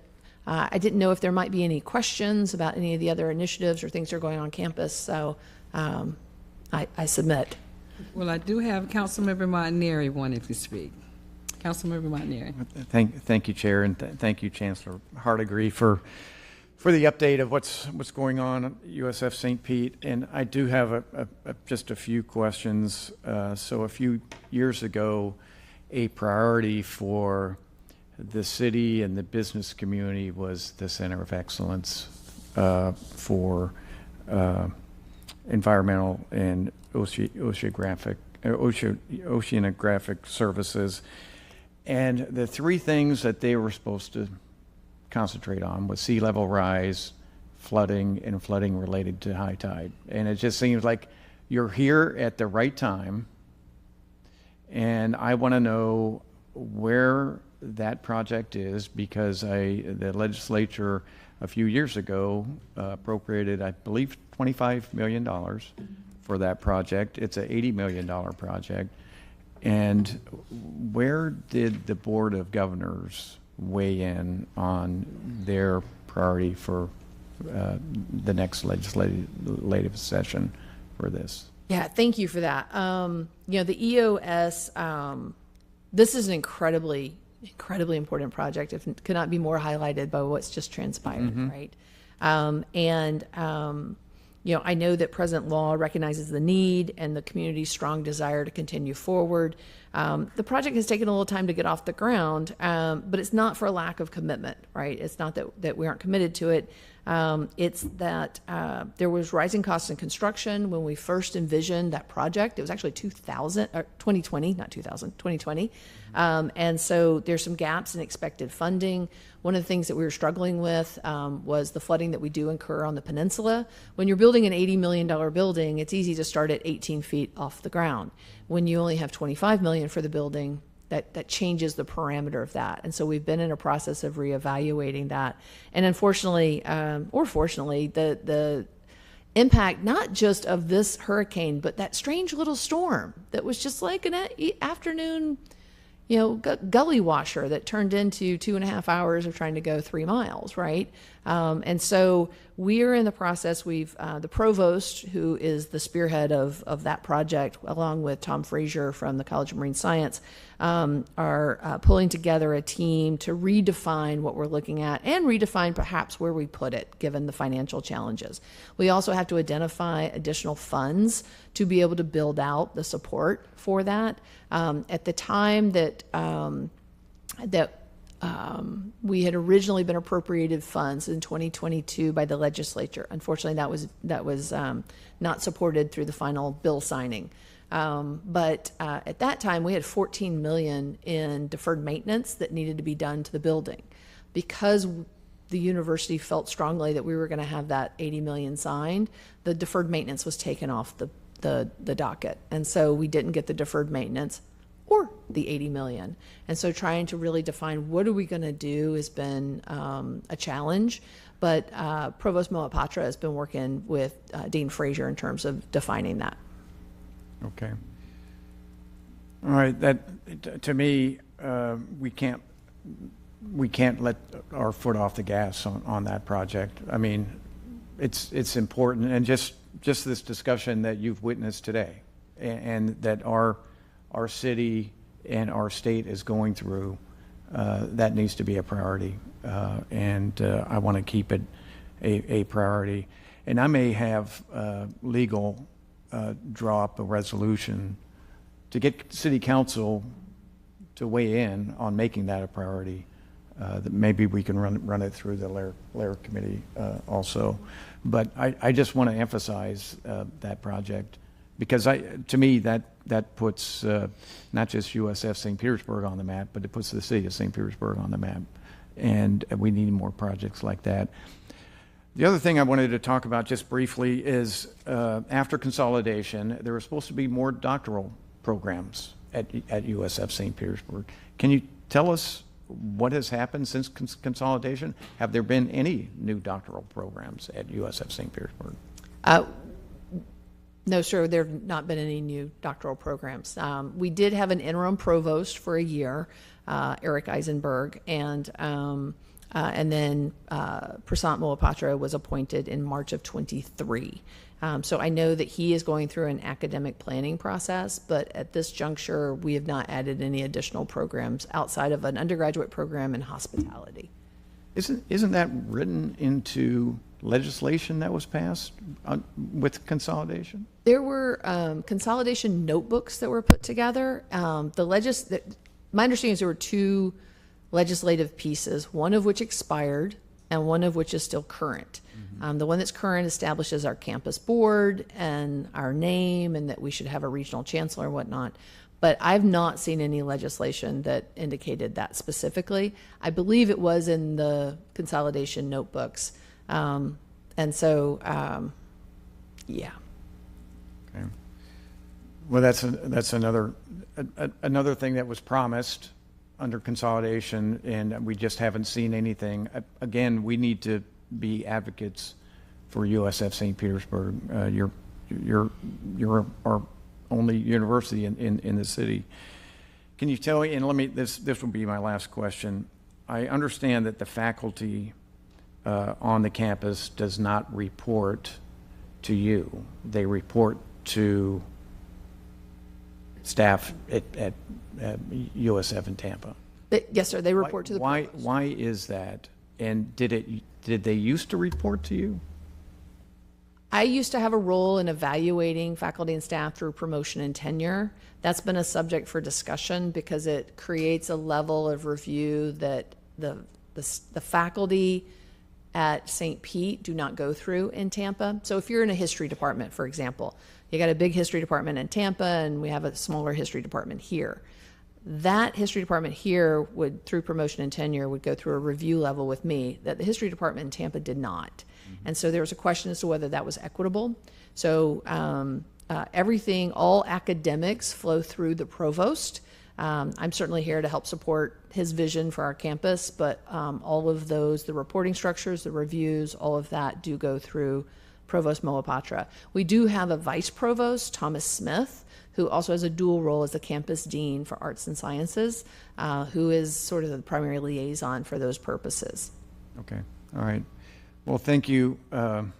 Thank you for coming in. Thank you for the presentation. Timing wasn't the best based on the storm, but then again, it does kind of line up, especially with the Center of Excellence. Absolutely, and that's the no goals matter what.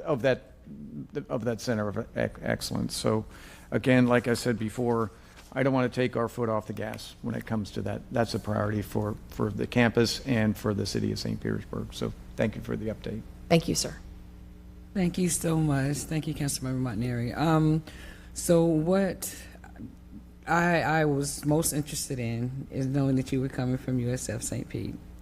And every time we have the presentation, mine always goes back to the enrollment and the numbers and that year when we went to preeminence as far as the GPA going to a 4.2. And I know that Chancellor Tadlock is no longer there, but I am still so very grateful for the Chancellor and Dr. Williams for wanting to be creative and increasing, and since you brought it up, it's the only reason why I'm saying something about it, is the enrollment of black students, which is now, less than 9% of your total enrollment. And the summer program, since you also brought that up, is one of those vessels that they use to incorporate black students or other students of color to join the USF family that could not meet that 4.2 GPA, which I think the requirement was 4.0, but USF chose 4.2, correct? I don't know specifically if it was a target in advance. I know that the desire to increase the profile for the fall was a decision the provost made. And utilizing the summer was an opportunity to let in students who may not have hit that. I believe our average this year was a 4.3 with a 1306 SAT. And I humbly acknowledge I would not have been a student at USF. I see a couple of people kind of like, oh, me too. You know, the preeminence piece is the funding. I mean, the university received $96 million this year. And so trying to find the balance, I think, is what the admissions office in Tampa is really trying to do. They're also undergoing a strategic enrollment planning process. Apparently, there had not been one previously for all campuses. And so coming up with a comprehensive strategic enrollment program has been one of the priorities of Cindy DeLuca, who reports to the provost. So again, under that academic arm for One USF. And I bring that up because, you know, for years we tried to work on an educational ecosystem here for the city of St. Petersburg because we are highly educated here in St. Petersburg. We have SBC, we have Eckerd, we have PTC, we have just over 49th Street, we have Stetson Law School, and we have USF St. Pete.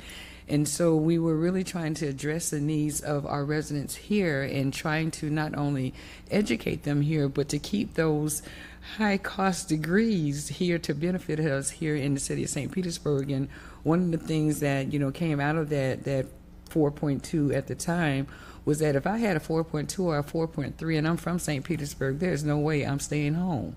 If I can go somewhere else to college on a full scholarship out of my parents' home, that's where I'm going. I'm going somewhere else. And so I just wanted to say that I'm grateful that we're trying to find creative ways to actually keep our students here at home and wanting to stay here, because St. Petersburg is growing into an awesome place. The entertainment life, the art place, you know, if we can just find housing for them to be able to stay here. And we want to continue to have that effort. And so that is always going to be a focus of mine, is how many students from here and how many students of color can actually be educated at USF.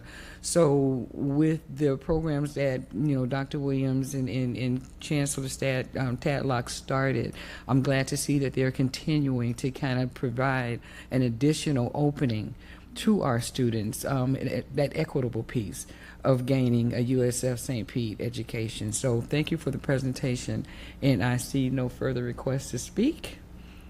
If there's no one else that we have, thank you very much. Thank you so much for coming. I appreciate you, and we're going to go ahead and recess the council meeting until 1:05, if I'm looking at that correctly. 30 minutes. See you 1:05. Thank you, Madam Chair.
we're calling council meeting back to order. We're going to immediately go into the next report item, which is F2, Sunlit Cove Boat Ramp Update. And joining us is Stormwater Pavement and Traffic Operations Director, Marshall Hampton.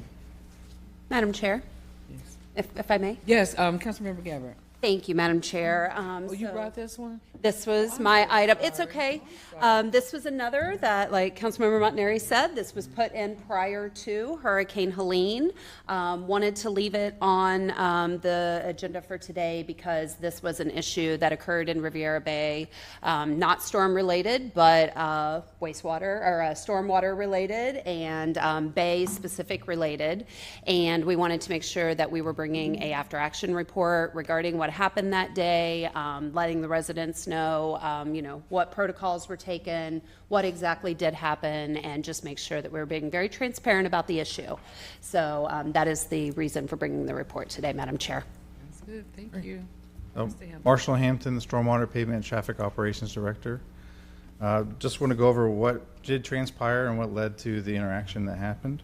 On September 18th through the 20th, we were inspecting stormwater assets in the Sunlit Cove area. Part of the inspection requires us to de-water the stormwater assets so for us to take a look at them. Since it is a low region, the outfalls are partially submerged during tides, and so we were getting water out. The water that we were collecting was a mix of groundwater, which is silty because you have soil in it. You have tidal water from Riviera Bay, which is salt water. And then you have the runoff water from the recent rain events. So when you see the water, I would like to go into like the clarity of the water. The water is going to be brown. Typically after a rain event or a storm event, your water is not as clear as if it had no storms at all, so it's a little more turbulent. The water that we collected was directly from the stormwater system itself. We know that there wouldn't be any sewage in it because there were no reports of a sewage leakage in that area, nor a report of illicit discharge. So everything we were collecting from the stormwater system was stormwater itself, to the best of our knowledge. So we collected it, excuse me, and then that was, so 3 truckloads. So we did it 3 times. So 3 days in a row we dumped at the boat ramp, which is a total of 6,300 gallons, which is what we self-reported to DEP. From that moment, from the interaction, our team wasn't, we live in the community, so we're not purposely trying to harm a body of water. We were literally just trying to move water, which was around the street from where we were collecting it from, so we can get back and keep pumping water to investigate. So from there, once we self-reported the water on Monday, we took some steps to make sure that it wouldn't happen again. So just true transparency. Every time we collect water now, we're taking it to the same site that we empty out our loads at the street sweeper on the Water Resources campus. And really, so we self-reported at FDEP, and we are trying to make improvements to our total, I'll say, work methods. And Madam Chair, if I can just add too, so for anyone who was not aware of what occurred, this was caught on recording by a resident at the boat ramp, made a video. They were not aware that it was stormwater. They believed because of that siltation and just kind of the murkiness of the water that it was sewage water. So there was a lot of concern from the neighbors, from the community around the boat ramp. Marshall and his team jumped right into action to investigate, to get that information back to me as the council member, to make sure that we were able to communicate that out to the residents through the neighborhood association. So there was a very concerted effort over the course of a couple of hours once it was made aware that we were able to respond accordingly. We were able to get correct information out. But then also on top of that, Marshall did go ahead and move forward into a day or two of testing of the water in Riviera Bay, because we wanted to make sure that anything that was put into that water was not going to mess with the safety of the water for the residents. We have a lot of fishermen, a lot of people that like to get in there and boat, and it was on the weekend as well. So Marshall, do you want to talk a little bit about the testing and how that came out? Because we went right into storm response and we weren't actually able to communicate the testing results to the residents. So we did 3 rounds of testing in 3 different areas of the water. So it was also the source, the initial dump happened, and then 2 other areas kind of as controls to make sure to see how the overall health of the body of water was. So what we found that first and foremost, we don't have a baseline of the overall health, the condition of that body of water. So we don't know what's normal and what's not. So all we're reporting out to here is what we collected. So what we found in 2 of the 3 times that we tested during a high tide event, that the water was of good beach quality water. Where there was one instance where it didn't meet it. It was during a low tide event. So during a low tide event, it did not meet the good beach quality of water. That doesn't say that I wouldn't feel safe putting myself in the water itself, but it just didn't meet the good beach standards. So to be transparent, for whatever reason, how it flushes out, it's just sometimes we don't have enough information to say if that's normal or not, or what happened. But we did find two of the 3 times that it was good beach standards. And I just want to add thank you to Claude. You took the call right away. Marshall, you were right on it. Rob, you took the calls. I really do appreciate the responsiveness to the neighborhood, to the residents. Being a waterfront community, very, very important, the health of our water and the ability to be able to use that recreationally and to access that. So I really personally appreciate your response, and am glad that we were able to bring the report today so that we could provide some transparency for the neighborhood. Yes, ma'am, and I'll be happy to field any questions from residents as you get them. Perfect, thank you. None. Councilmember Montanari. Thank you. Thank you for the report, Marshall. So can you talk a little bit about, I've never seen one of these vacuum trucks doing this. Yes. Is this a standard procedure, or was this something that was a one-off that this happened, or? To be fully transparent, it's one of our new line clearing teams that we built. I have not had any record of us, and to my knowledge, I haven't had any other record of us dumping, or I'll say dumping, but discharging water into an open body of water. Okay. So what the team thought that's when we knew of the anticipated storm coming up the next week. We quickly were trying to inspect items, and the closest way to go return the water that the system was going to be outfalling to, was to Riviera Bay, and the quickest way was at that boat ramp, which is the closest piece. Okay. Since then, we have educated our team. We're always training. We always can do better. So we have an opportunity to let our team know, hey, we don't discharge to open bodies of water. We have places that we have to collect it at.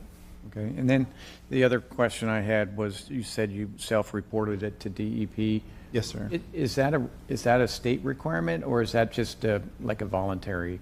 It was voluntary. We're very big on doing what's best for the city, and to be with the feedback that we're getting from the citizens, we wanted to show that we are being transparent and fully accountable by our actions. And so we wanted to self-report to the state agency and let them make the determination of what's tolerable and what's not. Okay. Have we heard back from them after that report? Have they? No, sir. And I don't know the statutory requirement or timeline goes, but they've been inundated with storm response now from reportings. Okay. All right. Thank you. Claude, did you have a comment? Thank you. Claude Tankersley, Public Works Administrator. Just a little bit more clarification. So we do have a permit for our stormwater system, just like we do for other systems. And that permit recognizes that we have to periodically maintain and manage our system. We have to go in there, inspect pipes and so forth. And when you have pipes that are always buried underwater, it's hard to inspect it if it's buried. So the pipe does recognize, and we are authorized when we are doing those inspections to bypass the pipe, to push that water on down so that it'll go where it was going to naturally go in the first place, so that we can do that inspection. So we don't believe this was a violation of our permit. Okay. But just to be, as cautious and as transparent as possible, since the public was concerned about what we were doing, we did self-report. We have not heard back. All right, very, very good. Thank you for the explanation. Yes, I assume you're done as well. Clyde, quick question. Come back. Sorry, Madam Chair, I'm so sorry. Quick question. I did receive that same video, and I don't know if it went out there on social media before it got to us, and I know a lot of people saw it. How are we providing, other than this forum, are we actually sharing with those that have shared and shared and shared that video of what our standards are? Is that something that we can even consider? Or, because what I'll do, the people that send it to me, I'll just ask them to tune in to watch this. I'll send a link to this as the explanation. But is there anything that we... So my understanding in talking to our comms team, communications team, the fact that it was shared in such a wide variety of places, it's really impossible for us to go to all the different Facebook posts and respond directly there. As Councilmember Gabbard mentioned, she has communicated directly with the Neighborhood Association. Administration has communicated directly with the Neighborhood Association. We've been invited to attend one of their meetings, but when it gets beyond that, we don't really know of a way for us to get the word out. Okay, so I guess I'll just post something. And when you say communicated, did you verbally, or was there something in writing? Is it something in writing? We actually had a statement. Absolutely, yes. Okay, thank you so much. You're welcome. Vice Chair Gertis. Thank you, Madam Chair. I'll just quickly comment, just because one of the larger posters, I guess, I don't know what to call them. I don't do it. So, actually retracted their original post based on the information they had gotten from the comms team, reposted it with the correct information that it was stormwater and not wastewater. And I did see that on the two biggest shares, the people that have the most views, that really where it kind of blew up much larger than I think anybody had anticipated. Both of those outlets then corrected the information. So they did do that. So I just figured I'd share. Thank you, Madam Chair. Thank you. Councilmember Henowitz. Thank you. And just to further the conversation on the communications, I get it. I mean, Facebook, that's just a different world. But is there a way at some point maybe to think, when you have these situations, have something on the website, like a news release, to that way when people find out the information, they can go to a trusted source to get the true information? Because you just have it, people may find it and it's like, oh, it's on Facebook, but there should be an alternative where they can get the actual data, and like, this was sampled and all this, and it may be worthwhile in a situation like this. And it could be another situation that we have it somewhere where people can access that information in general, because you cannot control what is in the Facebook world, and I get it. That's a good suggestion. Yeah. Okay, you're welcome. Sounds good. Thank you. And seeing no further request to speak, thank you, gentlemen. We appreciate that update. Thank you, Councilmember Gabbard, for bringing this forward for us. And now we're going to continue to our next report item 4F4, which is the Foot Locker Incentive Package. And we have an A and B resolution, and joining us is our Economic Development Director, Mr. Brian Caper. How are you? Very well. Good afternoon, Madam Chair, City Council. We have two resolutions today related to Foot Locker, and we have a brief presentation to walk through those. I'll begin with just a very brief project overview, then we will talk about the Economic Development Incentive Package, and then finally the ad valorem tax exemption program. So Foot Locker Incorporated is proposing to relocate to St. Petersburg. They are the leading footwear and apparel retailer. They have approximately 2,500 retail stores in 26 countries. Their portfolio not only includes Foot Locker, but also Kids Foot Locker, Champs Sports, WSS, which is out of California, Texas, Arizona, and Nevada, as well as Atmos, which is targeted on their Asian markets.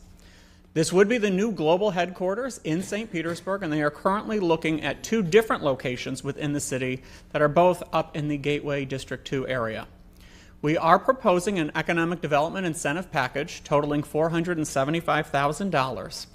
Funds, that $475,000 funds have already been appropriated in the Economic and Workforce Development Department's operating budget that is set aside for corporate incentives, so there would be no impact to any other projects or programs.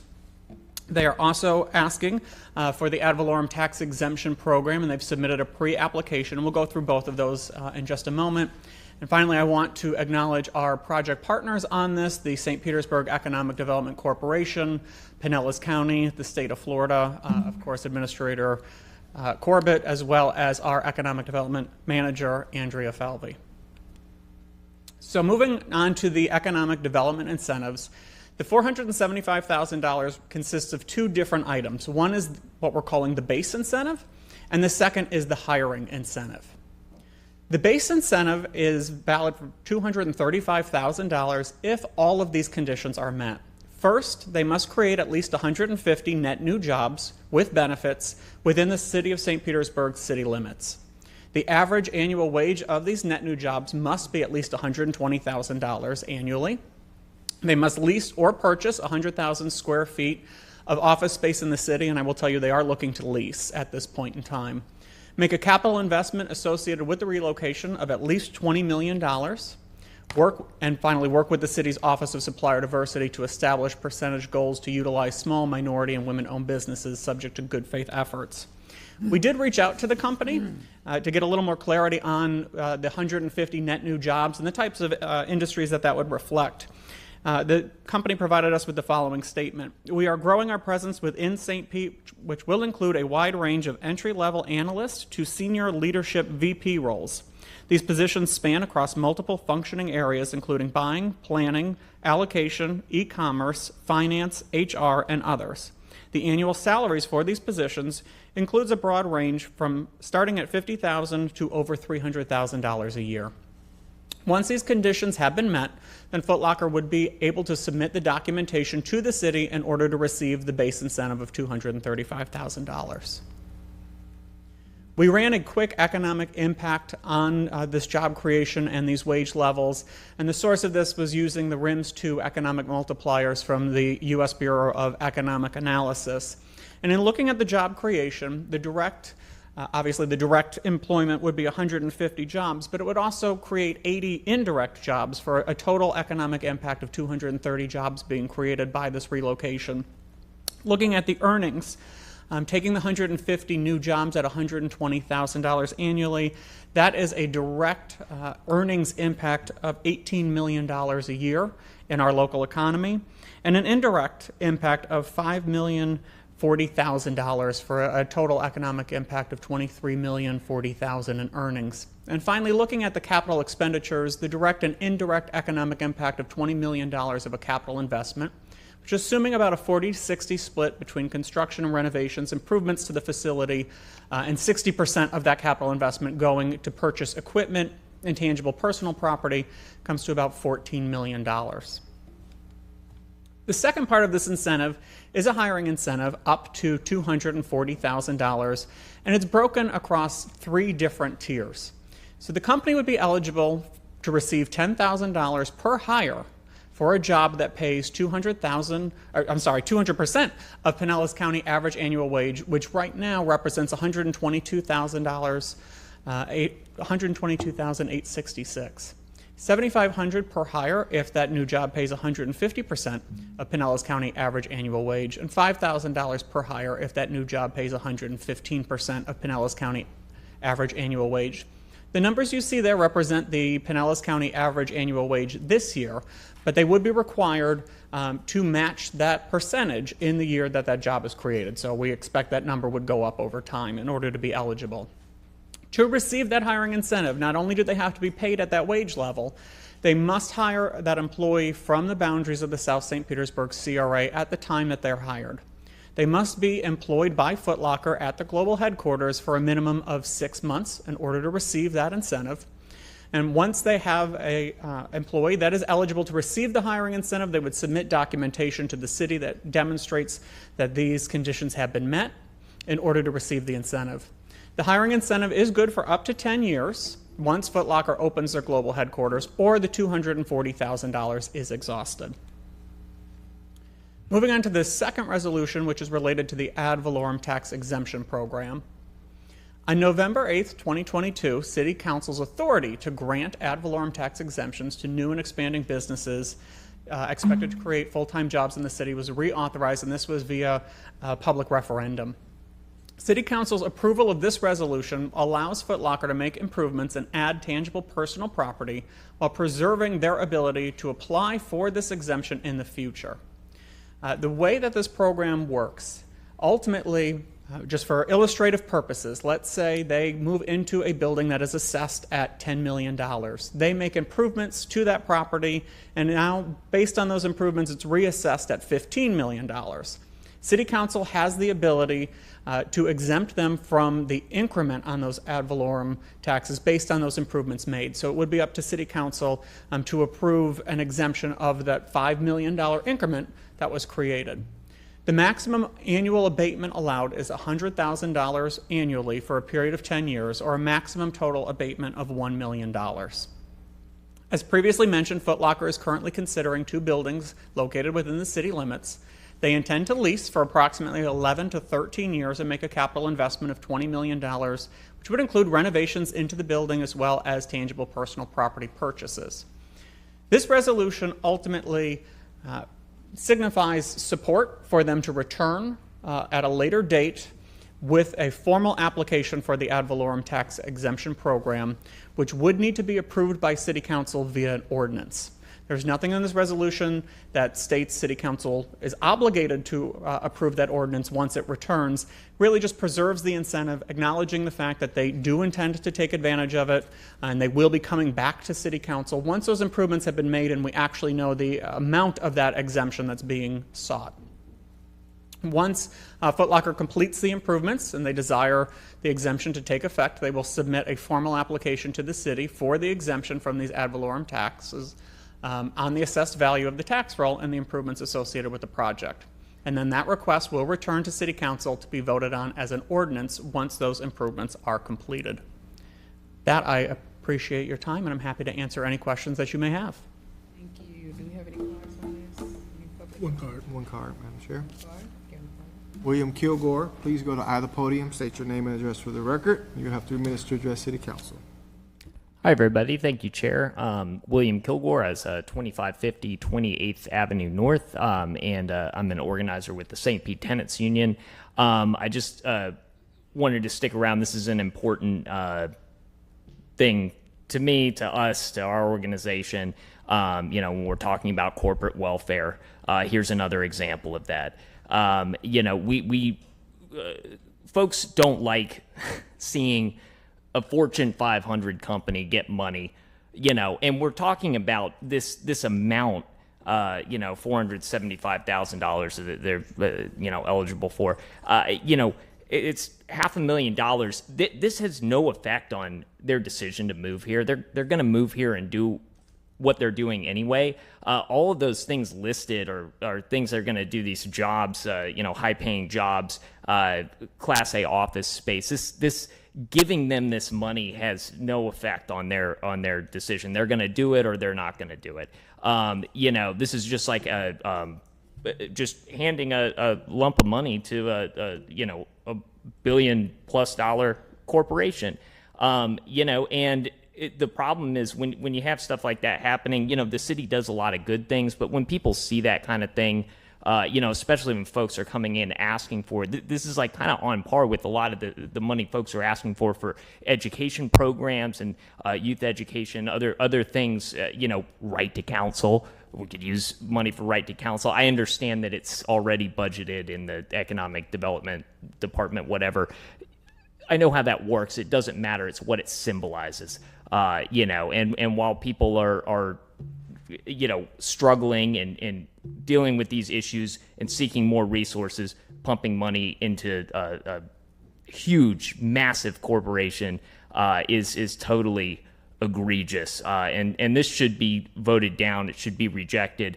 But we're going to keep calling it out. I don't want to see the city, I make the city look bad. I don't get up here just to be angry and obstinate about like everything that happens, but I think it's a detriment to the city because working people, everybody we talk to, whenever we see these things and we bring this to people's attention, people don't like it. People are pissed off, and the city needs to abandon this approach of just dumping money into giant corporations. Just stop doing it, please. So thank you all very much. I appreciate you listening. Councilmember Hanowitz. Thank you. And thank you, Brian, for the presentation. And though, I'm sorry, it just moved. Got it. Okay. Okay, go ahead. I'm sorry. oh, no, you're fine. Thank you for the presentation and for the one-on-ones on this. Could you go over just a little bit? Some of us weren't here for the history of this, because this just didn't happen right now. It goes back to 2021. So why don't you tell us what happened in 2021, and then what was the original 2021 financial incentive program, and compare it to what we're seeing here today, and what happened with that one and how we got here? Absolutely. Thank you, Councilmember Hanowitz. So this is not a brand new project. Foot Locker previously did come in front of City Council looking to relocate their corporate headquarters from Manhattan back in 2021. At that point in time, there were really two things that occurred that caused the project not to move forward. The first was that there was a confidentiality agreement with the company, and they had not had an opportunity to notify their employees in Manhattan. The information that was put together at that point in time protected that confidentiality agreement, but it also was pretty easy for someone to put in there based on the number of stores that they had, the number of countries that they operated in, and at that point in time, based on some council materials that were brought forward, the Tampa Bay Times was able to do their homework and figure out who it was, and they reported that Foot Locker was looking at St. Petersburg. That really upset the company. It upset their employees because they were hearing it through the media rather than hearing it from the company. So that was sort of the first issue at hand. The second was that it was still during COVID. They had not completely returned to work yet, and they were not sure what their office needs were going to be at that point in time. So the company decided to pause on their relocation. What they did do is they had back office operations in Manatee County at that point in time, and they did relocate those back office operations to St. Petersburg. So we do have a Foot Locker presence currently in our community, but they maintained their global headquarters up in Manhattan. They've remained interested in St. Petersburg, and we believe, based on the last year and a half of excitement, of development, of what's occurring in our community, that really sparked them to take another look at relocating their corporate headquarters down from Manhattan to St. Petersburg. As it relates to the incentive package, it was the same amount of money. It was $475,000 is what was being sought from City Council back in 2021. But it was, rather than a hiring incentive, it was more putting together a workforce program. So it also had a base incentive, which matched generally the same numbers that you see today. The second part, rather than a hiring incentive where it was based on the jobs created and the wage levels, it was working with St. Pete Works to put together a hiring plan. In meeting with the company, when they came back and started to renegotiate with us and with administration, we really felt as staff that would be difficult in order to determine if that had been satisfied and if those criteria had been met. Putting together a plan to justify over $200,000 we just did not feel was as significant to the community or to the company as actually going out and hiring residents especially of our community redevelopment agency area. So we did change that portion of the incentive related to actually hiring rather than putting together a workforce program. Okay, so that allows you to do your due diligence better. Correct. Why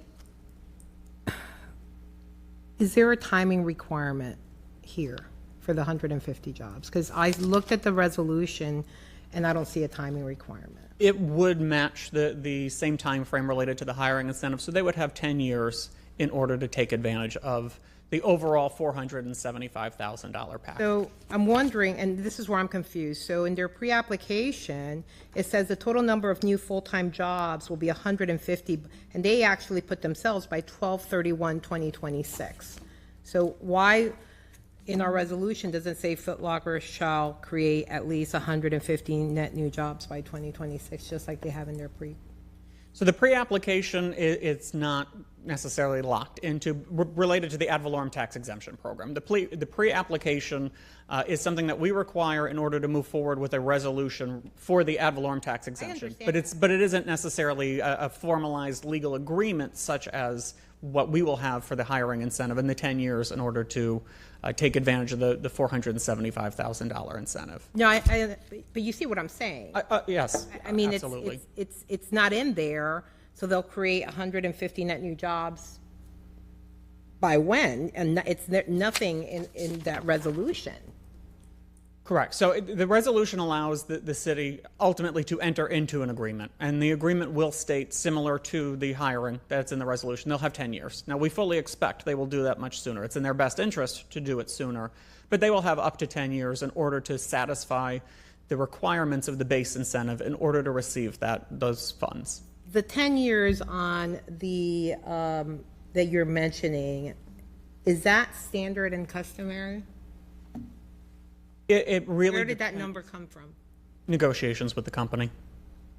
Because every one of these projects ultimately is different, the needs of the company are different, the situation is different. This was a number that we worked with the company that we both felt comfortable. Okay, I mean, for me, I would figure that these numbers would happen earlier than 10 years if they are moving their headquarters. Where in the resolution, you said that they are currently have a St. Pete presence already, right? And then the resolution, it says that they qualify as a new business, and you have found that we're finding they qualify as a new business under Florida Statute 196.012 subsection 14. Which part of subsection 14 are they going to qualify under? Because there's lots of parts, so I'm not even sure which one it is. It would be related to the office category, and it would be a new business due to the corporate headquarters. Okay, and legal, I mean, it would be nice to know the clarity in terms of which part, because we're saying that they qualify under that subsection, so I would like to know Sure. what, we clearly made a determination.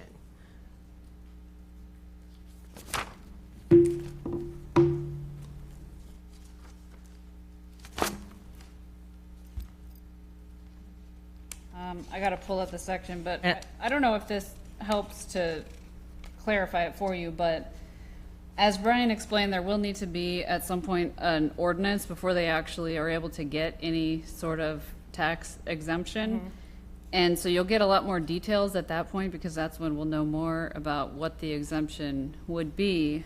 The purpose of this resolution is basically just to allow Foot Locker to start doing whatever they need to do to move into the city and to lock in their ability to actually request the exemption later. Okay. Does Well, that help, or do you? No, no, it's fine, and I know it's not, obviously, it's a resolution at this time, and additionally, we'll have additional information. It would be good to find out if we're doing this forward. I would assume we'd have this basic information in terms of that. And I know I did not give you this question before. I just noticed it so you can prepare for it in the resolution. And I apologize for that, but I think if we're going to say that they qualify under something, we should at least know how they actually qualify. And yeah, and in terms of the net new job, the full-time jobs, if they make a representation in their pre-application for the ad valorem tax exemption that they're going to do something by 2026, why wouldn't we want to kind of hold their feet to the fire on that? We fully anticipate they will make those jobs by 2026, but the pre-application is not binding. Right. No, that's I get it. I'm just saying if they're doing it, it's in there. Just because they are still looking at two different locations, they have not signed a lease, they do not have an exact move-in date yet. Okay. And we also, at this point in time, do not exactly know who will accept relocation packages from New York to St. Petersburg. So their needs in terms of job hiring may be very different, just depending on the situation. So really the 10 years is just to give them ample runway to select a location, make those capital investments in the facility, and ultimately hire whatever needs they have based on the staff that opts not to relocate from Manhattan. Where are they located now, their office? Here in St. Pete? Their St. Petersburg presence is, they are up in the Gateway area off of Ullerton Road. In terms of, are there other tax incentives that have been discussed? We've mentioned, obviously, the city ad valorem tax exemption, the county ad valorem tax exemption in your presentation. There's the state, which is, I guess, the capital investment tax credit. That's correct. Are there any other incentives besides these that would be applicable? No, council member. Okay. Okay, those are my questions for now. Thank you. Thank you, Chair. Thank you. Councilmember Gabbard. Thank you, Madam Chair. Couple of questions, Brian. So they are considering 2 buildings currently, both in District 2. Do you know how close they are to making a decision on those buildings? Are they actually under contract on one of them? Are they going to use that existing building, the 2 that they're looking at? Or are they looking at tearing down and rebuilding? Like, what do we know about the locations? So we do expect they will have a decision by the end of this year on which of those 2 sites they want to move forward with. Because they would be leasing. They are existing office buildings. They would not be doing any demolition or new construction. It would be renovations of the current, either of the current buildings in terms of space build out, potentially some reconfiguration of that existing office space, but it wouldn't be new construction. Okay, and that kind of leads into my second question, which is this idea of the 10 years from the time, it says from the commencement of the date that it opens, and then to Councilmember Hanowitz's point, the pre-application saying end of 2026. I was just trying to kind of get an idea of that timing, right? Because if it's from when it opens, but they're not going to make a decision until now, I wanted to know, are they going to have to erect a brand new building? Because what's the likelihood that could be open by the end of 2026? So I was just kind of trying to understand the timing around that. We expect that they will select a location by the end of this year, and they will start their relocation probably summer of 2025. We believe that their corporate headquarters will be open and operating in St. Petersburg by the fall of next year. So they're obviously, by putting this timeline in their pre-application, they're feeling pretty bullish about the way that they're going to move forward, correct? Okay. I mean, obviously, I look at, first of all, it's my district, largest employment center, one of in the Tampa Bay area. Very, very vitally important to me that we are continuing to grow economic vibrancy in that district. And then I look at kind of the return on investment here. I mean, $475,000 investment for the job incentive package, but then a total of a $37 million, economic output of the job creation and the economic incentives. I mean, the math doesn't lie, right?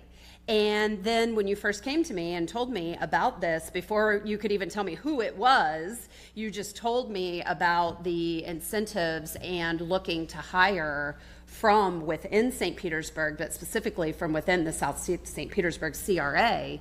We are continuously looking for opportunities to help lift up the community, and economic development and job creation of this level of wage earning dramatically impacts our affordable housing. I mean, we've been talking about that as a piece of the bring more office space to St. Petersburg, right? Like, we sing that song all the time.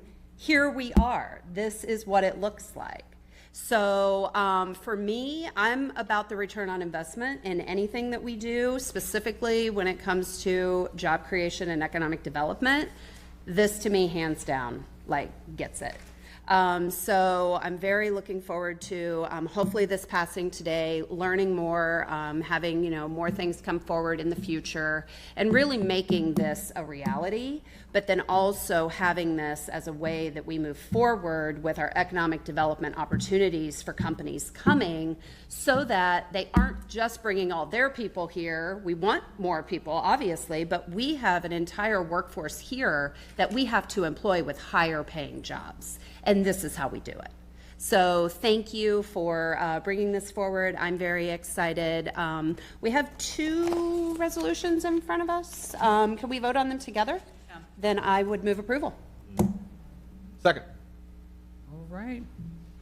Done? Oh, yeah. Thank you, Madam Chair. Thank you. I guess I'll just start with my questions and then talk about things overall in a minute. There's one thing I saw when we got the backup that I guess I hadn't worked out in my mind before. And it's about the base incentive. It talks about creating 150 net new qualified jobs in the city of St. Petersburg after relocating its headquarters. And then it goes on to say that a new job may include a current employee who relocates to work in Foot Locker's global headquarters. I hadn't keyed in on that before, and I'm wondering why consideration was given to employees moving here. I was under the impression it was about like net new. That sounds like a job that's created for, you know, someone who lives in the area or is able to apply and maybe move to the area, not actual relocation. So we hadn't had a chance to talk about that. Absolutely. Thank you, Council Member. So when we look at, going back to Council Member Gabbard's comment on return on investment, although it may be someone currently employed by Foot Locker in New York, it is still new wages that are coming to our community. It is new investment coming to our community. So we still look at that as a net gain. While they may be employed with Foot Locker at this point in time, they're not located in St. Petersburg. They're not in our community, and we are not benefiting necessarily from their employment with the company. So in looking at these 150 net new jobs, although some of them will be relocations from New York, it is still someone that's coming here from New York that now has wages that they're spending in our community. It's buying a home or renting a home in our community, and that has an economic impact associated with it. So that's why we look at a qualified job, including those that may already be employed with the company, but not necessarily located in St. Petersburg or in our community, and therefore we are not benefiting from, at this point in time, their employment with Foot Locker. Yeah, and you're right. I do think it has an economic impact, but I don't think that it's necessarily always positive. I mean, we're talking about paying a company to relocate jobs here that are high paying in a place where we already are struggling to have enough places to live for people who live here already. And so, you know, I think what we've seen in the city is a lot of turnover in who lives here because of the cost of living going up. We see every year when the area median income comes out from HUD, it's gone up significantly while long-term members of our community have. And so I want to take a step back now and say I've expressed skepticism over economic incentive packages before because I think my outlook on this kind of thing is people don't move to this city because we give them because our real estate's significantly less expensive, and economic incentive packages often end up being our natural resources, our entertainment, many things, and I think those are significant. Entertainment, many things, and I think those are significantly more important. And you know, in economic development, I think we could focus more on increasing our efforts to improve the quality of life here, which I think would be a major attractor for a lot of corporations. And so I have that perspective. I do think what you put together is relatively reasonable, although my hang-up is on the one jobs thing. Let me get a question about the hiring incentive, because I like the hiring incentive, but is it for people who live within the boundaries of the CRA right now? What if someone moved from New York, Manhattan, they work at Foot Locker, they move into the CRA? Does that hit the hiring incentive? Council member, that technically would qualify, yes. Okay. So it's at the time, well, no, actually, excuse me. It would not, because they have to be, at the time they are hired by the company, they have to reside in the South St. Petersburg CRA. Okay. So if they are already hired by Foot Locker and they're relocating, that wouldn't be a new hire and it would not be eligible. Okay. So it does, but you know, to your point, if they were hired from the South St. Petersburg CRA, and then at the course of those 6 months, they move somewhere else within the city, they would still be eligible for this because at the time of hiring, they were located in the CRA. No, that's fair. I just wanted to make sure that like someone moving into the CRA wouldn't trigger the hiring incentive. That's all I was going to ask. So I appreciate that clarification. I don't have anything else on the incentive package. Just want to say one thing about the I'm sorry, I can't remember exactly what you've called it. The tax abatement. I don't remember what the term. Ad valorem tax exemption. Ad valorem tax exemption. Thank you. When I was elected, the question as to whether or not we can use that was on the ballot. It failed. I did not agree with putting it back on the ballot because I just don't agree with us saying, oh, we didn't get the result we wanted. We go ask a different set of voters the next year. And so I am not a fan of ad valorem tax exemptions for this kind of thing, for corporations. There's great people that move to this city every day, and they don't get any money from the city to move here. They improve their property, doesn't make a difference. We don't provide anything to them, and so I just see it as a fairness thing, democratically and economically, and so I just figured I would throw that out there. I don't think it surprises anybody. I've talked about this the whole time I've been here. But I appreciate you and the work that you did on this. I have a slightly different philosophy, but I see where you're coming from, so I'll leave it there. Thank you very much, Chair. Member Montanari. Thank you for the presentation, Brian. I'm very supportive and excited about this, but I do have a question on the financial incentive resolution, and I think this is for legal. So Janine, back when we did a lot of the procurement committee of the whole meetings, when Mr. Malone was here, there was talk about this a case, the city of Richmond versus Croson, and setting goals. And on page 2 of the resolution, the second bullet, it says to establish a percentage goal for utilization of small minority and women-owned businesses. Are we allowed to do that? Right, that's what we have established through our small business ordinance and minority and women-owned business ordinances. What Curzon says is you have to pass strict scrutiny to be able to do that. And we have, through our disparity study and through the analysis, made sure that we are, when we set that percentage goal, looking at each business category and what the disparity study showed as far as deficiencies in our contracting, to make sure that we're aligning our goals with what the disparity study showed. So we should be fine with that based on what we have done in the past. Okay. All right. Thank you for that answer. Thank you, Madam Chair. Thank you. So Brian, thank you. So you know me about those incentives in South St. Pete CRA, and thank you for the presentation, and thank you for getting back with me so that my colleagues know that the Foot Locker thing, I was on the fence, and definitely in regards to utilizing South St. Pete CRA dollars, because we know that everyone that lives now in the South St. Pete CRA are not with the initial mission. Chair, may I just make a very quick clarification? So that the funds that are set aside for this are operating dollars from the general fund. There are no South St. Petersburg TIF funds going toward this. Very good. Okay, so with that being said, the $200 job incentives to hire those living in the current CRA, Foot Locker can choose not to even take that $200,000 at all. They're not bound to. That's correct. Employ. Okay, so therefore, when we say 475, it's really 275 that we're looking at, because that 200 is reimbursable.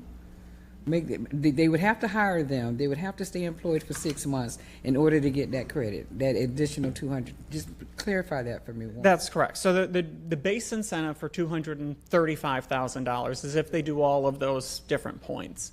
The $240,000 hiring incentive, think of it effectively as an escrow account. We set it aside, and as they have eligible hires, they will submit to the city, and we will draw down from that $240,000. Again, this is coming from our general fund operating that's been set aside for corporate incentives. It isn't using TIF dollars. But if they do not have any eligible hires, they effectively do not qualify then for that $240,000. If they don't make enough hires to draw that down within 10 years, then that's no longer eligible to them. Okay, thank you for that clarification, because I was so stuck on that St. Pete CRA dollars. I really was, because on that. And then also I asked you for the job categories, because I love when they say we're going to provide 150 positions. but what did those positions look like when we were targeting South St. Pete CRA residents? So, you know, my biggest two things were what the job categories were and how they're going to get to work.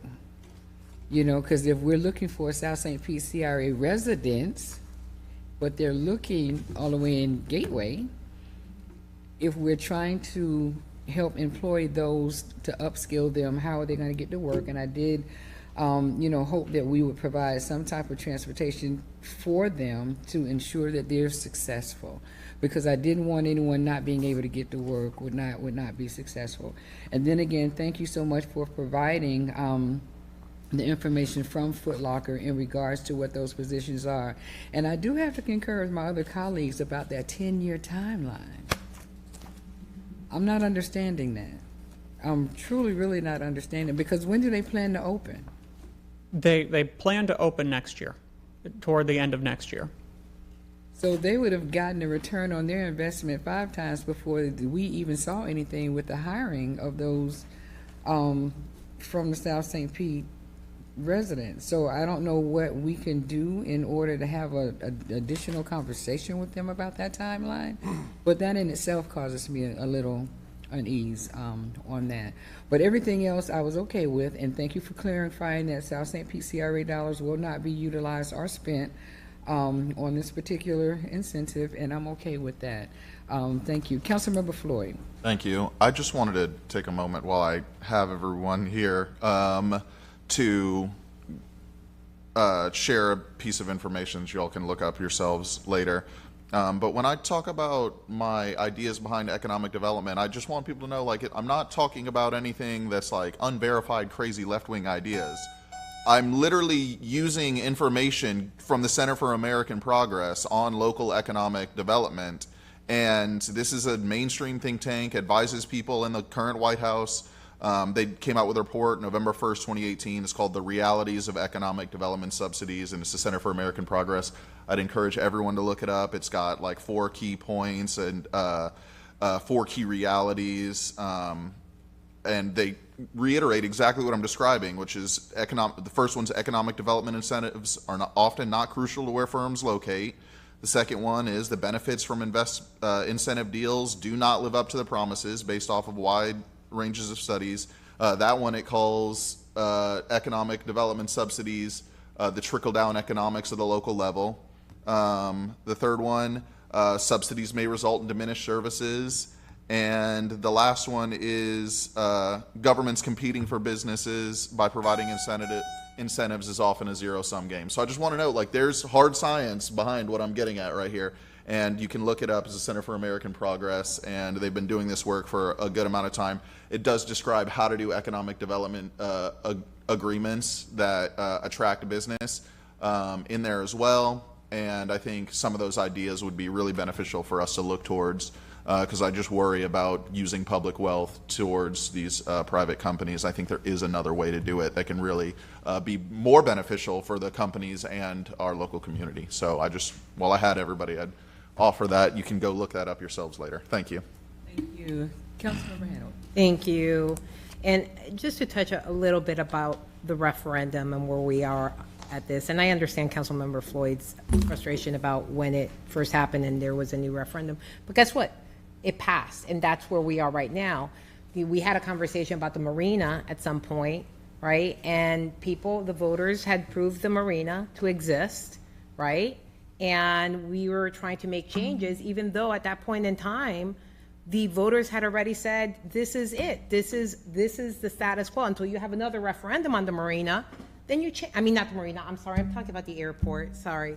The airport. Everybody's looking at me. I'm like, why are they looking at me like that? And I'm like, keep saying marina. The airport, right? Because we had, the voters had voted on the airport, and then we went back and forth on the airport issue. But until you have another referendum on the airport and the voters have the final say on this, look, the voters back in 2022, they understand that we're granting ad valorem tax exemptions. And the first time the package came before us, which is the same amount, back in 2021, it was approved. So all that information is out there. So I mean, I feel comfortable in the sense that this is something, not only besides the economic impact, and look, people are going to disagree what economic impact numbers are. I mean, we've spent months on this, on another project. People could disagree with that, but I feel comfortable that the majority of our citizens, based on the referendum and what we've done in the past, are fine with this. So with that being said, I think this is fine the way it is. But I do want, there has to be more clarification and making sure you're holding people's feet to the fire. And obviously things are going to come back to us so we can continue having those conversations. So this allows conversations to go forward, right? Correct. Well, okay, so let's converse. Well, thank you very much. Thank you, Chair. Seeing no further requests to speak, we do have a motion and a second on both F4A and B. And Mr. Clerk, can you please open the machine? Council members, please cast your votes. Seeing that all present council members have voted, can you please tally and announce the vote? Madam Chair, motion to approve agenda item F4A and B passes 6-2, with council members Floyd and Muhammad voting no, council members Driscoll, Fix Sanders, Gabbard, Gertis, Hanowitz, and Montanari voting yes. Okay, thank you. So now we're going to go ahead and recess the city council and convene the CRA. And we're going to move to item CRA 2, which is the resolution recommending that the city's council approve the fiscal year 2025 budget plan for the South St. Pete CRA. And joining us is our Economic Development Manager, Mr. George Smith. How are you, Mr. Smith? Good afternoon, Madam Chair, council members. George Smith, Economic Development Manager for the South St. Petersburg CRA. Thank you for this opportunity to present the FY 2025 budget plan for, again, the South St. Petersburg CRA. The budget plan that we're presenting only reflects current year revenue. We will return in November after the budget cleanup to present a budget request that will include any uncommitted and unencumbered rollover funds. The administration is requesting that the agency recommend and City Council approves allocating an estimated $17.8 million for use in the FY 2025 South St. Petersburg CRA according to the following categories: housing and neighborhood revitalization, $10.6 million, business and commercial development, $4.8 million, workforce development and education, $1.1 million, personnel and operations, $1.2 million, for a total of $17.8 million.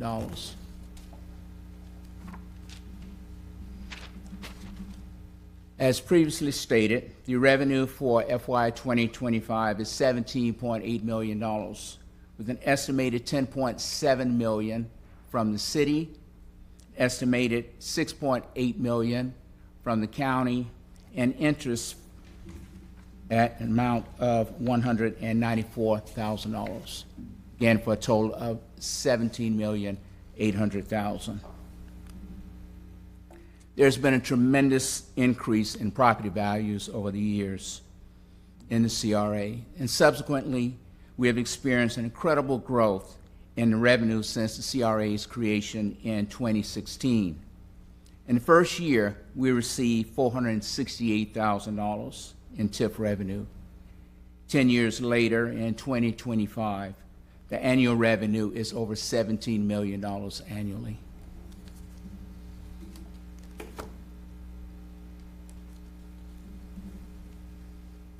We plan to invest $10.6 million in housing and neighborhood revitalization pillar, $6 million in the affordable housing redevelopment program, and specifically $500,000 for single-family development incentive, which supports developers and contractors by offering up to $10,000 per unit incentive that can be used to reduce the construction costs associated with building an affordable housing unit.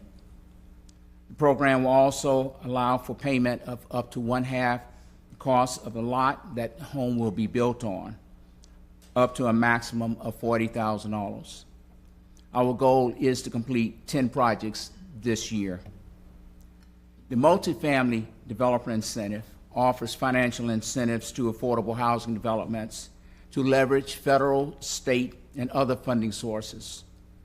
We budgeted $5.5 million. The goal is to initiate a minimum of 100 units this year. This program often supports multi-year projects such as Namaste Housing, Shell Dash, and Fairfield Avenue Apartments. For the single-family residential program, we have proposed $4.6 million. In the Rehab Assistance Program, or RAP, is $400,000, and this is a zero-interest funding instrument to qualified applicants who own and occupy a residential dwelling unit.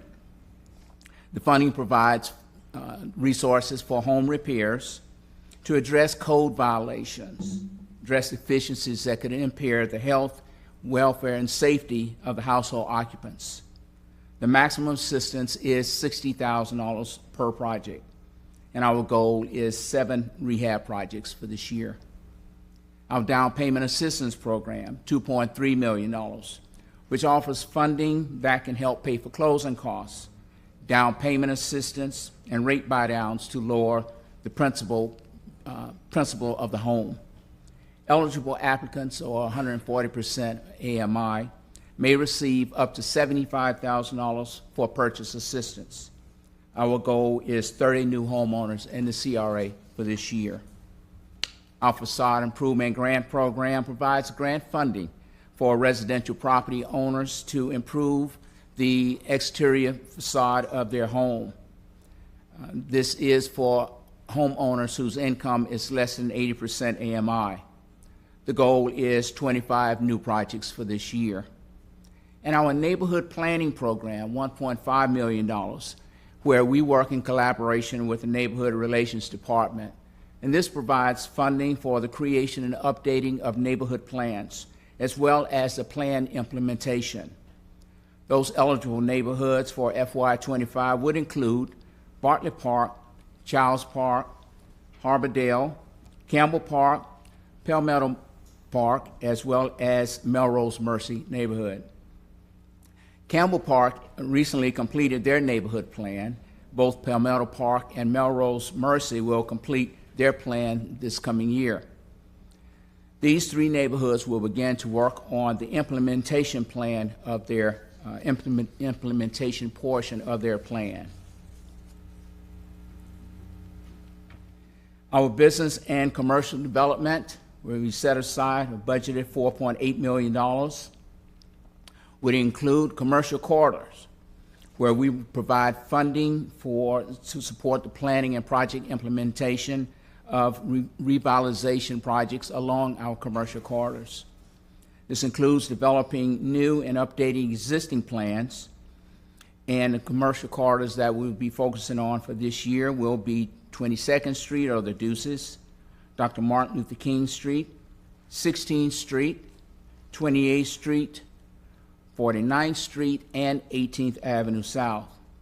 We will have additional details in upcoming slides on several of these specific initiatives. Our commercial property acquisition of $1.5 million provides funding to acquire properties and to prepare sites for development. We have not yet identified any properties to invest in. Other properties, once properties have been selected, and it's been determined that in acquiring these properties, that it could strategically promote affordable housing, economic development, or revitalization in the CRA. It will be important that these resources are in place to make those acquisitions. The acquisition of the Meriwether site on the Deuces is a prime example of this type of opportunity that we would need to have the resources available when that avails itself. Our site improvement grant of $500,000 provides funding for exterior improvement of commercial buildings along the corridors. Along 22nd Street, 1st Avenue to 18th Avenue, we've identified 3 specific projects that we will begin very soon. These include investing $1.7 million on 22nd Street to supplement an anticipated FDOT grant. This will include widening sidewalks, improving pedestrian crosswalks, roadway striping for bicyclists, improving street lighting, on-street parking modifications, and improving the gateway and identifying markers. This initiative is in collaboration with our Transportation Department. Along 49th Street, between First Avenue and 22nd Avenue, 49th Street Safe Streets for All study was just completed. The stakeholders from both sides of 49th Street, including the City of Gulfport, made several recommendations, some of which will require additional study and substantial investment. However, several suggestions can be addressed immediately, such as improved crosswalks with ADA ramps, raised medians, and lighting improvements. The City of Gulfport has committed $565,000 for these low-hanging fruit initiatives. We are matching their commitment and providing additional resources because we have a greater need on our side of 49th Street. Again, we have budgeted $750,000 for this initiative. The South St. Petersburg CRA planning enhancements, which includes the Connecting South St. Petersburg Mobility Study. We have previously invested $17,500. We have previously invested $10,000, my correction. We're requesting to invest $17,500 for a total investment of $27,500 for this study. Our workforce education and job readiness pillar, we've set aside $1.1 million, which includes an additional $600,000 for continued funding for our project with St. Pete College, known as St. Pete Works. This initiative will complete in October of 2025. We've also set aside $500,000 for continued investment in our youth workforce development initiative, known as St. Pete Youth Farm. The processing facility is currently under construction on the site and is expected to be completed this fall. Now, final pillar is our salary benefits for CRA personnel.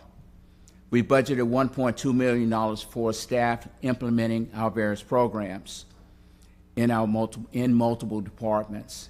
The staff is housed in economic and workforce development, housing and community development, codes compliance, and engineering. The staff supporting this work throughout the CRA includes 5 full-time and 1 part-time staff member in economic development, 1 full-time and 4 part-time staff in housing and community development, 1 FTE in engineering that supports the projects, all the projects in the CRA, as well as 4 full-time in-team members that are assigned to the Codes Compliance Department. These are several updates to projects that were initiated over the past couple of years, and I really would like to recognize our Housing and Community Development Department under the leadership of Administrator Foster, as well as Dr. Avery Slacker, because we could not carry out these projects if we did not have a relationship with them that we currently experience. As you can see there, Citrus Grove, which was completed in July of 2024, where we were able to invest in 84 units. Our Namaste development on Dr. Martin Luther King, which was completed in January, 11 new units of construction, of which all that were available to be sold have been. Shell Dash, currently under construction as we speak, 10 new units of affordable housing. Burlington Post, which is 75 new units. We invested $656,000 in that initiative. The project has closed in August of this year, and construction should begin very shortly. And Fairfield Apartments, which is an investment of $9.7 million into 264 affordable rental units. The financing is being finalized, and we hope to close on that very soon. Total investment of $13.9 million, which with 444 units, with an average investment of $31,000 per unit. In addition, we have individual housing units that have been developed in collaboration, again, with Housing and Community Development This past year, we completed 47 units, and I think we have some updated figures that have been brought to me this morning. I did not update the slide. But we invested $3.7 million for 47 units for DPA. We had a goal of 9 units, so we far exceeded that number. Our rehab assistance, our RAP program, we completed 9 units and invested $500,000. In our residential facade improvement grant program, completed 6 units, $118,000 investment, and our rebates for residential rehab of $65,000 with 3 units completed. Again, $4 million worth of investment and 87 units that were completed. Continuing investment in the CRA even goes to our microfund program, where you've seen that we are now at the stage in the midst of our final cohort, the 4th cohort, which was launched in September. Once we complete the program in December, we would have invested in 198 businesses and invested up to $1.4 million. This is a recap of what I have brought for you. One thing I, again, would like to emphasize is that we will be coming back to you all in November with a budget plan that would include any rollover funds that have not been expended. It is our intention to reallocate those funds to those areas that have been previously allocated, as well as any emerging needs.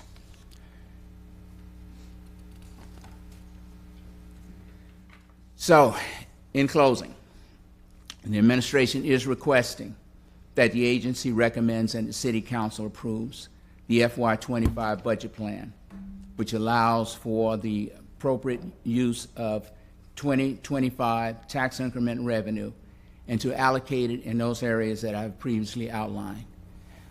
Do you have any particular questions that you'd ask me at this time? Thank you. Councilmember Hanowitz. Thank you, Sharon. Thank you, George, for also the one-on-one, keeping us apprised on this. I don't know who can answer this question.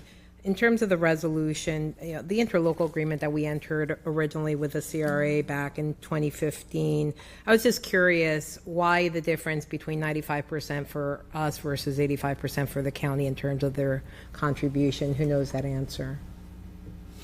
And I didn't give you guys a heads up, but I was noticing that. I wasn't here when it happened. I'm just curious why it's not equal. Thank you, Councilmember. Effectively, it was negotiations with the county. Right. Okay.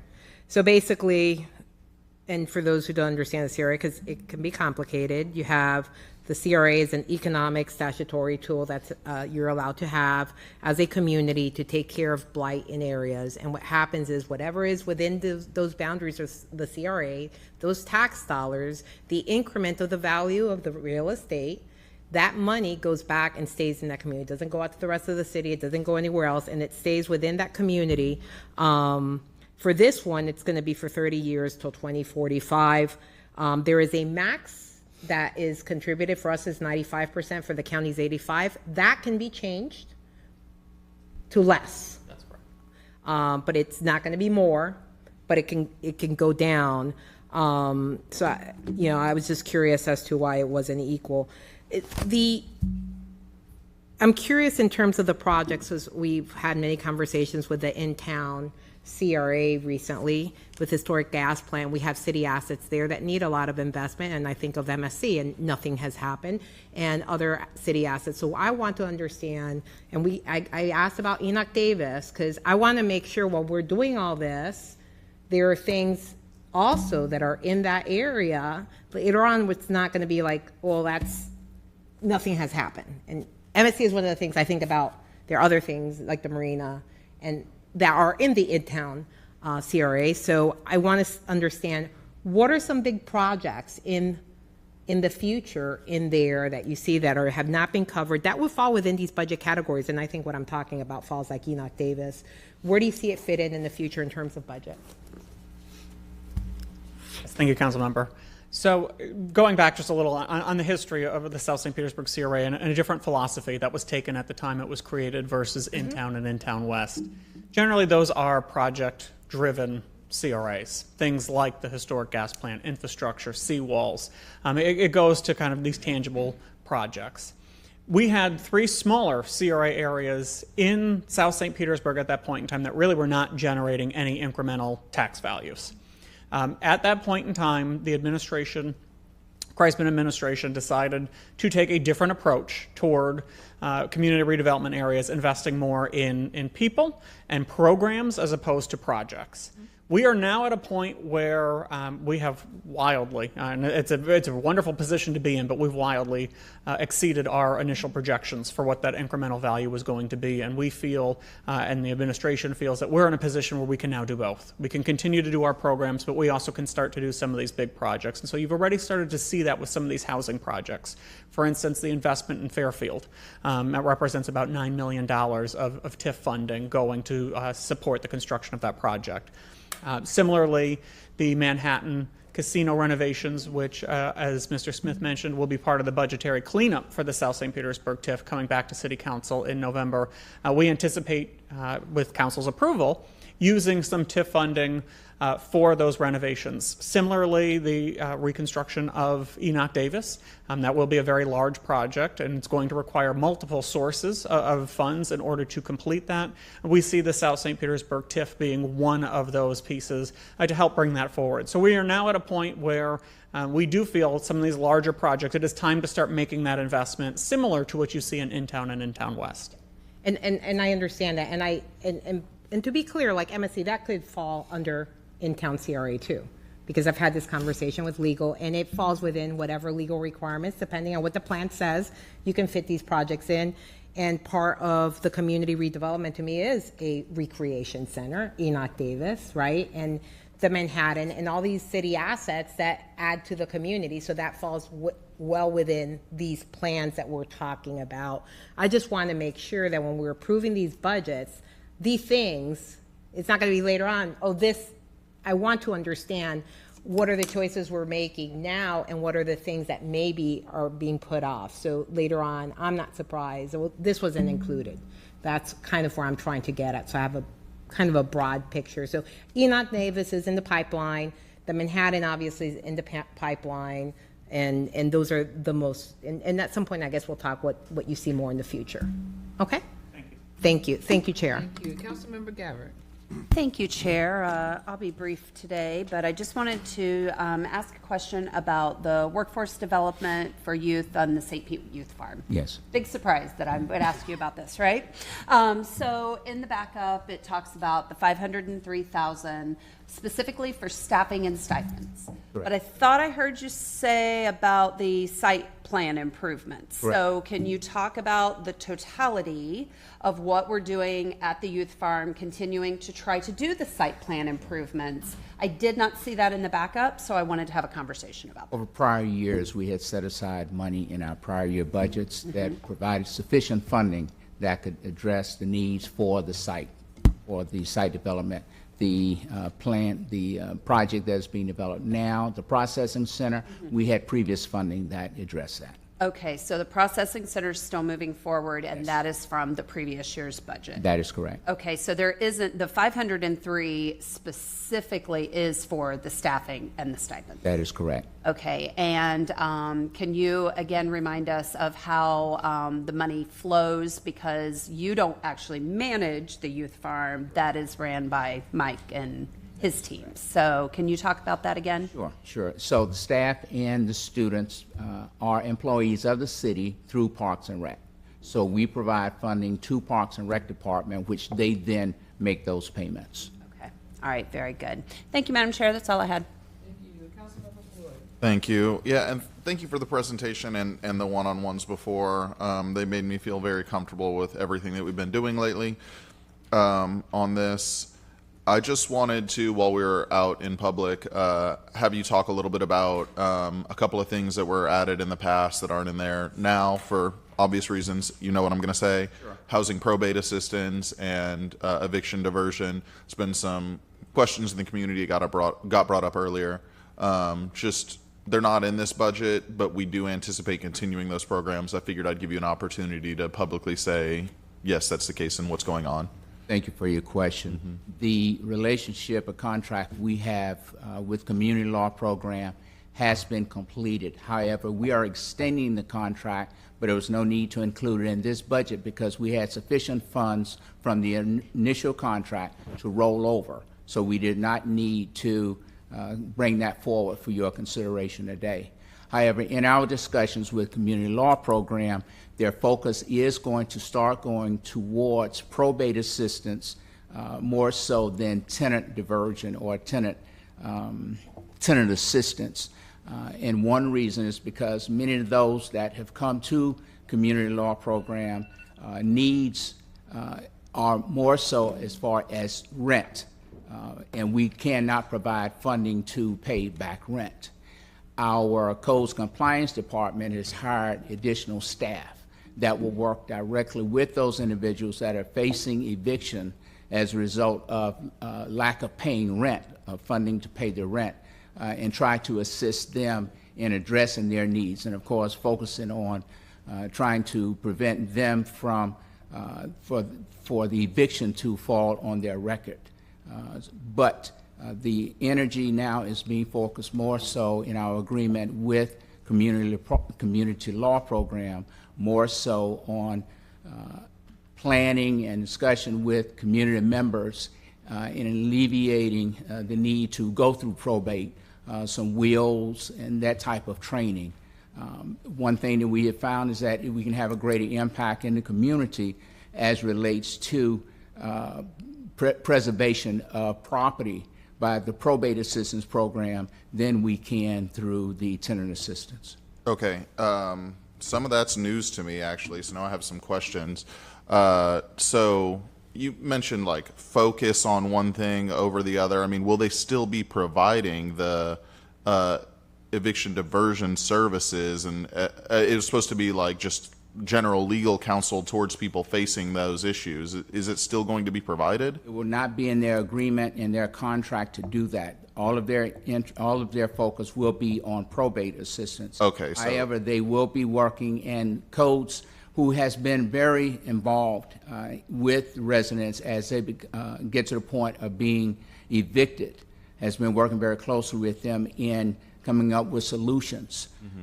And again, because we don't have the ability to provide any funds for rental assistance, and that is what they have found in, I would say, over 90% of the cases. Also that they have found is that a great portion of the evictions that they have been addressing were outside of the CRA, which they will continue to do from other funding sources. In apartments that they can identify that they have a majority of the evictions that occur in the city are not within the CRA. Yeah, I'll let you go ahead. Sure. Yeah, Make yeah. one clarification. So Community Law Program will continue both of those programs moving forward. What Mr. Smith is referencing is just the TIF funding. So moving forward, our CRA funding is going to be more on the probate assistance. Due to just statutory issues, there are certain things we can spend TIF dollars on. There are certain things we cannot legally spend TIF dollars on.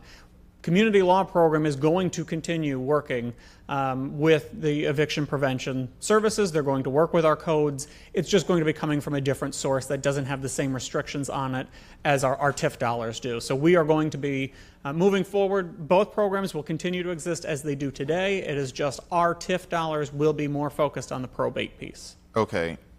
So when you say that they're continuing and where are the other funding sources you're describing for this work? That will be coming from the Codes Department and Administrator Foster. Okay. You allocated general fund dollars for this last year. We were waiting for the pilot program to complete. We've conducted meetings with them, and so that'll be conducted out of the Office of Housing Justice. Okay, okay. And it's no longer limited just to the TIF area then? That's correct, due to the statutory issue of using CRA funds in that way. Yeah, the statutory issue of using them outside of the TIF, yes. Okay, so, all right, give me a second to digest this because this was not explained previously. It's the first time I'm hearing all of this. I mean, the first thing I have to say is that we knew that the majority of cases were going to be people who had not paid their rent, and the idea was that those people would be given legal counsel to tell them, like, this is what you can and can't do now that you have not paid your rent, in order to avoid evictions, get people to drop evictions, negotiate with their landlord time to exit their place. So I don't think any of that's a surprise at all. No, Councilmember, it's not a surprise. I think I would maybe nuance what was stated. So the issue isn't that there aren't rental assistance funds. That is a problem. But if you remember your conversation, you wouldn't allow us to create a registry to put money into, which is what makes this type of work successful. And so without that registry, we are not able to have the same success that we had during COVID. No, and yeah, we knew that it wasn't going to be as successful. I mean, I supported us creating that registry. We had industry groups out here who don't want us to help working people, quite frankly, and that advocated against it, and a majority of my colleagues listened. So I just want to make sure that this work is not getting lost. It took a long time to set up and get across the finish line, and now I'm hearing things very differently from what I heard when we had our one-on-one. And so I have some skepticism because of that, and I think I'm going to need some broader clarification. I don't want to spend everyone's time up here doing it today, but I want to make sure that this is continuing, that we're given an opportunity to discuss it in public before we decide, how we're going to shift funding around, and we haven't had any of that. And so I would hope that we could do it in the very near future. Thank you, Councilmember. And just to clarify, we really view this as a positive because now, as Administrator Foster mentioned, there are funds that have already been allocated for this. It now can go beyond just the South St. Petersburg CRA. So we're really widening the pool of people that are eligible for these services. We view this in a positive light, but we would be more than happy to schedule a one-on-one and continue to discuss this and sort of the strategy moving forward. No, and I understand too, because I sat down with community law and they described that they were doing a lot of work outside of the CRA and their funding was very tight for that, and that they were hoping to be able to access the funds that we had set aside to do broader work, and so that way they could be more effective. And so I'm glad to hear that that's happening. It's just didn't get communicated to me very well is my only complaint and like my frustration. So yeah, and I do think there's still opportunity in the future to make it better, but I'd like to see it, I'd like to sit down and hash this out so I can wrap my head around it a little better. So, but I appreciate the update today. Thank you. Councilmember Driscoll. Thank you. George, it's always great to see you. I always appreciate all the work that you do. Just a few questions regarding the current budget, the FY24 budget. What can you remind us what that budget was last year? I think the overall budget, once we had the rollover as well as the new funds, is around $36 million. Okay. And I can confirm that, but that's what I recall, based on information I recently received from my budget office. Okay. And so from the 24 budget, how much has not been spent? How much are you looking at rolling over? As of a couple of days ago, 12 million have been expended and 24 million will look to be rolled over. However, one of the challenges that we've run into is that many of our projects are long-term projects. And even though those funds are rolled over, they are still committed, even though they may not be encumbered. What I mean by that, and I can use Fairfield as an example, that in our rollover amount will be those funds from Fairfield Avenue Apartments. Even though we have made commitments for those funds, they will still show on our balance sheet as funds that will roll over because we have not entered into an agreement and we have not encumbered the funds. Okay. How much do we have left in unencumbered? That is part of what we will find out as a part when we go through the budget cleanup. Okay. 'Cause it seems like every year we end up with a lot that's left over. And for a long time now, I've brought that up because we want that money going back into the community quickly.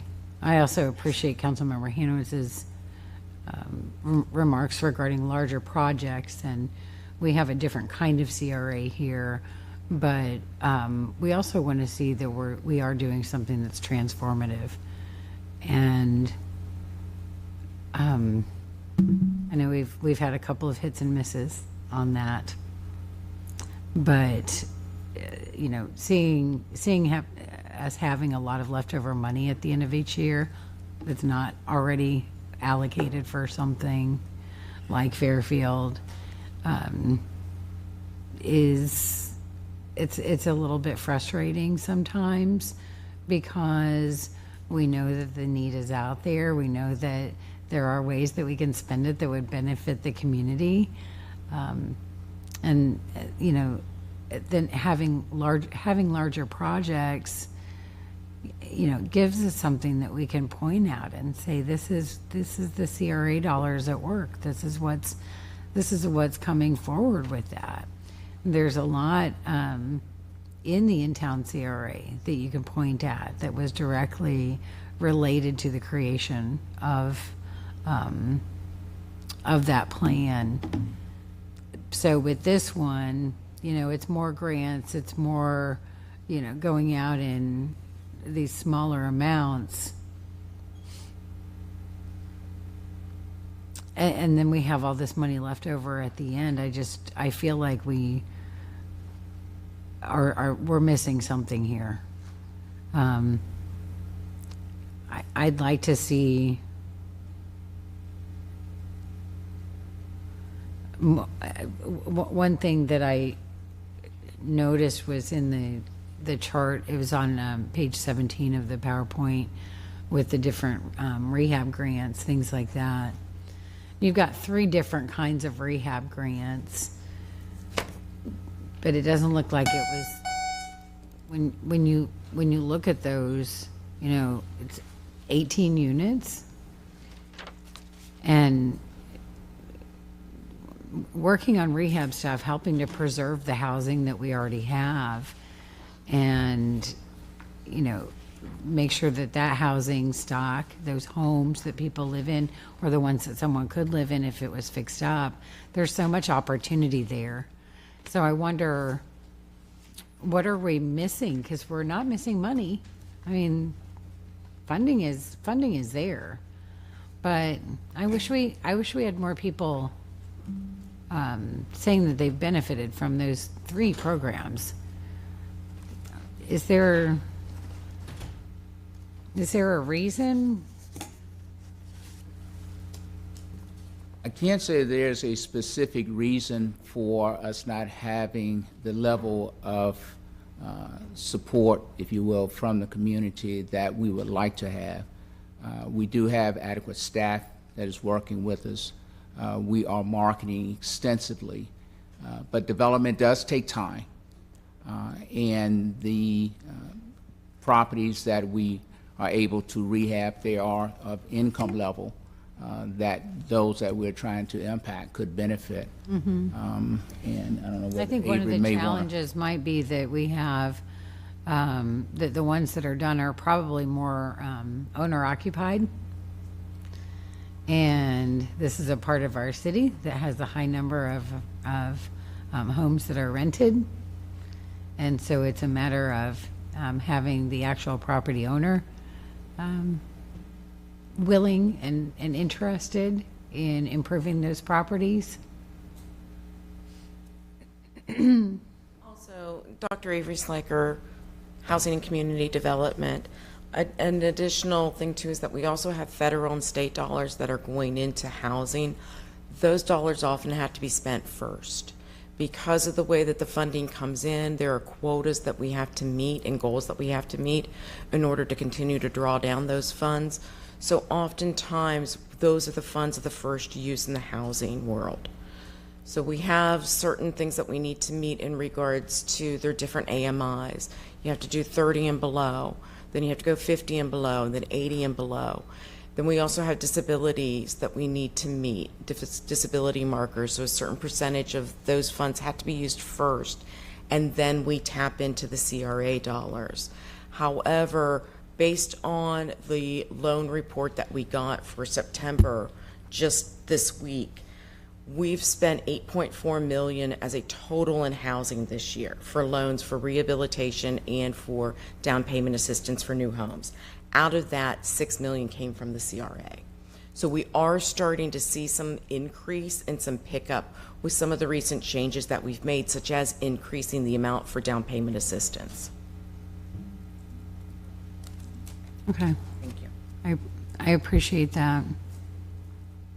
I'd like to see those numbers on rehabs going up. Okay.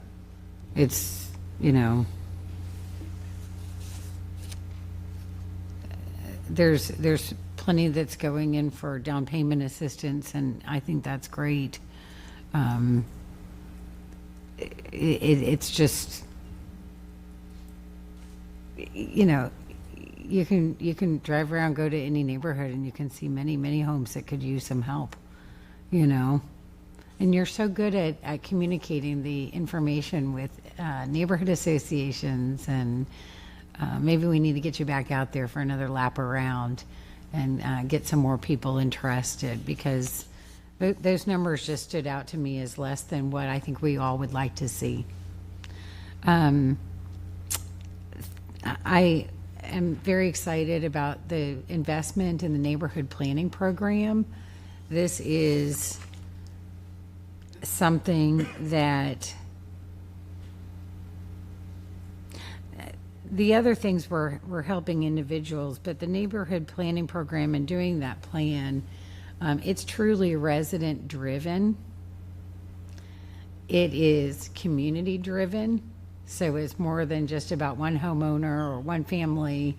It's about neighborhoods speaking up, saying what they want, and being able to be part of creating a plan, not just by coming to one community meeting and somebody takes some notes and that's it. This is real work that the residents themselves roll up their sleeves and help to get done. And through that engagement and in the planning and then the implementation, you see that sense of neighborhood pride going up, and you see real improvements that are based on what the residents themselves have said. So I'm a strong believer in those neighborhood plans, and seeing that you've got money for both planning and implementation is very encouraging. So I'm thrilled about that. I'm thrilled about the neighborhoods that are listed on here that are going to benefit from that particular funding in the coming year. And I can't wait to see what the plans look like and how the residents are feeling about it once you move forward with that. That's all I have. Thank you, Madam Chair. Thank you. Thank you, Mr. Smith, for this presentation. You know, I was on the South St. Pete CRA, CAC, the second year, I think, 2017, and it's moments like this that make it extremely important for my colleagues to understand just how important those committees are. And some of the questions that we're asking and some of the statements that we are commenting on, a lot of the initial conversations start in those committees. And it moves forward in regards to how strong the committee is when they come with their requests for how we spend some of these dollars. And I would love to, you know, maybe possibly, because I watch some of the recordings just so I can kind of see where we are with that. And I like a lot of the neighborhood conversations that the committee members bring to the table. Do they necessarily always get incorporated in what we see? Not all the time, but I do like what I've seen here in regards to what we've presented, because, you know, just think about it. You've gone from $400,000 to $17 million over, you know, a short period of time, which I think is commendable. But I do really want to see a little bit more put back into communities, a little bit more creatively, but I like what you have. The one question I have is the positions that we're voting to fund, how are they going to be posted? How are they going to be filled? Because I don't want us to apply for jobs that already have people's names on them. Sure. Most of the positions are already filled. The staff that are working in the in-team engineering department. We will be hiring 2 additional staff in our department, economic development. In the housing department, those positions are already filled. So these are not necessarily new positions. And one of the positions was a position that I once held. And then when I was promoted, then it created a vacancy, so we need to fill that position. Okay, so like for example, the in-team members, the 4 coming from code. Now, and correct me if I'm wrong, is the in-team department, I thought were already understaffed? Are these members that we're finding new jobs for? How is that happening if they didn't have enough employees to meet the needs of the requests that we have now? Councilmember Fig Sanders, this is a labor allocation issue, so there's a variety of sources that fund positions throughout the city, and the CRA funds positions within the in-team. I would have to get you a report of whether the CRA specific in-team positions are filled or not. And the reason why I ask is, again, because, if we say we want to make it about the community, I want to make sure that it is the community and they have access to these positions. And if they already have names on them, I'm just trying to see how. There's not new, I think that's the misunderstanding here. There's not new positions. These are positions that have been in place for multiple years and people are in those jobs. They are being funded through this money. Okay, so they weren't originally funded through these, they were or were not? Excuse me? They were not originally funded. How are they being paid now before? They're being paid now. This is our current budget, but we're just indicating that these are positions that we're paying for out of our current budget. Okay. But these are positions that have been filled for years. Okay. Because when I got it, I had the impression that they were new. Okay. They are not new this year, council member. They are not positions that were reallocated for this. So a couple of years ago, you added positions, but they are not new this year. Okay, gotcha. Thank you for that clarification. That is all I have, and I see that we have. Move approval? Well, I know. Oh, well, yeah, we have a card. Stephen Morrison, please go to either podium, state your name and address for the record. You have 3 minutes to address City Council. Hi, my name is Stephen Morrison. Address is 151 7th Street South here in St. Pete. I hadn't planned to speak on this issue. I'm a former member of the Citizens Advisory Committee, like the chair before me. Recently completed that first 3-year term and decided to do some other things. But I find myself still caring about this, listening here. I got another agenda item today. When I was on the CAC, I think with Ms. Driscoll, I agree with you entirely. I was frustrated that it seemed like we had a lot of money that just never got out the door that was constantly rolled over. So I'd like to throw out, just as a general idea today, one of the ideas I had as a CAC member, one of the drums I banged pretty much every meeting was Tangerine Plaza. And I understand there's already been agreement that's been redone to move forward with that. But my point on the Tangerine Plaza was every parcel of real estate's different. The city owns, a grocery store complex in a food desert. And so I found myself saying at every meeting, and Brian was very good at constantly giving me updates on that. The idea of running a public-private partnership, St. Pete City Market, use TIF dollars, employ new city employees from the CRA to work in the grocery store, serving the area that they're in. That's just an idea. Maybe that ship has sailed. I tend to think Tangerine Plaza might just kind of float along for a little while, and hopefully something positive will happen there. But I would encourage the same idea, Manhattan Casino, anything else, is instead of always waiting on the development side to come through with a project to where we can then give them money and these things roll over year to year to year, is maybe start looking at some CRA dollars to employ actual CRA residents, potentially as full city employees or some hybrid contract type thing. But where we control the money that's going out to our community, hiring people from the CRA to do some of these important things. within the CRA boundaries. And so I would just encourage you to think outside the box where there's things you can control the money on proactively spending instead of waiting to reimburse somebody who may or may not do a development project down the road. So thank you for that. Thank you so much. So we see no further requests to speak. We do have a motion and a second on CRA 2. Yes. Can you go ahead and clerk, please open the machine for voting? Council members, please cast your votes. Seeing that all present council members have voted, can you please tally and announce the votes? Madam Chair, motion to approve agenda item CRA 2 passes unanimously with Councilmember Gabbard being absent. Thank you. So now we're going to go ahead and adjourn the CRA and reconvene as City Council. And we're going to continue with our report item F3, which is the resolution approving the fiscal year 25 budget. And remaining with us is Mr. Move Smith. approval. Second. Okay, we have a motion and a second. No request to speak. Can you please open the machine for voting for F3? Council members, cast your votes. Seeing that all present council members have voted, can you please tally and announce the votes? Madam Chair, motion to approve agenda item F3 passes unanimously with Councilmember Gabbard being absent. Thank you. We're going to go ahead and move into our new ordinances.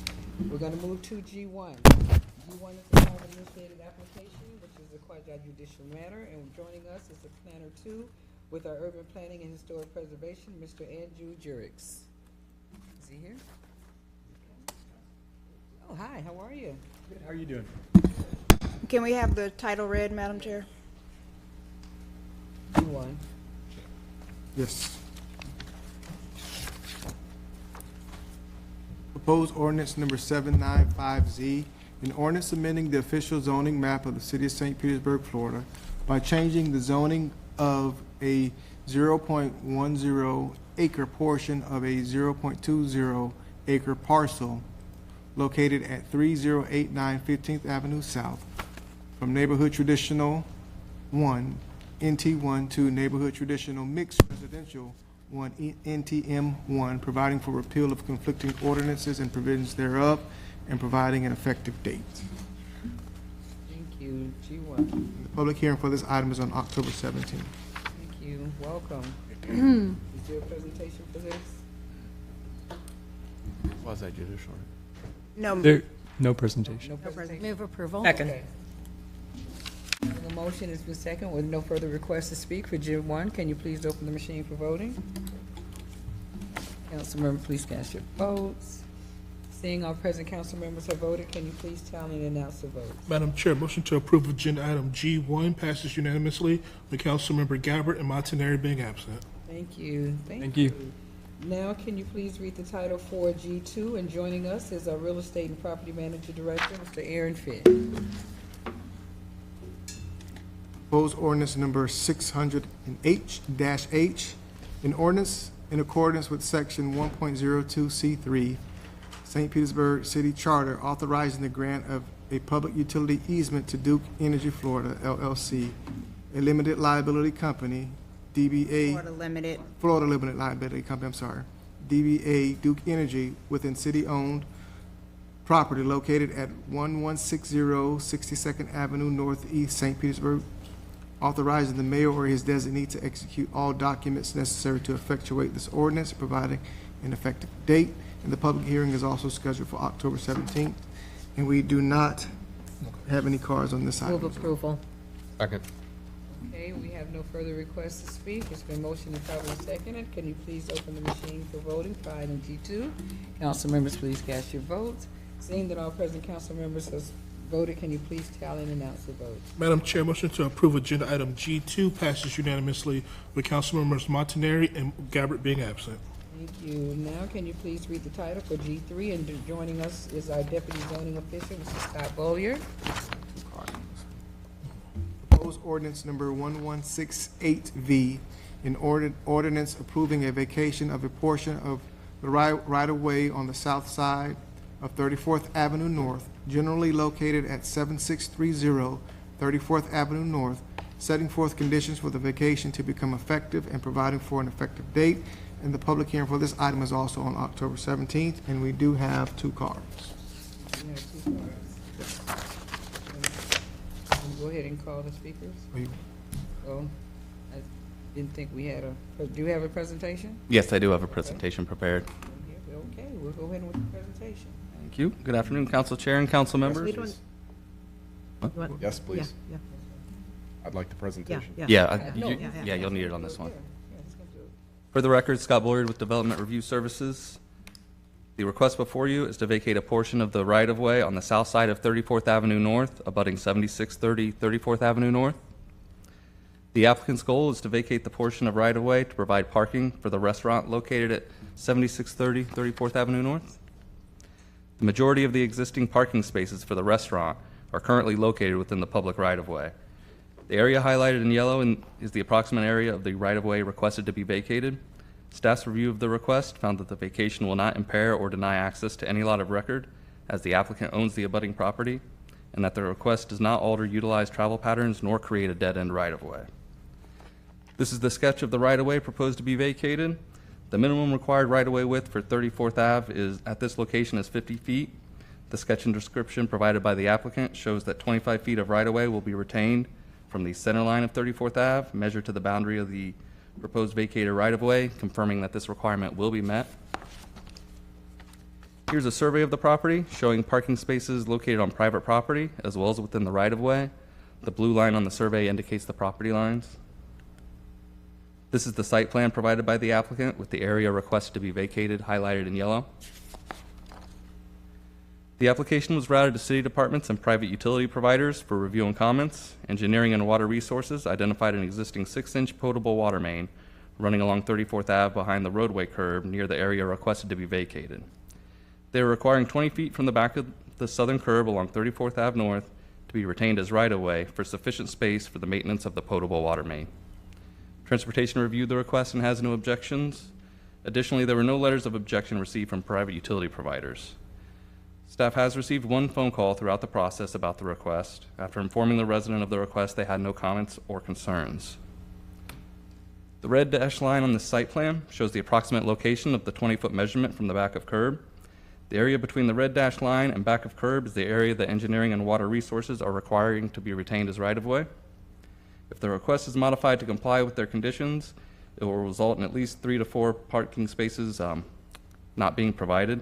Based on staff's calculations, the minimum required 16 parking spaces for the existing restaurant will still be able to be satisfied based on the Engineering and Water Resources conditions. Administration is recommending denial of the request for the partial vacation of right-of-way based on the request as proposed and the objections raised by Engineering and Water Resources.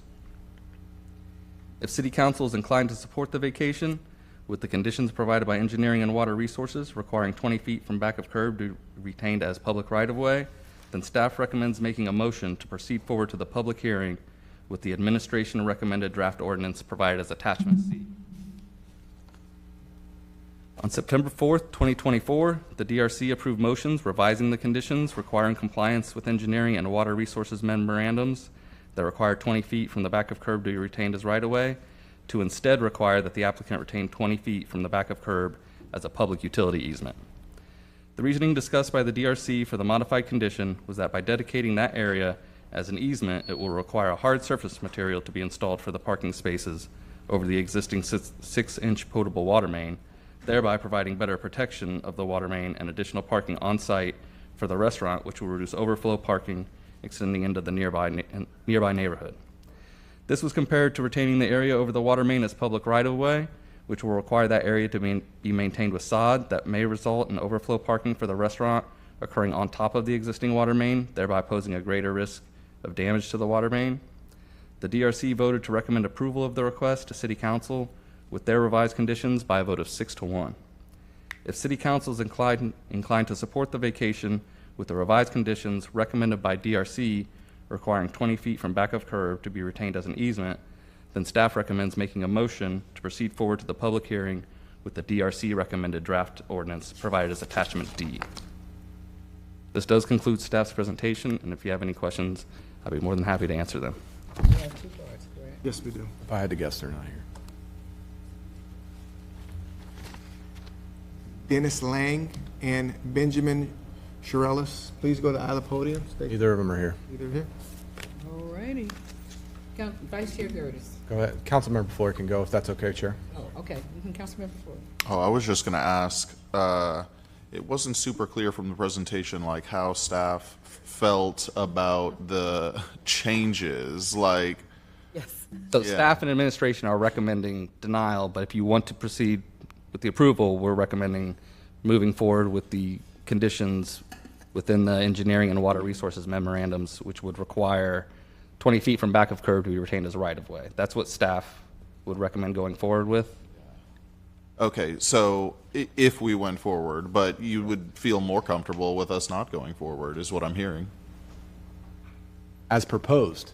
Well, as proposed, you know, if it went forward and you approved it with the administration recommended ordinance, then they would have to revise their request. Basically, that sketch and description that was shown on the slides, they would need to revise that so that they are requesting less right-of-way to be vacated, so that there is that 20 feet from back of curb retained as right-of-way. But administration is comfortable with those conditions being added? Correct, yes, we're comfortable with those conditions. moving Okay. forward. Yes.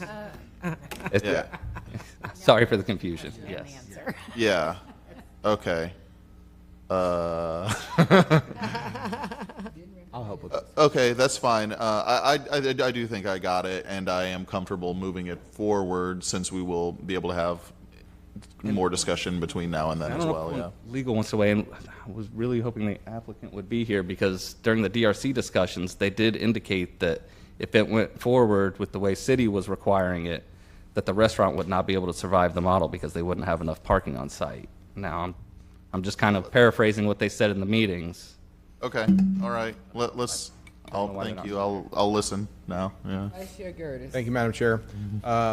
After conversation, I had conversation with the owner of this property earlier this morning, and with the recommendations, they're willing to move forward. What they don't want is denial, because what happens is if you could put up the photo of slide 3, please. I'll just give you the background of what's happening here, because obviously we had the attorney go a little bit cuckoo for Cocoa Puffs earlier, or the architect, excuse me.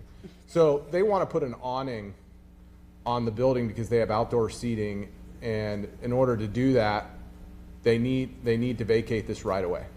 Okay, and so they want the awning more than they want the one parking space they're going to lose. And so my only comment was this I think because DRC just happened and the minutes weren't involved in this packet. This one was confusing to get to where staff landed on this. I can appreciate that maybe when DRC was happening and they had to make the decision, the owners had to make the decision right there and then, they wouldn't support that. But without the DRC, the detailed DRC notes, this was really hard to figure out whether, because I'm not a big proponent of going against what staff feels like, but then when you kind of dig down a little bit deeper, you go, okay, well, if we make these changes, how does staff feel about it? And that was a little unclear. So I'm glad, that's why I kind of wanted to back up, because based on some of the reaction, it feels like we all felt that way a little bit.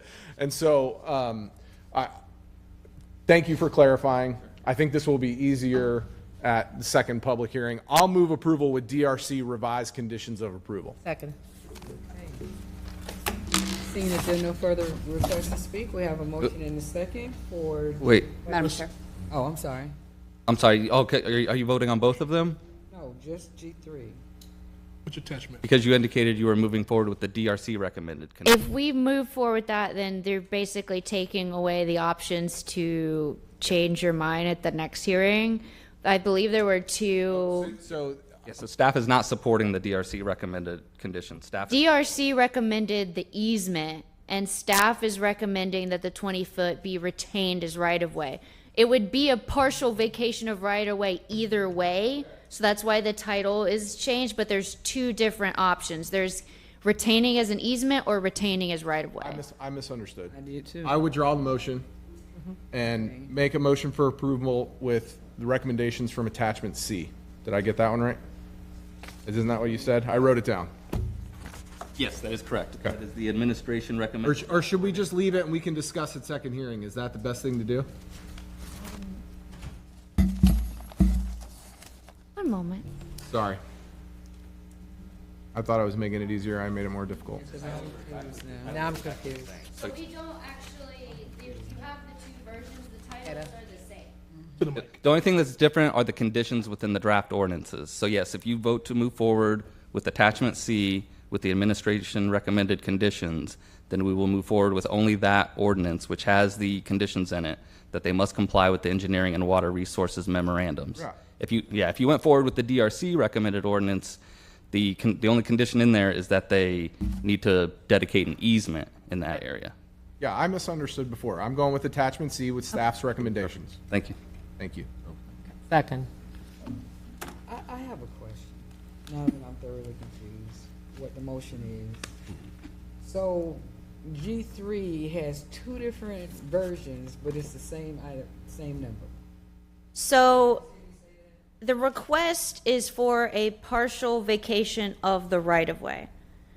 And the applicant wants the entire portion adjacent to their property to be vacated to them and only to retain an easement. The easement retention was suggested by DRC at that meeting last month. City staff is requesting that 20 feet remain as a right-of-way buffer. So they would still get a partial vacation of the right-of-way, because I believe they're asking for a 50-foot vacation. But instead of 20 feet coming to the city as an easement, we want to retain that as right-of-way. And I think Mr. Prayman can explain why engineering made the comments they did. And we tried to explain that to DRC, to the difference between retention as an easement or retention versus a right-of-way. So that suffices. So clarification of the motion on the floor. The motion is to approve the version of the ordinance, which was Exhibit C, because that includes the ordinance with the vacation, but subject to the staff engineering conditions. So it would be a vacation with the retention of the 20-foot as right-of-way. Okay. Okay, I'm okay now. There were so many different versions going on. Yeah, that's my fault. Sorry about that. Okay. All right, so we have a motion and a second on G3 with attachment C. Would you please go ahead and open the machine for voting? Council members, please cast your votes. Seeing that all present council members have voted, can you please tally and announce the votes? Madam Chair, motion to approve agenda item G3, attachment C, passes unanimously with Councilmember Montanari being absent. Okay, thank you. Now we're gonna go ahead and move on to G4. Mr. Bolliard, you're still on? Read the title, ma'am. G4? Yes, please. Proposed ordinance number 1169V. An ordinance approving a vacation of the 10-foot wide alley located between 1412 7th Avenue South and 721 14th Street South, setting forth conditions for the vacation to become effective and provide an effective date. And the public hearing for this item is also on October 17, 2024, and we do not have. And if this is straightforward, I move approval. Yeah. Second. You didn't go anywhere on this one. I second. Okay. Seeing that we have a motion and it's been properly seconded for item G4, can you please open the machine for voting? Council members, can you please cast your votes? Seeing that all present council members have voted, can you please tally and announce the votes? Madam Chair, motion to approve agenda item G4 passes unanimously with Councilmember Montanari being absent. Thank you. Thank you. Thank you, Mr. Boyan. We got through it. We got through it. So now we're going to go ahead and go to new business, and our first item in new business is H1. It's referral to YFS. Councilmember Muhammad. Thank you, Madam Chair. And this is follow-up to our conversation a few weeks ago about two projects or proposals that have been advocated from the community. So we're respectfully requesting referral to the Youth and Family Services Committee for a presentation on the Fund Our Future project aimed at directing funds toward youth initiatives and programming in Childs Park. And I move approval. Second. I have a quick question. So when it says initiatives and programming, is it only for Childs Park, or are we not going to review looking for initiatives to impact youth initiatives citywide? I think that would be a great conversation to ask during the presentation, because that's what we're looking to do, is have them present on what it is that they actually want to get done. Because it says in Childs Park, like it's only limited to Childs Park. I know the focus is Childs Park, but I can't say exclusively. So again, what we're looking to do is have them present and then be able to. I'll support it as is, but I definitely want it to be broader than Childs Park. Thank you. Councilmember Driscoll. Thank you. I actually did interpret it as being something that is for potentially for other areas, other neighborhoods, but for this particular one, I think, and from what we heard, I think from many of the speakers during our first reading of the budget, that this is an area of focus and opportunity. So I really look forward to this discussion and perhaps seeing Childs Park as like the prototype for something that can be duplicated in other areas to suit the needs of each individual neighborhood. So I'm very, very supportive of this and grateful that it was brought up. Now that it's been motioned and properly seconded for item H1, can you please open the machine for voting? Council members, please cast your vote. Seeing that all present council members have voted, please tally and announce your vote. Madam Chair, motion to approve agenda item H1 passes unanimously with Councilmember Montanari being absent. That's good. Okay. You're still on, Councilmember Muhammad, for item H2. But wait, there's more. Respectfully requesting a referral to Youth and Family Services Committee for a presentation on the Bay Area Dream Defender Save Our Streets proposal to share recommendations for programming responsive to the needs of Childs Park neighborhood residents. And I move approval. Second. Vice Chair Gertis. Thank you, Madam Chair. Just while we're all here, so it's easier to ask, are you looking to have these items come at the same time to YFS? Yes. Okay. Just clarity when we go for scheduling. Absolutely. Thank you. Okay, now there's been motion and properly seconded of item H2. Can you please open the machine for voting? Now that all present council members have voted, can you please tally and announce the vote? Madam Chair, motion to approve agenda item H2 passes unanimously with Councilmember Montanari being absent. Thank you. That's common. You did that. So seeing that we have finished new business and we have public hearings that start at 6 p.m., we're going to go ahead and recess until 6 p.m. All right. Madam Chair. Thank you, Madam Chair. All right, good people.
This is the start of the public hearing.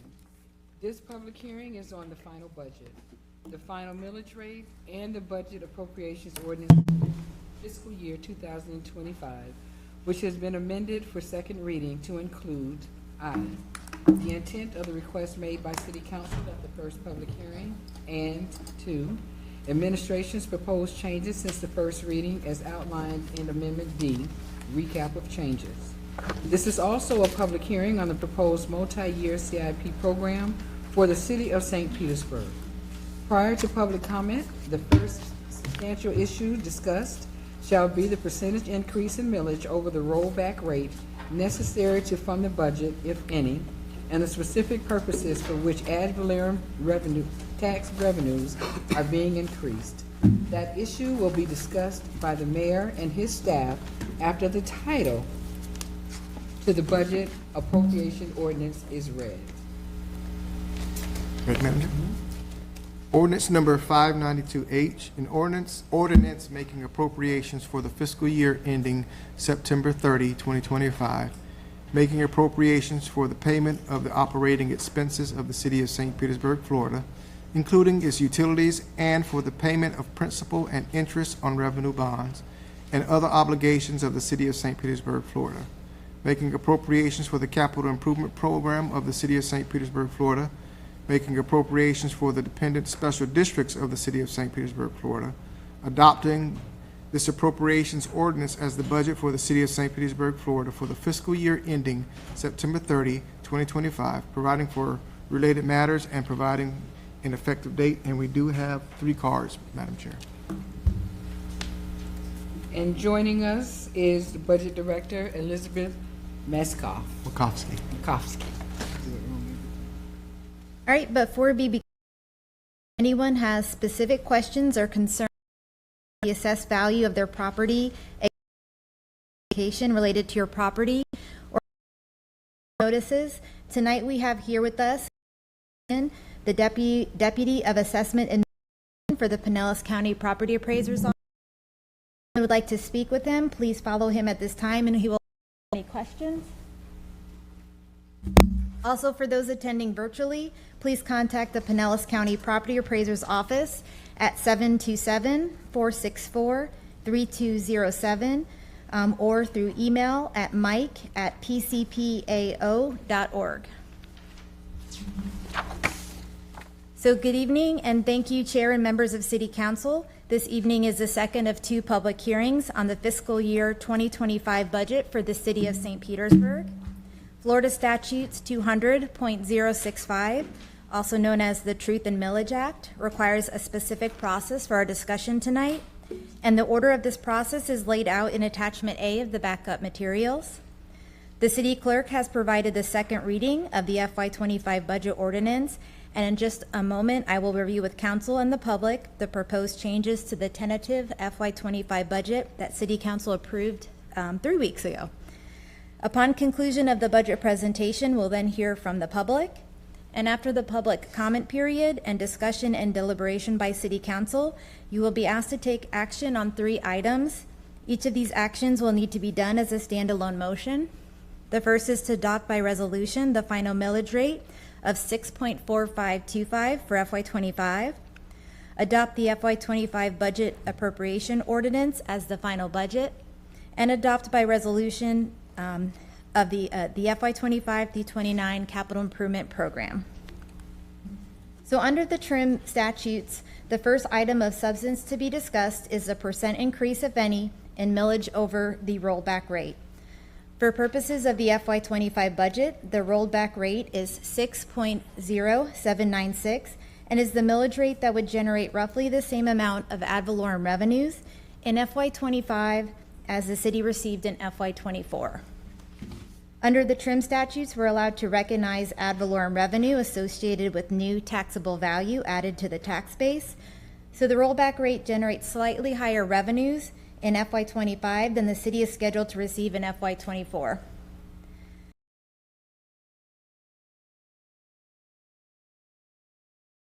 This chart shows a 10-year history of property tax revenues in relation to public safety costs. You can see that in FY25, the ad valorem revenues will cover all public safety costs for the city. This slide illustrates the calculation of the millage rate for FY25. The first step in the calculation is to determine the value of 1 mil. To do this, we take the gross property value for the city and then multiply it by 96%, which results in $33.851 billion in value for budgeting purposes.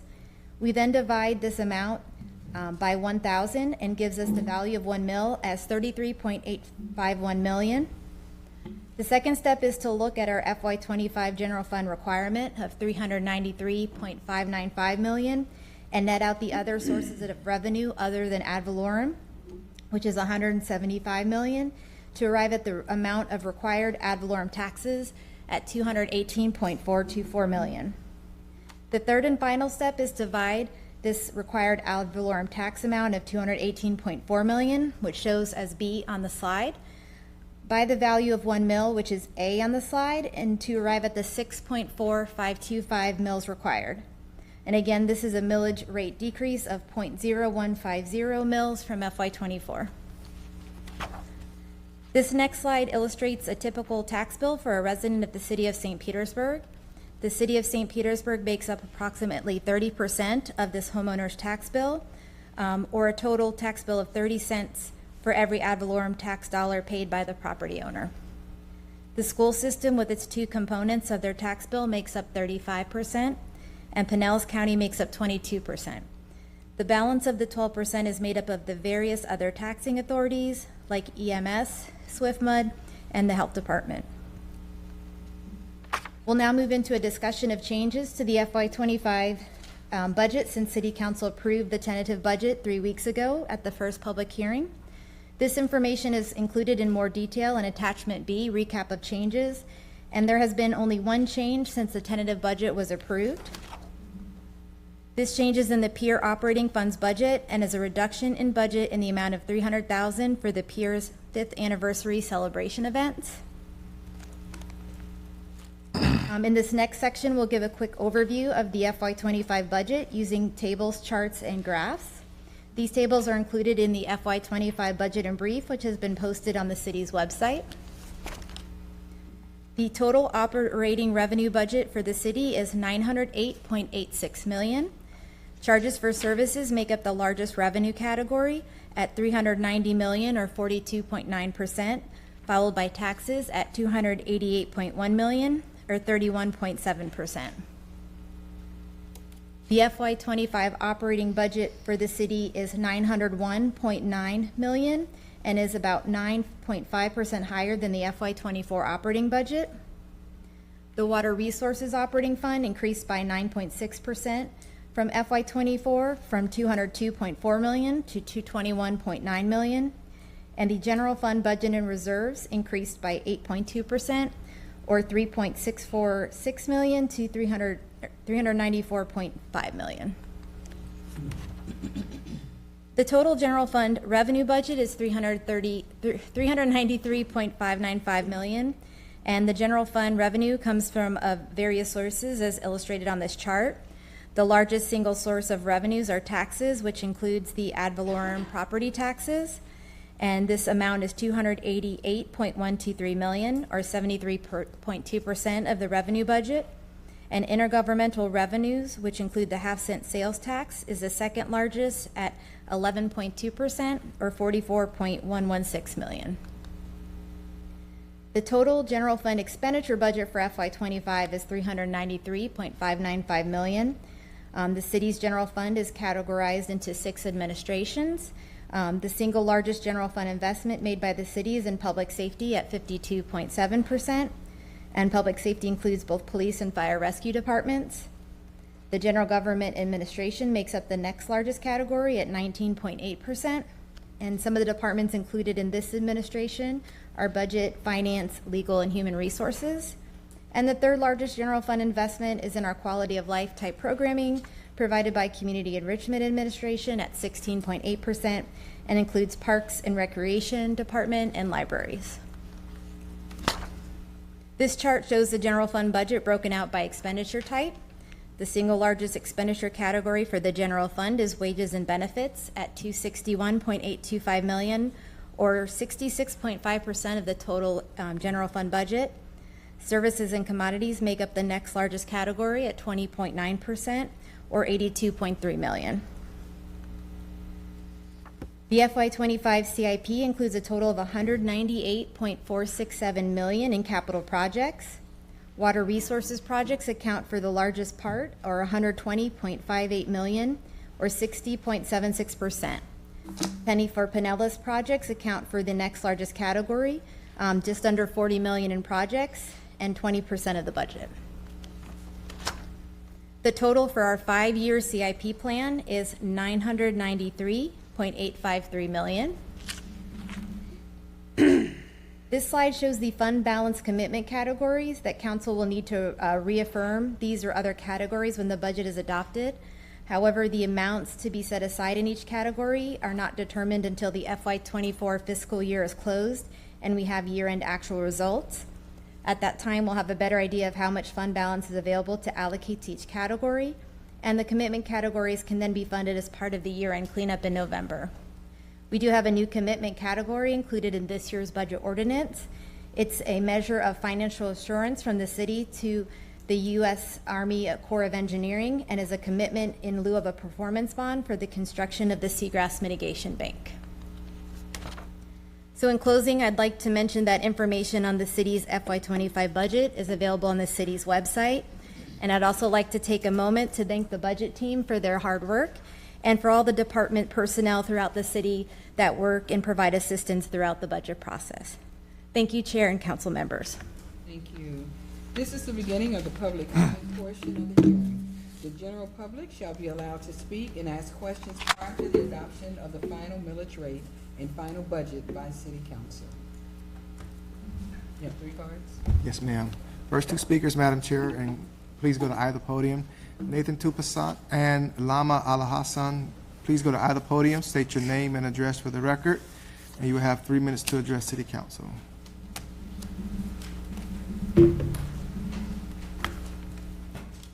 Hi, my name is Nathan Tupuisan.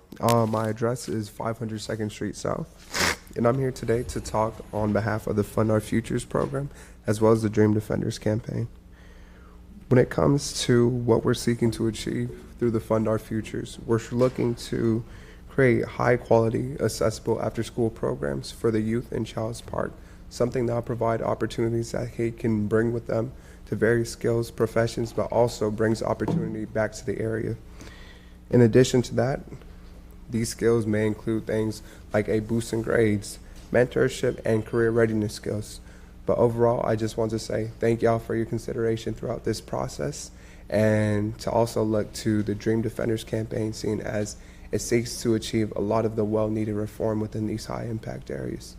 I yield the rest of my time. Thank you very much.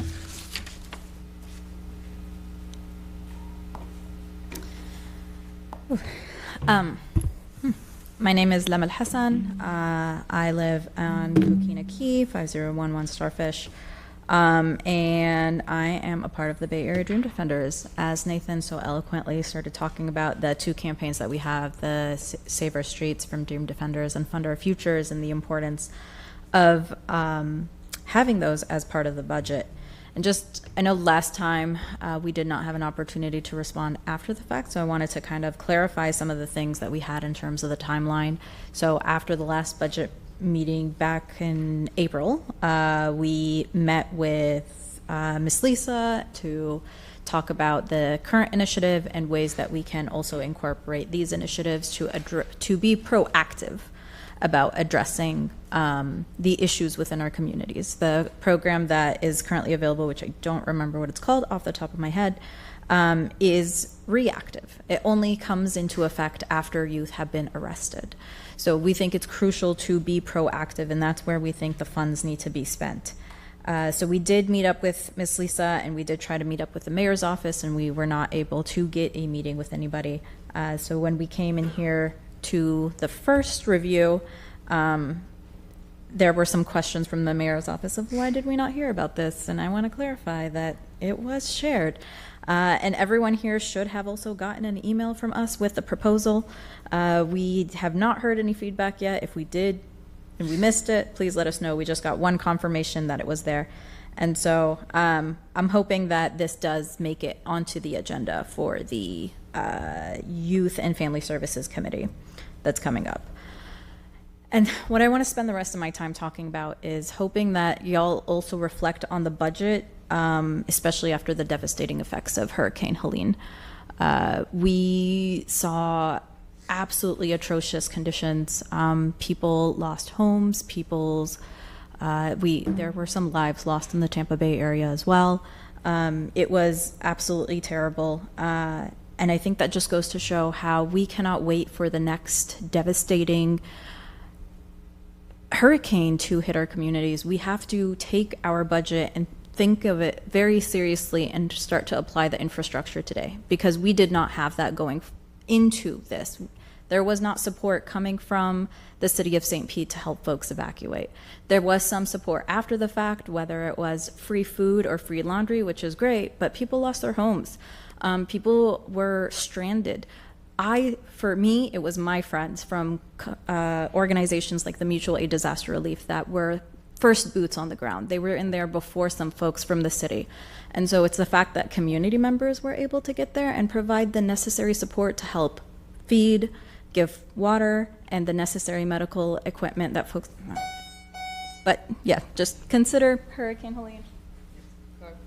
Next speaker, Madam Chair, Bo Macy. Please go to either podium, state your name and address for the record, and you have 3 minutes to address City Council.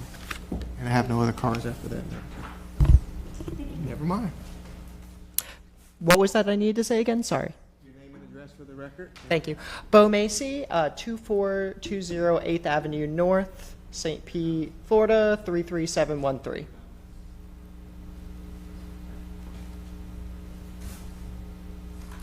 Go ahead. Oh, okay. Hello, my name is Bo Macy. I'm an organizer with the local Tampa Bay area Dream Defenders. It has been my privilege to work alongside my peers to get this program in front of you for the simple fact that our youth deserve a chance to grow without fearing for their lives because of gun violence. Our community's safety and security must be a tantamount priority to our leaders. But when Dream Defenders talk to local residents about what it was that would make them feel safer from the threat of gun violence for themselves and for their children, the overwhelming response was not increased police presence and it was not increased arrest. Instead, what we heard most of all was that there was a lack of youth and young adult programming in their communities, without a place for young people in St. Petersburg to go, and without often stable, affordable housing to depend on, they often turn to the streets and then to unaddressed violence. What youth need is an opportunity to engage in programming around St. Pete in a safe and fun way, and the Fund Our Future program assists with this. We must be there for our youth by allowing accessible, affordable programs. And to do that, the city must be ready to actually invest into these youth, into these youth programs.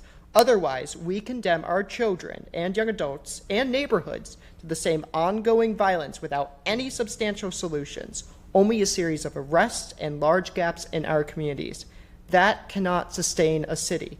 We have lost too many to gun violence in our streets recently and over time, and we cannot pretend that it's enough to remove bad actors without addressing underlying needs. As a voter, I am listening. Thank you. Next speaker, Madam Chair, is Yordanis Mola. Please go to either podium, state your name and address for the record, and you have 3 minutes to address City Council. Hi, my name is Yordanis Mola. I live at 2000 Gandy Boulevard, apartment 5, North, St. Petersburg, Florida, 33702.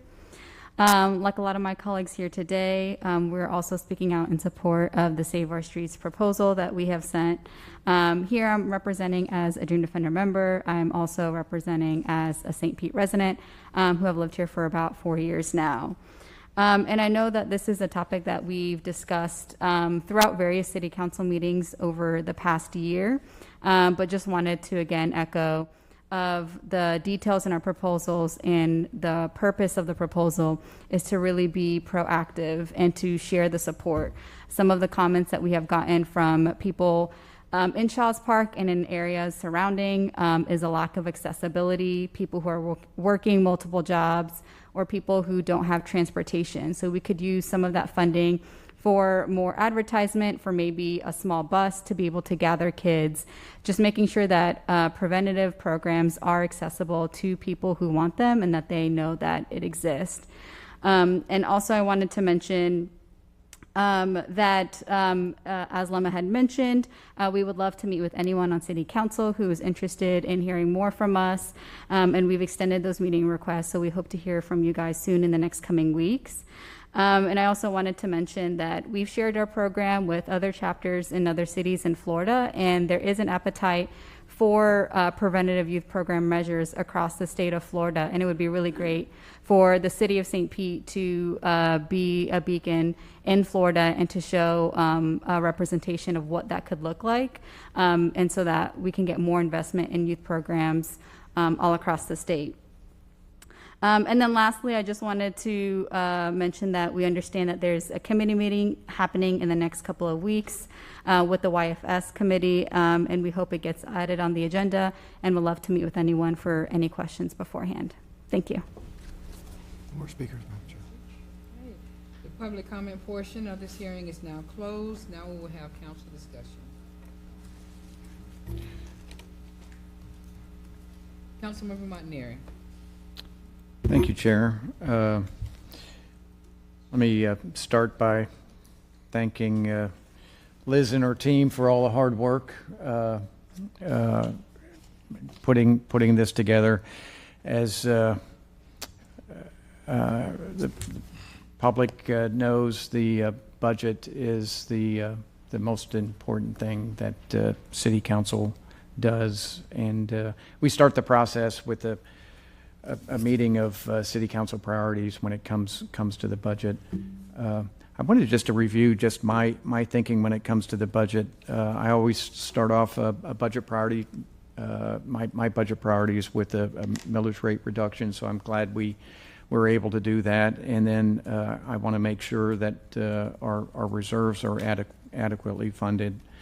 And I always want to put $1 million into the Economic Stability Fund. And I was glad we were able to get that done too, because that Economic Stability Fund is there for just this case that we're facing right now after a major hurricane. We were briefed earlier in the meeting today about almost 11,000 homes that were flooded in the city of St. Petersburg, including 146 homes that were destroyed. That's going to have an effect on our tax base, and I want to make sure that we are always thinking about our being fiscally prudent when it comes to making sure we can fund our government. My next set of priorities is public safety, making sure our police and fire departments are funded, and then everything else that I put forward is all infrastructure. And I'm glad that we've been able to increase in a lot of areas of our budget, the infrastructure spending. And then the last thing I put in is I always want to make sure that we plant trees in our city, because trees affect our quality of life, and I always want to put money in the budget to plant 1,000 trees a year. So I was glad to see that on the pier operating line item that we reduced that by $300,000 that was allocated for the drone show. And for the people in the audience and the people at home, the city had set aside $725,000 for the five-year anniversary of the pier, which I thought was not necessary, and that was before the hurricane. And I made a motion to just line that item out, and didn't get support for that. So I'm glad we got a reduction of $300,000. A few weeks ago, I requested some detail of a breakdown of the cost of the pier celebration. We still have $325,000. If you set aside $100,000 for the fireworks demonstration for the 4th of July and other celebrations, which I don't want to touch, but we still have $325,000, which I would like to see moved into our community enrichment department. I know that our parks have been hit hard, and a lot of infrastructure relating to our parks have been hurt by this storm. So I'm going to go ahead and make a motion to allocate $325,000 from the Pier Operating Fund to the Community Enrichment Fund. Madam Chair, if I could. I'm going to sound like a broken record like last time. I apologize. So the script here, Councilmember, you can certainly make that motion. It's slightly out of order just based on this very rigid script we have to follow to align with Florida statutes. So now we're on 7, so all of these things can be discussed. The actual motions to amend the budget appropriations ordinance should happen down in step 11 on attachment A. So anything is fair game for discussion. But the reason for this is that, of course, if anything came up in discussion that would cause a millage rate change, that's the reason for the discussion now. But assuming that is not the case, obviously, in this situation, the announcement of the final millage and some other things should happen before you actually get to the formal motion to amend. Okay, well, thank you for that. I will wait until we get to step 11 and make my motion, and I'll yield the floor. Thank you, Chair. Thank you. Councilmember Henowitz. Thank you. Here. And Jackie, thank you for giving us that update again. This is such a very tedious, exact process that we have to follow. And so the conversation I'm going to have is not about amending the budget, but I am going to be discussing what I mentioned earlier today about providing the high water vehicles to the fire department. During the storm, I went to Station 4 and I had a conversation at the fire station kitchen table with the people that are on the ground that are going and responding to all the calls of people that are stuck, that can't get out. And not just with one shift, I had it with various shifts. And there was a consistent request for a high water vehicle. And it's something that I think we really need to take into consideration to do. There should not be a situation where you have people that are being saved in neighborhoods, elderly women being put in a stormwater truck that are made to carry sand and not people. That's what was going on. And my request is for $300,000 for purchasing a high water vehicle. I spoke with administration. They can move money from the supplemental appropriation they could do a supplemental appropriation from the unappropriated balance of the equipment replacement fund.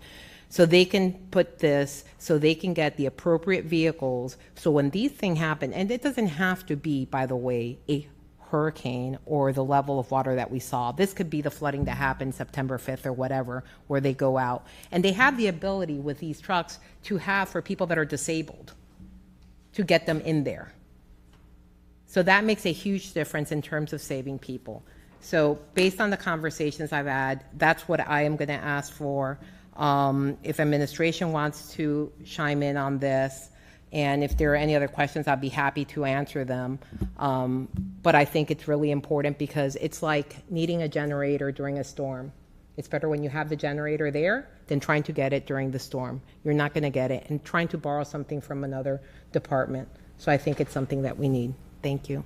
Thank you, Councilmember. Thank you, Chair. If I could just comment on that. Obviously, we understand everybody wants to support our first responders right now, especially with the storm that we've had. We do think consideration of high water vehicles is appropriate. We would prefer, however, to maybe go to a committee meeting, show you the equipment we have now, talk about it, see if this is the best use of the funds or if there's some other thing that maybe would be of better use for first responders. So, certainly the appropriation is at your discretion. We can appropriate funding from the equipment vehicle fund if you prefer to do that and you would like to do that. But we would prefer to talk about it in committee. And I appreciate that. And I had that conversation with administration. My concern is when I spoke to people who are actually doing this on the ground, they've been needing this for a long time and it hasn't happened. And so we had a storm. They had to save people and use stormwater trucks and not have the appropriate equipment. And if you're going to get something, this is the time to do it. And frankly, when we go look at the study that we just did of management for the fire department, you will see some of the comments that are in there in terms of not getting the appropriate equipment. So I think it's pretty apparent that given the situation and given the feedback, more than ever, this is a time where we should be giving the equipment and not to just set it for another committee meeting. I can't imagine they can't use a $300,000 piece of equipment to save people out of floodwaters. So, thank you. Thank you. Councilmember Driscoll. Thank you, and thank you, Liz, for the presentation and all that you and your team have done to get us to this point. Regarding the reduction of the allocation for the Piers 5-year anniversary, so it was a $300,000 reduction. Where did that go? So it goes to the Piers fund balance, the Pier operating fund. It's a separate fund from the general fund. Okay, so it still stays with the Pier. Correct. And we have Councilmember Hanowitz had the request for the high water vehicle, which is that amount.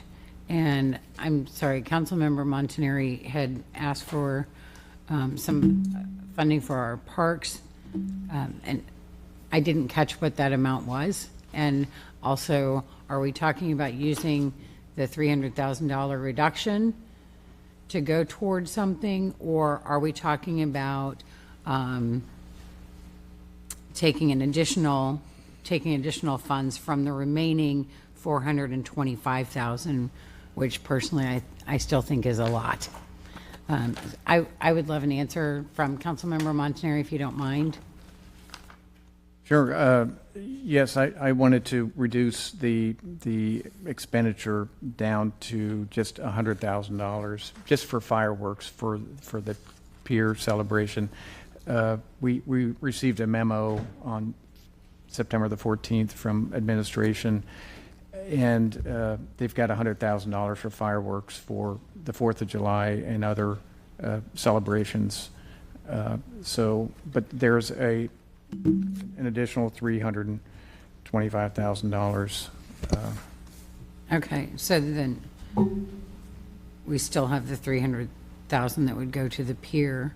Yeah, it would go to the Piers fund balance. It wouldn't be available in the general fund for other expenditures like Parks and Rec.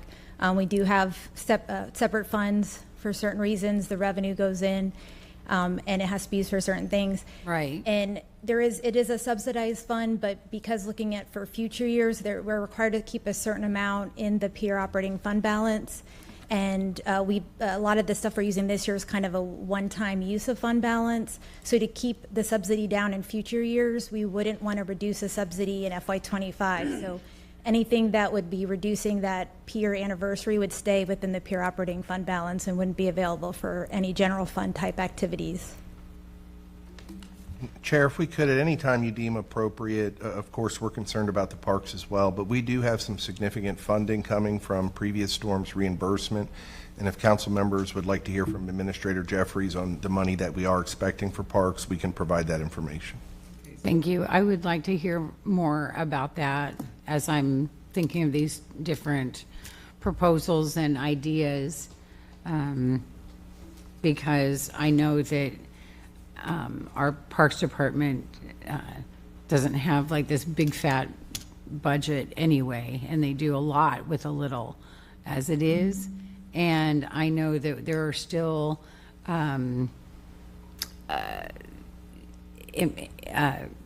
issues from the storm a year ago that haven't been fixed yet, or trees that have not been replaced yet, things like that. So they're starting to get to where they're falling behind, and I don't want that to happen. We always need to make sure that we're taking care of our parks, you know? So Administrator Gertis, since you asked the question in regards to that, I do know, and I'm looking at the script that we're following, and I don't want to try to mute council members' requests in regards to amendments on the budget. So what we're going to do is follow the process. Either the motion fails or it passes. I So- haven't requested an amendment. I'm asking for information. No, I was talking about Councilmember Montaneri, so stay over there, and I'm over here. So if you want to go ahead and have that piece, because I heard what your request was, and I heard what Jackie actually recommended as far as getting to number 11 for him to make that motion for that amendment, but I've also heard your request. But if Councilmember Montaneri wants to make that that amendment request, I'm going to allow him to do that. So I did hear you. Thank you for that offer. But I am going to continue to let the council members, as well as Councilmember Hanowitz, with their amendment request. So, We'll provide the information at any time. okay, At your discretion. okay. Thank you so much for that. Okay, Councilmember Driscoll, I needed to answer. Thank you. I'd like to hear from Mr. Jeffries, please. Is he still in the room?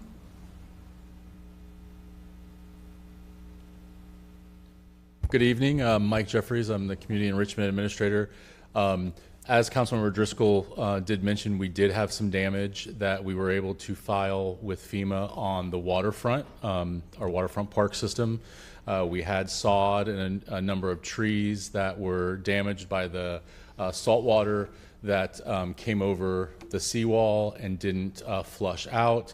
Happy to report that we have received word that we're receiving about $515,000 to restore the sod and the trees that are there on the waterfront. So, and I know that we've shared with some of you offline that we are having some drainage issues in the Flora Wiley, Elwa Rouse area, and we are working with engineering and stormwater to figure out, is there an infrastructure issue that's causing the flooding, the water to not recede. Candidly, we don't want to replace the sod until we get that problem solved first. So that's our first priority, and we've been working with Administrator Tankersley's teams to figure out what the overall solution is. So about $515,000 coming for sod and trees from the previous storm. We did suffer some damages, as did a lot of the other departments here during this most recent storm. And as we always have, we will file those claims either through FEMA or in some cases through our insurance as well, because of the size, the amount of the damage that's occurred. Okay. Is there, I'm thinking about the fact that we have several playgrounds that are closed right now, and it says until further notice. Are the playgrounds damaged to the point where they're included in that request, and you feel confident about getting the funding, because that is not cheap? So the playgrounds are part of this most recent storm, and what we had happen is we had some of the subsurfaces took on water and actually swelled and caused issues with the playgrounds. And so we are working with our vendors now to get those repaired. Our goal is to not have any playgrounds offline, obviously. But again, that is something that ultimately we would hopefully get reimbursement from FEMA for damage from the storm. Okay. But to answer your question, I think this might be what you're getting at. We are not planning to leave those playgrounds offline waiting for the FEMA reimbursement, because we all know that that could take a significant amount of time. We will repair, do whatever we need to. We have certified playground inspectors on staff that are candidly right now working on cleaning up debris and getting some of that going on for us. So we will shift their task now that we have the contractor here in town, and we will start to inspect those playgrounds and tighten those up as best we can. We're hoping that some of the playgrounds and some of the damage that we've experienced in the department is minor enough that we can either fix in-house or through blankets. Mayor Welch and Administrator Gertis has given us the direction to get that done with our blankets. We certainly want our amenities back online as quickly as possible. Thanks, we do too. Thank you very much for that information. It's helpful as I can consider what's being proposed here. We received an email on September 30th with some answers to some questions from a council member. And I wanted to go back to the funding for literacy and STEM programs. In the body of the email that we received from Liz, it states that for that programming, the $400,000 that is allocated, the last time we had a committee of the whole meeting, $100,000 of that was going to be allocated for the Clam Bayou Marine Education Center. In this, and then the rest of it was undecided. Since we had some back and forth and didn't really come to a specific conclusion on that, and I know that there's ongoing conversations with different organizations under this umbrella, I thought that the $400,000 would be allocated with our specific allocation for Clam Bayou, and then the rest to be decided. But in this email, it appears that all of the money has now been allocated and Clam Bayou is not mentioned in this email. So I need to know about that. It was originally 500,000, and so we moved 100,000 specifically to Clam Bayou, so it's separate. So this is the remainder, the 400,000. Okay.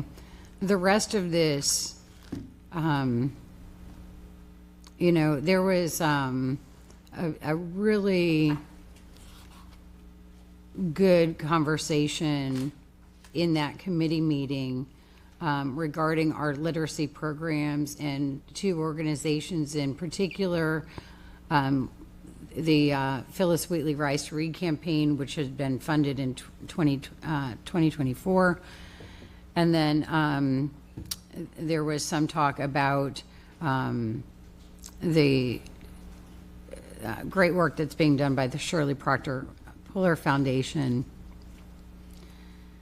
And in this email, it indicates that $250,000 from the $400,000 will be allocated to the Shirley Proctor Puller Foundation. And we had not really discussed that. So that came as a surprise to me, because we did seem a little bit divided on how that money should be spent. There's another $86,000 for literacy and STEAM community grants that would be open to local nonprofits, and then $64,000 for a future careers focused residential summer camp in partnership with USF St. Petersburg campus that is currently in development. That sounds intriguing to me.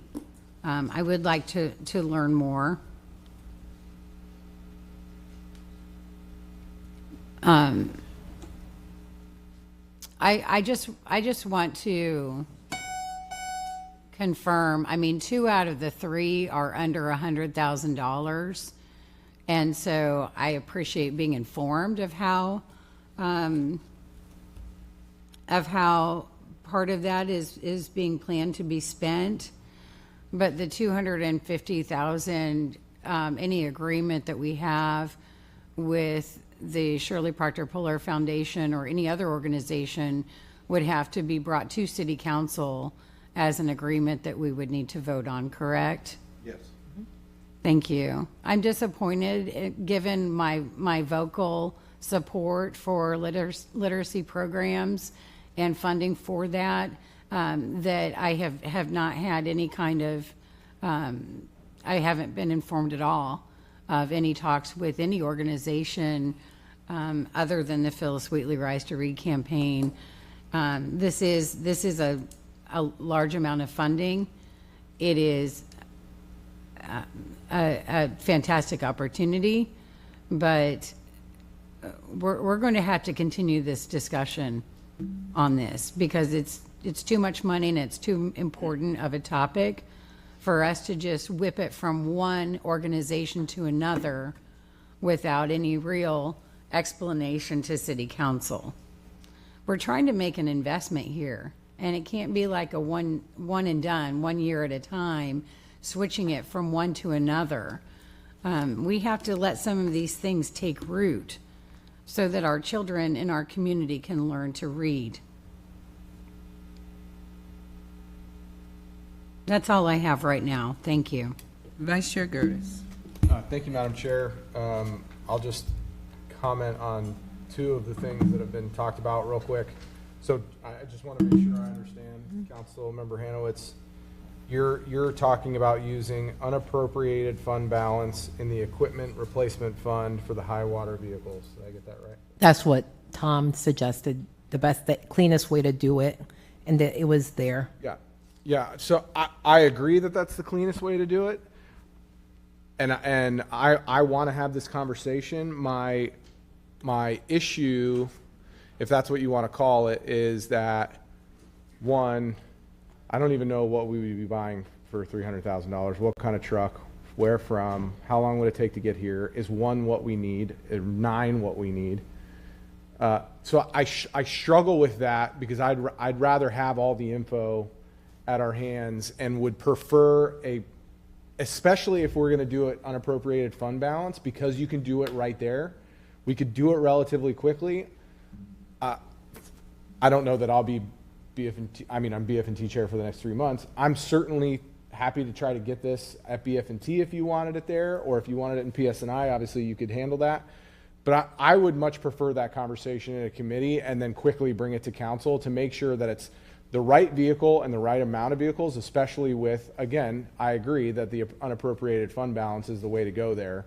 I've been a vocal proponent of using those fund balances rather than trying to move money around. And so that's my struggle there. That's a better word. Struggle. That's my struggle there. And so I just wanted to communicate that. I would be hard pressed to vote yes for that today, but I would love to have that conversation to make sure that we are prepared and we get them quickly.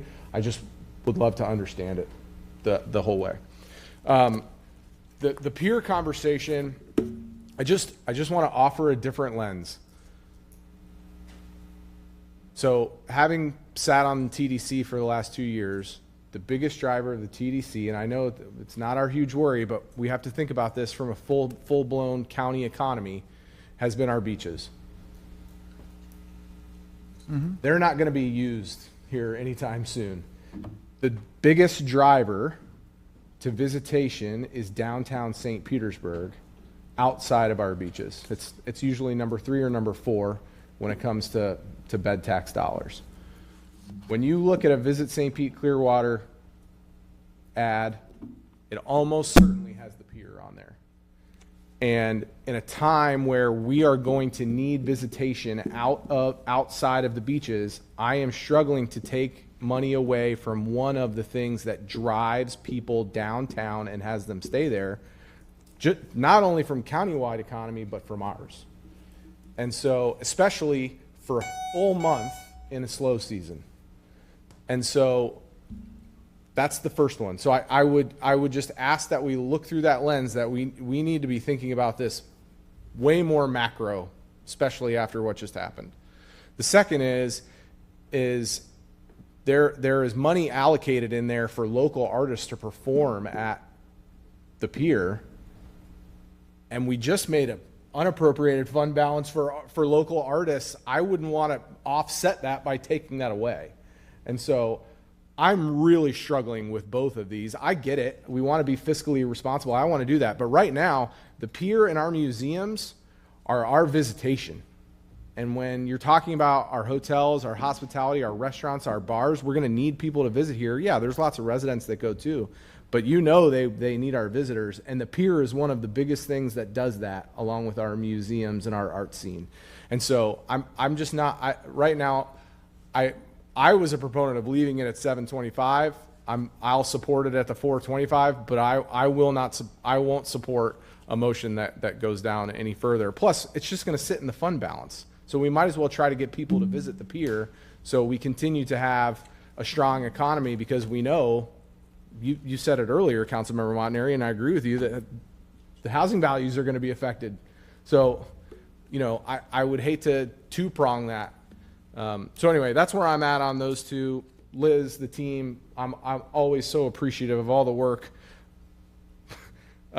This year, I think more so. In the last, the 3 of these I've done, this is more curveballs than we normally have. And, that's our prerogative, and that's how it works. But I'm just appreciative of the entire team and all the work that you guys have done thank you so much, and I'll leave it there, Madam Chair. Thank you. Councilmember Hanowitz.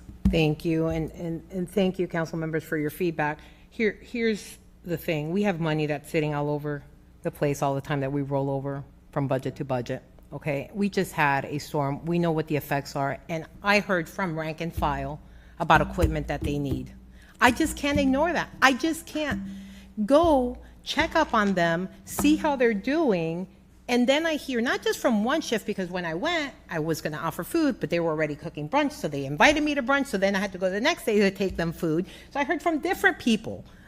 And it was 3 times that I went, and it was consistent. So to me, you don't lose anything by putting that money there. It's $300,000 for equipment they're going to use. They are going to use. The list of their needs is so high. They are going to use it. And for me, when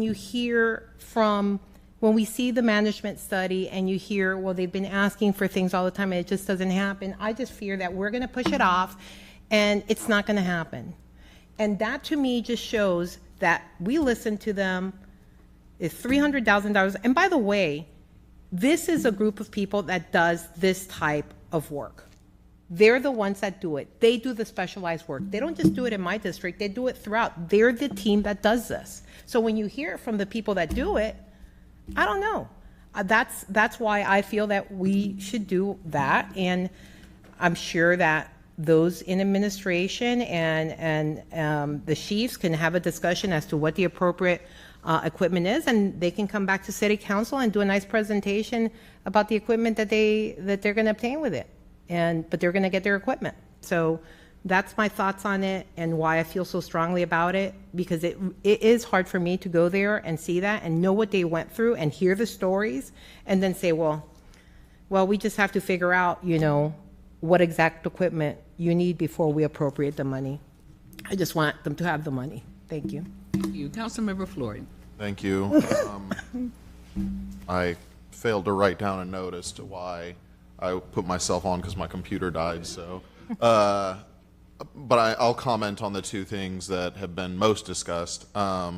First, I wanted to thank Councilmember Gertis, Vice Chair Gertis, for explaining your position on the pier, because it's similar to how I'm feeling.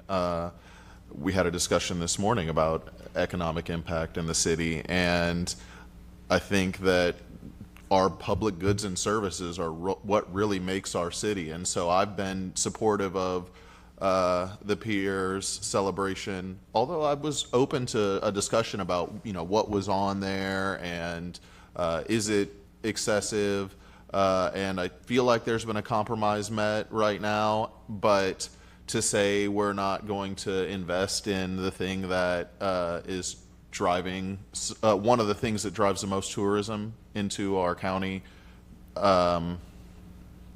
it doesn't sit well with me right now, especially when we do other economic development things whose outcomes are less certain and less direct. And so that's where I'm at with the pier.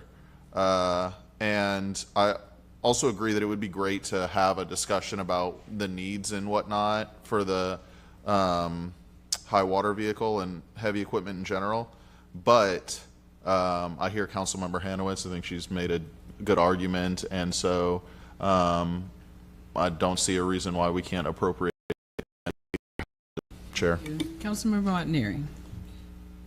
Thank you. So on the pier, I just reviewed the page 110 of the budget, and so I know we had a subsidy. The subsidy is about $1.5 million a year. So Liz's explanation of reducing the 5-year anniversary, I get that. We're still going to be subsidizing the pier. And Vice Chair Gertis, I understand what you're saying. It's my point is it's not like we're going to shut down the pier or not promote the pier or anything like that. It just seems to me, especially when I saw this in the first place, $725,000 for a five-year anniversary of the pier. I think most people wouldn't even know that we have a 5-year anniversary of the pier.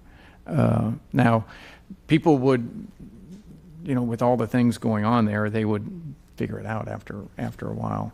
But it just seems to me like an excessive amount of spending, especially on a facility that we've been subsidizing. I do have to say, Councilmember Hanowitz brings up a very good point. Earlier today, we heard about a rescue of people at the Northeast Water Treatment Facility in a vehicle that apparently got stuck, and then they had to be rescued from the rescue.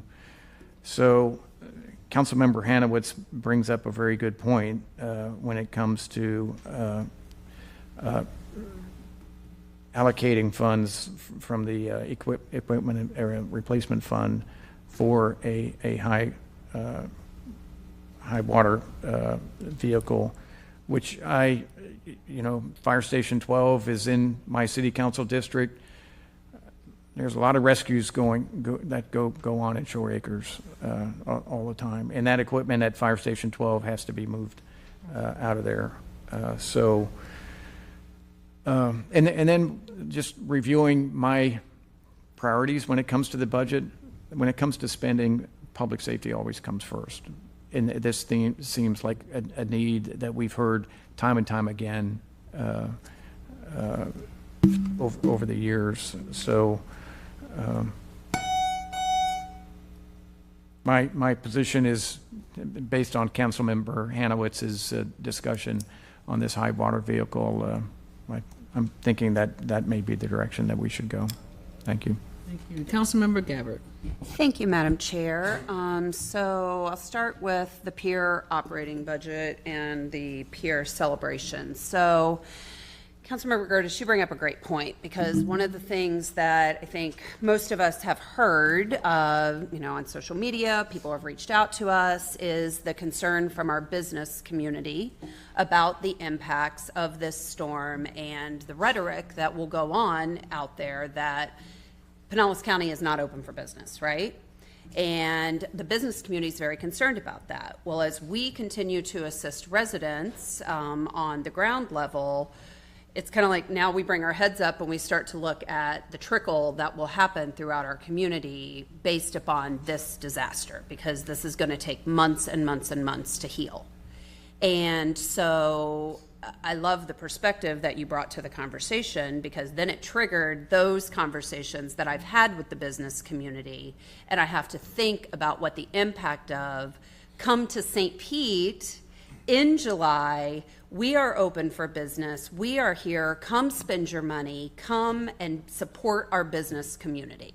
I can see that being the message, and I'm glad that it's not $750,000 anymore. I never wanted it to be $750,000, but I think when you look at, from the memo, what is outlined, what is going to be done, I think with what Councilmember Gertis has shared, I can support where we are at this point with this money, because I can see it being another layer of response to the storm.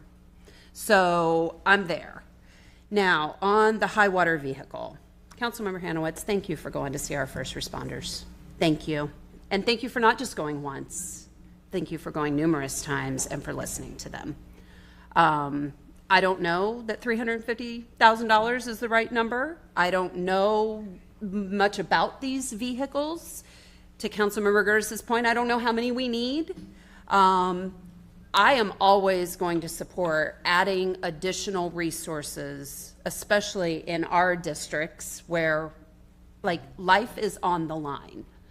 My only concern is what else would we be taking that money away from that potentially we have already looked at that we also need? Because the need for our fleet in all of our departments is great.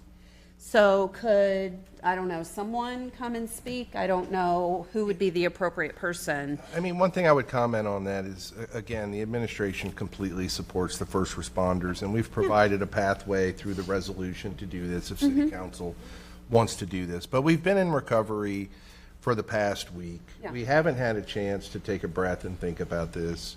You heard Chief Kavasov say this morning we lost 14 police vehicles, which is equipment replacement. We lost generators. You know, we just think it would be good to maybe just take a second, think about what the best investment is, maybe go to a committee meeting. But if you feel this is what you want to do and it's important for you to do this tonight, we understand and we've provided you a pathway. Understood.